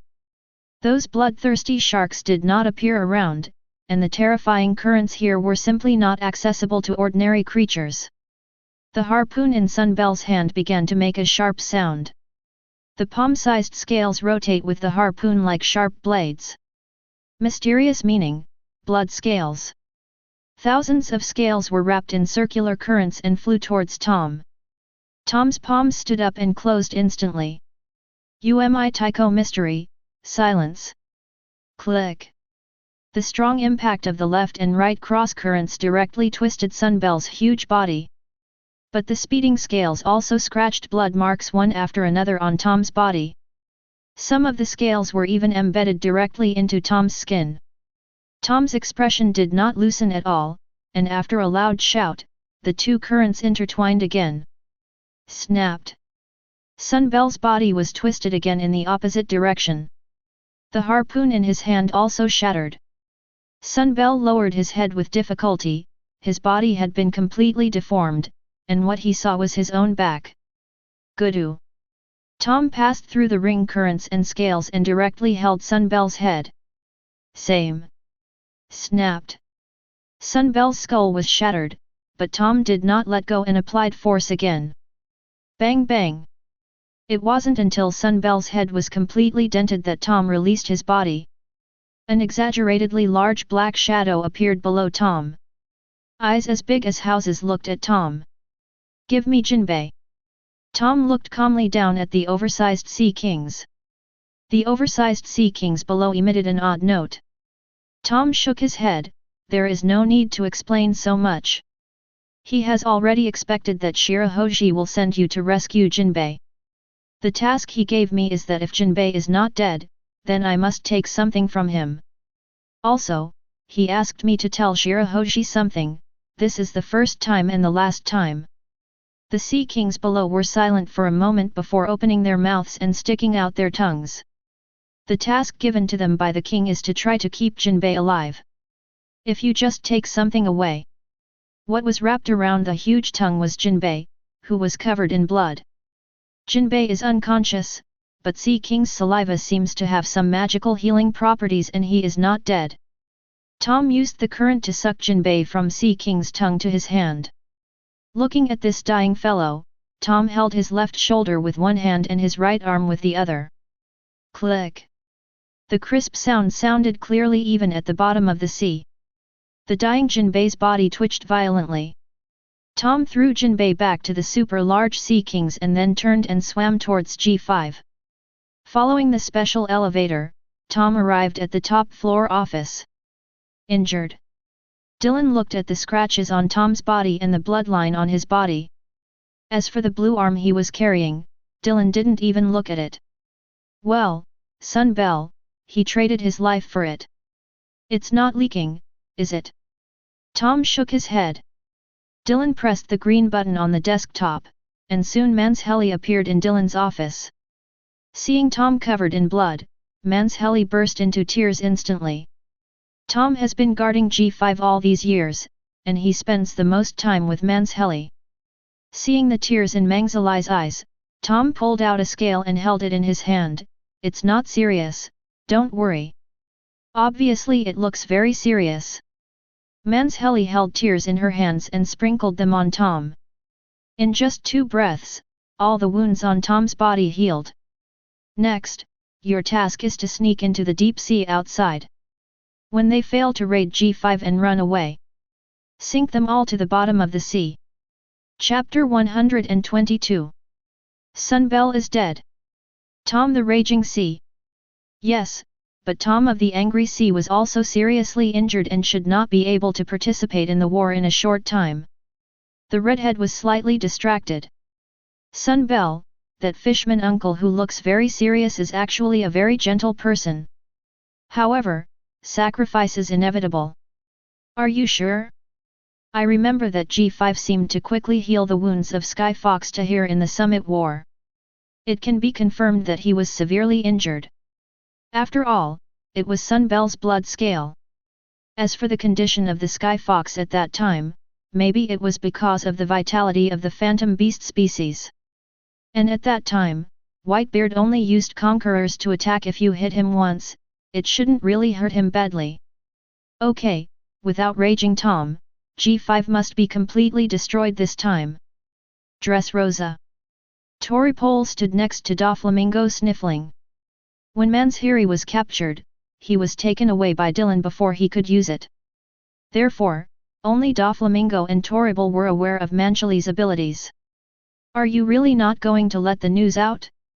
Once Red Hair and the others know Mangzali's abilities, they will definitely be more vigilant, right? We can also take advantage of this opportunity. Torbal. The joyful expression on Doflamingo's face disappeared, and he turned his head to look at Plum Blossom Torbal gloomily. I keep telling you, don't do stupid things, but occasionally you have to learn to think for yourself, what stupid things are. This war? No. It's not a war at all. It's the redheads who are taking the lives of the old guys to pave the way for their new era. Don't think they have hope. Even Angry Sea Tom was really hit hard, and G5 is strong enough to finish it, and. Doflamingo stared at Torbal. Do you think Tom of the Raging Sea was really hardly hit? Torbal's snot almost fell to his crotch, and to be honest, he didn't know. According to currently known information, Raging Sea Tom has taken action 3 times in total. The first time was at the Fishmen Island 8 years ago, where he defeated Jinbei easily.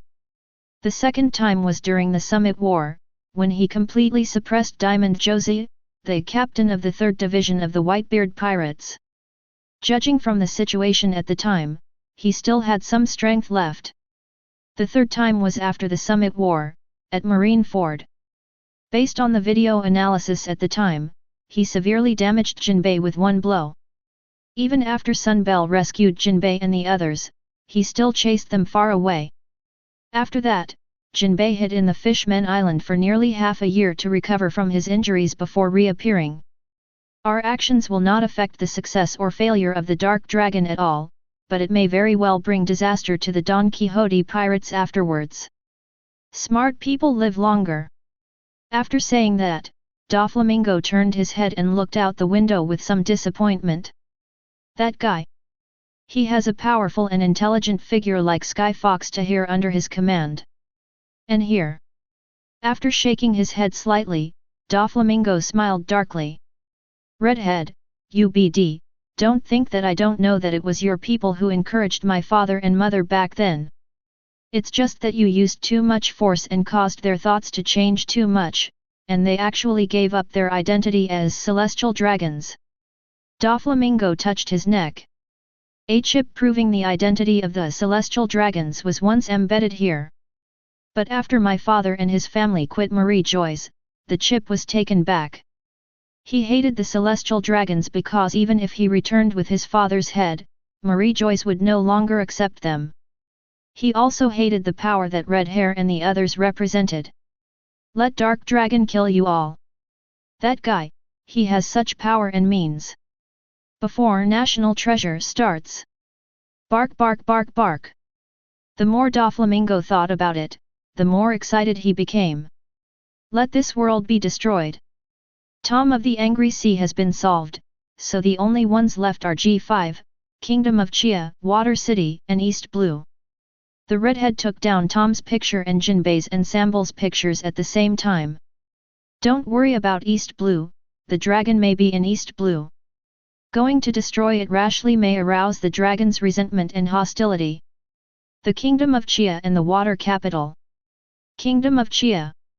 The phone caller on the opposite side was silent for a while and then asked, "Why not the Water City?" "From a strategic point of view, the Water City is more important. It is the home of Tom the Raging Sea. Although we have influenced Carter Frame, but Ace Bagoo and others hate us very much." The red-haired man brought the microphone to his mouth. "Because of this, you have to know that the significance of the Water City is definitely higher than that of other sites except G5, so he definitely has a backup there. And how strong is Ace Baku? Have you tried it out after all these years?" "I understand. Who should I send?" "Spencer, after the Battle of Sabayati Archipelago begins, inform him to take action and destroy the military system of the Kingdom of Chia and the Marine branch there." "If." "No ifs. Now is not the time to talk about this. Execute the order." "Is there any movement in Boa Hancock?" "Still not sailing. We have relaxed the blockade around us for more than a month, but this month, she has become even more frightened." Dylan laughed. "This damn woman seems to have grown up a little. This time, if she dares to take a step closer to the Sabayati archipelago, the Amazon will be completely leveled." "Where is the straw hat?" "Be at the reserved location soon." "Let's go, this time, we are the saboteurs. Let the pirates also have a taste of what it feels like to be restrained." "Did he move out?" "Unclear. No one can track his journey due to his abilities." The red-haired man squeezed the microphone and made a squeaky sound. "Thunderfruit, is really too fast. Unless Adams Dillon is willing to show up, there is no way to trace his trajectory." "Where are the officers?" "The whereabouts are unknown. The only one who appeared in G5 is the Black Arm Zephyr. In addition, the Fujitora also appeared in the civilian port of Greenbit. New. The red hair is in the middle position between G5 and Sabayati Archipelago. Move the two photos from the position close to Sabayati Archipelago towards G5. He hesitated slightly as he moved, but his gaze soon became firm. It must destroy or even destroy G5 to the greatest extent. Otherwise, even if Nika enters the new world, it will be very difficult. Hateful. This has deviated too much from their plans. The information they prepared for Nika has been destroyed one after another. Dark Dragon. The red-haired man raised his head and looked through the coating at the dark sea in front of him. There was no sound in the quiet deep sea. But the redhead always felt like something was watching his every move. Like a black dragon covering the sky and the sun. Chapter 123. G5. After the military affairs were handed over to the adjutants of each combat unit, the entire top 3 floors of the fortress became a restricted area. Even the adjutants of the various combat units were not allowed to enter. Command of G5 during the war has been temporarily transferred to G5's instructor Black Arm Zephyr. At this time, in the secret room behind Zephyr's office, a strong young pirate was fixed inside by an alloy iron frame. After Zephyr finished processing the documents in his hand, he glanced in the direction of the secret room. There was no resistance in his expression, only calm. Peripheral communication. The sentries around Greenbit were attacked by pirates. Zephyr calmly looked at the area with red dots on the map and calmly gave instructions. Enter a defensive state and do not pursue without authorization. Yes. The pirate group that surrounded them from the west launched a fierce attack on the outposts outside G5. But they soon ran into a dilemma. The G5's artillery fire was too intense. The firepower far exceeds that of ordinary marines. Their range and accuracy are much higher than the pirates' artillery. Captain, if this continues. The captain wearing a pirate hat also looked ugly. Under Red Hair's coercion, they had no choice but to provoke the devil G5. They had no choice, because someone was watching them from behind, and if they turned around and left, they would be killed in an instant. Keep firing, rush into the outpost and kill the marines stationed there. Our mission is complete. On one side is the strongest marine. On one side is the Emperor of the Sea. They can't afford to offend either end. As long as they can capture the outpost, the mission given to them by Hungfa will be completed. When the battle for Sabayati Archipelago begins, they can return. I want to go back to South Blue, or I will die. Some pirates looked at the G5 flag flying on the outpost, feeling bitter and desperate in their hearts. How's the fighting going on outside? It's not going well. G5 suppressed most of the pirate ships with just firepower, but the mid-level officers and recruits stationed at various posts haven't taken action yet. I'm afraid. Change the mission, concentrate all the pirate ships to attack at the same time, and break through one by one. Even if they all die, they still have to play some role. The red-haired voice was emotionless, as if the matter had nothing to do with him. The pirates are beginning to concentrate their forces. Their target is, Post 23. Zephyr did not respond, but looked at the positions of the outposts. Have all the civilians evacuated? Everyone was moved to the capital 3 days ago. Zephyr nodded, then drew a line on the map. That line stretches from Post 23 to G5. Next, all outer posts only need to carry out regular defense without engaging in hand-to-hand combat. The pirates will retreat immediately after landing and abandon the posts. Zephyr looked at the dotted outpost locations on the map. If the pirates were only harassing the outer areas, then 2 days would only be enough for them to raid the outermost outposts. But if they dare to go straight in, then there is no return. The City of Water. Ace Bagu stood on the tall building tower in the center of the water city and looked at the rough sea. It seems like it won't come. The arrival of the water gods has given the water city a natural barrier, even if the world government's fleet and G5's fleet want to sail in this violent wind and waves. Human beings are extremely small under the power of nature. Are the alleyways closed? It's all closed. Ace Bagu blocked the sea breeze with his hand and lit his cigarette, then turned and walked towards the inside of the tower. If so, it wouldn't be a fleet raid. You bastards, since you dare to seduce Flam into becoming a pirate, you must be willing to pay the price. At the same time, King Chia was outside the city. A pair of twin brothers were sitting under the snowy thatched cottage cooking a pot of venison. The young brother was a little tipsy and snored slightly while leaning against the wooden pillar. The older brother was concentrating on controlling the heat, as if nothing else was as important as the pot of venison stew. Sabayati Archipelago number 46. Straw Hat Luffy walked forward with his hat and food on his back. Many people on both sides of the street had strange looks on their faces. The fake Straw Hat crew is still on a recruiting spree. It must be him. It's not him or anyone else.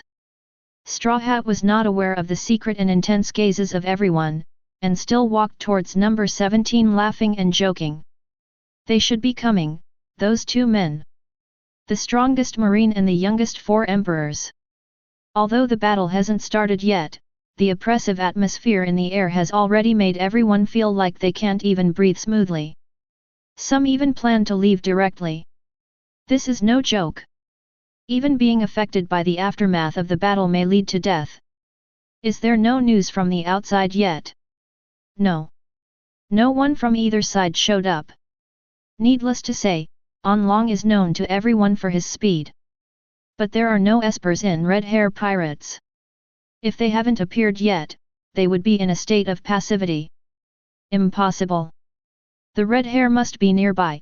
Otherwise they would not be sure to stop the Dark Dragon the moment he takes action. There are almost no people in this world who are faster than Dark Dragon. Even the 8-foot mirror of Kizaru needs to be activated by refraction.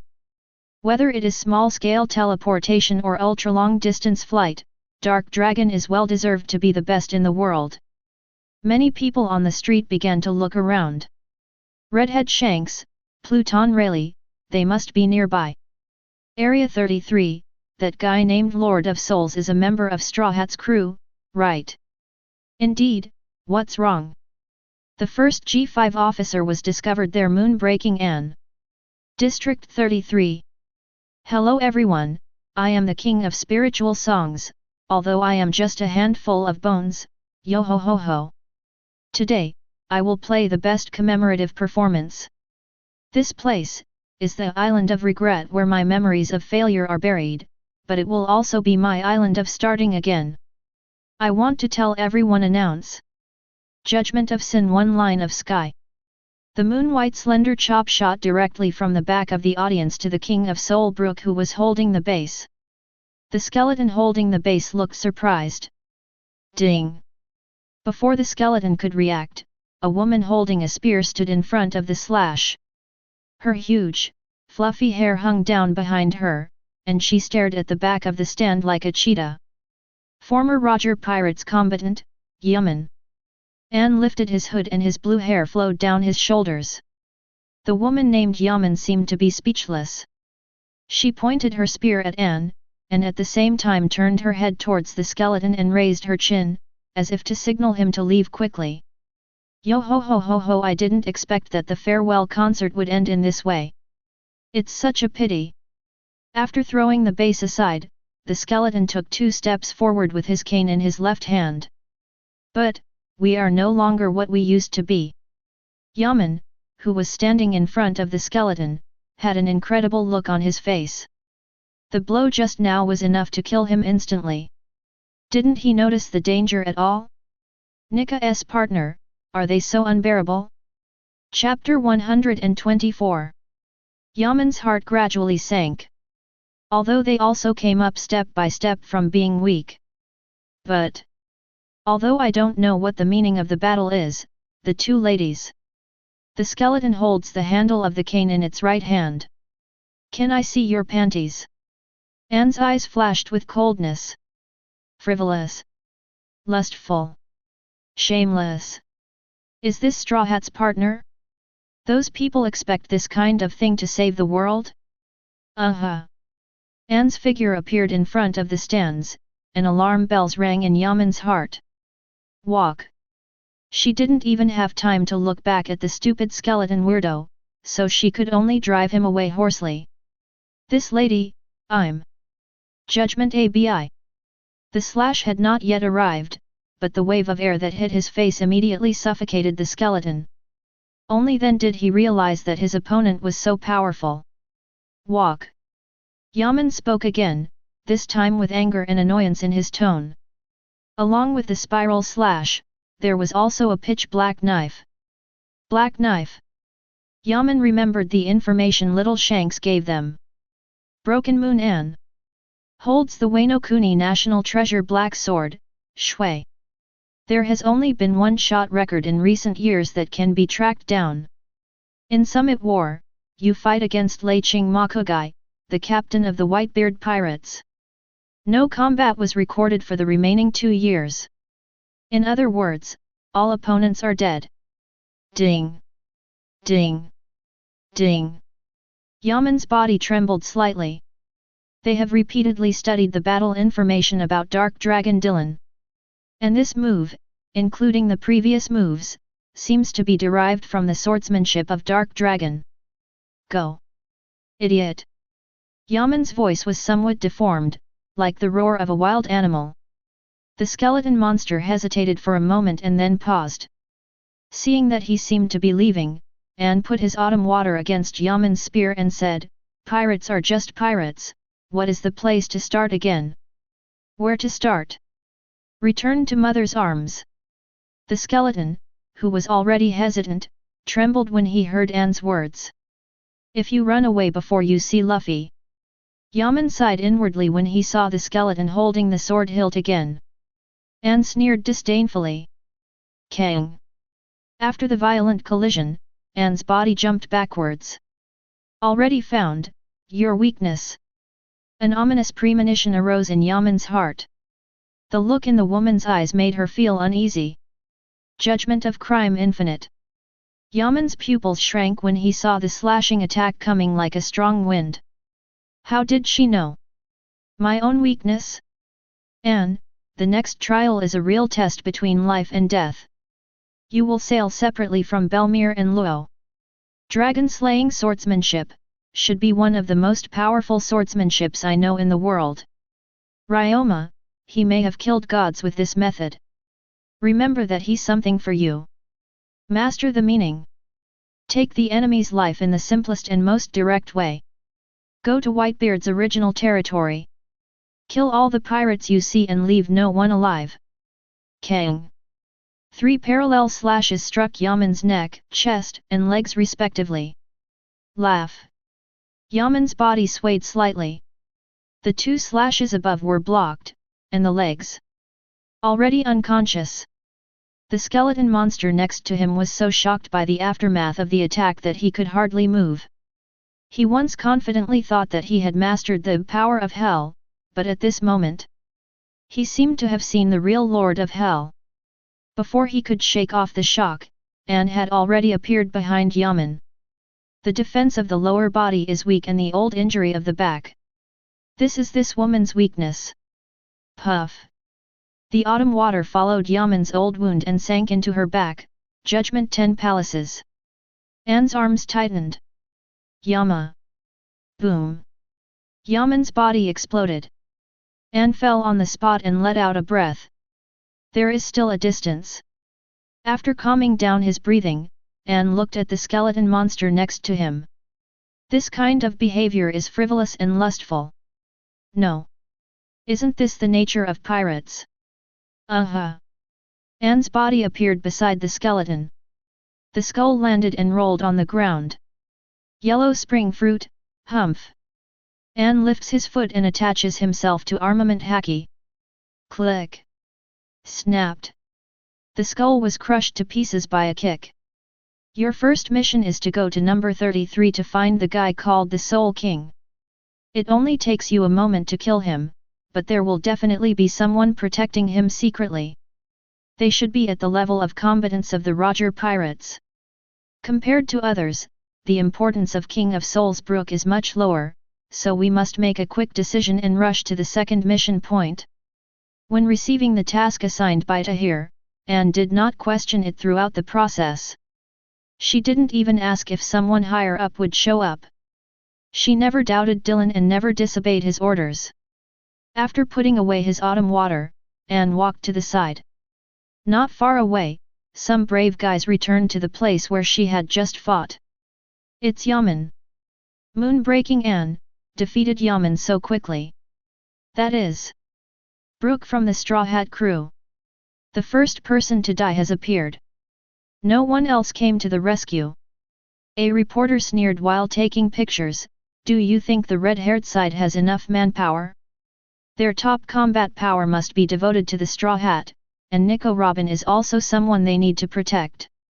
It's great to have a fighter from the Roger Pirates to protect a guy like this. Where's the Straw Hat? Still in Area 46. PX5, who is this guy? Bye, the bounty is 26 million, the pirate 3 tongues Dimar Brak. Jean Momomaru glanced at the pirates around him. I see, have you been deceived by an impostor? But, PX5, aim at that guy. Jean Dalmaru pointed at a figure in the crowd carrying a huge luggage.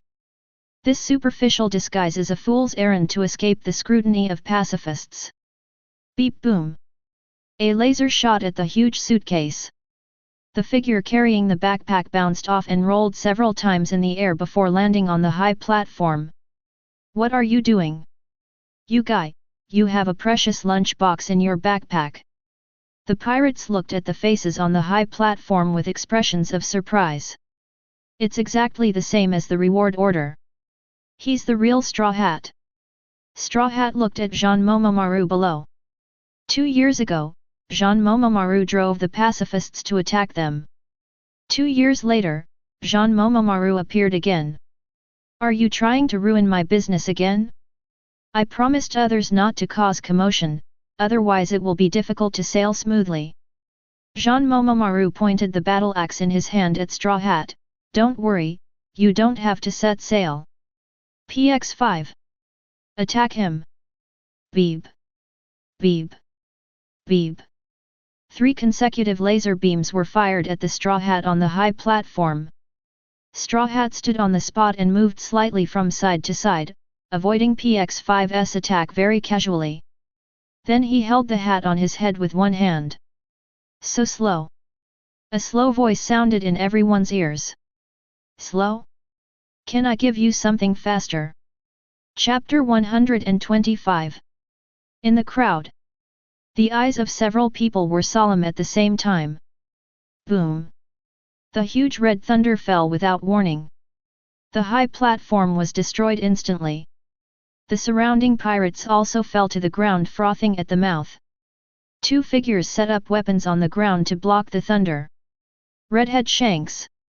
Pluton Rayleigh.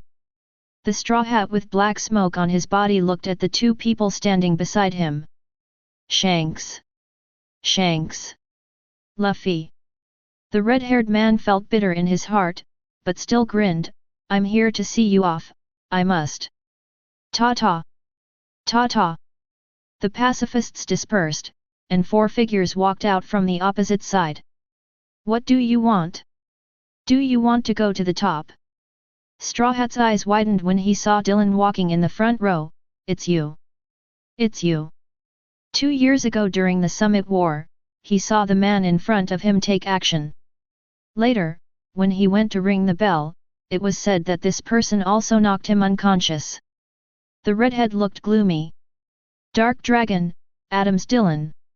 The Devil's Descendant, Bullet. Rain, Shiryu. Sky Fox, Tahir. Rayleigh's expression changed and she said to Bullet, Bullet, we used to be partners, why? If Bullet can be convinced at this time, the balance of victory will tilt instantly. Partner. Bullet grinned. I never had anything like that, Rayleigh. A trace of disappointment flashed across Rayleigh's eyes, indeed. Bullet came on board purely because of Roger's strength. And now? Roger is no longer here. Bullet made the same choice as before, follow the strong and challenge the strong. If there are any other cats or dogs, please call them out immediately. Redhead, this is not the only arrangement you have, right? Dylan looked at the two guys with broken arms standing next to Straw Hat and raised his lips. Even someone with a sharp mouth like Red Hair can't say anything harsh at this moment. The two of them faced the four people in front of them. Jabba. Akoku. Boom. Two figures jumped from the top of the mangrove tree. Copper Jabba, whose hair had turned slightly white, and Akoku, who was covered in heavy armor, fell beside them on the left and right. Looking at the person who appeared out of nowhere, Straw Hat was still a little confused. He didn't even know what was happening. There was some doubt in his heart, but then he felt optimistic again. Are they all your friends? Shanks. Ah. Shanks grinned, they are all my friends, and they are also here to see you off. You go first, Luffy. Rayleigh turned to look at the Straw Hat, it's up to us to stop them. Let's go. Before Rayleigh could finish speaking, a tall body appeared in front of them. You still talk so much nonsense, Rayleigh. Boom. Akoku's warhammer passed Rayleigh and met Bullet. The violent air waves instantly knocked away the surrounding pirates. Is this the great pirate who became famous but suddenly disappeared? Feeling the power from the warhammer, Bullet instantly became excited. Akoku didn't seem to want to talk, and he swung his warhammer and hit Bullet again. The two men exchanged blows for a few rounds in the middle of the field and then looked at each other and jumped away at the same time. Bullet, who was starting to get a little cocky, just wanted to beat the guy in front of him to death. Akoku, on the other hand, just wants to complete the transaction quickly and leave.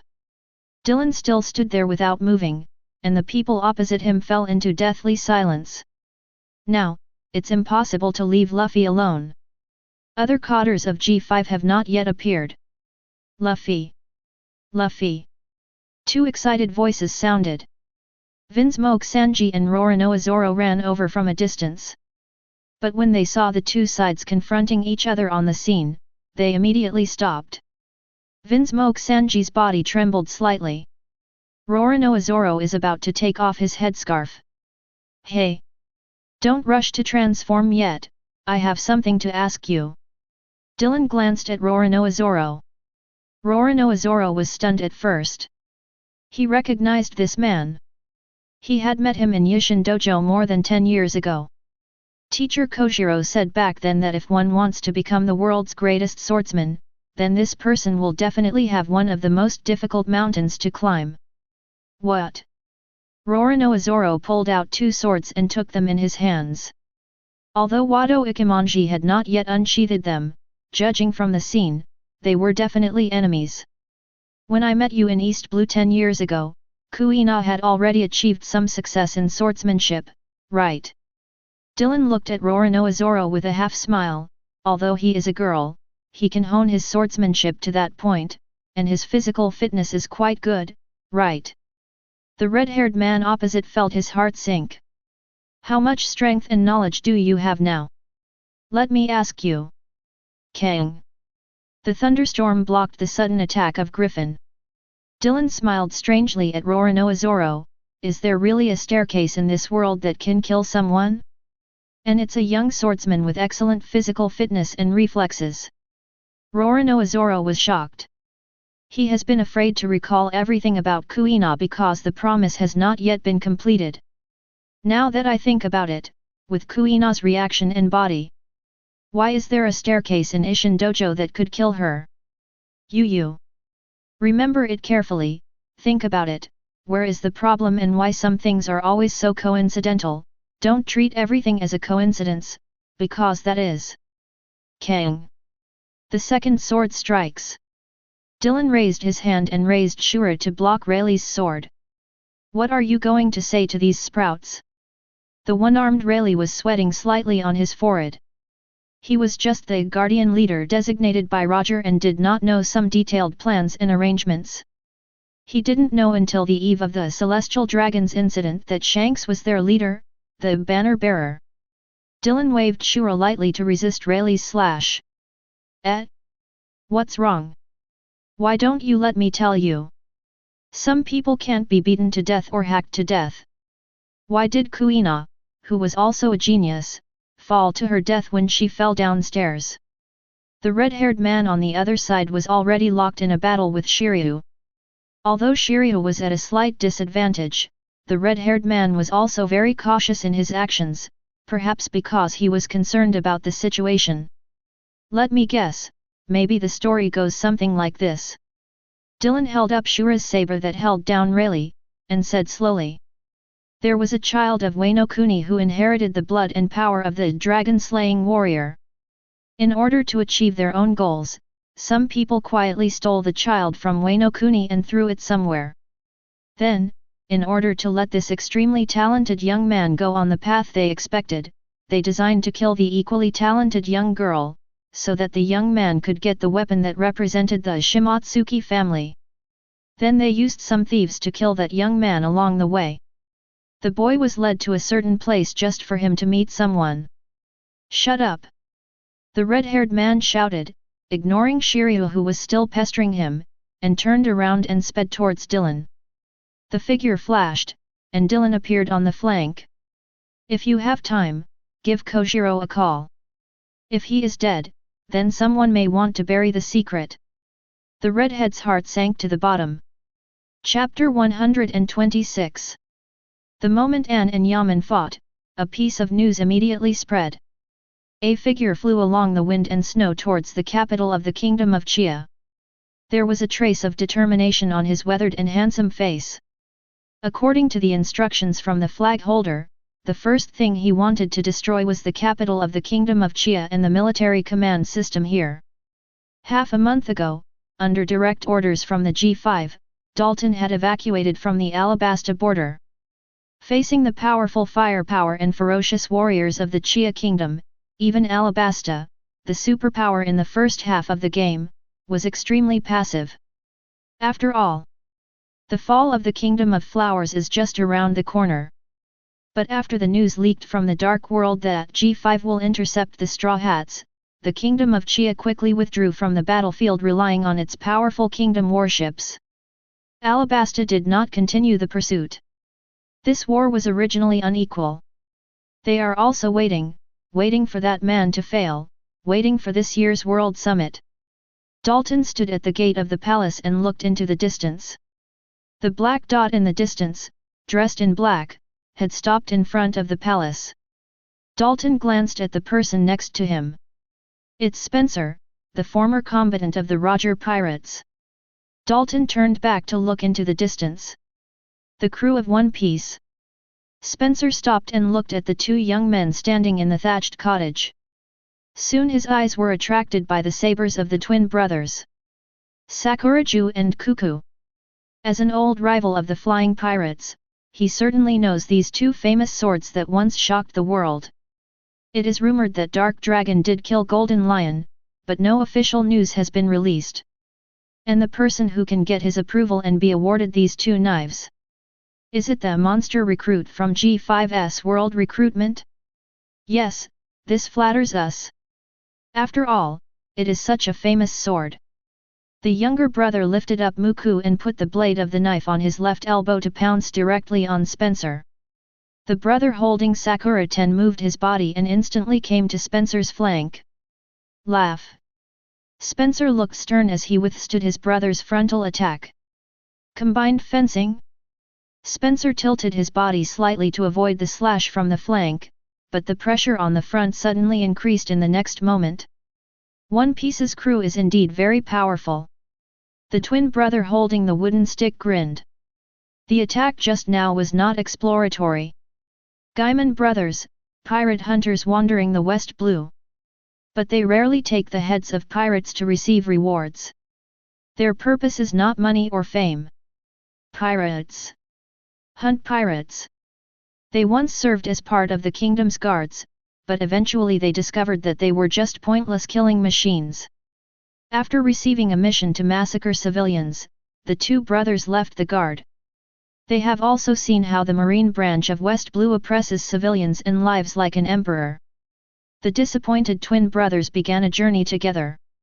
They made the sea their home and wandered in West Blue for more than 10 years. They also once questioned and shouted to the world. Why can't this sea always usher in peace? Why do the weak have to rely on the charity of others to even survive? Be able to have a good meal and sleep peacefully. Such a simple life has become a luxury in West Blue. Until that man appeared. At West Blue, he single-handedly defeated the red-haired Shanks, who had not yet joined the four emperors at the time. Then it guarded the throat in the front and middle part of New World like a god and a devil. Although the road to the second half of the New World has not been completely blocked, it has also blocked the smoothest, most important route. He treated the pirates ruthlessly and even blatantly built the Jingguan on the western front of Greenbit and Twin Gap. He was not always kind and tolerant towards the people. In the Greenbit Kingdom, corruption, theft, troublemaking, smuggling, etc. are all serious crimes. As for the murder, sorry, Greenbit's guards will never give you a chance to attack in public. And those who poison or assassinate, their bodies are still hanging in the harbor for seabirds to peck at. A combination of kindness and majesty makes the country vibrant yet orderly. When naval headquarters started the world recruitment, they flirted with it, but gave up in the end. They are waiting. Wait for an opportunity. An opportunity to go to G5. When the news bird flew to the world with the news of G5 world recruitment, the Steady brothers' face showed joy. Walk. Where to go? G5. After arriving at G5, they accepted inquiries from Dark Dragon and Sky Fox because of their outstanding record. Then he was transferred to the Kingdom of Chia. Half a month ago, they received new instructions. Kill the intruders. Hey, hey, hey, hey. Spencer adjusted his breathing slightly. The two brothers' combined attacks are very fast. The two of them attacked at the same time, one attacking and the other covering, and all their moves went straight to the vital point. He is actually an unknown person. We can't drag it on any longer. There is also the aura of a beast in the castle. Although I don't know why the owner of that aura didn't come over, if I continue to delay, I will eventually fall into a dead end. Spence raised his sword to his chest and closed his eyes. Good dong. Good dong. Good dong. Along with the sound of heartbeat, the surrounding atmosphere began to become clear. Ding ding! Two almost indistinguishable collision sounds sounded, and Spencer blocked the thrust of the Gaiman brothers. The Geierman brothers were a little surprised. His aura changed. Although the person was still in front of him, his aura seemed to blend into the surrounding environment. And the response speed. The younger brother also looked serious. Strictly speaking, this was their first combat mission. There is absolutely no room for error. The twin brother glanced at his younger brother, who immediately responded with his eyes. Spence disappeared. Ding! Ding! Ding! Indistinguishable figures moved around the two brothers. Along with the sound of gold and iron intersecting, the Geierman brothers' expressions became more and more serious. And Spencer, who was traveling quickly, was also surprised. They actually took the opportunity to stick together. Moreover, their perceptions, fighting instincts, and perceptions are equally powerful. He couldn't break through their joint defense. Kang! A short sword against Spencer's long sword. You! Spencer looked at the stern-looking young man and the scratches on his chest. In the flash of lightning, another dagger pierced his chest like a letter from Lion Majesty. This is, how much you trust the other party. Spencer fell to the ground, a look of regret in his eyes and the corners of his mouth. Roger, I can't wait for Joey boy. Looking at the enemy's vitality disappearing, the younger brother asked, how to deal with it. Cut off the head and send it back to G5. The younger brother nodded. When it comes to enemies, nonsense like morality, justice, and heroes cherishing heroes will only make people lose their minds. Off the head. This is the fine tradition of the G5 Marine Branch. Chapter 127. Listen to Dylan's description. An unspeakable great fear filled Roronoa Zoro's heart. Although the other stories seemed to have nothing to do with him. Looking back now, Kuina's death is indeed weird. Why did Kojiro-sensei's expression look more than sad at that time? Why is there still such helplessness and resentment in his eyes? Why was his fist kept clenched tightly at that time? Roronoa Zoro felt that many things in his heart were being broken, and the hand holding the knife was trembling slightly.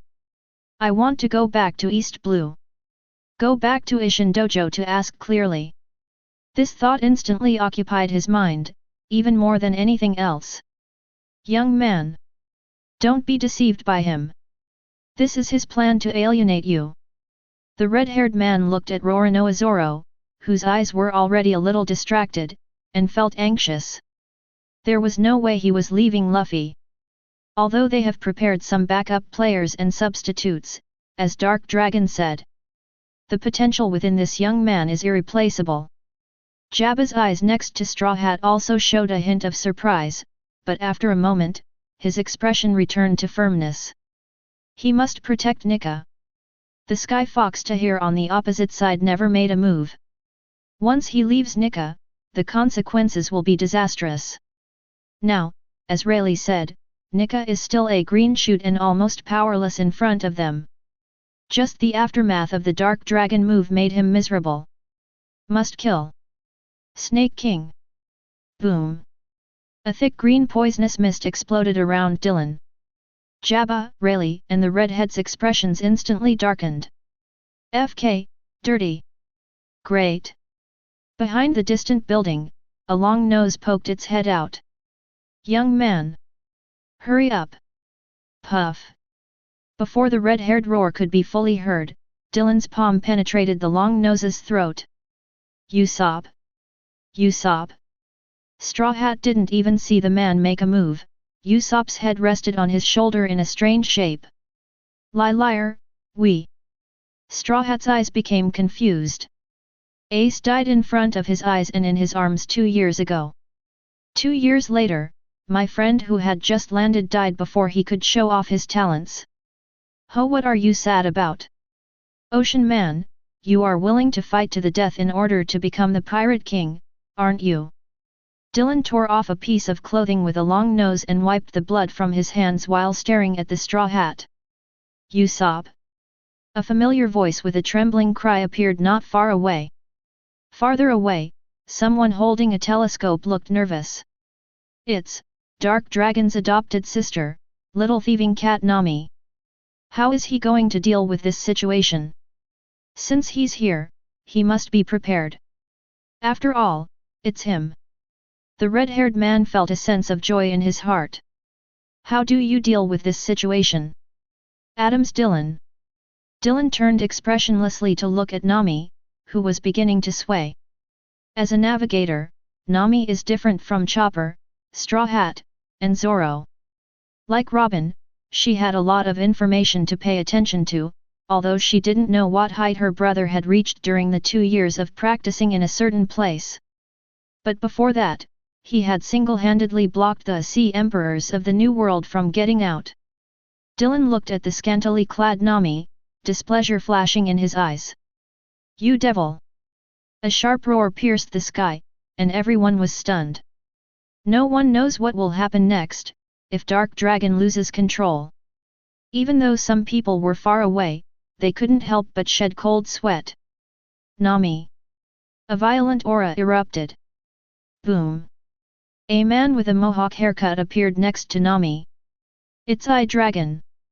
After the two fists met, Yanlong's body trembled slightly, and his eyes showed a look of shock. Red Sky Belmere. She shouldn't be that strong.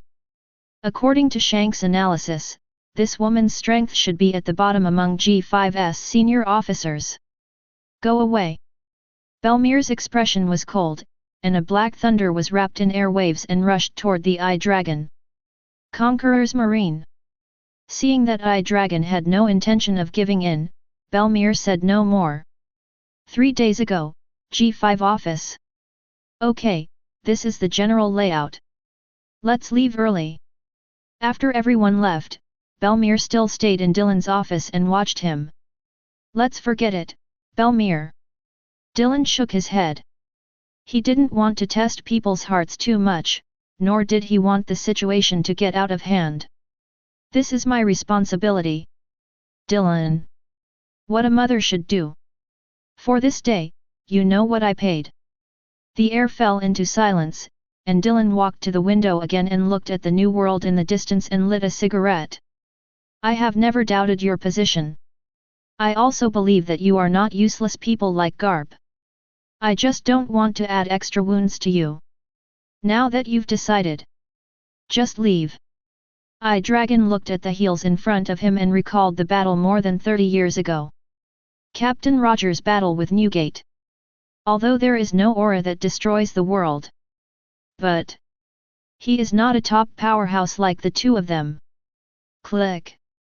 The first thing that shattered was his finger bones, and then a numb feeling came out of all the bones in his body. What followed was a hot and painful burning sensation all over the body. Boom! Eye Dragon's body exploded directly. Shank's eyes in the distance were completely confused. Conqueror's entanglement. How did she do it? Belmere ignored the minced meat on her body and walked to Nami after landing. Snapped. A loud slap sounded. Belmere. Snapped. The next slap was louder. I don't know what tricks they used to lure you into becoming a pirate. But. Snapped. Your hometown, Wakot, was destroyed by them. You and Nakajayo were both orphans because of the pirates' massacre. You were still young and a baby at that time. You don't remember, so how did Arlong treat us in Kokosia village 10 years ago? Is Crocodile in Alabasta a pirate? Is Buggy, the clown in Orange Town, a pirate? Are the people you met in Demon Valley Town pirates? Have you never doubted or regretted your choice? Your mother, what are your brothers doing, and what are you doing? Nami fell into a daze at first, and then she saw the long-nosed corpse lying on the ground in the distance. Then why did he kill Usopp? Usopp has never done anything bad. Snapped. Have you never done anything bad? In order to get back your so-called companions, you turned the entire world's judicial system into a joke. Nico Robin, she was arrested normally, what about you? You destroyed NI's lobby, killed directly or indirectly thousands of NI's lobby soldiers died. He said he wanted to save his brother, so he led his people to destroy Impel Down, indirectly killing thousands of Impel Down's dedicated soldiers, and directly and indirectly releasing countless criminals with the most malicious intentions. If any of those people just ran out, they would be killed. It will bring disaster to tens of thousands and hundreds of thousands of people. Is this the freedom of you pirates? Aren't those soldiers human? They guard the last bottom line and peace of this world. Are they wrong? Poor Gas d'Ace, shouldn't he die? There are thousands of Marines who died at his hands. There are records alone. Belmere grabbed Nami and walked over to the long-nosed corpse. Now I'll tell you why Dylan killed him. When I was killing bandits in West Blue 8 years ago, his father beat me seriously and was about to die. Dylan killed his father, and just now, he attacked Dylan with poisonous mist. Shouldn't he die? Chapter 128. Snap. A pair of alloy shackles were fastened to Nami's wrists. This was customized by me at my personal request to Mr. Vegapunk. It contains enough explosive energy to destroy a mangrove. Within 72 hours from now, if you can't show up at G5, then death is waiting for you. After saying that, Belmere took Nami and left. The red-haired man in the distance looked at Nami, who was being held by Scarlet Sky, and did not take action.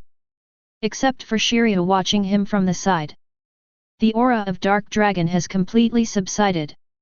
This indicates that if anyone dares to move at this time, he will surely receive a devastating blow.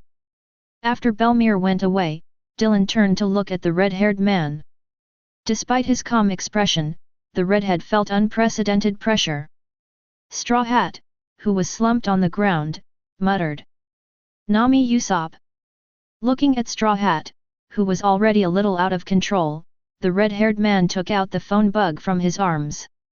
"Adams Dylan, let Luffy go or else. G5 will definitely be destroyed." There was a trace of sarcasm on Dylan's lips. "I don't know why others always think you are a hero, but in my opinion, you are an out-and-out villain and hypocrite. You can try to destroy G5, I have told you a long time ago, you can destroy everything around me." "Bulu bulu barulu bulu." The redhead frowned. "That's not the order. You should wait until you get through." 1 hour ago. Greenbit Capital. There was a huge explosion. Fujitora stood up and looked into the distance. Those originally peaceful emotions turned into panic. Fujitora frowned. It seems that it was bypassed by land. Since I agreed to Sakazuki, then. The CP0 station on the other side of G5. Vic moved slightly when he heard the explosion. He had consulted the 5 elders for advice on this battle. The answer given by 5 elders is, judge according to the situation. Leave half of us to guard the station and information, and the rest will follow me to the royal capital. Destroy the invaders. At the back of G5 fortress, Zephyr stood on the cliff looking at the pirate fleet in the distance. Shelling. Bang bang bang. Bang bang bang. A row of huge iron gates rises from the cliff at the bottom of G5 fortress. Hundreds of exaggerated gun barrels protrude from the cliff wall. Wait. Let's vote. Bang bang bang. Bang bang bang. Hundreds of artillery fire fired simultaneously, and the pirate ship on the sea instantly turned into a piece of debris. Zephyr looked at the residue in the distance without any change in his expression, turned around and walked towards the square. The explosions in the royal capital became increasingly intensive. Just as Zephyr walked to the arch, a black shadow fell in the sky. Boom! Zephyr raised his arms. Red Hair Pirates leader, Lucky Road. Lucky Lu felt the huge force coming from his arm and felt doubts in his heart. Black Arm Zephyr his strength. Zephyr looked up. The wrinkles at the corners of his eyes have disappeared, and his messy hair has become thick and neat. His eyes are sharp and his muscles are bulging. You! Zephyr grabbed Lucky Lou's arm with his left hand, and the super alloy mechanical arm in his right hand instantly came to Lucky Lou's head.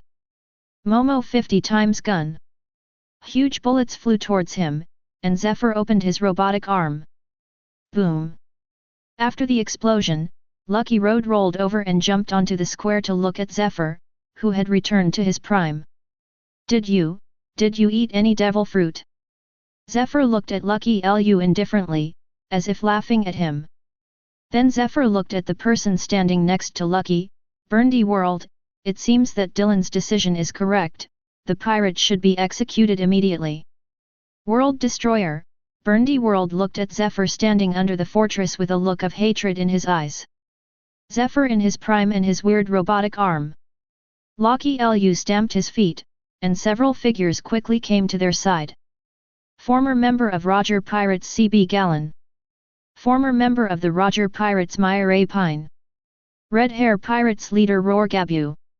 There was also a sound of fighting coming from the port below. Do you want to defend G5 alone? Zephyr, where is Tom? Call him out. Tada tada. A sound of light footsteps came from under the arch. A figure in moon-white robes walked out of the arch. Tom is still resting. I wonder if I can entertain you all. Lucky Lou's expression changed drastically. Sky Fox Tahir. Isn't he in the Sabayati archipelago? Bo. A thin puff of smoke rose from Tahir, who had been standing next to the pacifist. Then he turned into a small humanoid only as high as the palm of his hand. Return to the team. Yes. The little humans disappeared instantly. Dylan looked at the redhead. The redhead looked at Dylan. How is it? Are you surprised? Are you surprised? Are the goods you sent enough to face Zephyr, Yuxiao, and Tahir? Where is Ben Beckman? Where are the others on Roger's ship? Or, where are the guys from the Whitebeard Pirates? Mangrove number 17. Ben Beckman knew the battle had broken out the moment he saw the red thunder falling in the distance. But he can't leave. The two people in front of me. One is Nico Robin and the other is Frankie. They are related to the interpretation of historical texts and Pluton. But he didn't know if Shanks and the others were really sure of getting Luffy on board smoothly. Frankie, something doesn't seem right. Ah. It's a bit strange. I saw that Shishibukai when I came here. I wonder if he is a so-called pacifist. That's not it. Nico Robin thought of the amazing red thunder pillar just now. That kind of ability. Ben Beckman was also anxious. After struggling for a while, he waved his hand behind. Digo, Lime Jones, you two keep an eye on them. There won't be any other senior officers here. I have to help Shanks. Deji and Lime Jones nodded. They had known for months who they were facing. Although Shanks seems to have made some secret preparations. But facing Marine and world government, the more you expose, the pressure on you from the other side will be greater. Don't the other four emperors want to get in on the game? Of course they do. But they don't have the guts. Marine plays at home, who comes and who dies. Whitebeard had already demonstrated it to them 2 years ago. When Ben Beckman rushed to Area 46, Dylan had just finished saying those words. The moment he saw Ben Beckman appear, Dylan raised his lips. The red hair's expression changed dramatically. Mangrove number 17. Deji and Lime Jones looked at the suspicious Nico Robin and Frankie. They seemed ready to go to number 46. If it passes now, I don't know what will happen. Should we let them get the boat into the sea first? Room. A circular space opened up, Deja's pupil shrank, and he instantly rushed towards the young man carrying a long knife in the distance. Scalpel, Luo. At the moment Deji left, a voice rang in Lime Jones's ears. No, it's 4 voices that make up one voice. Finger pistol. Zhang. Chapter 129. The moment Deji rushed to Luo, Luo's figure disappeared. Lime Jones, on the other hand, subconsciously covered his armed defense, and then wanted to draw his sword to fight back. How? His hands were bound by some kind of force, and even his whole body couldn't move. Bow. 4 fists were pressed against his forehead, back of head, left ear, and right ear. Lime Jones's eyes rolled up and his body began to twitch unconsciously. The 4-spiral energy instantly destroyed his brain tissue. Lime Jones. Deji's eyes in the distance are about to burst. In just a split second, Lime Jones was killed? Who is it? After Lime Jones fell to the ground, only a few small groups of life appeared around him. Yes. Are you from Unit 07? G5-07, the most mysterious team. Their main battleship rarely sailed, only 3 times in total in my memory. Cleaning up after the G5 world recruitment. Destroy the bandits and navy of the Flower Kingdom. And, the Paradise cleaning tour some time ago. The world only knows that they are composed of small humans, and their leader is named Soldier Commander Leo. It has been difficult to confirm information about other members, let alone accurate intelligence and combat methods. The moment Deji lost his mind, Luo had appeared behind him. Counter shock. Zizi. Deji's body trembled, but he quickly broke free. Crack. A mouthful of blood spurted out. Deji looked at Luo, who had returned to the distance. This weird space movement ability. Does it have something to do with this space? Ignoring the blood spilling from the corner of his mouth, Deji looked at Nico, Robin and Frankie in the distance and shouted, "Go! Get! Silence!" As the circular airwaves spread out, Deji looked even more surprised, and his voice disappeared. What is this ability and why is it so changeable? Scalpel, Trafalgar Law. Isn't he a doctor? Isn't his fruit OPOP fruit? As soon as this thought passed through Deji's mind, he saw Luo in the distance raising the long knife in his hand and pointing it at him. The blade shone with light green light. It's space movement. There wasn't even an afterimage. Clang. Dej raised his weapon to block the strange long knife, but the current on the blade had already begun to break through its body. No. Must. Just when Deji changed his mind and wanted to get rid of it, Luo raised his right hand, stretched his index and middle fingers forward, and then raised them slightly. This time Dej didn't hear the sound. He only saw a small human race the size of a palm appearing in front of him. In the corner of his eye, the same figures appeared on the left and right sides of his head. Null. He heard it. The sound of his skull cracking. Then his vision began to blur, and his body felt light and heavy at times. Phew. As Deji fell to the ground, Luo's room space also disappeared. The battle just lasted only a few breaths, and Nico, Robin and Frankie hadn't even reacted yet. Several people suddenly appeared and suddenly exchanged blows, and then the 2 big men fell to the ground. Hey, these families! Frankie! Cold sweat flowed from Nico Robin's forehead. Scalpel, Trafalgar Law confirmed it correctly, so the figure that appeared just now should be the legendary G5-07. She has experienced the edge of life and death many times in her life, and the one that frightened her the most was probably the time when Dark Dragon went to the Baroque workshop in Alabasta. Even in an ice lobby, she has faith that her friends will save her. This time, looking at the 2 people who fell to the ground, Nico Robin felt despair in his heart. He is a member of the Red Hair Pirates and should be here to protect them. Before coming, Long had told her the news about the Dark World and said to her, "I think you are very dangerous this time.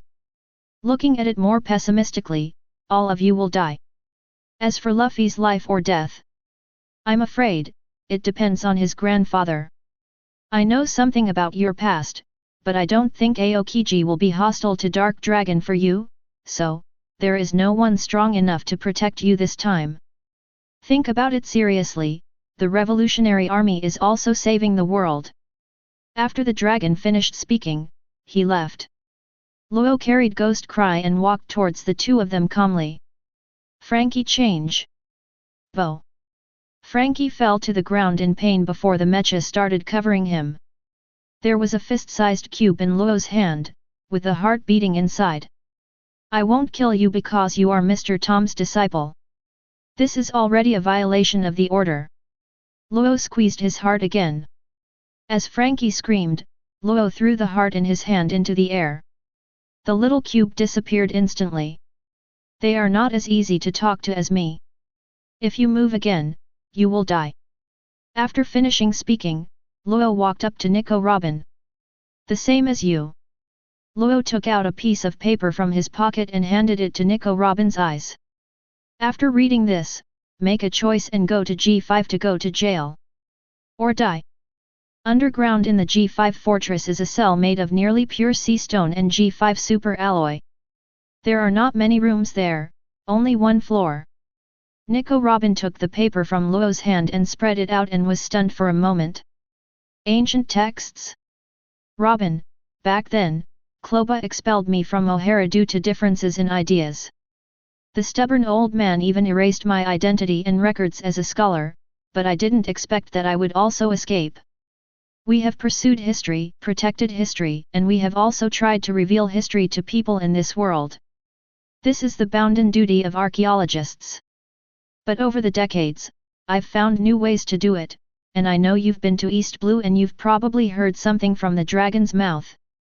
I specifically requested that man because I am old and O'Hara's wisdom needs someone to take over. And you are the best candidate. Whether you want to continue to bear the name of thief and pursue the so-called history, or wait until we create a new history and rebuild the omniscient Holy Land O'Hara, the decision is up to you. Bamond. Nico Robin's hand holding the paper kept shaking. Uncle Balmond. He's still alive. The man who was hailed as a genius back then. In O'Hara, his academic level is even comparable to Drive Clover. But there are many differences between them. Long did tell him some things about East Blue. Not only had he participated in some actions of the Revolutionary Army, she had even been to some countries that amazed the Revolutionary Army. So, did he do all this? Thinking of this, Nico Robin also reacted. Knowing this, she really had no choice. That's right, Luo said, looking at Nico Robin's pale face. I once had the privilege of listening to him and Mr. Tahir discuss some historical topics. Unfortunately, you, or the pirates in the world, overestimate your value. There are people in this world who can understand ancient texts. There's a lot more. Chapter 130. A lot of people. Nico Robin raised his head in disbelief. Luo nodded indifferently. There are many people, at least there are many in the world government. On the sea, he said that besides you, he only knows 3 others. Then why? Luo shook his head. In the past few years of following Dylan, his knowledge has grown to an exaggerated level. He even listened to taboo topics such as the replacement of gods and the mission of the D family. Been discussed many times. Because the things and powers you think can destroy the world are just jokes to others. What do you think about the power of world government? No, nothing. Nico Robin was shocked, except for Uncle Balmond and her. Is anyone still able to read ancient texts? The power of world government. Nico Robin murmured to himself, the world government is so afraid of ancient weapon, if they really have such terrible power. Frankie, who was lying aside, was also stunned. The Pluton design he printed was still hidden in his body. If this is really the case, so what exactly is he insisting on? Seeing the expressions of the two of them, Luo shook his head again. Devil fruit is called the secret treasure of the sea. Have you ever seen celestial dragons eat it? Not to mention Paramecia, even Logia, fantasy beasts. Damn, have the celestial dragons ever eaten even one? Don't they know the power contained in the devil fruit? They randomly feed devil fruit to slaves for fun, and even to pets. Why don't the celestial dragons eat it themselves? Because in the eyes of celestial dragons, these powers are just acrobats. As for why the world government wants to bury the ancient weapon, let me explain it to you using a sentence he once said. After all, you are in your own home. Even if you break the bottles and cans, it would be a pity. Nico Robin collapsed to the ground, and Frankie's eyes were blank. Mangrove number 46. The red-haired man looked at the bespectacled phone bug in front of him. Zephyr. Gabu. A scream came from the phone bug, and the red hair snorted. It was the voice of his cotter, Roar Gabu. Being captured alive, has the difference in strength already reached this point? Lucky Road, Burndy World, Roaring Gabu, CB Golan, Meyer Payne, this lineup. Someone should have gone to lure Fujitora away. How could they be captured alive in such a short period of time? There's no way he can't even escape. In addition to the already aging Black Arm Zephyr and Sky Fox Tahir, what else does G5 have? Dylan pulled out his phone bug. Tahir, how many people are still alive over there? Except Burndy World who was executed, everyone else is still alive. Dylan looked at the redhead with a half smile. Let's play a game. Tony Chopper for 1, Vinsmoke Sanji for 1, Monkey D. Luffy for 2. Dylan looked into the distance and said to the intelligence officers and reporters from the Dark World, please help me bear witness. I keep my word. After hearing Dylan's words, the red-haired man was stunned for a moment, and then an ominous premonition filled his heart. He only mentioned these 3 people. That means Brooke, Nico Robin, Frankie have all. The redhead looked hard at Ben Beckman, who had just arrived at number 46. If he obeyed the order and stayed there, then they might not be able to get Luffy out if they fight to the death. Now. The redhead looked at the lost Roronoa Zoro. The descendant of dragon-slaying samurai has had his mind broken by Adam's Dylan. Even if he still believes in Luffy, it will also become a huge hidden danger. And there is no way they would rush to write off Shimotsuki Kojiro. That is a strong man in itself, not to mention he is a member of the Revolutionary Army. Dylan pushed Shura on the ground and looked at the distorted red-haired man with a smile. Don't you want to choose? If you don't choose, I will start telling stories again. There is one. Enough. The redhead interrupted Dylan's words in a deep voice. It was obvious that Vinsmoke Sanji was on the flank of the battlefield, but he chose to use this method. The people of the Roger Pirates are okay, they have all been to Raftel, and they all know what fate they are carrying. But the friends of the Red Hair Pirates, they don't know anything about it yet. From now on, there are no more Red Hair Pirates in this world. Garp, are you really not coming? I choose. Boom. Before the red-haired man could finish his words, a shocking explosion sounded from the side.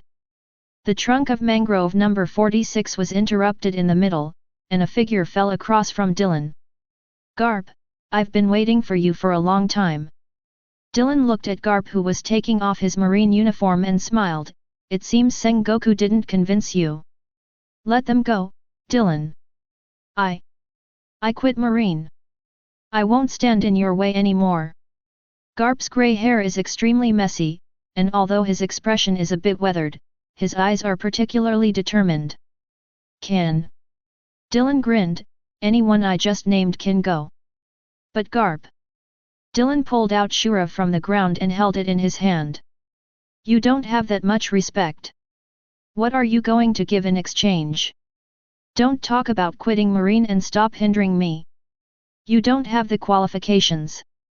As Dylan finished his words, Sengoku walked up to Dylan and glanced at Dylan guiltily. Dylan didn't care. Sengoku, never counted on him. Either the two of me destroy this place and kill everyone. Or you kill Ben Beckman, Rayleigh, and Red Hair. I'll let these guys go. Remember the purpose of this time, Straw Hat. Even if his awakening is successful, he will not be able to achieve success without his understanding. The real purpose this time is to remove known obstacles. Red Hair Pirates, Roger Pirates End. Garp. So don't risk your life as soon as you go up, slowly force them, squeeze out all their people one by one, and wait until Garp appears. Although Sengoku won't risk his life with Garp, he definitely hates the others and is really desperate. Except for Garp, they have no way to survive. We're going to kick Garp out of Marine completely and leave him alone. Let both parties stop accepting him. Tahir looked confused. If Garp completely falls to the other side, wouldn't there be a gap in Sabayati Archipelago's combat power? Dylan smiled. He won't, because he knows that if he fights me, everyone present will die except Bullet, Shiryu, Red Hair, Rayleigh, Ben Beckman, and Sengoku. Then what's the purpose of his going? Dylan drew an X on Garp's photo. After this, if Garp gets out of Marine, if he does anything strange again, I can justifiably kill him. The Red Hair and his crew, Roger's crew, and most of the Straw Hat crew will all disappear. Straw Hat, let him enter the new world, and finish him at the next stop. And after this time, Straw Hat's heart contaminated by Nika will inevitably have cracks, and he wants to awaken. It's basically impossible. Chapter 131. Garp turned his head with some difficulty and looked at his confused grandson. Even if you are contaminated by the fruit, but you are my grandson after all. Keep your word. When Garp turned around, his whole demeanor had changed. No more laughter, no more dejection. His whole person became like a god and demon, and even Ben Beckman and Shiryu were unable to resist his aura. Honest and trustworthy, honest and trustworthy. Dylan chuckled, not caring about Garp's violent aura. Garp, you. The red-haired pupil shrank. Why? Why is the situation like this? Roger said, Garp him. Boom. Ben Beckman's body exploded, and Garp's clothes were covered with blood and bone fragments. Garp turned his head, his eyes like an abyss. Rayleigh, you shouldn't plot against me like this. Rayleigh felt a lump in her throat. He had never seen Garp look like this before. Although they had fought against Garp many times decades ago, at that time they felt more like rivals than enemies. It wasn't until he saw the plasma and minced meat on Garp's body that he understood. It turns out that Garp never fought against them back then. Beckman. Sandwiched between the redhead and Rayleigh, Luffy saw Ben Beckman, who had been punched to death by Garp, finally recovering from his previous days. Another. Wake up. Luffy. Garp jumped on top of Rayleigh's head with resentment and despair. Get out of here. Seeing that Dylan was not moving in the distance, the red-haired man and Rayleigh raised their knives at the same time to face Garp. The Straw Hat below was already delirious. Why? Why did Grandpa beat Beckman to death? And he seems to want to kill Shanks and Rayleigh. What do I do? But Straw Hat struggled violently in his heart. Grandpa told me to break free. What to get rid of? Kang. Garp's fist hit the knives of Red Hair and Rayleigh, and the bodies of Red Hair and Rayleigh collapsed to the ground at the same time. No. Don't fight, don't fight. Seeing Straw Hat's confused state, Garp became even more angry. A feeling of desolation and despair surged up. Garp looked up to the sky and screamed. Ah! With Garp's heart-breaking voice, he grabbed the Red Hair and Rayleigh's saber with both hands. You! Damn! Garp's body spun, and in the horrified eyes of Rayleigh and the red-haired man, the two of them were thrown far away, one to the left and the other to the right. Even though he was extremely angry, Garp did not forget it. His grandson is still here. Roger! Garp roared and rushed to Rayleigh. Boom! Ka. There's a crisscrossing crack in the air, even more pronounced than the one created by Whitebeard's shock fruit. With a look of amazement, Pluton Rayleigh turned to powder. Rayleigh! Grandpa! No! Seeing that Straw Hat's spirit was beginning to lose control, the aura on Garp's body was becoming more and more violent. Roger! How much I believe in you! For your sake, I even stood by and watched the pregnant women and babies on Bait Lila Island being executed. Why do you treat my descendants like this? Why do you want to lure him to this point step by step? What kind of things are worthy of you doing this? For what reason, you even want to give birth to a child before you die, and use that child as a cover to deceive me and the world? This shouldn't be the case. Roger. After beating Rayleigh to death, Garp's eyes looked like a devil, and the red-haired man in the distance was also frightened. Garp, did he realize something? Grandfather. Straw Hat rushed to Garp's feet and hugged his legs. No. Grandpa. At least let Shanks go. Straw Hat tightly hugged Garp's legs, turned to the redhead and shouted, Shanks. Run. Dylan looked at the redhead. Run. If you run away, the fire will naturally dissipate. If you don't run away, Garp will beat you to death. Garp knelt down and looked at Straw Hat, who had tears and runny nose, and a kind smile appeared on his terrifying face. Luffy. I'm really not a good grandpa. Bang. Garp punched Straw Hat lightly on the back of the neck. Straw Hat's body went limp. Ga. Call out. The already desperate red hair disappeared from where he was. In the air, the shadow of a door disappeared. Ah! Looking at the disappearing red hair, Garp roared. Dylan snorted. He ignored the furious Garp and turned to look in the direction of Red Line. You still dare to ask someone to take action? Everyone broke up in panic. I didn't find Nami when I went to Visalia Sky Island. Is it because of you? A year ago, Dylan finally locked the location of the mobile Sky Island in Visalia, but when he arrived there was no sign of Nami at all. He used the heartnet to listen to the voices of the indigenous people there. They don't even know who Nami is. Garp walked up to Dylan with his straw hat tucked over his shoulder. I will find the red hair and find them one by one.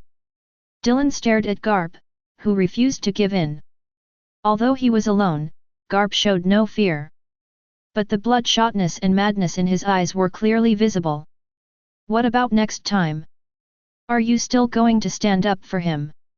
After hearing Dylan's words, Garp's aura slowly dissipated, and he carefully put down his straw hat. Next time. I'm afraid you won't give me such a chance, right? You forced me to come here this time, and I'm willing to do the same. I'm tired.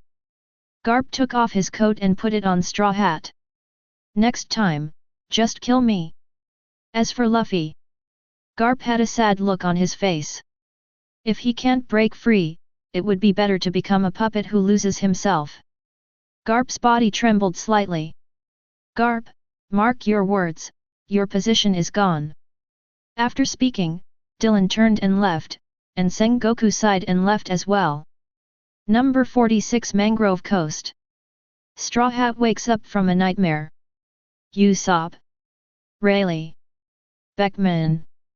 Garp sat next to Straw Hat, and on the other side was a tearful Chopper applying medicine to him.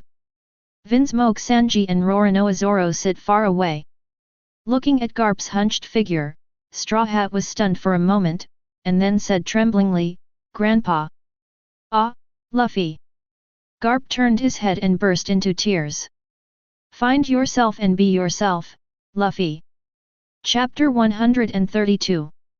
Vinsmoke Sanji and Roronoa Zoro sat on the other shore looking into the distance. You. Vinsmoke Sanji opened his mouth, but he didn't know where to start. He didn't even know if he should comfort the man next to him who had always been strong and fearless. Then he smiled bitterly again, his situation. Not much better than him. The mother's sadness and helplessness before her death. Reiju felt despair and hesitation when he sent himself away. And the man hiding in the distance with his trembling body. After lighting a cigarette, Vinsmoke Sanji felt bitter in his heart. I can't choose the chess pieces of my life. When he was very young, his mother once secretly told herself that he was the most successful child. The other brothers and Reiju have some flaws. But precisely because of this, his fate became even more miserable. Ahem. Ahem. Vinsmoke Sanji coughed violently. He seemed like a newbie after smoking cigarettes for many years. Tears welled up in his eyes. He can't leave because of Germa and Barity. When he was pushed out of Germa, Reiju told him with tears in his eyes that he should be strong and live well. They will find a way to save themselves. Although he didn't understand at the time why he was suddenly being criticized like that.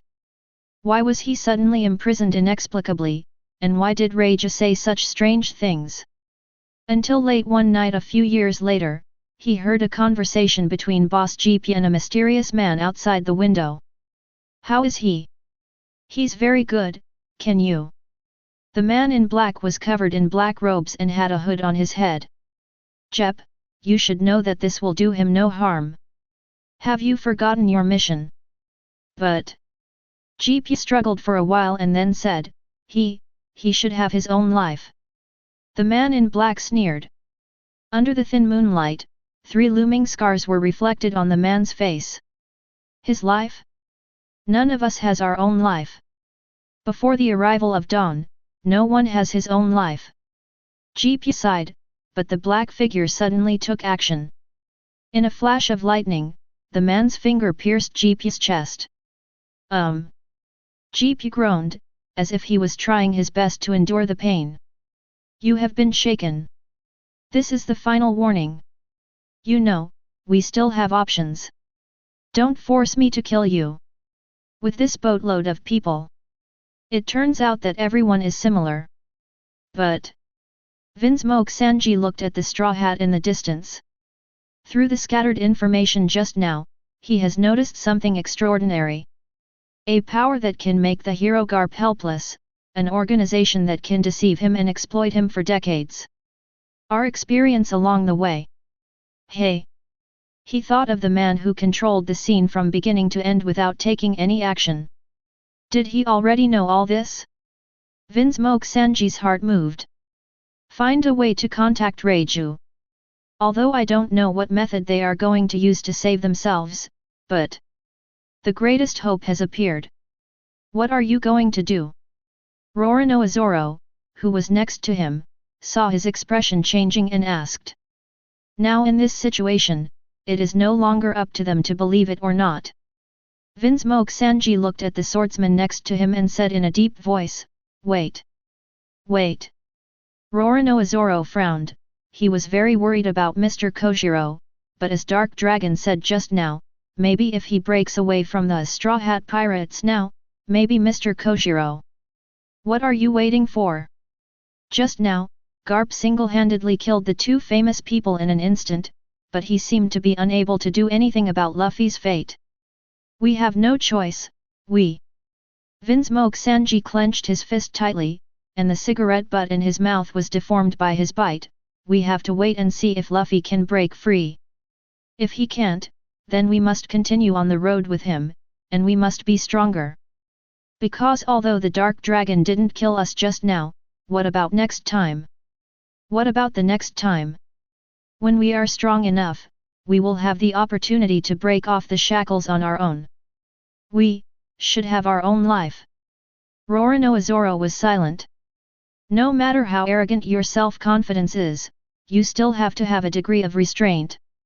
That man has been famous in the sea for nearly 10 years, has never suffered a defeat, and his power is growing day by day. Not to mention the pirates on the Grand Line, even pirates from all over the world and even other criminals will tremble when they hear that name. With their current strength. No. Let alone them, even Garp, who was like a god and demon just now, could only accept his conditions to kill Pluton Rayleigh and Ben Beckman. What does this mean? Maybe Garp had to take some steps back because of his justice, but his strength. That man was absolutely sure to suppress or even kill Garp. The reason why he didn't take action this time was because of Garp's status as a marine hero. As they said when talking. Next time, just kill me. Do they really have any hope of surviving that man? By the way, a light flashed in Vinsmoke Sanji's mind, he just said that he met you 10 years ago. Roronoa Zoro nodded, ah, I was young at that time, and he was younger than he is now. Vinsmoke Sanji's eyes showed a glint. Nami was kidnapped by Red Sky Belmere. Frankie is a disciple of Tom the Angry Sea. Robin, probably won't die either. We looked for an opportunity to ask him for help. His intention to kill us is not serious, and he can tolerate the Devil's Descendant bullet, as long as we... Vinsmoke Sanji paused. As long as we have enough value, maybe we can, even smash the red hair and their conspiracy. Seeing some hesitation on the swordsman's face, Vinsmoke Sanji shouted. Zoro. This was the first time his name was called. You are not a pirate in the first place. Your purpose of going to sea is not to be a pirate. Garb. Kong Kong fell silent as he looked at the paperwork submitted by Marineford. There is also a trace of dissatisfaction in his heart, Adams Dillon. There is obviously a better solution. Waging war with so many pirates in the Sabayati archipelago on such a large scale without any formal documents or instructions, I gave Marineford the authorization. Sakazuki leaned forward slightly and looked directly at Sora. As for Marijoya's authorization, I have no right to ask. You can ask the 5 elders. Sora narrowed his eyes when he saw Sakazuki's attitude. Sakazuki, Marshal Marine, is not as powerful as you think. Call. Sakazuki bit his cigar and smiled, then threw the cloak on his shoulders on the empty table. I know, so the choice is not mine now. Seeing his actions, Sora's expression became more and more dissatisfied, but he did not continue the attack and allowed him to throw the cloak on his desk and walk out. After Sakazuki left, Sora fell into silence. Impulsive young people, you still don't know what's waiting for you later. Chapter 133. After the first ray of sunlight hit Greenbit, countless reporters swarmed in. With the opening of the civilian port, the road leading to the G5 fortress has also been lifted from the apparent armed garrison. A row of heads hangs under the arches of the huge G5 fortress.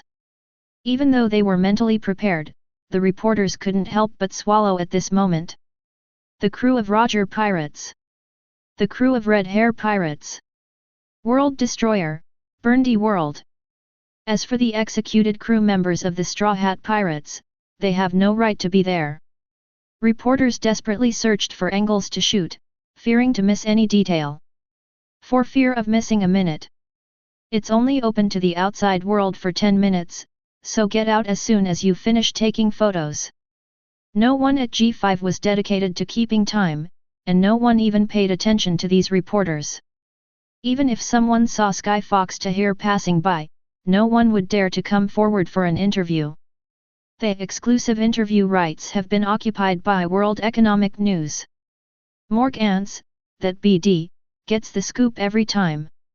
The Battle of the Sabayati Archipelago brought little shock to the ordinary people. Because those legendary pirates were too far away from them, and they had never even heard of some of their names. But for pirates, marines, and the Dark World, this is undoubtedly a more violent earthquake. Even far beyond Summit War. The only suspect who appeared in this battle and survived was Red Hair Shanks. There is also the third figure of the Roger Pirates, Copper Jabba. There is definite news that when Garp appeared, Jabba seemed to have received the red-haired signal and left quickly. But he left Sabayati Archipelago after he confirmed the situation at Mangrove No. 17. No one dared to follow his trajectory. Because when he ran to the outer beach, he was attacked by a group of mysterious people wearing blood-red clothes. These are just legends. Because all the people holding phone bugs and image bugs were killed at that time. Their identities and the whereabouts of Copper Jabba have become a mystery. As for the mysterious figure holding a war hammer, it is suspected that he is the pirate Akoko who was once famous in the sea but suddenly disappeared. Run away, that guy seemed to feel Garp's aura and ran away desperately. But a cruel smile appeared on Bullet's lips. I won't live long. It seems that he was hit hard by Bullet. No. Dylan was not surprised by Akoko's arrival. He had calculated something. About Red Hair and Buggy the Clown. These two guys are both 39 years old. The Valley of the Gods incident was 38 years ago. The identities of these two guys are very suspicious. Everyone in this world has an inexplicable and weird hobby. That is raising the son of an enemy. The identities of Red Hair and Buggy are mysterious, and Buggy the Clown. From memory, this guy was born on the Grand Line. Whether the origin of the red hair has anything to do with the celestial dragons needs further confirmation. But this guy Buggy is very likely. Dylan has been trying to find the legendary Valley of the Gods for years, but has never been successful. There were even times when Dylan wondered if this place wasn't actually on the Grand Line. It's a pity that Bullet was not on Roger's ship at the time, otherwise he would have been able to get a glimpse of it. An island named after God. Dylan and Tahir did several deductions. The first thing to exclude should be the contemporary gods, celestial dragons. Then there is the god in front of them, the Lunaria tribe, or the god that existed even longer ago. Devil Fruit.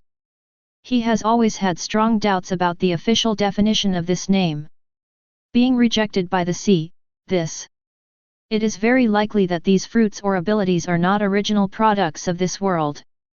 But after the starry alien race came to this world thousands of years ago, they used their ultra-high technology to fuse with some kind of energy from this planet. Then the Valley of the Gods is most likely the scientific research place of the previous generation of gods, the Lunalia tribe, or the birthplace of Devil Fruit. Why don't Marijoya's celestial dragons eat the fruit themselves? Even if it's the phantom beast species in the treasure house, they take it out and reward it to themselves? It should be that the Valley of the Gods records some kind of negative feedback from Devil Fruit, or that it's fatal. The problem is that so far, Dylan still hasn't found the problem. Wrong. Nika Fruit. He was originally Rubber Fruit, there is no doubt about this, but in the hands of Nika, he reached the ultimate level and even expanded to new heights. After that, Rubber Fruit's natural upper limit was raised. It is possible for any fruit to develop to that point. It's the so-called awakening of phantom beast species. But after being developed into ultimate by fruit, you may face some kind of negative feedback from Devil Fruit.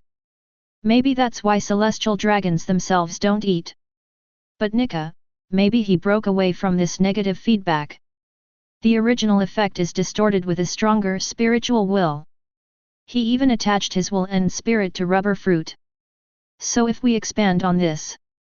Long ago, maybe it was called Rubber Fruit, but after it was developed by Nika, people called it Nika Fruit. But after generations of smears and revisions by the world government, his name has returned to its previous definition. Dylan, lost in thought, tapped the table unconsciously. If it is extended by science, that's over the top. I'm just a bad student. There is also the blood factor, which should be the DNA of the Earth. Then teach. Does he have chimera phenomenon? But how can he prove it? Giant Straw Hat Human Experiment DNA Recombination. The Lunaria tribe can adapt to various environments, but due to depletion of resources, they wander across the stars looking for a place to stay. Countless thoughts conflicted in Dylan's mind. Dylan kept sorting them out, but always found logical asymmetries among them. Valley of the Gods. It must be there. There should be something there that cannot be moved or relocated, otherwise it would be impossible for the celestial dragons to place such a dangerous thing there for 800 years. The purpose of Rock's visit at that time was not to kidnap the celestial dragons, but to find something there. That thing should be inextricably linked to the truth about Devil Fruit. After all, judging from the current situation, Rox is very likely to be the previous holder of the Dark Fruit. Teach's ship, his station in the New World, and his crew structure. All of them are declaring that they have inherited Rock's will. Represented by domination, conquest, and darkness. By the time Dylan woke up from his reverie, Tahir was already sitting opposite and making tea. Dylan looked at Tahir, and his aura had gradually changed. Tahir, stop developing your fruit abilities for the time being. Tahir didn't ask why. Our guess, maybe there is another possibility. Chapter 134. After hearing Dylan's guess, Tahir's expression became serious. This possibility also exists, and it is very high. In ancient times, when the D clan overthrew the previous god Lunaria clan, there may have been many strong men who developed ordinary fruits into ultimate. And after they raised the upper limit of those fruits were eventually given the name of phantom beast species. Someone may even directly change the power structure within it. The lower limit of fruit has also been raised again. So, Tahir frowned. After the Great Kingdom overthrew the rule of the Lunaria tribe, after years of erosion, problems gradually appeared within them. The 20 kings were corrupted. This is normal and human nature. Those countries that participated in the overthrow of the previous generation of gods began to enjoy privileges and enslave lower-class people and foreign races. But the ruler of a great kingdom. Dylan sneered, either he is also corrupt, or he is just like Joey Boy, a fool who only knows how to hold parties. 800 years ago, Joey Boy should have done many of the same things as the Straw Hats. No. It's they who are trying to recreate Joey Boy's journey on the Straw Hats. They are trying to pass various ways and means to recreate the war of that year. Gain huge reputation and support from all races, and unite to overthrow the god. Tahir thought for a moment. The time is not right. When he raised his head, Dylan was looking at him with a smile. Yes, Joey Boy. It is the title of the liberators of the past generations, and the name of the first generation of Joy Boy is Nika.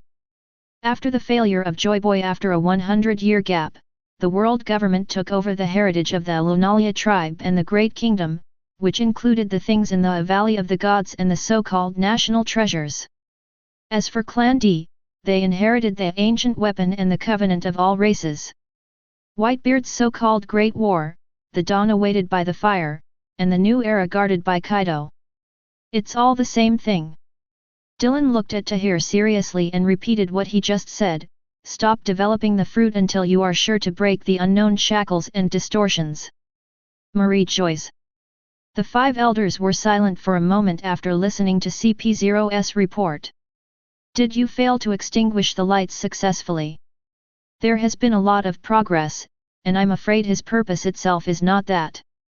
Once the will fails to match, the probability of light awakening will be greatly reduced, and the inheritance of this lamp has been partially erased by him.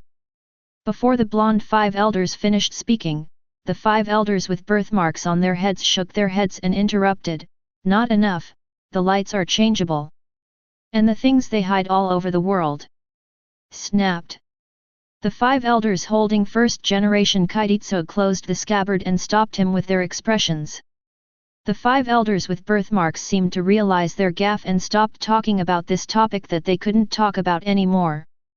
Garp's withdrawal will definitely become a factor of instability. Sora also has a lot of opinions. He even had huge differences with Sakazuki. These 2 questions received no response and appear to be outside the scope of their joint discussion. Let's leave it at that for the time being. CPX has returned to life. Except for Copper Jabba's escape, all other members of the Roger pirates who appeared in the Sabayati archipelago have been wiped out. There is still an unstable factor outside. Tell Adams Dylan and let him take the opportunity to eliminate it. We cannot let the secret of the national treasure be leaked. Somewhere in North Blue. A floating fishing boat. The red-haired man held a phone bug. Did he sail? The person on the other side was silent for a while and then replied, it's sailing, but you have to be careful. After he insisted on sailing, Garp became furious and went directly to the New World. During this time, these are not things you should worry about. The red-haired man interrupted the other person's words rudely, and then said sinisterly, where is the backup candidate we prepared for him? The silence on the other side was longer this time, but he finally answered his question, guide them to set off according to the established plan. He did not express his opinion again, although he was very worried in his heart, because many people there did not have enough bonds with Nika, and many people even needed certain conditions to remove them from Nika. Enemies become friends. Roronoa Zoro and Vinsmoke Sanji accompanied them, and Tony Chopper was among them, but it was not enough, and even their ship was taken away by G5. For a moment, the red-haired man was particularly violent. He even hoped that Roronoa Zoro or Vinsmoke Sanji would rebel, so that he would have an excuse to go on a killing spree. Jinbei's right hand was also taken away by Tom the Raging Sea. As a result, not only will his combat effectiveness be greatly reduced, but he himself will no longer be able to assume the role of helmsman. Where are the rebels on the Fishmen Island? Are you ready? Get ready. With this incident of Tom killing Sunbelle and severely injuring Jinbei, Fishman Street has been completely incited. Okay. We must make him gain the favor of Shirahoshi and gain the approval of the Fishmen Island. After passing through the Fishmen Island, go there as planned. Are you crazy? On the other side of the phone, the blurry face showed a look of surprise. It's only a few hundred kilometers away from G5, and it only takes a few minutes for Dark Dragon to arrive. Facing the other party's doubts, the red-haired face became even more distorted. What do you know? We have arranged so much there, and the positions there cannot be easily replaced, and Dark Dragon would never have imagined that we would do things under his nose. Doflamingo will definitely activate Birdcage to block the news when the time comes, and arrange for him to go to Zou immediately after completing the journey there. Looking at Shank's almost crazy expression, a sigh came from the other side. I know. Zawawaha, the hometown of Sky Fox Tahir. And with the ability and power of Dark Dragon, it will not be difficult to track Xiuaohu. The most important is, the Dark Dragon has the strength to threaten the life of the Elephant Master. Marine Ford. Branyo Commodore put down the phone and sighed. Shanks, you are no longer fit to be the flag bearer. North Blue. Yes, according to the tip, he did appear in North Blue. Tahir looked at the half-smiling expression on Dylan's face and smiled. We had a hard time finding him in the Grand Line. Now he is hiding in North Blue but has been exposed so quickly. It seems their internal fighting has also begun. Leave him alone for now. Tahir nodded. Well, it seems that you know them much better than I expected. If you erase Shanks now, it may speed up their reorganization. It is better to let them fight first. After all, we don't have enough time anymore. Chapter 135. The Fishmen Island. Dragon Palace Kingdom. The great knight of the sea Neptune frowned tightly as he listened to the report from the star. The irritability in the blood of fishmen is really difficult to eradicate, even in the future. Even if I return to land in the future, it may become a hidden danger. But things like blood cannot be controlled at all. Neptune was deeply troubled, despite what Mr. Tom had said. In the future era, the way to maintain the bottom line is not kindness and preaching, but law and justice. But even so, Neptune felt uneasy. He had discussed this issue with Tom, and Tom told him that after peace came, there was another layer that was maintained above law and justice. Morality and education. Hope so. At least according to the information they obtained, in the Greenbit Kingdom, the small humans were not bullied, and the royal family of the small humans did not bully humans or other alien races. Today's Greenbits are no longer just small humans and humans. The Longhand clan, the Foot clan, and even the rarer Snakehead clan also appear occasionally.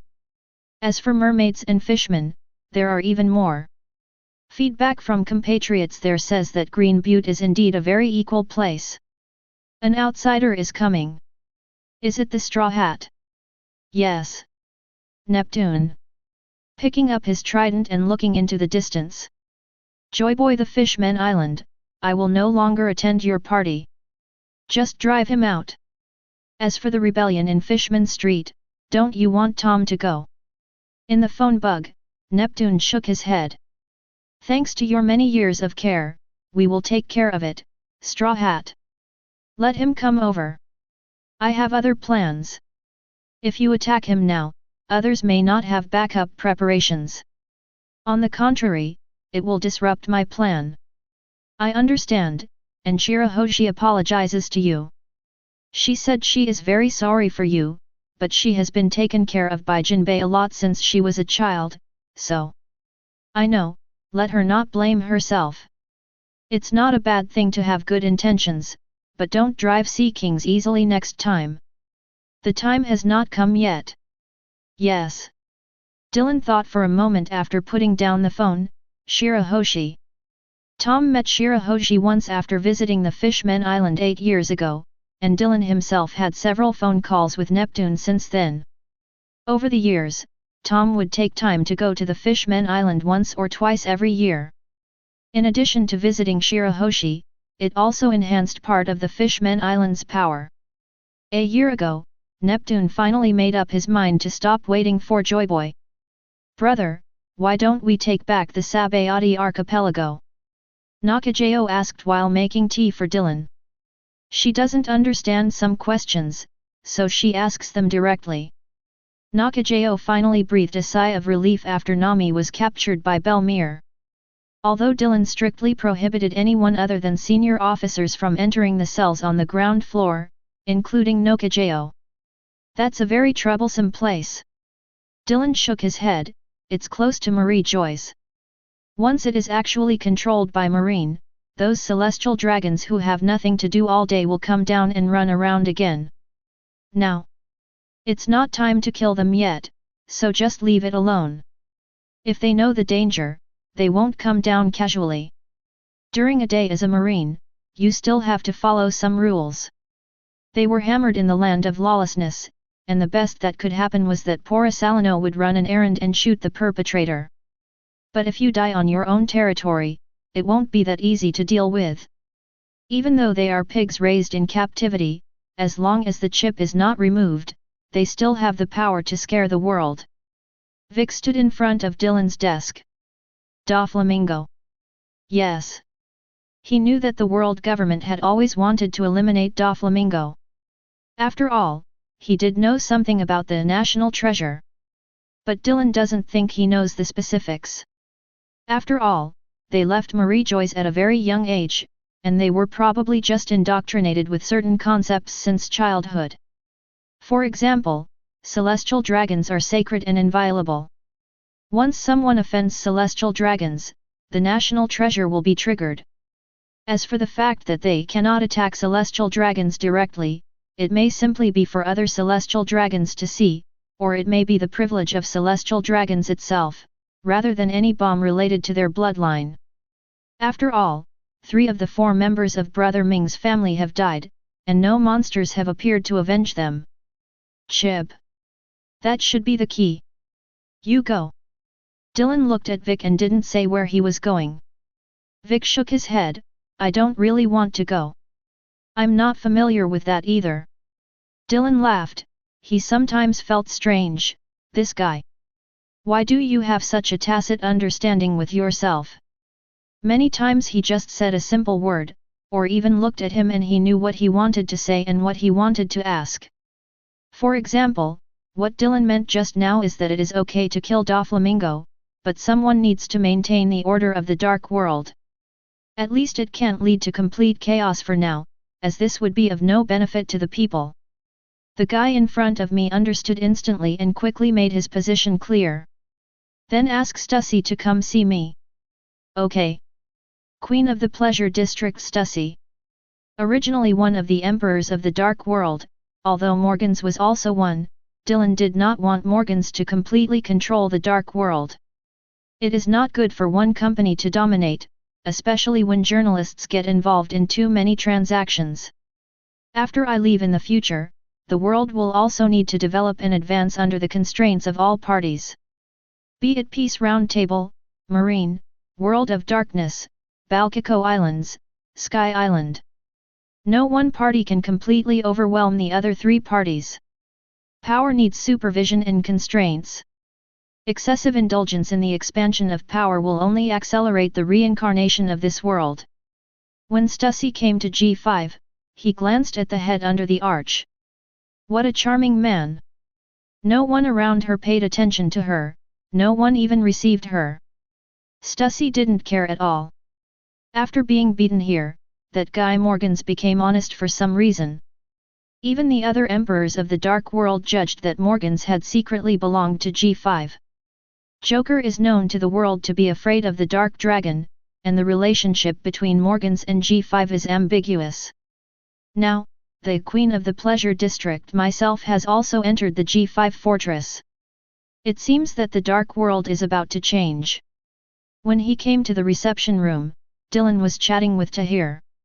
When he saw Stussy come in, Dylan simply raised his chin and motioned for her to sit on the sofa next to him. Little Sparrow, let's see what the headquarters means. I mean, it's easier to chop off the head. Mainly the fruit of his stone man, which is very useful. You have to find a way to get it. There is also the childlike fruit. This thing is too dangerous. It is almost a causal weapon. It must also be confiscated. Tahir pondered for a while and then said, the safest way is to grab the pika and sugar, ask Kuzan to send them to Teach, and let Teach peel the fruit out.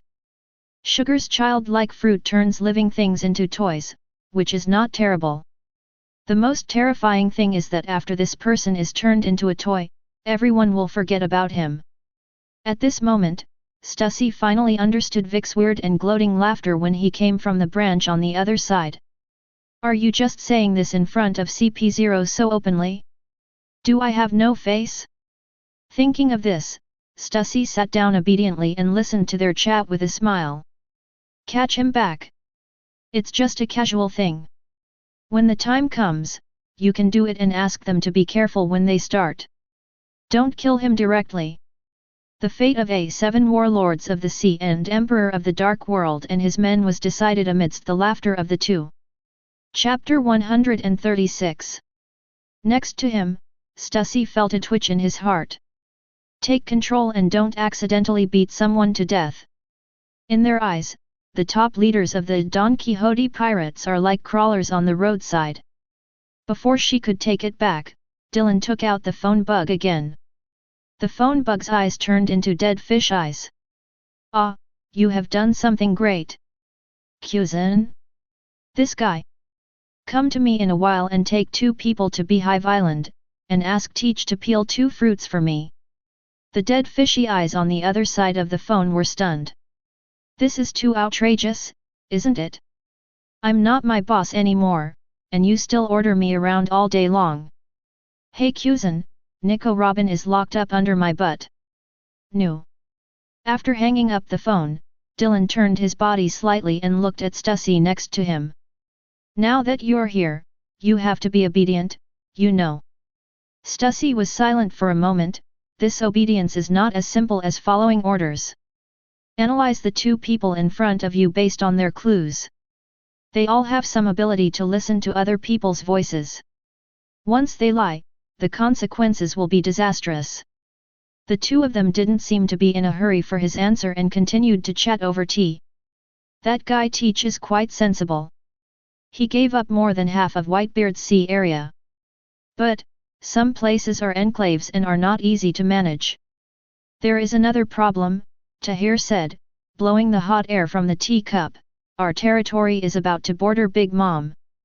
How did she react? Tahir shook his head. There wasn't much reaction, and he didn't conflict with us. But, after pursed her lips and smiled, Tahir said, perhaps she is too afraid of us. Recently, many pirates have gone to her territory. This has also increased her strength a little. Fine. Dylan crossed his legs and smoked a cigarette and smiled. These small fish and shrimps all gather together, and catching them all at once when the time comes can save some trouble. The South Blue side has not yet stabilized, and it will take some time. If all the pirates are cleared now, not only the Peace Round Table but also G5 problems will follow. Moreover, Tahir and the others still need time to break the shackles. By the time the 2 finished chatting, Stussy was already sitting upright. The time has come for answers. What do you need me to do? After sorting out the underground industry, you can dispatch CP people to do the work. If there are not enough people, I will ask Unit 07 to assist. You only have half a year. I want you to fully master all underground transactions except journalism. Before Stussy could reply, a dark purple flame flew along Tahir's fingertips and into her heart. Tahir smiled brightly at Stussy. Stay in awe, it's a small limitation. Heart inflammation. Stussy was shocked. This trick was recorded in CP0, and it seemed to be influenced by emotions. It's not heart inflammation, and it won't harm your body because of your emotional ups and downs. As for what it is specifically, Tahir's eyes suddenly became sharp. As long as you remain reverent and abide by your duties, not only will it not hurt you, it will also help you in a small way. Stussy was a little surprised. As far as she knew, they didn't impose any restrictions on Vic. And Vic definitely knows more than she does. Dylan glanced at the silent Stussy and said calmly, if you have any questions, please contact Tahir directly. Don't ask us for everything. You are a veteran and know how to do some things. Tahir shook his head after Stussy left. Dylan didn't care, let's use it for now. After all, she is an expert and knows a certain amount of propriety. After the incident is over, you can reorganize those underground businesses. You. Tahir keenly captures the entirety of Dylan's unintentional vocabulary. But he didn't ask, but he felt a little disappointed. Have you found anything from West Blue and North Blue? After Stussy left, what they wanted to talk about was the real secret. There are some clues, but we can't fully confirm it yet. Try it out while they are fighting among themselves, and be careful to keep a backup to follow them. Clear. After returning to his office, Tahir fell into deep thought. In G5, senior officers have their own categories of responsibility. For example, Bullet is responsible for prison guards, Zephyr is responsible for military discipline and regular combat command, Leo and the others are responsible for assassinations and sabotage, and Tom is also the host of the Dock and Alloy Workshop, etc.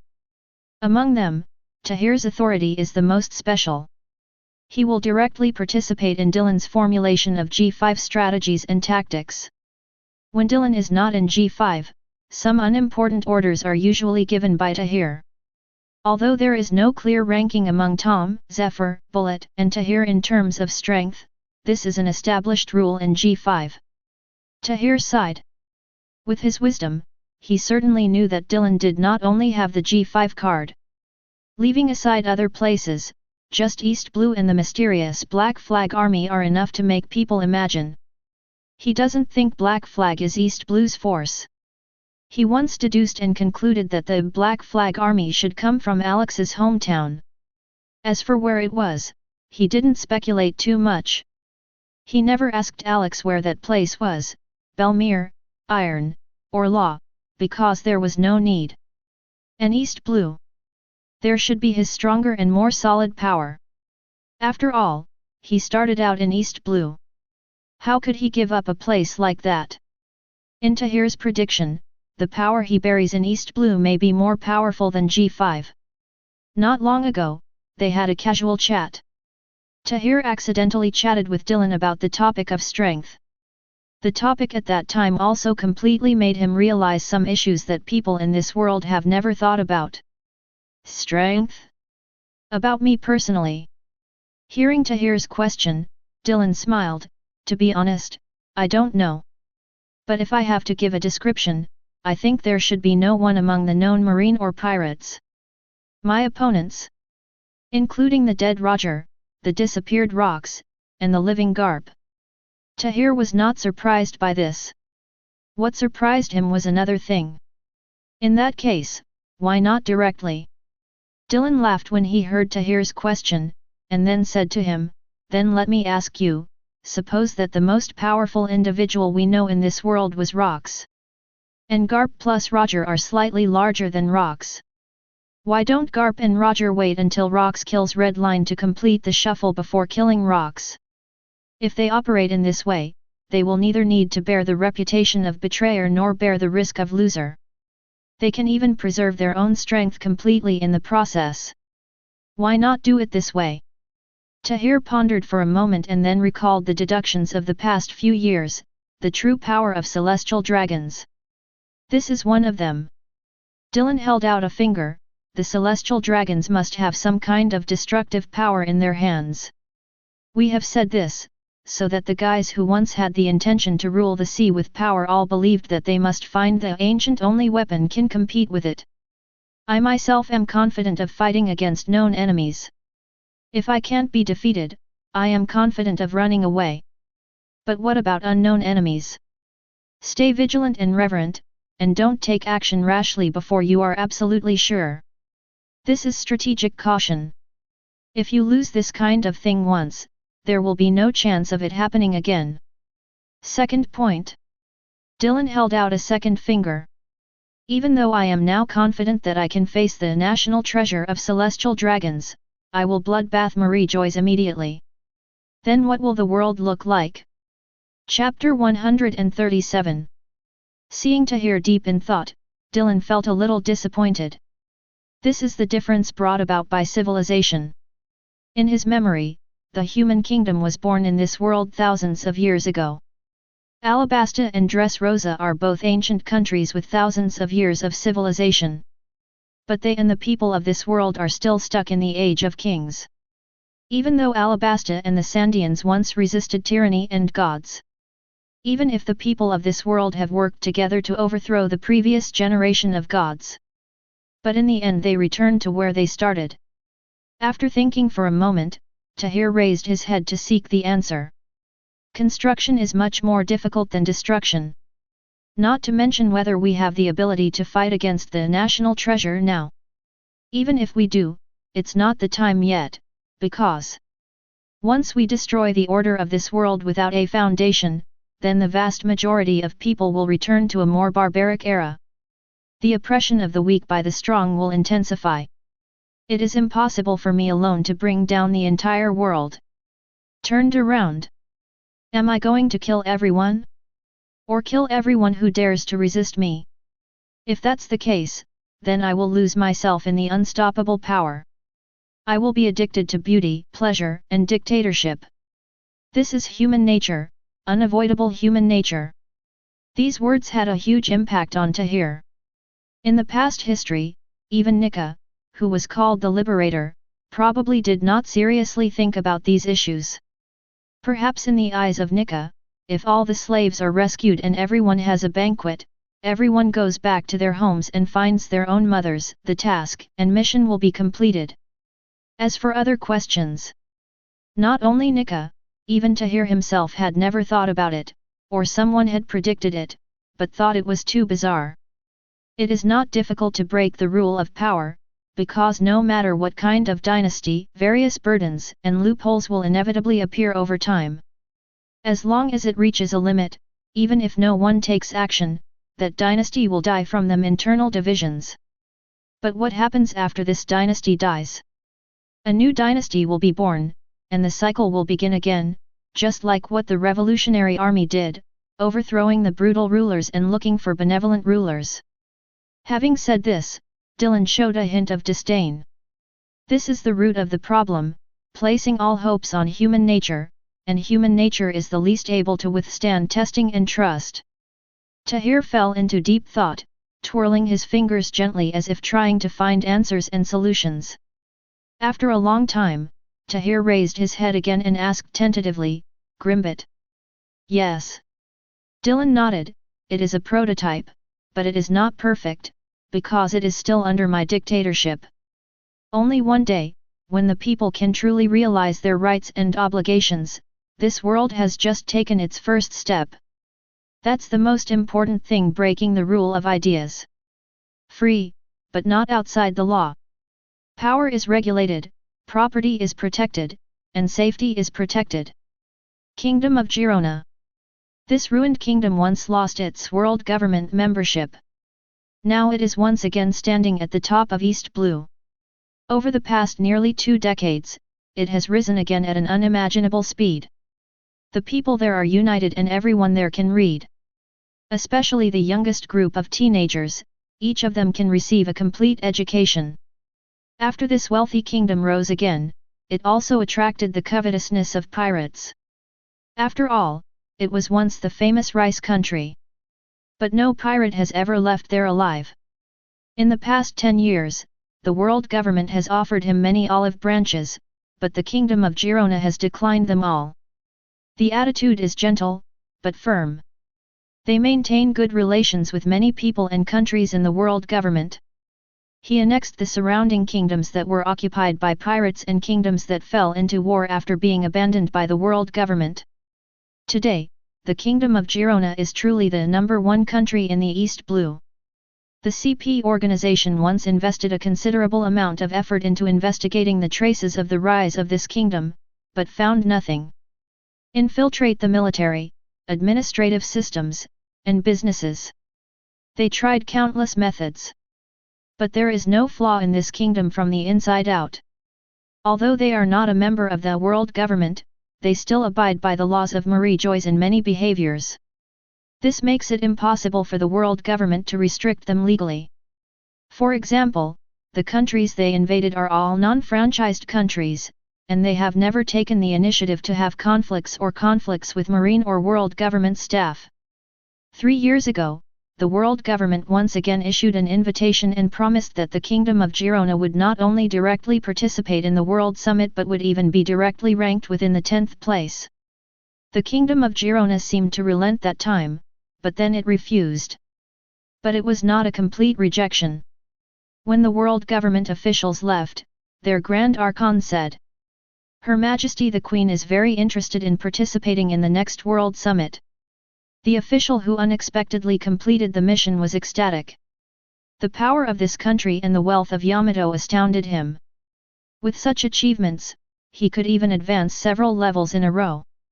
"Queen Camilla, the World Summit is just 3 months away, please go there on time." The official who completed the invitation mission was once again sent to Girona, although with his current official position, he no longer needed to do errands. But his superiors felt that this guy might have some kind of fate with Girona, so he still sent him here this time. And he remained humble and respectful. After all, Girona has not yet gone to the throne of the void to declare, and before the matter has been completely determined, his achievements have not yet been completely stable. When he first came, he was amazed at the orderliness, wealth, and power of this country. What surprised him even more was that the ruler of this country was actually a woman in her 20s. Camilla looked at the world government official below gently. "To go to Marie Joyce, you need to pass through half of the Grand Line. I heard that there is a marine escort." The world government officials were stunned. This is a treatment only available to the franchising countries. "How?" Camilla looked at him with a smile. "I am a weak woman. Do you want me to lead weak soldiers like East Blue to the Grand Line?" Although her tone was light, the official became nervous instantly. "No. That's not the case." By specifically making this request, did she specify which vice admiral she wanted to escort? Vice admiral. The officer's heart trembled. Garp has quit Marine, so East Blue's most famous vice admiral. As if guessing his thoughts, Queen Camilla smiled softly. "I don't dare to hope for that one. After all, I heard that he is a new generation of heroes, and his authority is even higher than that of Admiral. After all, we are not officially a member of the country. Let's change to someone else. Please kindly arrange for Branyo Commodore to escort me at that time." Chapter 138. Dylan often feels strange about the technology tree of this world. There are sea stones, robots, life cards, and many other weird things. Even the research on things like blood factors shows that the biology of this world should be very powerful. Why is it so primitive and outrageous in some other fields, especially civilian technology? Not to mention places such as the Holy Land of Omniscient O'Hara and the future country of Bakimo. Who dares to believe that slaves work as trackers on the automated streets of Marie Joyce? Judging from the scientific power displayed by Vegapunk and the Lunarians, it is impossible not to solve the power problem. As for the industrial system, this guy Kaido can build dozens of weapons factories in a primitive society like Wano Kuni. Marie Joyce almost needs money, people, and resources. There is no reason to use such primitive things, right? Bad taste. It doesn't really look like it. Those guys are obviously very proud of that automatic walking road. This world is full of weirdness. High-tech things are so advanced that they even have artificial intelligence. Low technology but still almost living in the primitive era of slash-and-burn farming. Laziness and war are the two things that best promote technological progress, and the world has no shortage of these two things. If many fruit abilities were supplemented by technology, people in this world would no longer stay in this small place to grab these 3 melons and 2 dates, but should go to the stars and the sea. Munch munch fruits. Smelting of superalloys is the best proof of this. And the human foundation of this world is not weak either, not to mention the devil fruit thing. Taishu, swordsmanship, haki, as long as you have 2 spaceships, it shouldn't be difficult to go out and establish an interstellar colony. Dylan remembered a sentence he had seen before. The human race you think of, weak physically, with rubbish racial talents, and being hammered to the point of being unable to leave the house. The actual human race, sweeping across the universe, colonizing the starry sky, and various angels and demons are repeatedly rubbed. Some high-level heavens and superior civilizations will turn away people from the human race when encountering the slightest difficulty. Moreover, in most stories, humans conceal or defeat most of the hostile forces before the protagonist arrives. The reason why human beings look like beggars when the human protagonist arrives is probably because their strength expands to a certain level and then they begin to collapse or have internal struggles. But in such a world that is obviously full of infinite possibilities, its technology tree has just grown into a crooked neck tree. The lack of social science and institutions limits their vision and pace. Dylan also saw the ruins of the Lunalia tribe when he went to the moon before. According to the analysis of the murals they left behind, their system is also very old and rigid. It seems to be the same as in ancient Egypt. Brother, today's newspaper. Nottingham walked to Dylan's table with tea. There was a newspaper next to the plate. Dylan picked up the teacup and frowned just after taking a sip. An article in the newspaper caught his attention. This was the code word he left for Balmond. It means that you have encountered a difficult decision and need to communicate directly. Difficult question to decide. Dylan pondered for a moment. Normally, this kind of problem shouldn't exist. With the structure of the Peace Round Table and the power left to them, there is almost nothing that they cannot solve on their own.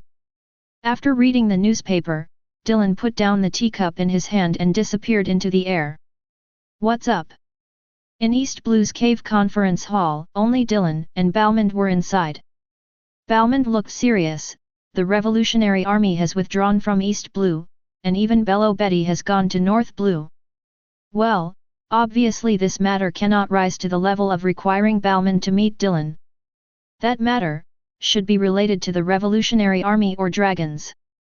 Monkey D. Dragon, he went to Girona alone and told us. He wants to see you. Dylan's expression has not changed much. Girona's rapid rise will definitely attract attention. Dragon. His roots in East Blue are also very deep.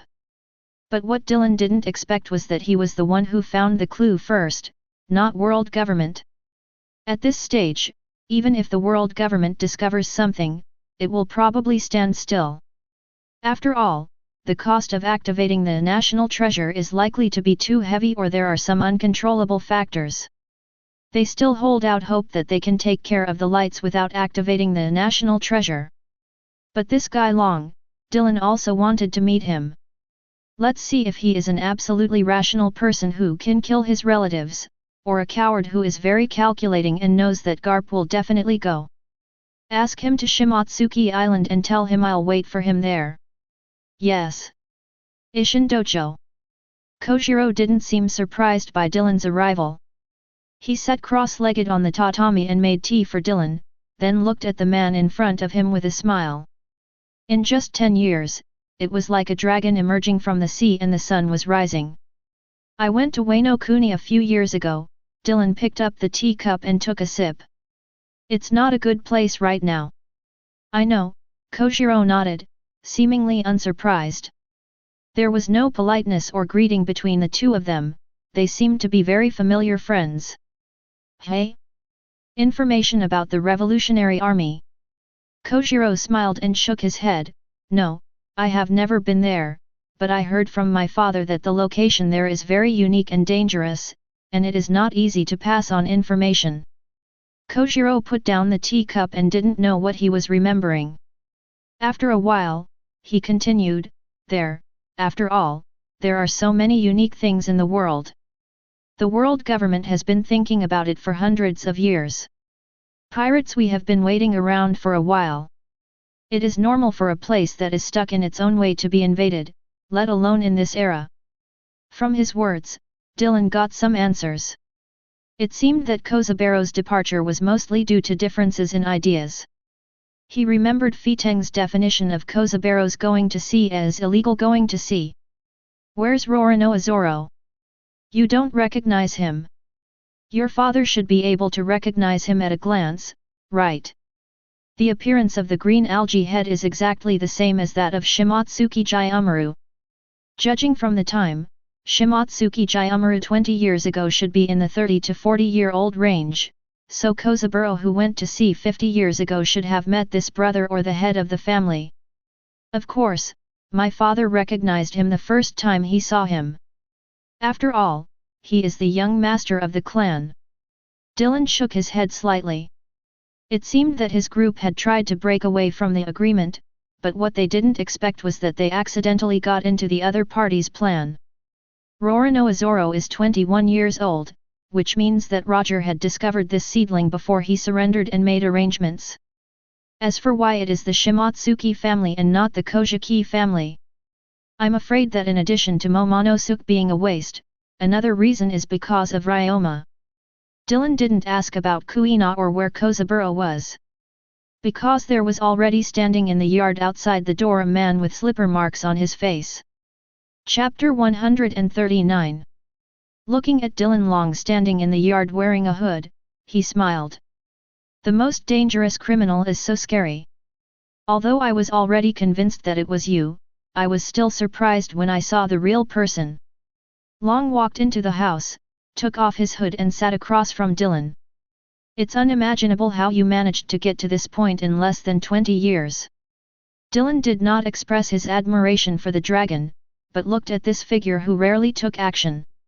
In this world, the fewer shots you take, the higher your level of force. If I don't fight you, I will never lose. That's probably what I mean. Of course, there is also the possibility of overturning, such as Linlin. It is also possible that after entering a new map, the mobs cannot be defeated, such as. After Long took a sip of hot tea, he looked at Dylan who looked opposite and asked, "There's something I don't quite understand. Why are you so eager to squeeze us out of East Blue?" Dylan glanced at him and said, "Because that Bello Betty woman has big breasts." Dylan laughed, and then said, "This is a slang term from my hometown, which means that women with big breasts are generally not very smart." After teasing, Dylan knocked on the table, "She is always messing around in East Blue.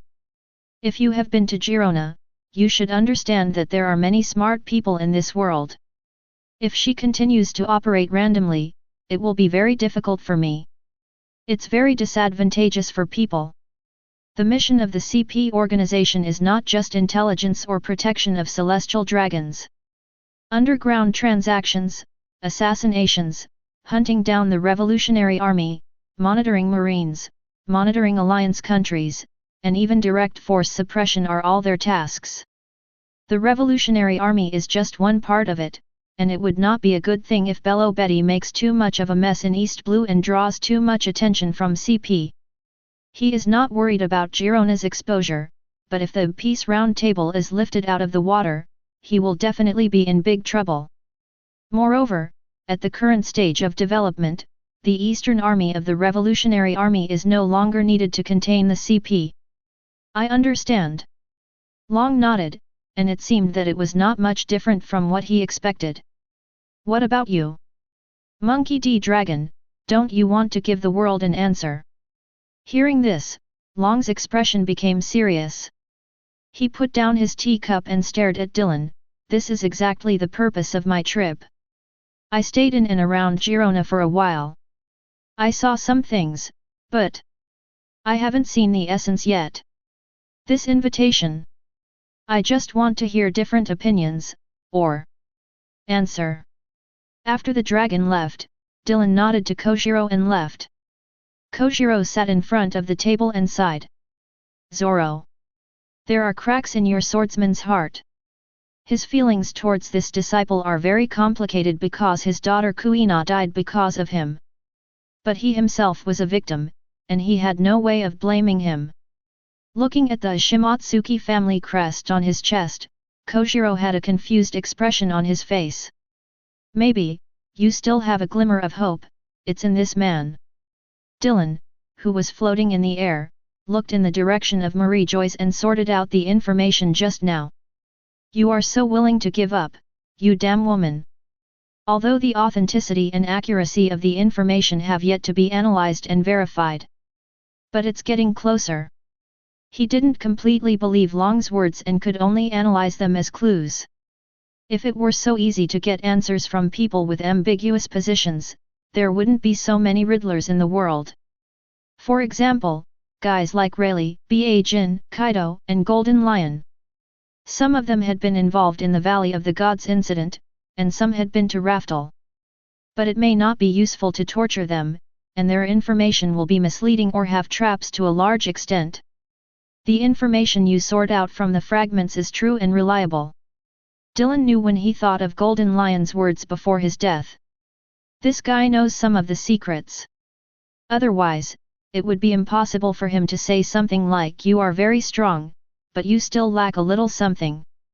This little thing is probably the disaster caused when the fruit awakens to a certain level. Bulu bulu bulu bulu. The phone bug in my arms rang. Tahir's peach blossom eyes appear on the phone bug. Something happened to Zoe.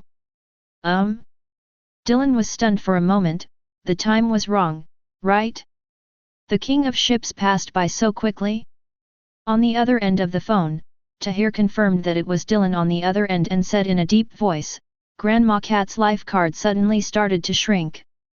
Although Dylan had some doubts in his heart, that old cat seemed to be quite old, so it would be normal even if he died at the end of his life, right? But since Tahir said this, there must be some situation that he didn't know about. Under your orders, I have been going to Xiuao to observe the situation over the years. Grandma Cat gave me a life card before. When I went there last year, Grandma Cat's physical condition was still very stable. This situation must be sudden. Get ill? Probably not, because the fur tribe is isolated from the world, and there are almost no viruses from the outside world. Moreover, Grandma Cat herself is also a very good doctor. Dylan frowned. He had a suspicion when Granny Cat turned Tahir into a human. But as is his usual style, he doesn't like to seek answers directly from other people's mouths. To the outside world, Tahir's human form is just a function of the phantom beast species, but Dylan knows very well that he has really become a human. Or he became human again. Go and have a look. By the way, take Tom with you. Let him talk to the elephant owner. G5. Tahir looked particularly solemn after hanging up the phone. Dylan told him when he first boarded Dylan's warship. If one day I want to attack Xiuao, you can't retreat either. But over the years, Dylan seems to have forgotten Zoe, and Zoe has been completely blocked. Tahir came to the alloy workshop, where Tom was inspecting the alloy ingots.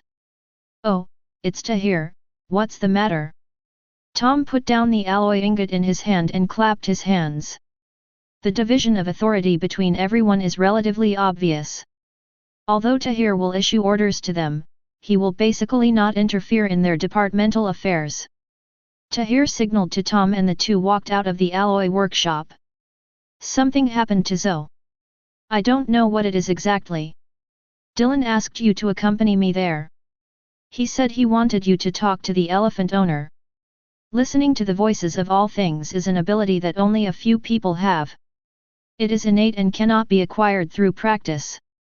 If conquerors is something that only one person in a million can possess, then the ability to listen to the voice of all things is probably something that only one person in tens of millions can possess. Understood. Tom knew this ability as early as 8 years ago. When he went to the Fishman Island for the first time, he heard some huge sounds and conversations in the deep sea. After returning to G5, Dylan told him the name of this ability and told him not to reveal it to outsiders. During his many trips to the Fishman Island in the following years, he turned a blind eye to those huge sounds. The only time it was used was when Shirahoshi drove the super-large Sea Kings to rescue Jinbei and communicated with the Poseidon class. Regarding Elephant Lord, Dylan had already told Tom a long time ago. When you go to meet it, that's when it makes its choice. Maybe it won't respond to you, but you just have to take my words with you. Change or die. Chapter 140.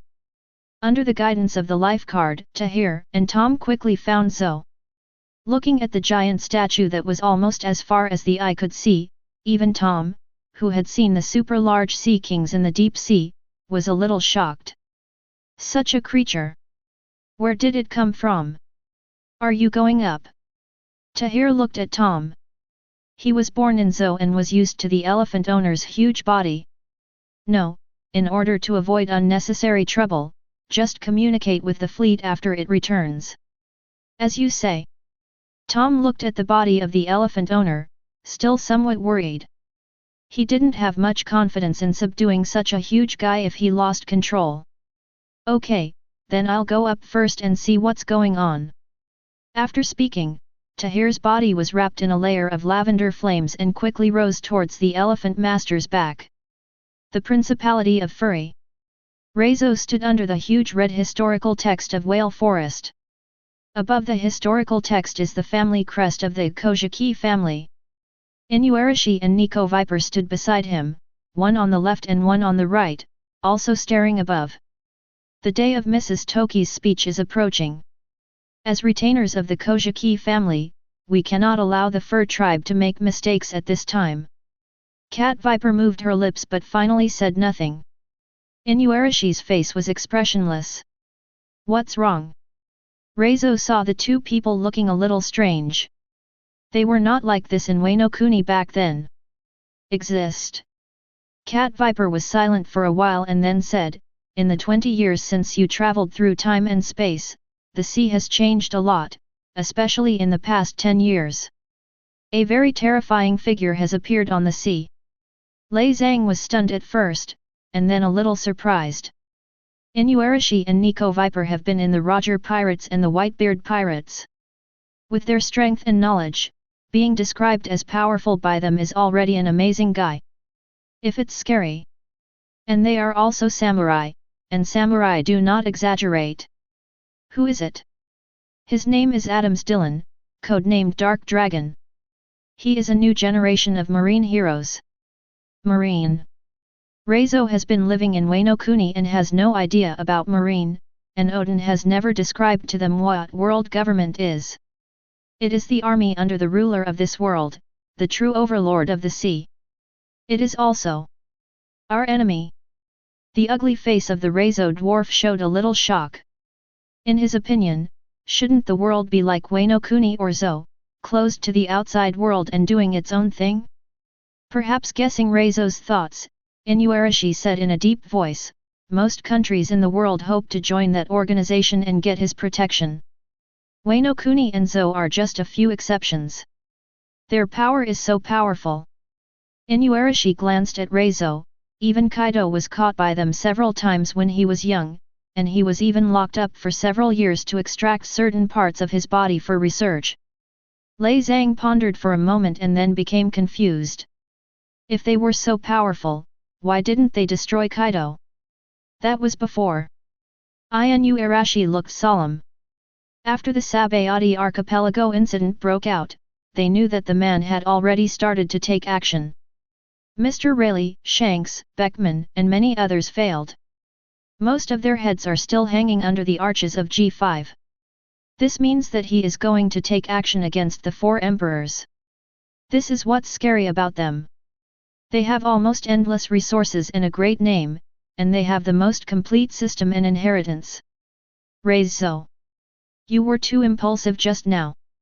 Before Lei Zhang could speak, Cat Viper couldn't help but said, your behavior of hurting Granny Cat will not only make other fur tribes resist, but also the most powerful marine has a fur tribe there. That person is Granny Cat's disciple, and he is also the number 2 person under marine. Lei Zhang's expression turned cold. Have the fur tribe betrayed their promise and oath? As Reizo boarded Zhou, he overheard some discussion about leaving in the outside world. This is not allowed. According to the agreement, the fur tribe should, like them, guard something important until the prophetic day arrives. No.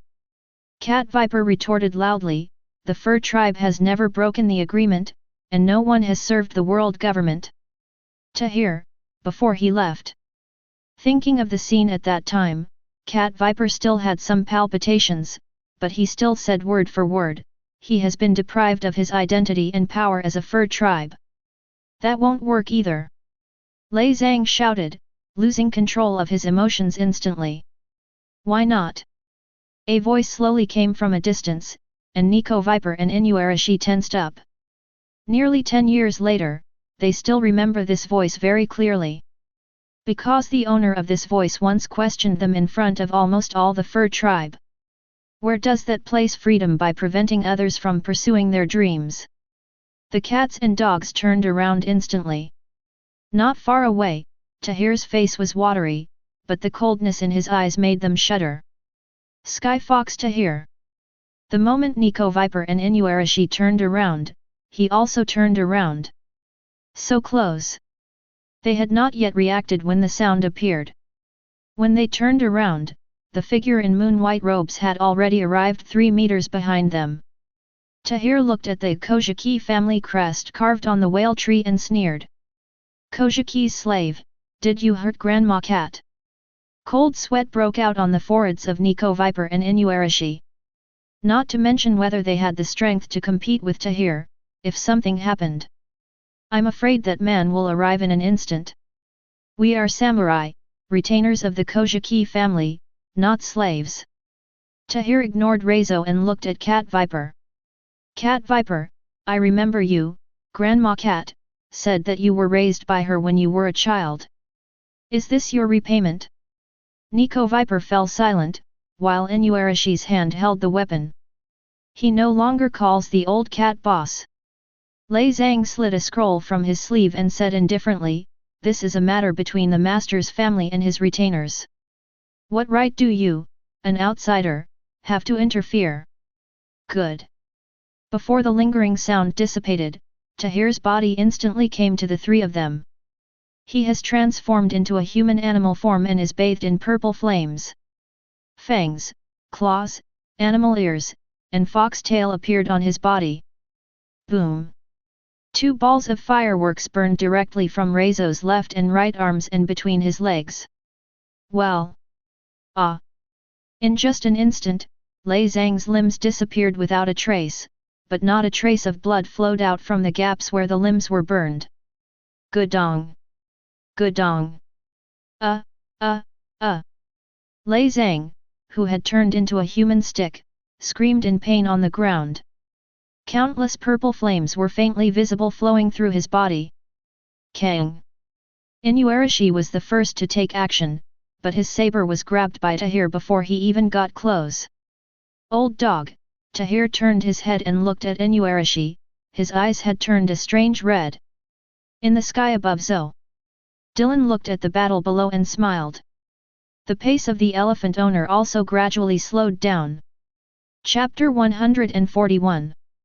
The elephant owner seemed to sense something, and his walking pace was slower than usual. On the sea, after Tom finished describing Dylan's words, he looked at the elephant master quietly. I can't make a big mistake again, promise. The communication between the two is not through sound transmission, but through communication of thoughts, and does not even require any transmission medium. No more Joey boy. Tom stood on the wave and looked at the elephant master. His reincarnation has been cut off, and Poseidon has also changed his stance, if you still insist. The sea currents around Tom were still gathering, and his expression became serious and dignified. The destruction of the fur tribe is just around the corner. The elephant master's body came to a complete standstill. He stood on the sea with empty eyes and didn't know where to look. I have not yet waited for Uranus, but by command I must return there. The elephant owner's voice came into Tom's mind, if the prophecy really changes, then I will appear again at the appointed time and place. After I witness it with my own eyes, I will make a decision. Remember your words. A sudden voice came into the minds of the elephant owner and Tom. I will wait for you there and let you see the changes in this world with your own eyes. After thousands of years of walking and thinking, you should also have your own ideas. The elephant owner didn't answer any more. It raised its legs in silence and continued to walk forward. So, Nico Viper is in a dilemma when he and Inuarashi sneak off to Za to find Wano Kuni. Although he was impressed by Odin's charm, he still did not forget that he was still a member of the fur tribe and one of the two kings of this country. Tahir clasped Inuarashi's sword and drew a sharp claw on his fingertips. Ding! There was a crisp cracking sound. Inuarashi's sword snapped in response. Tahir. Seeing that Tahir's fingertips had already penetrated Inuarashi's chest, Nico Viper finally couldn't help but shout. Let go, let the old dog go. Reizo on the ground was still wailing and roaring, and a faint purple color began to appear on Inuarashi's heart. It's just an agreement between our ancestors. You can't blame the old dog for this. Hearing these words, Tahir's eyes turned even redder. Puff! Putting his entire palm into Inuarashi's heart, Tahir grasped Inuarashi's heart and squeezed it hard. Hoo! Hoo! Inuarashi's body twitched, and he couldn't even make a complete sound out of his mouth.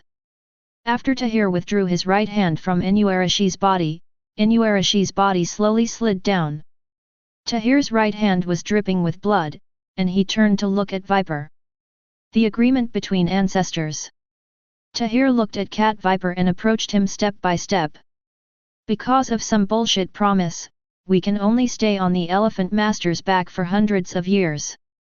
Generation after generation have spent their lives meaninglessly because of some bullshit promise.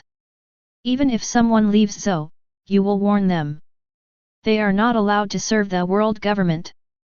Once someone violates the rules, you will find ways to hunt him down, or lure him back to Zo and imprison him to death. A place like this. What's the point of continuing to exist? Cat Viper held the weapon and looked at Tahir, who was slowly walking towards him. In just a moment, the old dog died. We are samurai. Bullshit samurai. Just a mutated slave. Tahir grasped Cat Viper's spear, and the handle of the spear clicked when he squeezed it, and then it shattered inch by inch. What qualifications do you have to decide the fate of others? Grandma Cat is just telling the children some stories about the outside world, and you just let an outsider hurt her. The kindness of raising her is not even as good as an illusory promise. Cat Viper, you incompetent waste. Zo doesn't need a king like you. The sharp claws pierced the chest of the Cat Viper. Cat Viper looked a little distracted as Tahir's arm sank into his heart, seeing this familiar yet unfamiliar face in front of him. Boss Cat Viper, what's the world like outside? Ah. Well, you will know about this later. Why wait until later? Why can't we go down and see? Because the time hasn't come yet. But... The young Tahir looked at the Cat Viper, hesitated for a moment and then said, I heard Grandpa Muka say that he was very sorry that he could not see the outside world. Boom! Cat Viper's body fell, and then his body was burned by purple flames. Not far away, Reizo was still twisting his body crazily on the ground. Ayv! Tahir walked up to Reizo and stepped on his chest. Wei no Kuni. You and the cats and dogs are dead. I want to see how the 9 shadows falling from the sky mentioned by Tianyushi can be realized. How can the powerful Kojiki warrior save that place? Tahir leaned down slightly and looked at Reizo's distorted face, and said calmly, our people are already looking for Momosuke and Kinemon. The flames slowly rose from Lei Zhang's body, and the burning flames began to burn upward from his abdomen. The second before Reizo lost consciousness, Tahir whispered to him, do you want to know why your raid failed 20 years ago? Because Kanjuro, he is from the Kurozumi family. Huge shock and disbelief surged into Reizo's heart. Awesome! Before he could say anything, his head was reduced to ashes in the flames. Looking at the ashes flying in the wind, Tahir slowly transformed back into his human form. He turned around and looked at the Kojiki family crest on the red historical text. This is not a kind of slavery. Fireworks rose from the roots of the whale tree, and the whale tree with the Kojiki family crest engraved on it was reduced to ashes in a matter of seconds. After the flames subsided, 3 figures slowly walked towards Tahir at the edge of the forest. Why? Granny Cat sighed and waved to Pedro and Sicilian next to her. Sicilian and Pedro released their hands supporting the old woman and looked at Tahir in the distance with serious expressions. Inuarashi old Yamato Cat Viper Boss's breath disappeared. Tahir walked to Grandma Cat, took off his coat and spread it on the ground, then helped Grandma Cat to sit down. You're still back, Granny Cat sighed, maybe it was a wrong decision to give you my life card. Ah! Grandma Cat stretched out her hand and gently held Tahir's palm. Tahir, what on earth are you? Where will it lead the fur people? Pedro and Sicilian in the distance looked startled. Lead? That's not the case, Grandma. Tahir looked at Grandma Cat calmly. He shook his head solemnly, the fate of the fur tribe, and the fate of everyone, should be decided by themselves. Whether you fight or wait, it should be your own decision. Everyone has the right to choose their own life. Grandma Cat had a kind smile on her face. I know, that's why Zo needs you. She looked at the ashes still floating in the wind, a look of loss on her old wrinkled face. Inuarashi, little viper. Xiuaoho cannot be led into the abyss by you. Ganqiao. Or you are more foresight. Chapter 142. I don't want to be the king of the furry principality, at least not now. Tahir looked at Granny Cat opposite, and after thinking for a moment, he made his position clear. I know you won't. Granny Cat put down Tahir's hand and waved to Pedro and Sicilian in the distance. Sicilian didn't show much resistance and naturally sat next to Granny Cat. Pedro hesitated and then sat a little further away. Tahir glanced at his childhood best friend, but then looked away. That's why. Tahir looked past Granny Cat and looked at the fur tribe standing sparsely outside the whale forest in the distance. I don't know how many idiots were bewitched by Roger after he came here, and I don't know how many people still stick to the so-called agreement with the Kojiki family. If they are a group of eccentric guys, then bring them in my side will only become a burden or even a hidden danger. The world is changing, and I am no longer from the furry principality. Everything I do has nothing to do with this place or the fur tribe. You can wait until we change the world and then see what is right and wrong. But now. Snapped. Tahir closed the small folding fan in his hand and looked at Pedro in the distance calmly. If I become the leader of this country, I may not be able to control what I think, but who really dares to fly the flag and become a pirate? I was the first to burn him to ashes. Pedro fell into silence after Tahir left, and he was not even aware of the departure of Granny Cat and Sicilian. He has been to the sea, and even in the past few years, he has been reading newspapers with Granny Cat to understand the situation outside. The world is indeed changing, and the place for pirates to stay has become increasingly narrow. Even in the New World, there is only a small part of the place where pirates are still blatantly operating. Blackbeard, Big Mom's territory. As G5 advances and Garp enters the New World, most of the pirates in the middle have fled to these two places. And the original territory of the Red Hair Pirates. Judging from the information in the newspapers, it may have become a purgatory. Pirates' purgatory. As for Kaido of the Beasts, his territory in the outside world itself is very scattered. Except for occupying some islands that produce ore, he rarely places flags elsewhere. In recent times, it is rumored that the island he occupied has been attacked frequently, but Kaido himself seems not to care. Dark Dragon. He has indirectly or directly strangled the necks of the 4 emperors. In the dead of night, Sicilian returned to the Forest of Whales. Looking at Pedro, who was still sitting there, Sicilian walked over to him and sat down next to him. Sicilian also met Roger back then, but he did not admire Roger as crazy as Pedro did. He is a lion pelt and has far more affection for his pack than Pedro does. Starlight shone in the Forest of Whales, and Sicilian did not speak to comfort Parade, because he did not agree with that strange agreement from the bottom of his heart. 20 years ago, when Inarashi and Cat Viper escaped back to Zuowu, they were like bereaved dogs and were in panic all day long. Although they soon became kings here with their strength, Sicilian did not agree with them from the bottom of his heart. Open your mouth to go to the palace, shut your mouth to go to the palace.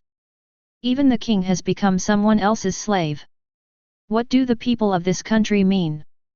Is the entire country a slave to the Kojiki family? A group of people, for a promise that has long been unverifiable.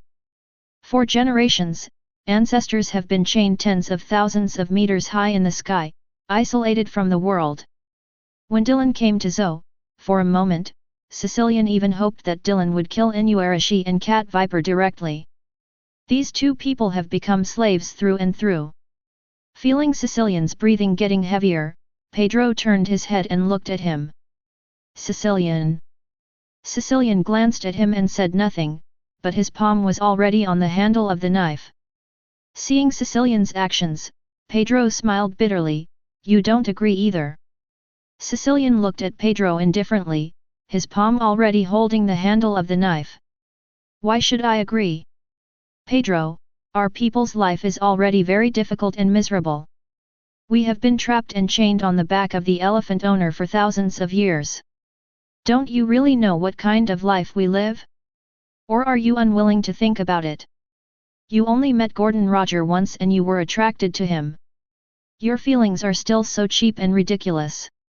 Nico Viper and Inuarashi, at least they have followed Odin and been raised by Odin. What about you? You have never experienced anything. You are all relying on your own imagination. For these boring imaginations, you also brought Jabeo, PayPal, and Poke Muse goes to sea. PayPal is missing and Poke Muse becomes a member of the crew of the 4 emperors. Isn't that enough?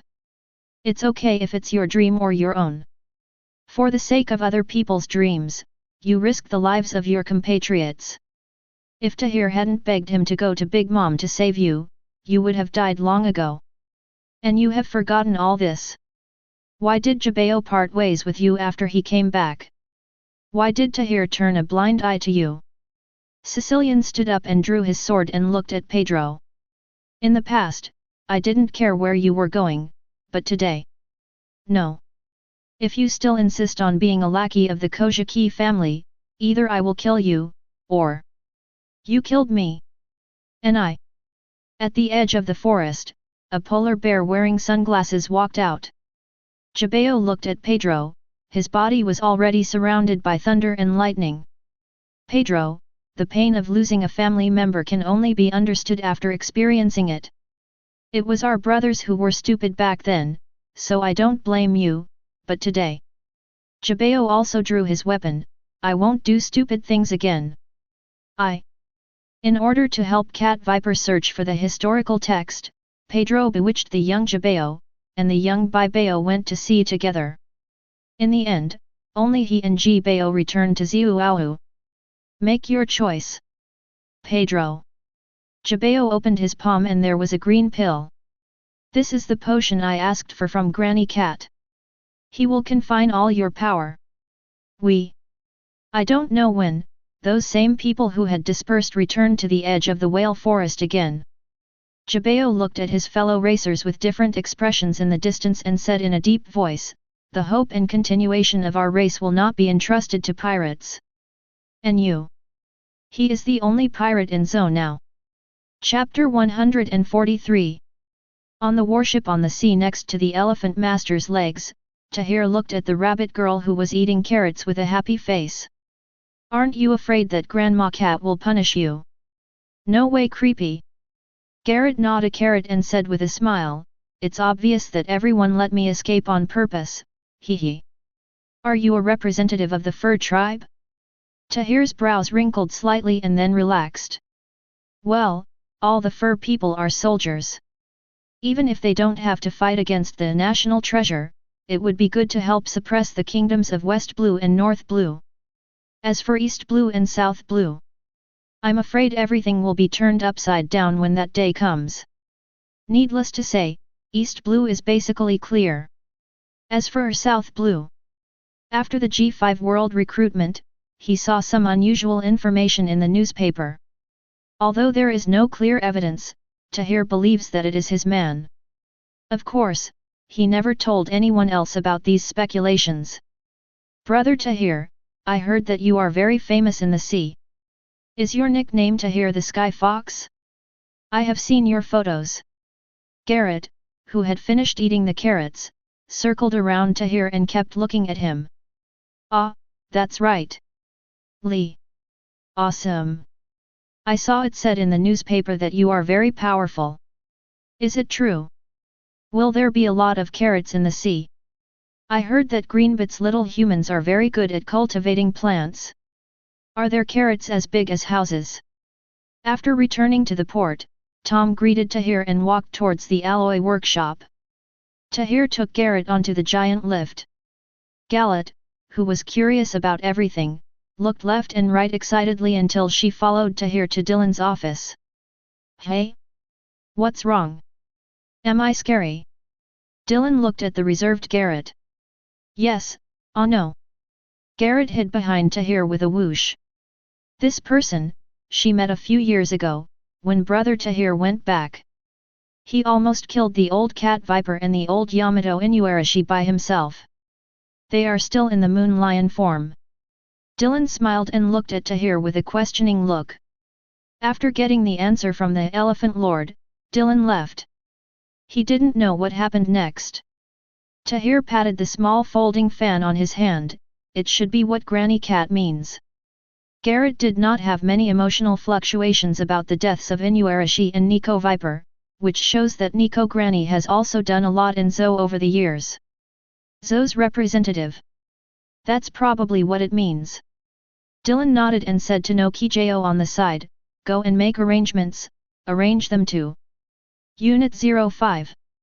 After Nokijo left with Garrett, Dylan walked to the sofa and sat down and looked at Tahir. Life in that place is indeed not easy. After everything is over, let's find a place on the sea for them to settle. The furry principality has been living dependent on the elephant owner for thousands of years. Although the purpose of migrating to Zo has not yet been found out, it is not a good place after all. Isolated from the world, the ecosystem is single, and the most important thing is, who knows how many more thousand years the elephant owner can live. By the way, have you found any trace of Momosuke?" Tahir shook his head, "Not yet, but we have opened our eyes on the route from Wano-kuni to Dressrosa. As long as their destination does not deviate, there will be news soon." Poseidon Shirahoshi, has changed. Pluton. Dylan chuckled. Alabasta. Nefeltari Vivi looked out the window in a daze. "Your Highness, what are you thinking about?" A gentle voice sounded from behind Nefeltari Vivi. Vivi looked at the girl behind her who always wore long-sleeved clothes and gloves and smiled softly. "I was thinking, when will the world become like Girona?" The girl wearing gloves placed the saucer gently on the table. "That requires a lot of people working together, and it requires everyone understanding what they are fighting for. Really, why fight? Nefeltari Vivi was a little lost. She was born in Grand Line and didn't know much about folklore when she was a child. It wasn't until the age of 13 that the dancing fan incident broke out in the country, and it stopped raining in the entire Alabasta except the royal capital. When civil war swept across the country, still young Vivi sneaked into Baroque works alone to investigate the truth. The friend behind her is responsible for delivering information to her within the palace. Risking one's life. Looking at the X mark on her hand, Vivi hesitated. It was indeed Luffy and the others who saved Alabasta, but White Hunter Smoker, he also helped everyone a lot. As a royal princess, Vivi understands better than others the significance of the Straw Hat's subsequent destruction of Enice Lobby and Impel Down. Luffy. Is it really freedom to destroy without thinking like this? Don't think too much, just know what you really want. The girl brought the teacup to the windowsill and placed it in front of Vivi. Vivi held her right hand and said with a smile, "Annie, I want to eat blueberry mousse." Anne picked up the saucer and smiled helplessly, "I know what a greedy princess." After walking out of the door, Annie looked back at Vivi, who was still lying on the windowsill in a daze, and sighed softly in her heart. "Vivi. I hope you can really make the right choice." North Blue. Vinsmoke Reiju held the phone and said nothing for a long time. "What's wrong, Reiju?" Strange Bird Kaji looked at Reiju with tears rolling in his eyes and walked up behind him. "Father, Sanji, he knows." Kaji looked solemn, remembering the recent battle of Sabayati Archipelago that shocked the world. "Have you noticed it? Sora, it's time to avenge you." At that time, his wife, Vinsmoke Sola, the queen of the kingdom of Germa, was given chronic poison by her maid Ebony for a long time, causing her body to gradually lose its vitality. When Kaji discovered it, it was already too late, and Sora's body organs had been completely destroyed. When the furious Kaji was about to execute Ebony, someone unexpected appeared in the kingdom of Germa. "We have made a reservation for your youngest son. I know your skills have matured, Kaji." The man easily defeated Kaji. He looked at the pregnant Sora and smiled, "This is not a bad thing for him. As long as he follows the path we have planned, his achievements will far exceed your expectations. Don't negotiate terms with me. Neither the Kingdom of Science, nor the world's member countries, nor your power are of any use to me. If you refuse..." The man drew his saber, "You and everyone here will die now." Kaji looked at his weak wife and his daughter who was kicked unconscious in the corner by the man and clenched his fists tightly. "What are you going to do to him?" "I won't do anything to him, I won't even see him, but you, don't say the wrong thing, don't do the wrong thing, everything must go according to the plan I arranged, otherwise I will come back at any time to kill you." Chapter 144. Grand Line, Kingdom of Makabaka. Long looked at Sabo, who was still very emotionally unstable, and fell into deep thought. At the Ishin Dojo, he and Dylan had an in-depth conversation, but both parties knew that the conversation was just an exchange of information between the two parties. Although the vitality shown by Girona touched Long's heart, he even gave up East Blue for this. This is not a strategic shift. He originally thought that the man would be closer to the Revolutionary Army, but for some reason, during the entire conversation, Dylan did not show the slightest interest in the power of the Revolutionary Army, and even had some vague resistance. As the leader of a top organization in the world, Long certainly did not say anything like everyone can cooperate. Maybe everyone's paths are different, but Long believes that their destination is the same, and they will definitely meet at the final moment. As early as after receiving the news that the Dark World released G5 to intercept and kill the Straw Hat Pirates, Sabo has been ready to take action. Although he tried to run over to help and was caught by the dragon, he still paid attention to every move there. When the World Economic News described the battle and its results, Sabo fell into deep self-blame. It can be seen from the newspaper information that Adams Dillon not only killed a large number of people related to Luffy, but also coerced Garp to kill Luffy's teacher himself. He wants to destroy Luffy's beliefs and dreams. That BD. Sabo. Long walked up to Sabo and looked at the gloomy Chief of General Staff of the Revolutionary Army. The footage of that battle has been exposed. How much impact do you think you can have on the situation after you go? Judging from the heads hung by G5 and intelligence analysis from all parties, the high-end combat power invested by both sides has far exceeded Summit War. And the final result? News has spread that the real purpose of Dark Dragon is not to intercept Monkey D. Luffy, but to force Garp to quit Marine. As for dismantling the Straw Hat Pirates and encircling and suppressing the Red Hair Pirates and the remnants of the Pirate King, it is just incidental. Judging from the power Garp showed later, he is indeed worthy of Dark Dragon. Sabo frowned. If he appeared as a third party besides Marine and Pirates, then the Dark Dragon may kill him in an instant. After completing the Sabayati Archipelago battle, the anger of the Dark Dragon is very likely to be poured out on the Revolutionary Army. The world has always had various speculations about the strength of the Dark Dragon, especially after the Summit War. But unfortunately, except for the rumor that he once stabbed Kaido in Wano Kuni, there is no record of his shots in the past 2 years. As for how he recovered the Devil's Descendant bullet, no one knows the details. Calm, wise, talented and ideal. This is what Long said about Sabo.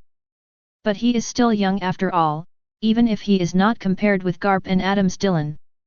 Just comparing with Bullet, Tahir, and Tom, Sabo is too young. Although I am passionate, my heart is always. Long sighed in his heart. After regaining his memory, Sabo showed a strong yearning for pirates and hostility towards Marine. He can no longer be regarded as a qualified revolutionary soldier. Thinking of this, Long shook his head. Perhaps in the eyes of Adams Dillon, we don't count. The Fishmen Island. With the assistance of his partners and the Ryugu Kingdom, Straw Hat finally crushed the conspiracy of the rebels. Then he held a grand banquet with the mermaids in the Dragon Palace Kingdom. By the way, where's Jinbei? Straw Hat returned to his careless appearance, munching on the delicacies of the Fishmen Island. It seemed that the Battle of Sabayati Archipelago that had just passed had been completely forgotten by him. Jinbei isn't here, he went out. Shirahoshi looked at the Straw Hat eating and drinking.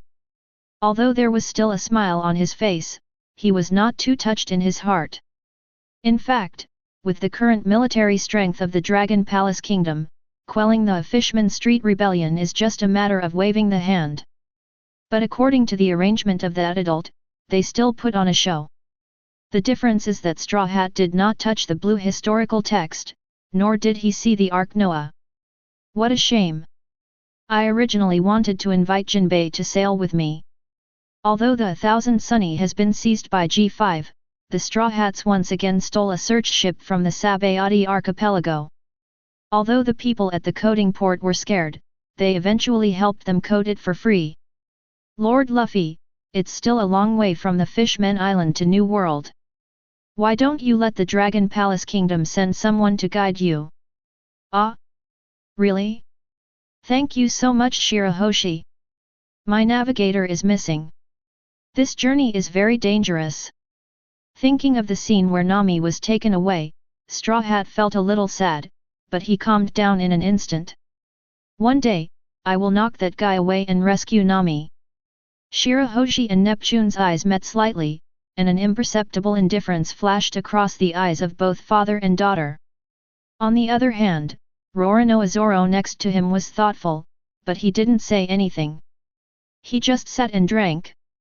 8 years ago, after Princess Otohime was killed by Hody Jones, Shirahoshi lost control of his emotions and attracted the super-large sea kings that protruded from the bottom of the sea. Fanda Duncan, who was hiding aside, discovered the secret instantly. That was recorded by his ancestors for generations, the power sleeping in the mermaid bloodline, Poseidon. From that day on, he used the power of the target fruit to submit marriage proposals to Shirahoshi every day. After he was rejected, the marriage proposal turned into a weapon. Just when Shirahoshi was extremely frightened and Neptune was about to lock Shirahoshi into the shell tower, Tom came to the Fishman Island. That day, not only was the misunderstanding about humans killing Princess Otohime clarified, but Tom also killed Vanda Duncan under Dylan's instruction. Neptune, the king, was also very grateful for this kindness, and Shirahoshi was no longer the timid and cowardly coward star under Tom's guidance. She felt many things from her mother's murder, and those things, along with what Tom taught her, changed her. As the Straw Hats and their crew boarded the boat, Shirahoshi looked at the Straw Hats with a smile on his face. "Sir Luffy, you are a great kindness. The Fishman Island will never forget it." "Ah! We are friends, Shirahoshi. When you become more courageous, I will take you to the sea to see the outside world." Shirahoshi turned around as he watched the boat sail through the bubble wrap toward the dark deep sea. According to the arrangement of that lord, the temporary navigator they gave Straw Hat would send them to the agreed-upon location. Punk Hazard. Chapter 145. Has he set sail?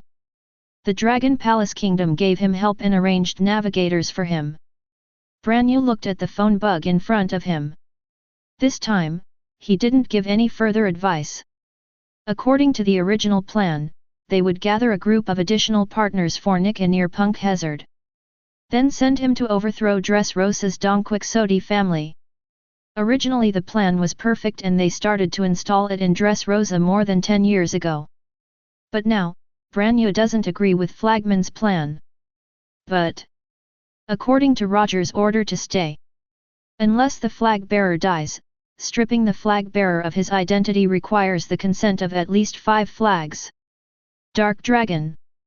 He really couldn't understand why the guy didn't take action, even though he had already leaked the information about Shanks to him. There isn't much power left at their disposal. They have no right to command the guidance buried in Sahai and Grand Line. And they must wait until Nika awakens before they wake up from the voice. Guardian leader Rayleigh died. Dodin, the leader of the guide, died. And those guys hidden in New World, simply don't have enough power to fight against G5. All they can use is one card. Still a double-edged sword.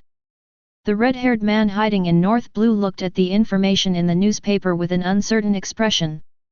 The Red Hair Pirates and its territories have completely collapsed. Crazy Garp has been slaughtering that area for 4 consecutive weeks. Any ship with a pirate flag will be beaten into powder by him. And his original residence. According to the information in the newspaper, it has turned into flat ground. What went wrong? Obviously in Roger's arrangement, Garp will definitely be their help. The guilt for Ace's death, the debt to Luffy, why can't these things hold Garp back? They also had problems internally. Although the redhead didn't have tangible proof yet, he already felt it. That mysterious contact. Something is wrong with him. Bulu bulu bulu bulu. The red-haired man picked up the receiver and looked at the other side, who still looked blurry. At this moment, the two of them have their own hidden agendas. No one spoke. After a while of silence, the other person spoke first. West Blue's guidance issued a warning. Burn the flag. The redhead gave the order without thinking.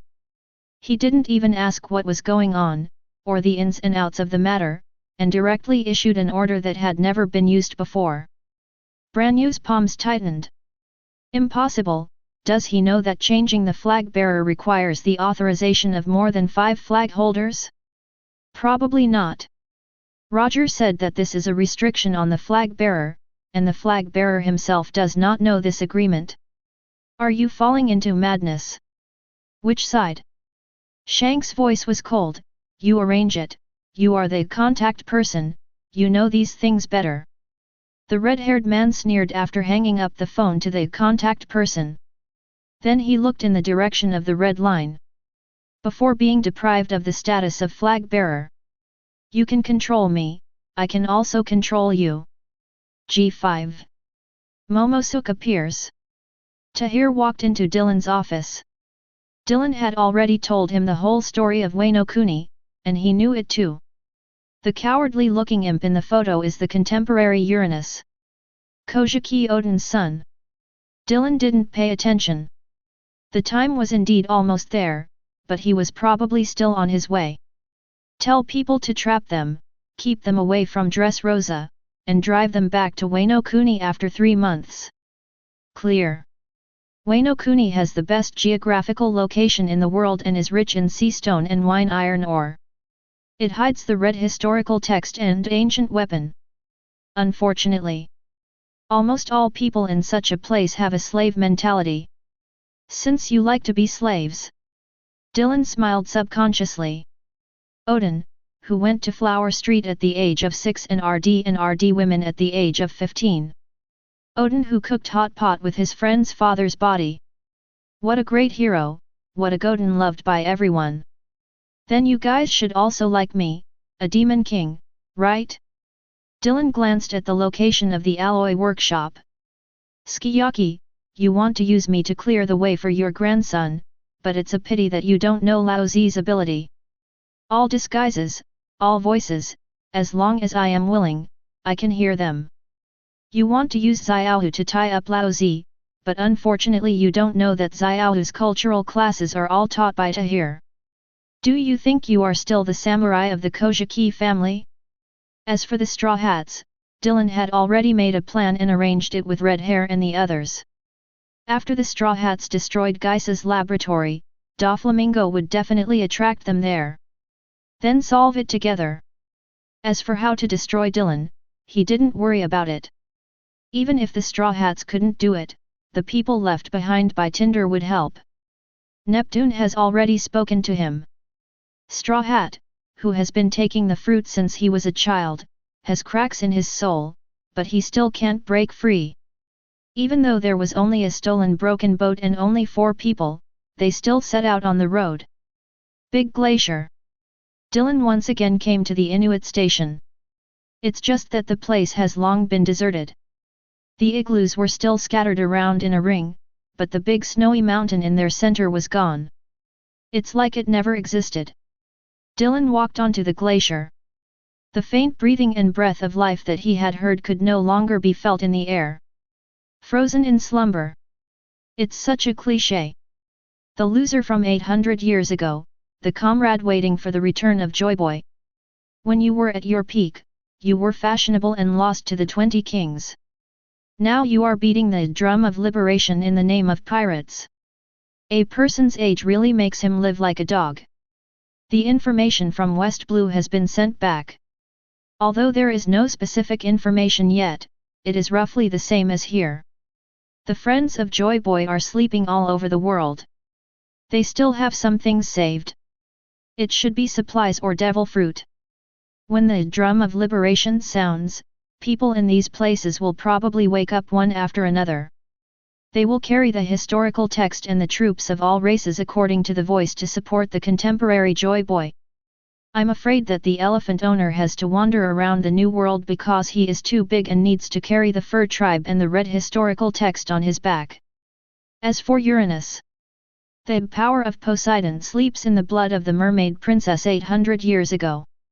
The Nefertari bloodline, on the other hand, can control Pluton. As Joyboy's loyal lackey, it is very reasonable that the power of Uranus is dormant in the Kojiki family. You can give orders to the Elephant Master, but if you are just the Elephant Master, you should not be able to bear the name of Uranus. Huge battleships, giant sea kings. Chapter 146. South Blue. After nearly 2 years of war, dozens of countries have returned to peace. Although the rule of the new regime is not kind, at least they have the right to live and will no longer be robbed by pirates. In this chaotic era, regime changes and the decline of royal power are simply normal things. Perhaps the damage caused by the pirates was huge. But wars between countries and wars within kingdoms are equally brutal and bloody. Sometimes it is even more terrifying than the robberies among pirates. Because pirates often just loot and then leave. But those cruel rulers oppressed them all the time. Is it another conscription? South Blue is a newly established kingdom. People looked at the huge notice at the gate of the royal capital and fell into uneasiness. This is the third conscription this year. Most of the young adults were drafted. Fortunately, their recruitment still followed some bottom lines. For example, if the minors and elderly people in the family who need support exceed the standard, they can be exempted from the tax. For example, people over the age of 50 and under 18 are exempt from the tax. But even so, the people of this country are somewhat breathless. A year ago, a group of terrifyingly powerful people broke into the royal capital here, and then someone established a new kingdom here. After the notorious royal family and the royal army were executed in the street, everyone chose silence and obedience. If too many young adults are idle or don't have enough to eat, they will soon become an internal danger. Remember, identify problems and solve them. These are things for the future. What we need to do at this stage is to use high-pressure rule to nip the problem in the bud. Grasp all power and develop it rationally. When Craig returned to East Blue, Balmond explained to him with a smile, I can't say 100% of the people in this world, but the vast majority of them place their hopes on others. Countries that dare to resist and the people either perish or have long since succeeded. The rest of it is up to us. Based on more than 10 years of experience, Craig did not refute Balmond's words, because it is indeed the case. This was true even when he was a child. Resistance, such a distant and unfamiliar word. Last time, sir, he brought new orders. Balmond looked at the student who was already much taller than him. Two things. First, you continue to return to South Blue to be stationed.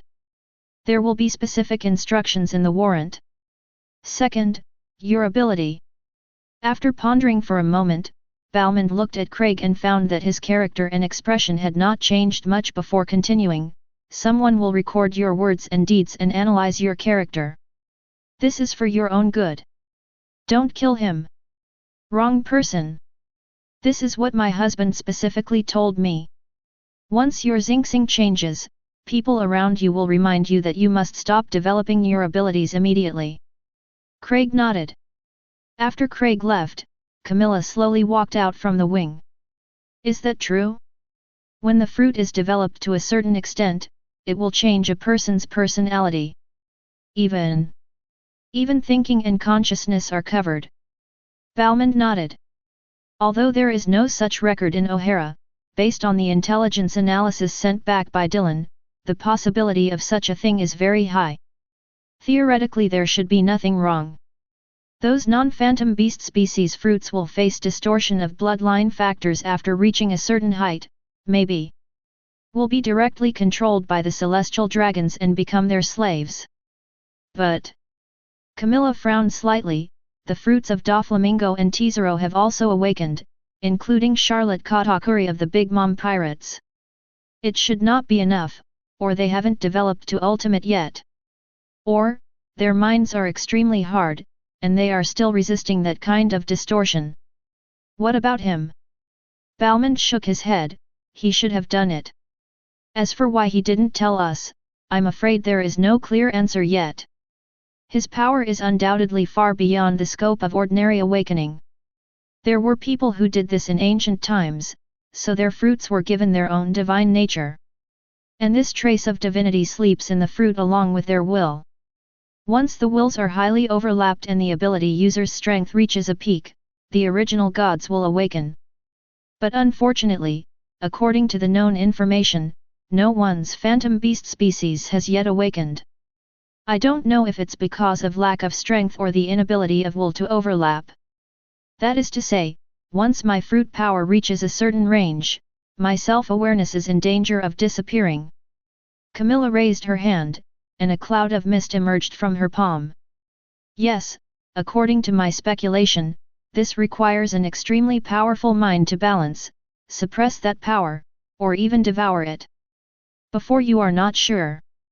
Before Balmond finished speaking, Camilla shook her head, time waits for no one, and Why do you think I'm unsure? Balmond smiled and said nothing more. The desperate little princess 17 years ago has grown up, and now she is well deserved to be the queen of the entire East Blue. Not just status. It is also strength. Craig. According to this statement, the awakening of the phantom beast species is more dangerous. Because the will attached to it is more powerful than the original power. We have to believe him. Camilla walked to the window and looked at the figure leaving alone. After all, he is a stronger warrior than me, isn't he? Commander of the 3rd Legion of the Peace Round Table Craig. Camilla and Balmond went to the table and sat down. There is a photo on the table. Naval Headquarters Commodore, Branyu. Senior Tinder personnel, suspected to be the Central Liaison Officer, with extremely high authority. To completely detonate their organization at the predetermined time. This is the latest intelligence and orders. Interpreted through secret words. Camilla and Balmond, like Tahir, do not know the full extent of his power. But like Tahir, they did not make unnecessary speculations and explorations. Everything. It will all be revealed at the last minute. The enemy lurks in the dark. Why don't we? No. Judge painfully pushed over the material on the table. He still can't crack the power in devil fruit. My own way of thinking is too single. If Kaji remembered the time when he was in the Mads team. If there are Vegapunk, Geisa, and Quinn together, they should make breakthrough progress in these years. Pity. Vegapunk was imprisoned and Geisa made some progress, but not much. That guy Quinn even gave up on blood factor research and started researching some kind of weapon instead. Own. Judge looked at the materials around him and fell into confusion. My years of research have only pushed the barriers a little further. It is far from reaching a breakthrough point, and it has also gone in the wrong direction in the previous decades. 2 years ago, the man came to Germa to tell him, "Stop making any more artificial humans, or I will kill you." Faced with the sudden appearance of the man, Judge was also powerless to resist. But Reiju. She actually briefly broke free from the shackles of the blood factor. Please, save my brother. Chapter 147. Straw Hat's destination has not changed. Now that he has destroyed Punk Hazard's underground research institute, it means that the redhead still wants him to go to Dressrosa. Although the news has not yet spread, G5 personnel have already been on the island to observe every move of the Straw Hats. Including Straw Hat's fighting style and the whole story. Hina seems to be involved. Hina? Dylan pondered for a moment, and based on his investigations and confirmations over the past few years, Hina was indeed not from there. So, was it her sense of justice that made her wade into this muddy water? It's not a big problem. You call the staff and tell Grandma he to call Hina back. This woman is similar to Smoker in many ways. Although her strength will not ruin her own affairs, there is no need to create more variables and uncertainties out of thin air. I guess the red hair and the others want to play dark under the light, but it's absolutely impossible to completely gamble their lives. They may make some moves during this time to attract our attention. Before Dylan finished speaking, Nakajayo walked in with the information. The Kingdom of Chia sent out a message that strange people appeared in the surrounding waters. The same news came from the Twin Gorges and the water capital. After taking the information and glancing at it, Tahir put it down and looked at Dylan, luring the snake out of its hole. No. It's an attack in the east and in the west. Dylan chuckled lightly. There are Geierman brothers in the Kingdom of Chia, unless that old witch takes action. And even if she takes action, she may not be able to defeat the Geierman brothers. I keep Tony Chopper alive, just in coerce her. There is a Spaku on the surface in the water capital, and there is Yokozuna secretly. They are looking for death. Tahir turned the small folding fan in his hand and thought for a moment. That being said, Twin Gorges is unlikely. After all, Alex and his Black Flag army are there, and they have a geographical advantage. Yes, so these are all illusions, and his purpose will only be further away. Tahir raised his eyebrows.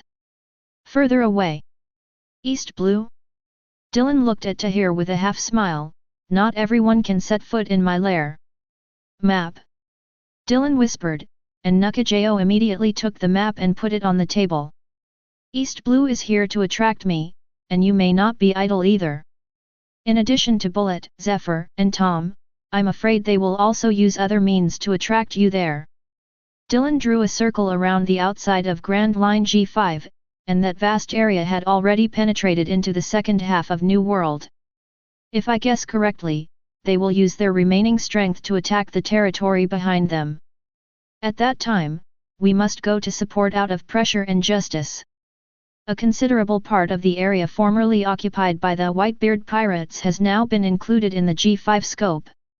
After all, Marines are different from pirates, especially in times of war.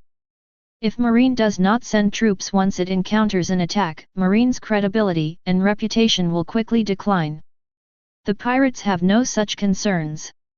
However, the Whitebeard pirates have been planting their flag on the Fishmen Island for so many years. They will catch and sell whatever they should, but they will not attack the royal family. On the contrary, the situation there got much better after Tom appeared on the Fishmen Island. Even if fishmen or mermaids were captured and sold, they were in other areas.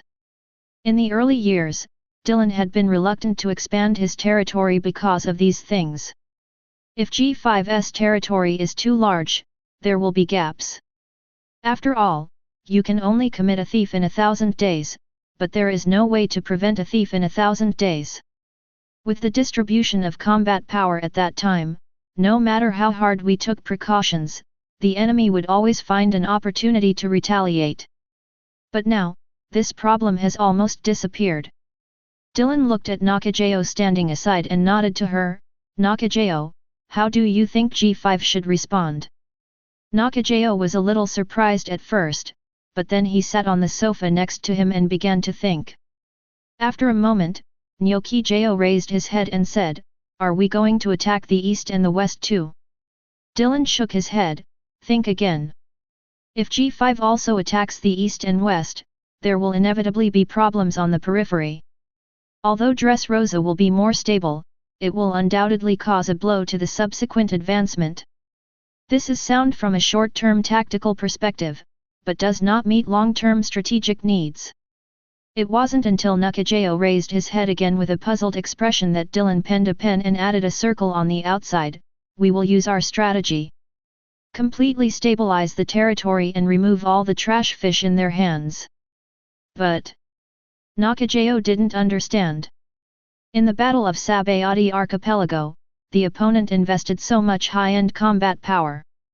Although of those people only Copper Jabba and the Red Hair escaped. But this time it was right next door to G5. Even if the other party wanted to engage in darkness under the light, they would not be unprepared. And on the East Blue side, although Big Brother didn't make it clear. But once a problem occurs, you can't just ignore it.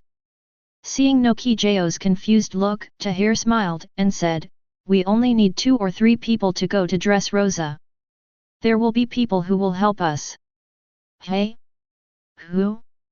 Marshal Sakazuki? Or Mr. Kuzan? Neither.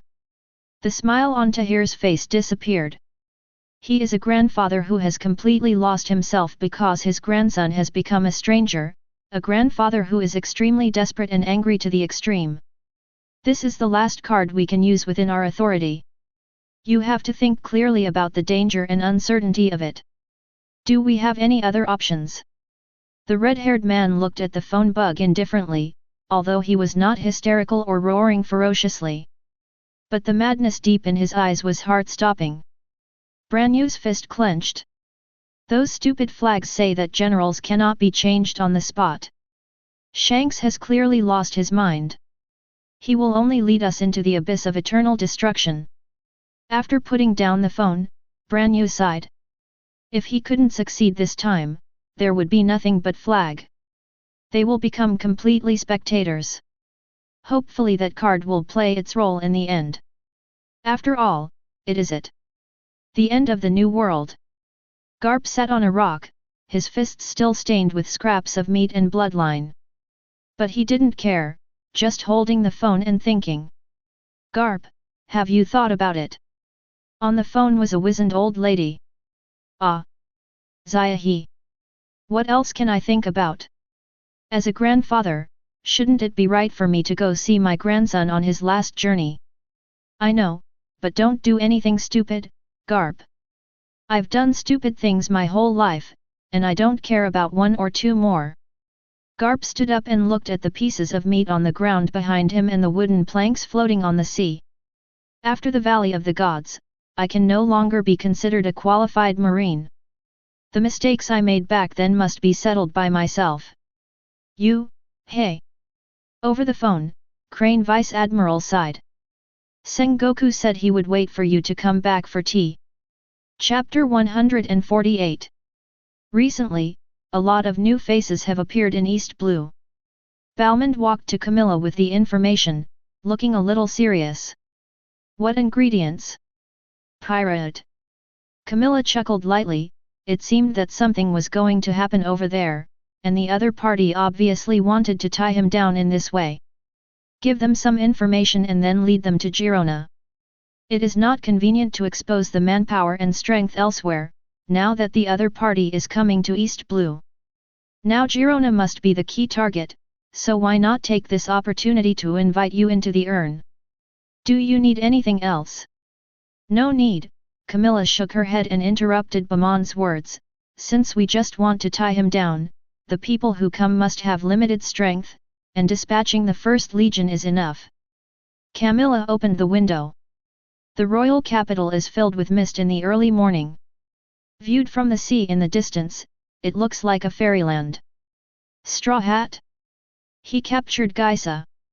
The veins on Doflamingo's forehead were exposed, and it was about to be the day to hand in the artificial devil fruit, but at this juncture, thinking of Kaido's recent strange behavior, he felt even more uneasy. Once the transaction cannot be completed smoothly, that madman Kaido. Where are they? I don't know, Dover, they took Geisa and then disappeared. Even Monet was taken away too. After hearing these words, Doflamingo finally couldn't help it. Geisa was the basis for his production of artificial devil fruit, and Monet. They are the family who have followed him since he was a child. In order to seize Dressrosa, Monet worked undercover in the royal family and played an important role. No matter what the Straw Hats want to do. Doflamingo shook the pink coat on his body. You have to lure him over and tell Morgans. Dressrosa's Gladiator Championship prize in a week's time is Maramara fruit. After Toripole went out, the gloomy look on Doflamingo's face disappeared. It was replaced by a smile. I really don't have a long memory. Red hair. Depending on your level, how can you plot against that evil dragon? Or are you at the end of your rope? One Piece. You don't think Laozi really wants to be that kind of thing, do you? Furfural. Maramara fruit. The red-haired man looked at the face on the phone and couldn't suppress his anger. Releasing the news about Maramara fruit now, doesn't it tell the whole world that he will go to Dressrosa? Didn't I ask you to adjust the plan? Already adjusted. Branyu's tone was also a little bad. In the original plan, it was indeed suggested to use Maramara fruit as bait to lure him there. But now G5 is next door, and they have arranged for someone to sneak him in quietly. Unexpectedly, that BD Heavenly Yaksha actually took out the Maramara fruit himself. Enhance the plan, ignite the flag, and let East Blue and the Kingdom of Chia ignite together. Do you know what this means? Losing the flag, even if he's on the road, and the news about Maramara fruit has been released. Do you have any other remedies now? Are you going to intervene directly? The red-haired man sneered. Flags, their mission is this. Losing some flags will only cause some trouble after the arrival of dawn, but what if we lose Joyboy? Branyu was speechless. For a moment, he even suspected that the red hair was giving orders over him. Before he could refute, the red-haired man said coldly, For him, I even gave up my arms. Do you know what this means to me? I see. After Branya was silent for a moment, he finally gave in. Joyboy is already on his way to Dressrosa. There is really no way to change the plan now. He can only activate the contingency plan as Shanks said. If this is the case. Number of flags. Far away on the small boat of West Blue, the red hare put down the phone bug and closed his eyes. The fruit is almost ripe, and after he experiences real death, the drum of liberation will inevitably beat. I may not have a chance to make a comeback. At this time, the Beehive Island in the New World is far away. Blackbeard dropped the newspaper on the ground and laughed. Ha ha ha ha, thief, it's really interesting. I didn't expect that kid's journey to end so soon. Ha ha ha ha, thief. On the newspaper that was thrown on the ground, the top headline was the photo of Maramara fruit. It seems fate is no longer on his side.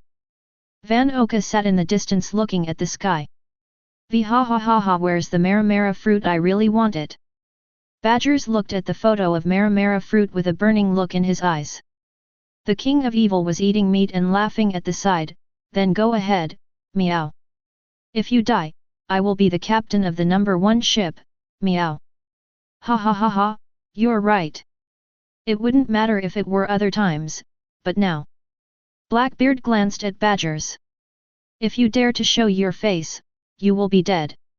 After all, he is not an easy person to talk to. Everyone laughed at Badgers, but Badgers didn't take it seriously and laughed together. Admiral. Mr. Cusin is here. Ah? Is he just hanging out if he doesn't go? Before Blackbeard could say anything, Cusin walked under the skull with his pants pockets in his pockets. Teach, Dylan asked you to do something for him for a while. Ha! Cusin ignored Blackbeard's exaggerated expression and said calmly, he said he would send 2 people over in a few days and ask you to peel the fruit for him. As soon as Cusin finished speaking, everyone around him stopped playing. The captains looked at each other. That guy, he knows the captain's ability to peel off fruits? Blackbeard was stunned for a moment and then reacted first, ha ha ha ha ha, the thief, he knows so much. I saw it when I was on Drum Island. That guy knows as many secrets as I do. Seeing Cusin turn and leave, Blackbeard laughed, hey Cusin. We are partners, and besides, I haven't agreed to that guy yet. Hearing Blackbeard's words, Cusin stopped and turned around, I know, I will tell him your answer. Seeing that Cusin was about to leave again, Blackbeard patted his thigh, ha ha ha ha ha, he is such a cold guy. There is nothing you can do. Just tell him that I will completely peel off the devil fruit and give it to him, so that he can temporarily don't trouble me. That's his business. After saying that, Cusin disappeared on the sea on his bicycle. Adam's Dylan is so profoundly terrifying. The strength is also very strong. Katerina Deppen laughed strangely. During the Summit War, Dylan just kicked her in passing and seriously injured her for half a year. Even the powerful vitality of the Phantom Beast almost made her die. In the process of recovering from her injuries, she even felt that Teach had the intention to peel off her fruit. Never mind.